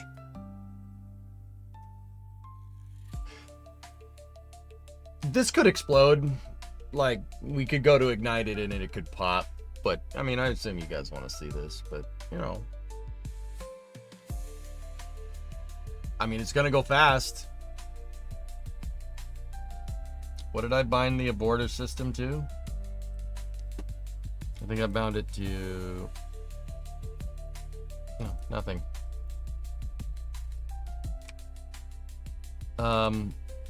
So, you guys are gonna want to hang on. Hey.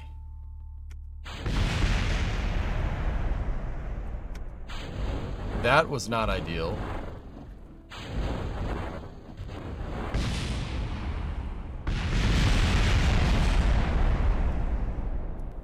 The Kerbals are still alive.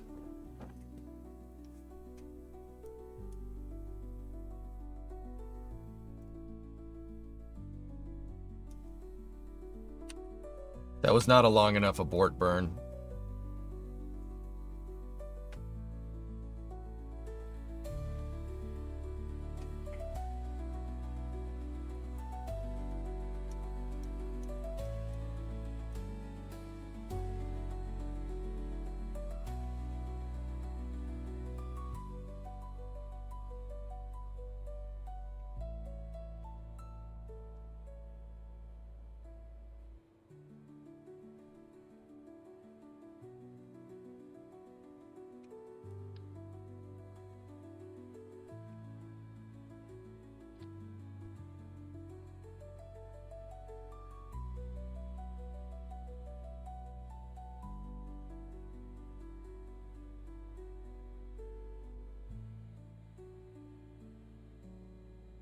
Lore accurate.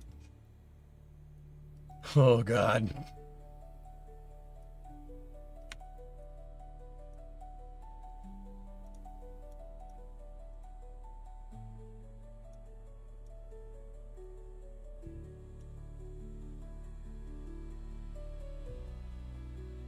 I don't think our ascent...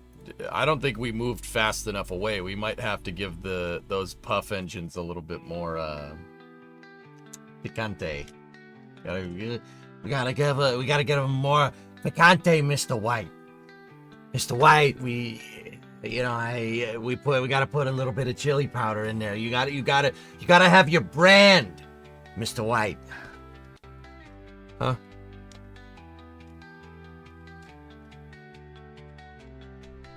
If you want to go full real mode, you should also model the propellant slosh in the COPVs when you're using the RCS in space. Oh, yeah? Oh, alright.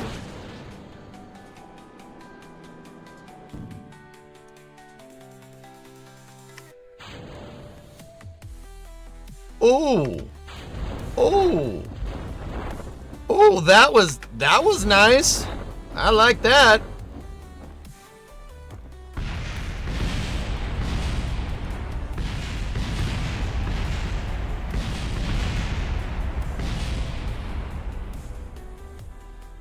Oh! Oh! Why is there a hollow section in the service module? I have no idea, dude. Cargo? What was that?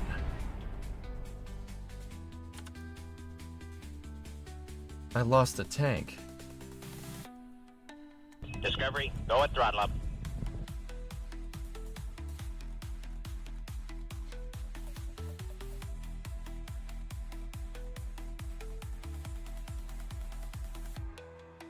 Believe it or not, guys, we need more fuel. And I do not want a cross feed to the capsules RCS either. So we will disable the crossfeed to those monopropellant systems.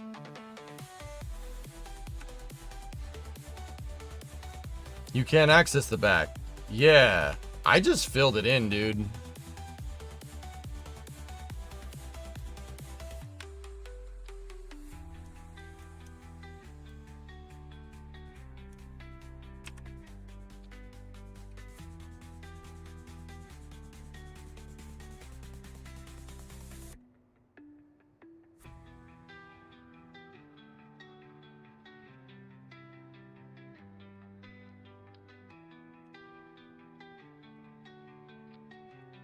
This is much too hasty for implementing tanks, but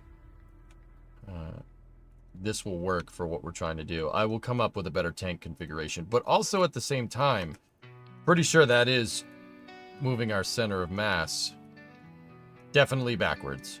And what we could do is we could move some of these tanks lower, move them towards the back, and that should help us out with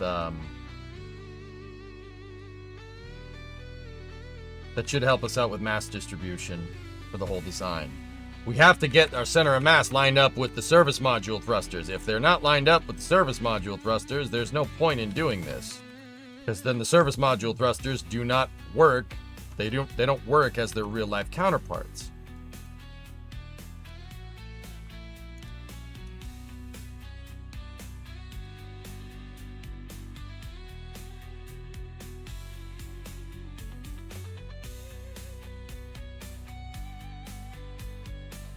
I don't know where else I could.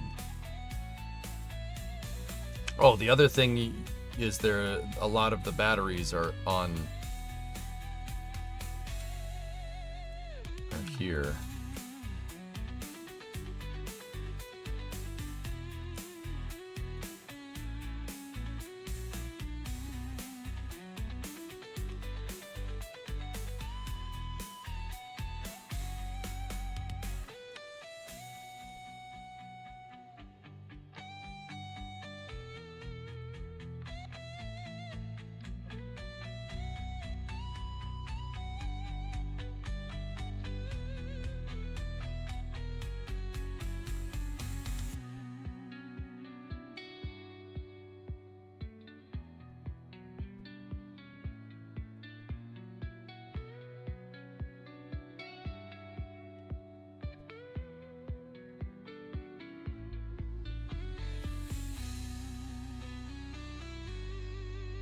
Yeah, I said we're gonna dial in more tomorrow, but then I just kept working. Sorry. I'm not.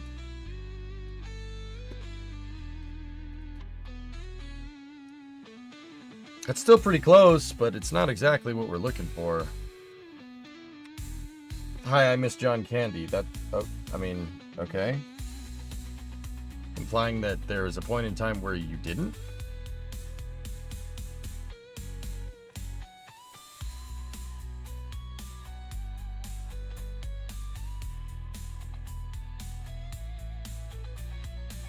I just saw an old SNL skit of his. Oh, okay. Looks great, Ironclad. Thanks, man.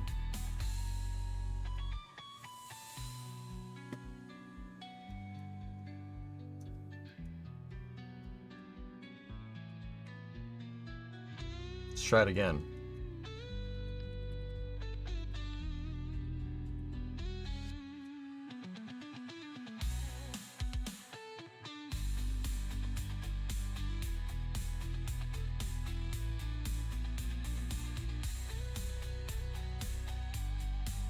I'm on break now. I've been lurking audio only. It's awesome to listen to you play KSP while playing KSP in real life. Nice, man. That's cool.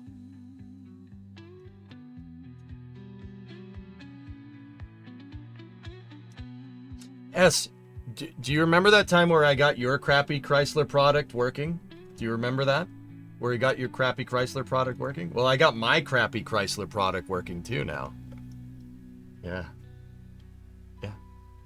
I dialed in that motor. I tuned it this morning. I gotta fix the brakes so we can actually drive this thing, and then we start fixing rust. Also, Wolfhounds and Vectors are the only engines I ever use. I don't even use other engines.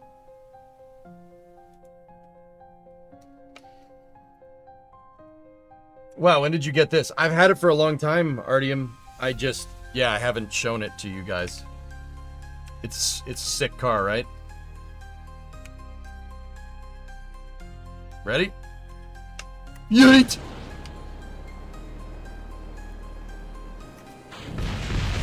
Yeah, that's not good. Oh, champ! Ah! Hey, the pressure vessel. Hey, the probe course. Hey, part of the service module survived. Hey, it's okay. We got our fuel back. We're good. Now, why did that happen?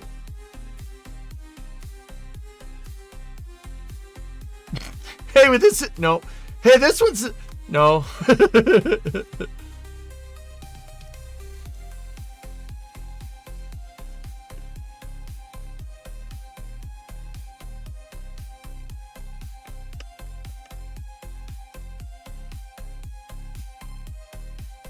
Trying to think why it did that, Rockets.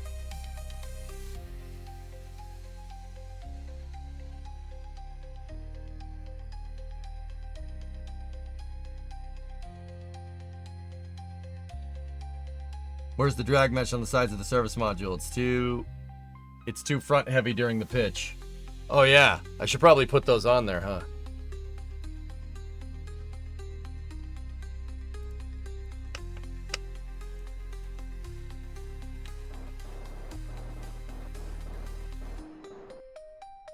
Ready? Yeet!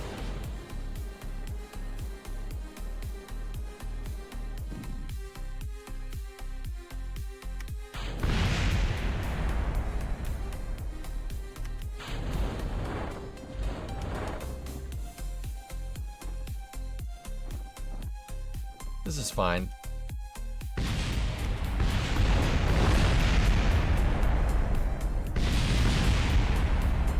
That separation was no good.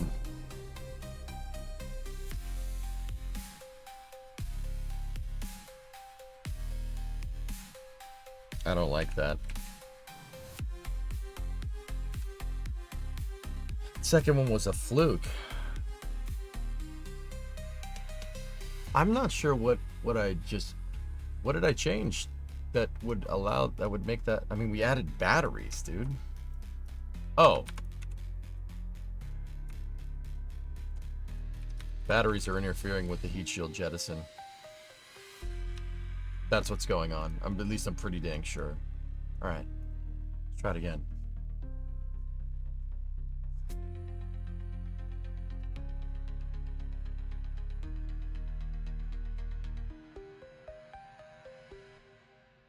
Clipping parts sometimes is dangerous.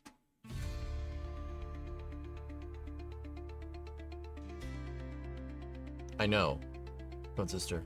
I'm the one that taught you about clipping parts in like 2015.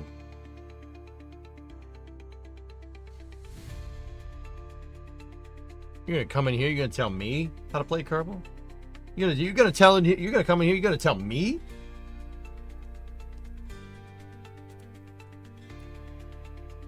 You do your job, pencil neck. Don't tell me how to do mine. Send it. Staring you down. Well, the capsule's flying. Ready? Ready? Good sep. Oh.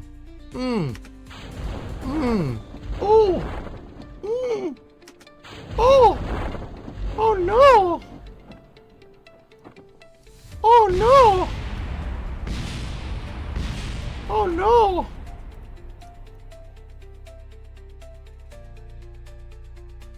Oh.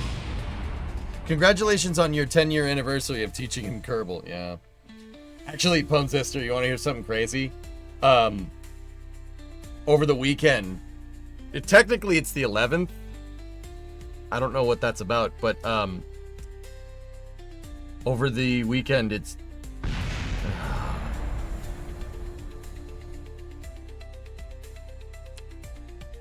that shouldn't be doing that, but it's because it's coming down on an angle.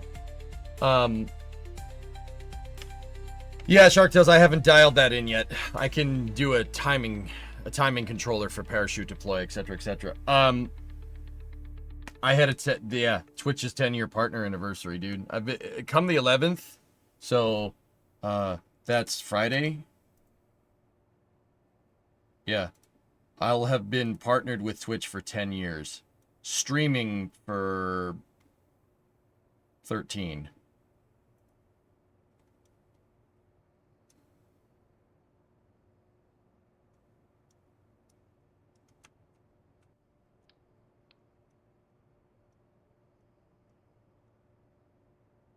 Separation was still a little bit jank.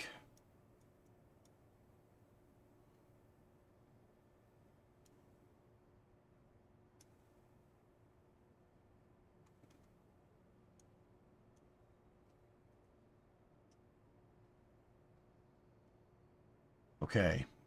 I just need to make sure that this separation mechanism is what we're looking for again, real quick.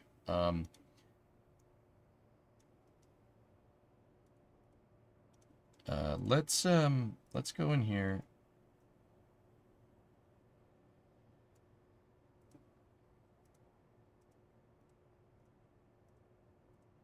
Tweak the thrust output on our RS-88s just to be a little bit higher. All right, let's try this. I need this thing to get more altitude, especially in a pad abort scenario. I do not like how close we're deploying the chutes near the ground. That's no good. Do you think you can mimic the actual sequence? I could copy it. If you gave me a week, I could do an exact replica. Baron, I can make anything in this game. Anything you want. Seriously. DCX, Starship Shuttle, you know, Delta 4 Heavy, Falcon 9, this, Dream Chaser, whatever. I can make whatever in this game if you give me enough time. This is a low fidelity Starliner. The front is pretty high fidelity. That's right. The front is pretty dialed in. I don't particularly like how the service module came out, but what else are we going to use to make the doghouse? You know? All right, ready? A little more thrust this time.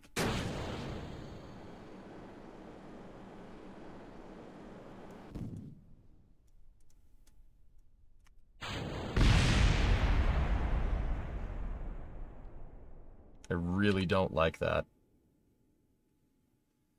Rocco Max 02 adapter collided into Airstream protective shell.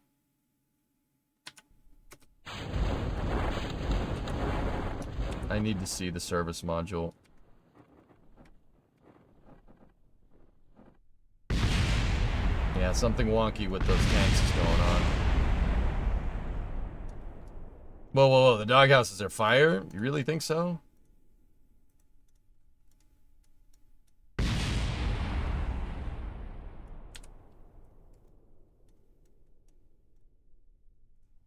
The good news is that this thing is basically coming down in the same exact spot every single time. The bad news is that same exact spot every time is not the spot that I want. Because it's going to blow up those stupid tanks again.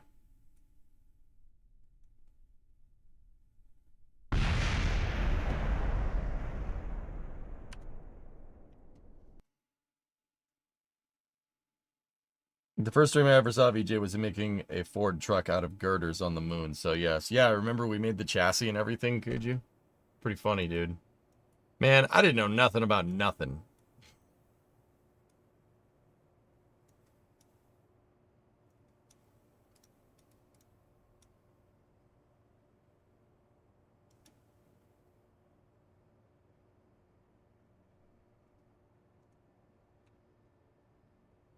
Yeah, passing. It's not ideal.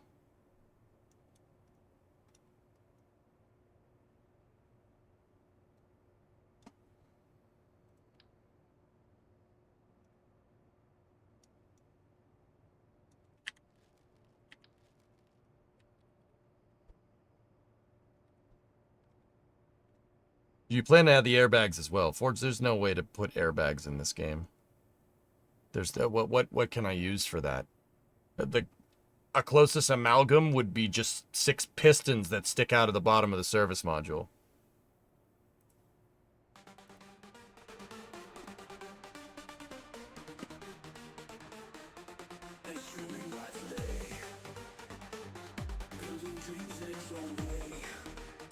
So much for anything. Oh, yeah, that... Discovery, go at throttle up.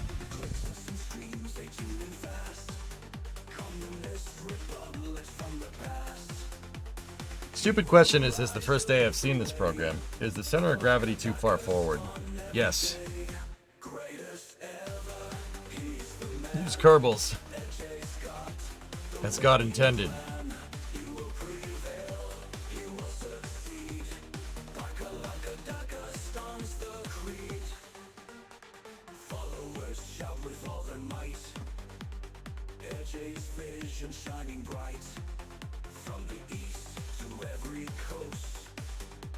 Yeah, no, once again, guys, my center of mass is way too far forward. Here, let me show you.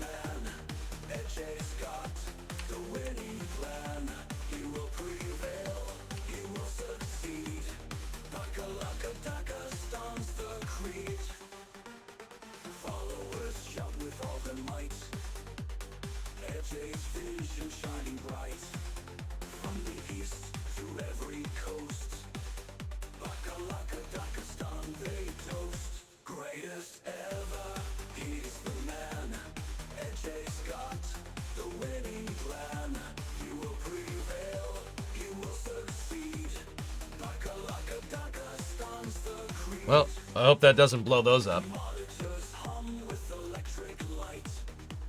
Watch, with our center of mass there.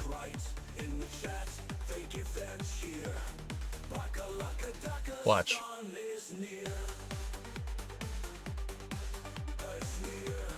You can move the engine with the egg-shaped tanks aft a little. Nah, not really what I'm looking for, dude.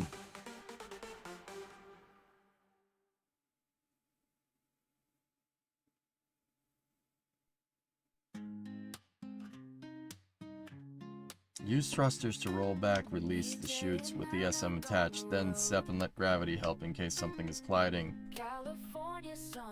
You might need more performance from your RS-88s. Watch.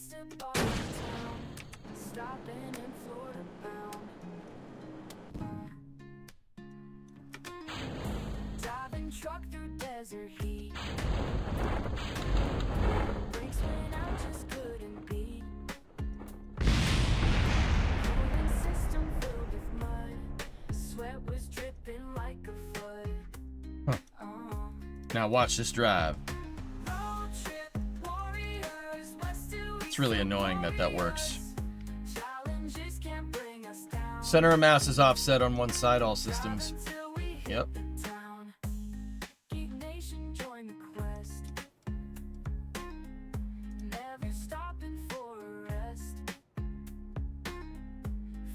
Wow, I took all the ballast out of that tank. Nice. Now your crew landed in a plume of hypercolics. What? Shut up!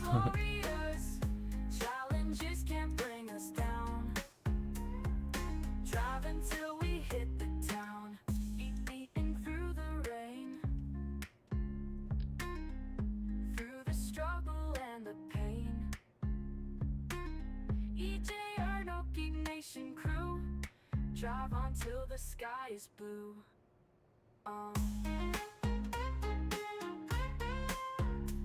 It feels good to be back. Yeah.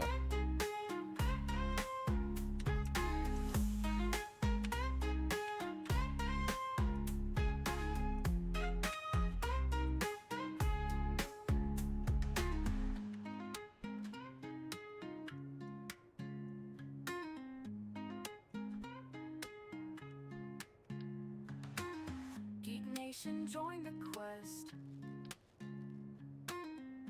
Never stopping for a rest. Fixing problems on the way. Together nothing's in our way. Road trip warriors, west to east so glorious. Challenges can't bring us down. Drive until we hit the town. You know, this song is talking about EJ Internock's excellent adventure, but also at the same time, this makes me want to drive, which is a little bit annoying, but hey, whatever. Drive until the sky is blue. And I will say this, dudes, this does feel right. It feels good. It feels good to play this game again and have like a good goal and a task.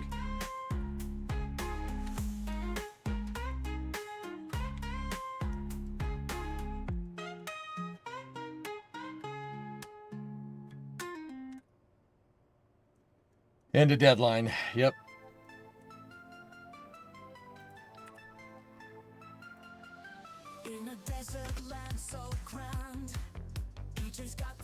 Let's see if we can put the fin stabilizers on it.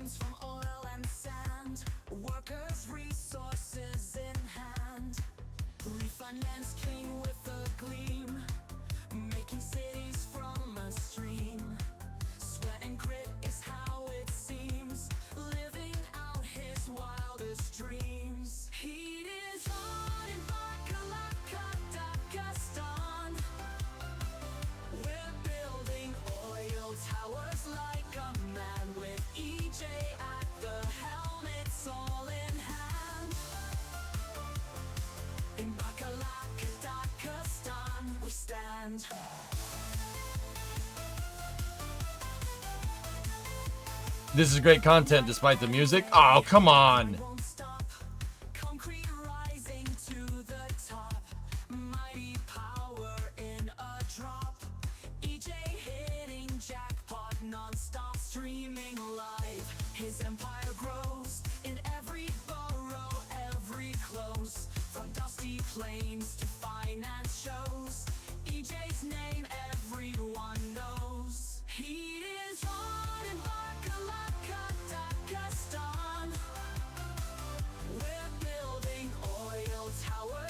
The banger, man. Discovery, go at throttle up. Freaking banger.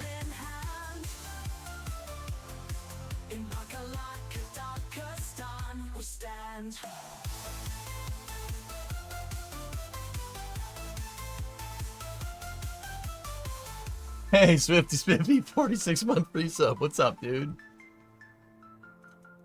Night and day, the grind won't stop. Concrete rising to the top. Mighty power in a drop.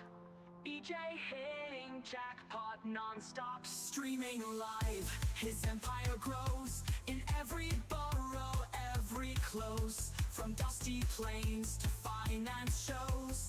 EJ's name everyone knows. Heat is on in Dakistan. We're building oil towers like a man with EJ at the helm, it's all in hand. In Dakistan we stand.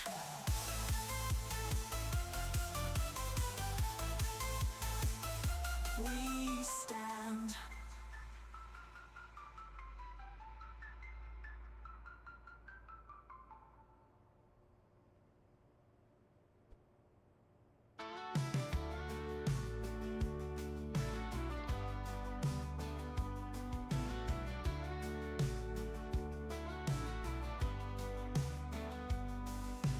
EJ in a digital land, building up a Dakistan. Clicking through the endless sand with oil in his hand. Heat is on the desert glow. Workers working fast and slow. Resources running. DJ's got a show. Refinance king, making things right. In the game, day and night. Streaming on his epic plans. Dakistan. City grows, machinery hums. Desert winds and beating drums. DJ's empire never slums. He's chasing all the songs. Oil rigs in the midday sun. Every task getting done. High scores in the battles won. All right. DJ's having fun. Maybe this will help stabilize. Mixing free in the game's economy. EJ rules with strategy, building this dynasty. Let's hope, dude.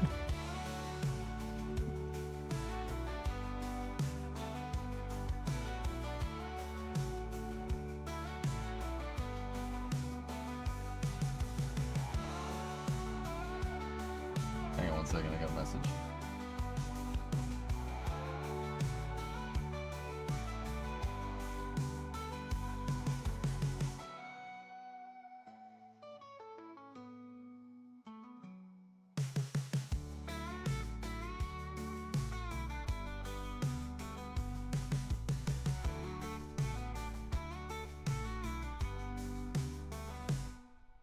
City grows, machinery hums, desert winds and beating drums. He chased empire, never slums. He's chasing all the suns. Oil rigs in the midday sun. Every task getting done. I'm sorry. My brother-in-law just sent me tips. He just sent me something. Look at this. Look at this. Look at this. See? I get it from all angles. Look at this. Look. Send me this. Every masterpiece has its cheap copy. It's a Chevy truck up there. It's a Ford truck down there. You know what I sent back to him? You know what I sent back to him? I said, Ford invented the pickup truck. Why don't you get fricked, bow tie boy? Why don't you get fricked? Service module test. Let's go.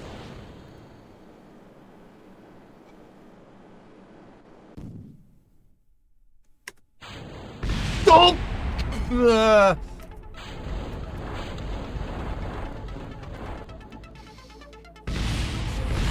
Fixing Starliner.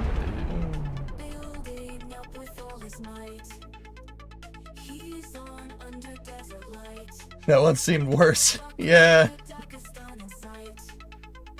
Yeah, it is, Yard. Get frick bow tie. That didn't... Dude, the ascent was good. Our separation was not the best. Oh, there's my guy. There's my guy. There's my guy. There's the dude. He's the dude with the raid. What's up, Rose? Oh. Careful, explosions are happening in here. You know what? You know what? Guys, we gotta put it out. We gotta put it back out there. It did stabilize though. She stabilized out. It was mint.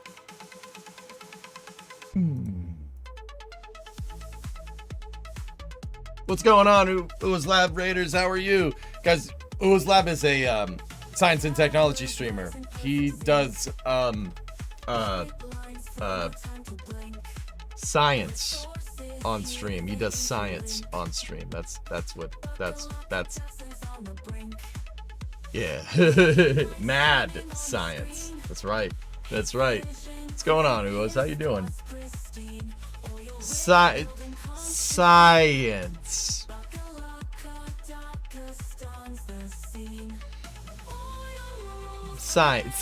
We're also doing science in here.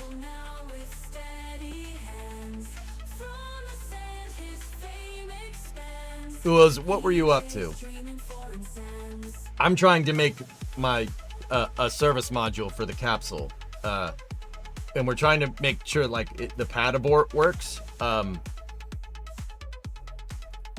I need this to happen with less explosions. Less explosions. Yeah, that's good science. Yeah. At some point, can we see Collins with a Firefly mod? I don't think I have Firefly mod installed, but yeah. Hold on. I need to, there we go.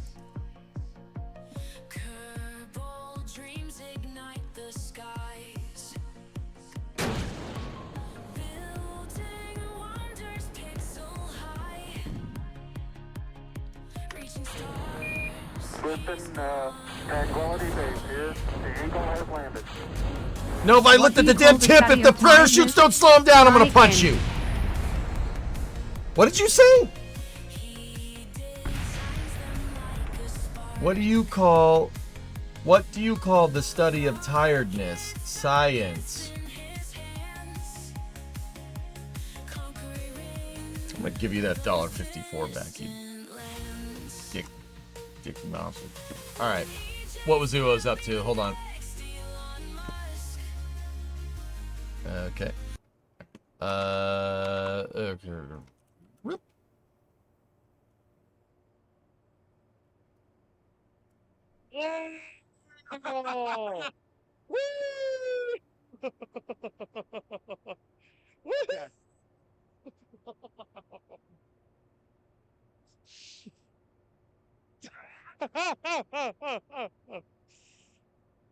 This is so terrifying with the Elon face. Yeah, I know, right? I mean, Hang on.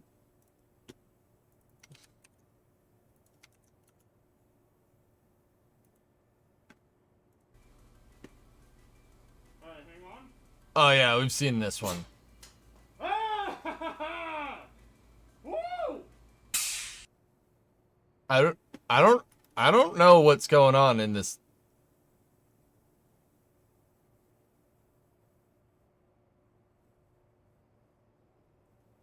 Uo's, you care to explain what's going on here, or anyone care to explain? This is so terrifying with the Elon face. Yeah, I know, right? I don't that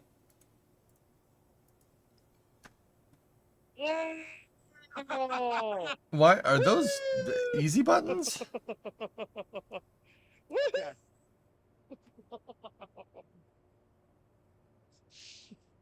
I is that a car seat, or he was trying to make the swing move with compressed air, but his plans were foiled by physics.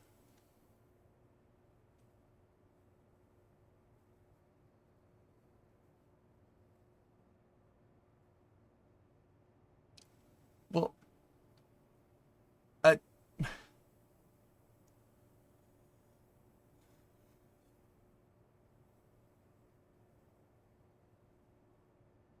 what what was being spoiled by physics, Kerbo? What that's not enough to move that. That's not enough air in there to move that much mass. Sorry. Not I mean, even a small nozzle is not enough to move that much mass. You're okay. You're first of all, your thrusters are going to need to be down here. They're going to need to be down there, and you're going to need a lot of it. You're going to need a lot to move that much. You're easily moving. I mean, I don't know how much Uo's weighs. Let's just say, I don't know, let's say 120 kilos worth of stuff in person here. Think about that for a second. 120 kilos to move. You need something that has a pretty good amount of thrust, that can impart a good amount of force.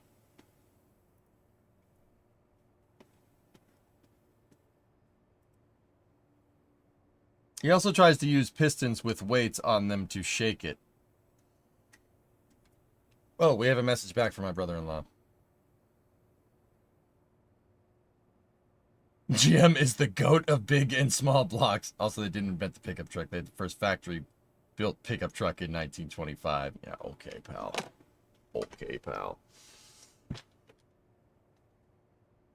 We need EJ on this collaboration. Yeah, we could get this working.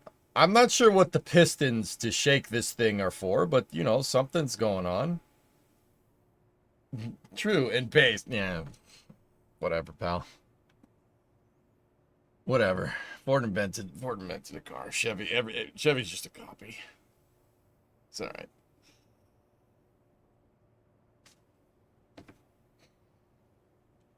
Yeah, I touched a nerve real quick. I got all caps too. Hush up? No, I will not hush up. Be quiet. This is my stream. I'm the main character. Kiss my butt.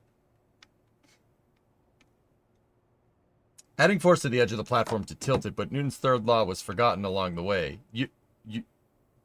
This is not touching any.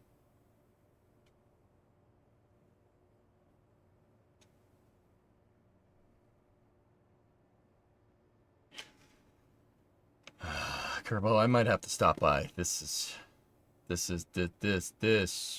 might have to stop by. Might have to stop by soon.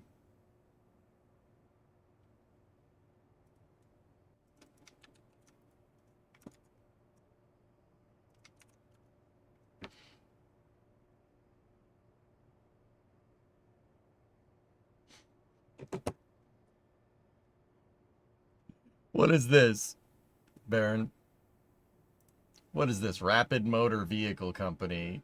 Founded in 1902 by the Grabowski brothers.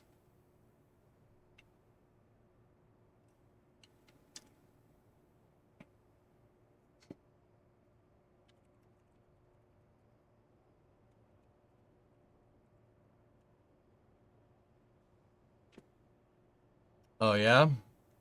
Oh, yeah? Oh, yeah, Bob? Well, yeah. Oh, wait.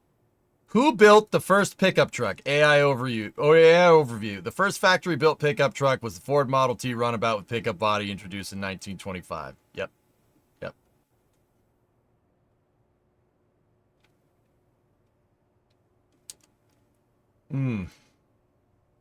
Wait, that's what he just said. Had to Google it, huh?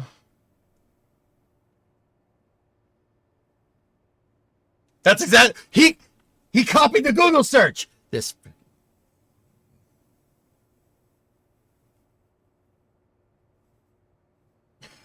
he copied the damn Google search. It's ridiculous. Also, Baron, what is this? An XLR 129. Yeah. Yeah. Oh, no. XLR 67. It's not the 129. X15 engine?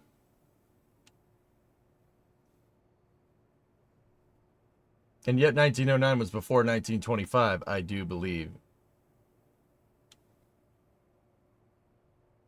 Bro, car on an assembly line, okay? It's on an assembly line. You know, GM was a bunch of dudes making cars in a shed while Henry Ford was making factories. All right, let's be real. Let's be real. Be real for a second here. Does Chevy still make their stuff with a bunch of guys in a shed putting stuff together? I don't think so. I think they use a moving assembly line. Gee, I wonder where they got that idea. Curious. What did he say back? I couldn't remember the year. I knew it was some German in the 1800s. He said something really screwed up after that. I can't repeat that part on stream.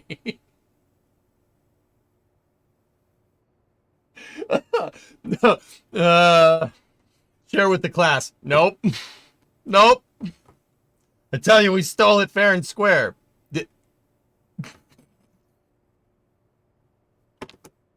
Weather guy, I'll type it into Modcord, and you tell me. You tell me.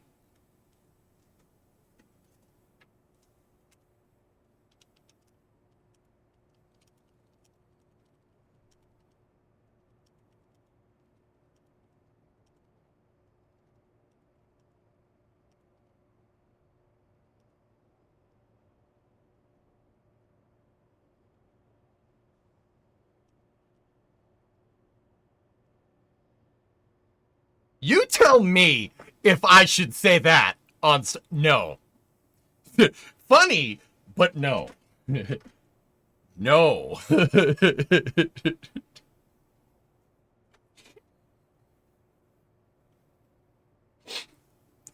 I'm not doing that. Let's just... All right. That company lost their ways. New F-150s are only sold with an automatic gearbox. Yeah, that's why I don't buy it. I don't buy any new car, dude. 9. Durant didn't make anything. He just bought everything. Yeah, that's an X15 motor. The XLR 67. Actually, pretty sure. Either way, pretty sick. Estimate for the bid is 10 to 15 grand. I'll tell you what, I cannot afford that. So yeah, we'll get back to our Starliner testing. Okay, sweet. Exclamation point! Exclamation point! Exclamation point! What is this?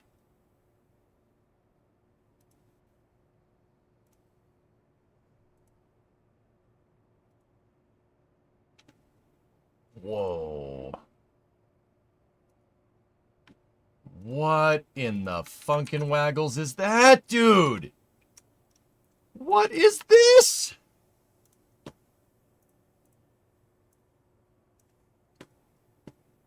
Help ID, this hold down arm pad delivered to Han and Clay. Holy shnikes, look at that thing. That thing's got some beef, dude. It's got some beef. Look at that.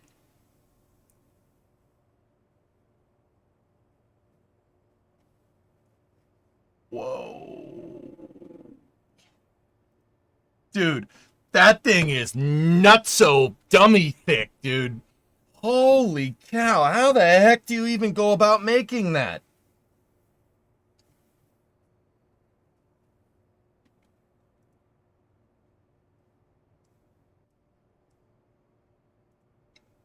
Wow. That's impressive, dude.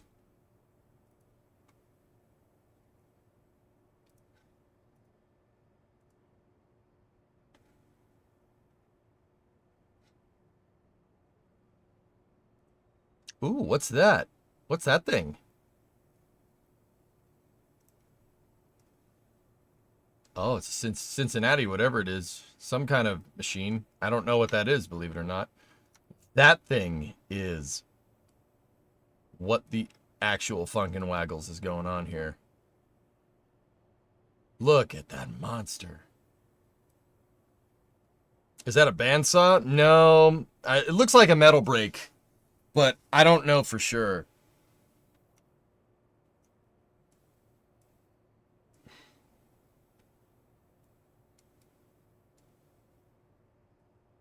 That's sick, dude. In that first picture, they were building another one in the background.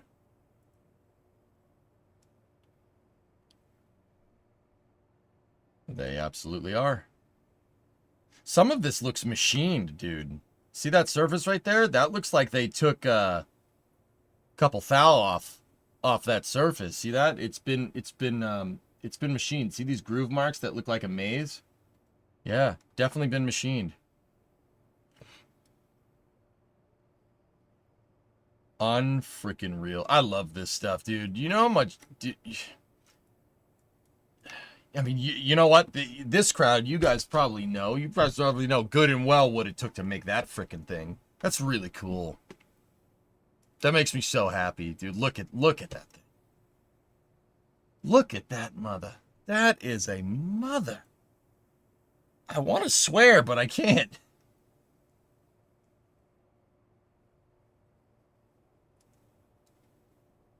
£20,000. Easy. Like, I don't know, 10 to 20,000 pounds, that thing, easily. Would you just look at it? Someone's getting in trouble for sharing it? Oh yeah, absolutely. Yeah, someone's about to not have a good day. SpaceX really doesn't like it when you do stuff like that, but yeah. See last pick of the show truck. Look. Why would you link me this?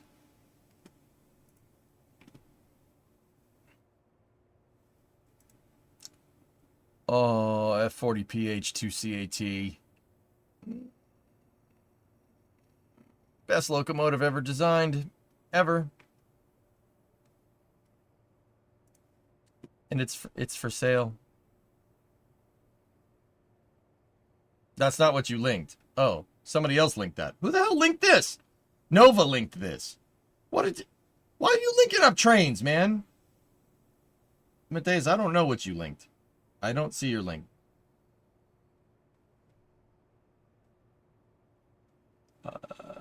I got like spammed with like 4 or 5 links about buying stuff for like a minute. You're gonna have to link it again, dude.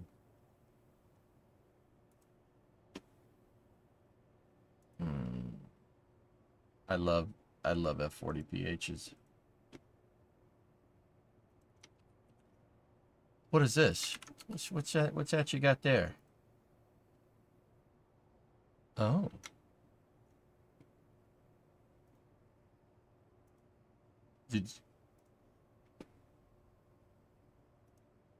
That's a big trophy. I like it. I like it.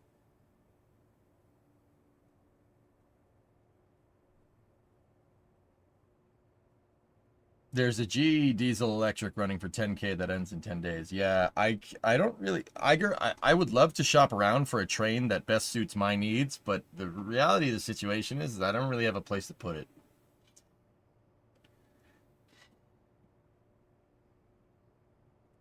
Bro drives Ford Chevy show truck. Yeah, I know. The Chevy wins the best in show. You know why? Because the Ford's out doing work. And the Chevy's just designed to sit there and look pretty.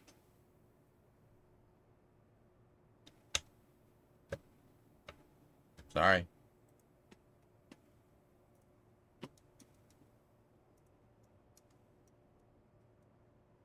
Fits your needs. It's a train. You have no needs. What do you mean?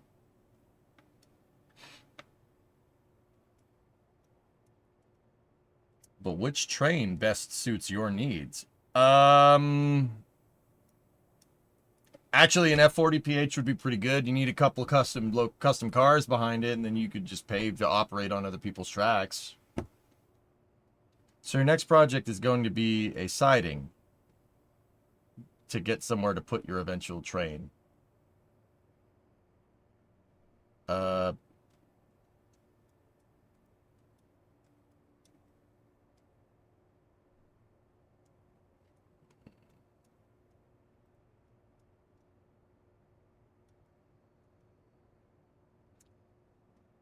Can you rent it out, have it make money for you, and then occasionally go on and drive it like Tony Stark? The train?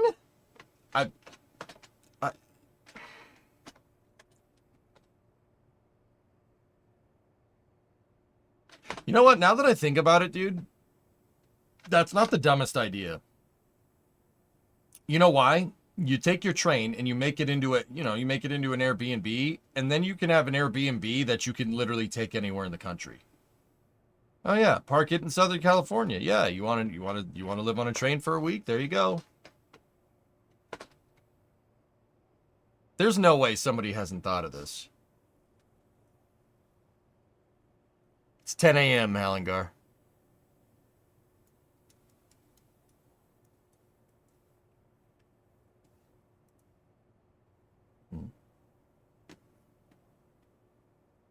Finding parking for a train is probably not easy though. What? We don't have enough train tracks? We got plenty of train tracks. Don't worry about that.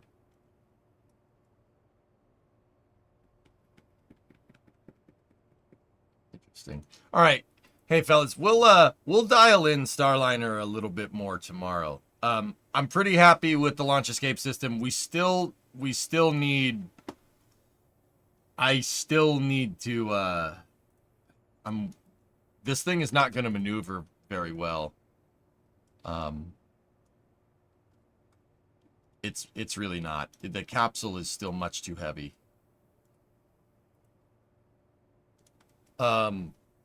Yeah, it's too heavy.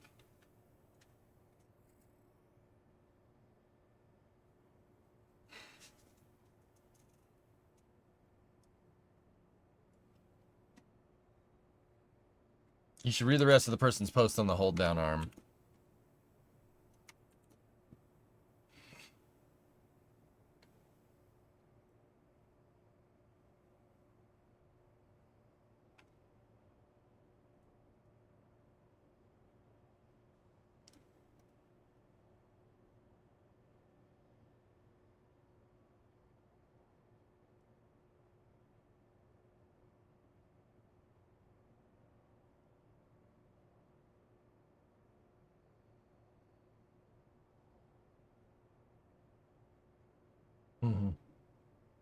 Machined from one solid piece.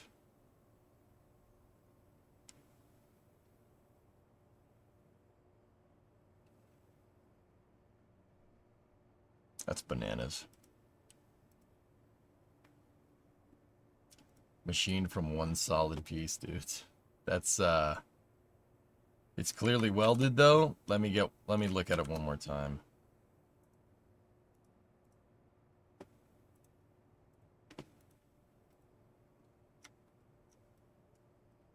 Yeah, it's welded. It's been welded together. At least a reinforcement bracket or something. See those lines? Those are all welds.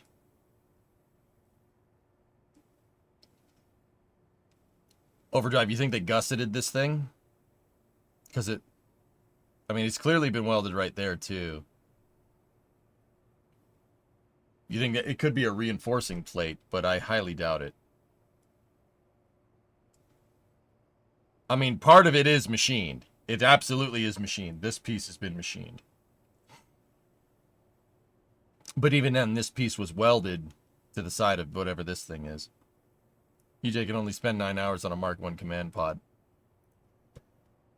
Kerbal takes a lot of brain power, dude. My brain's kind of tapped. I'm kind of tapped out. That was a lot of designing. We covered a lot of ground considering we had nothing to start the stream. This is a pretty damn good capsule. We need to get it balanced. It's not going to work like that. It won't fly very well.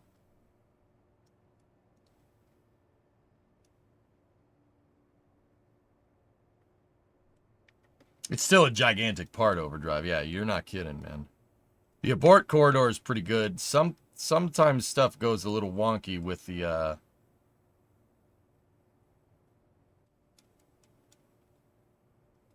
stuff goes a little bit wonky with separation. We can work on dialing that in tomorrow after the confirmation. So no late night beam. What? Man, dude, tomorrow's stream's gonna be like another 13-hour stream. Give me a friggin' break.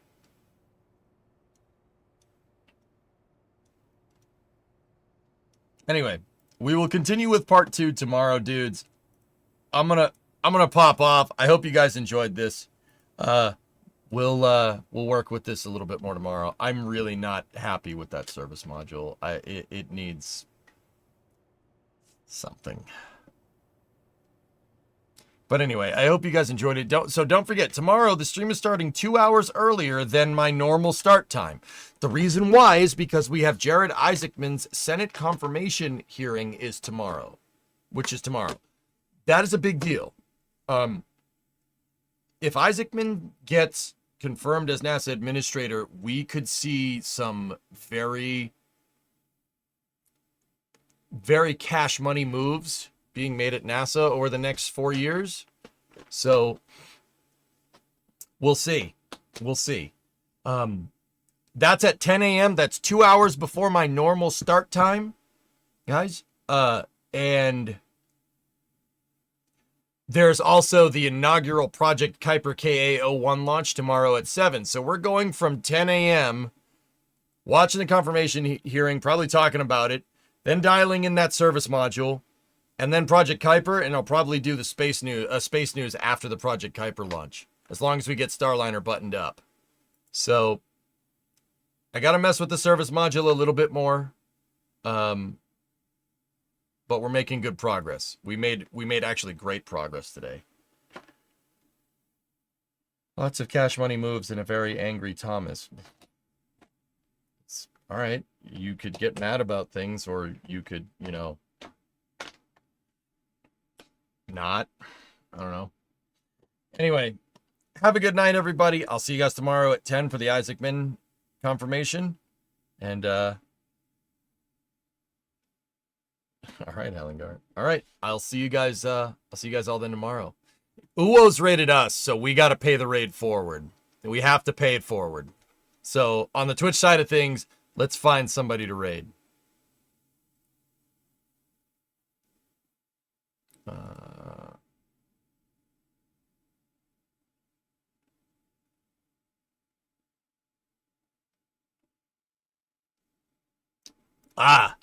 Middle Ditch is playing half sword. Let's go see what Tommy 2 times is up to.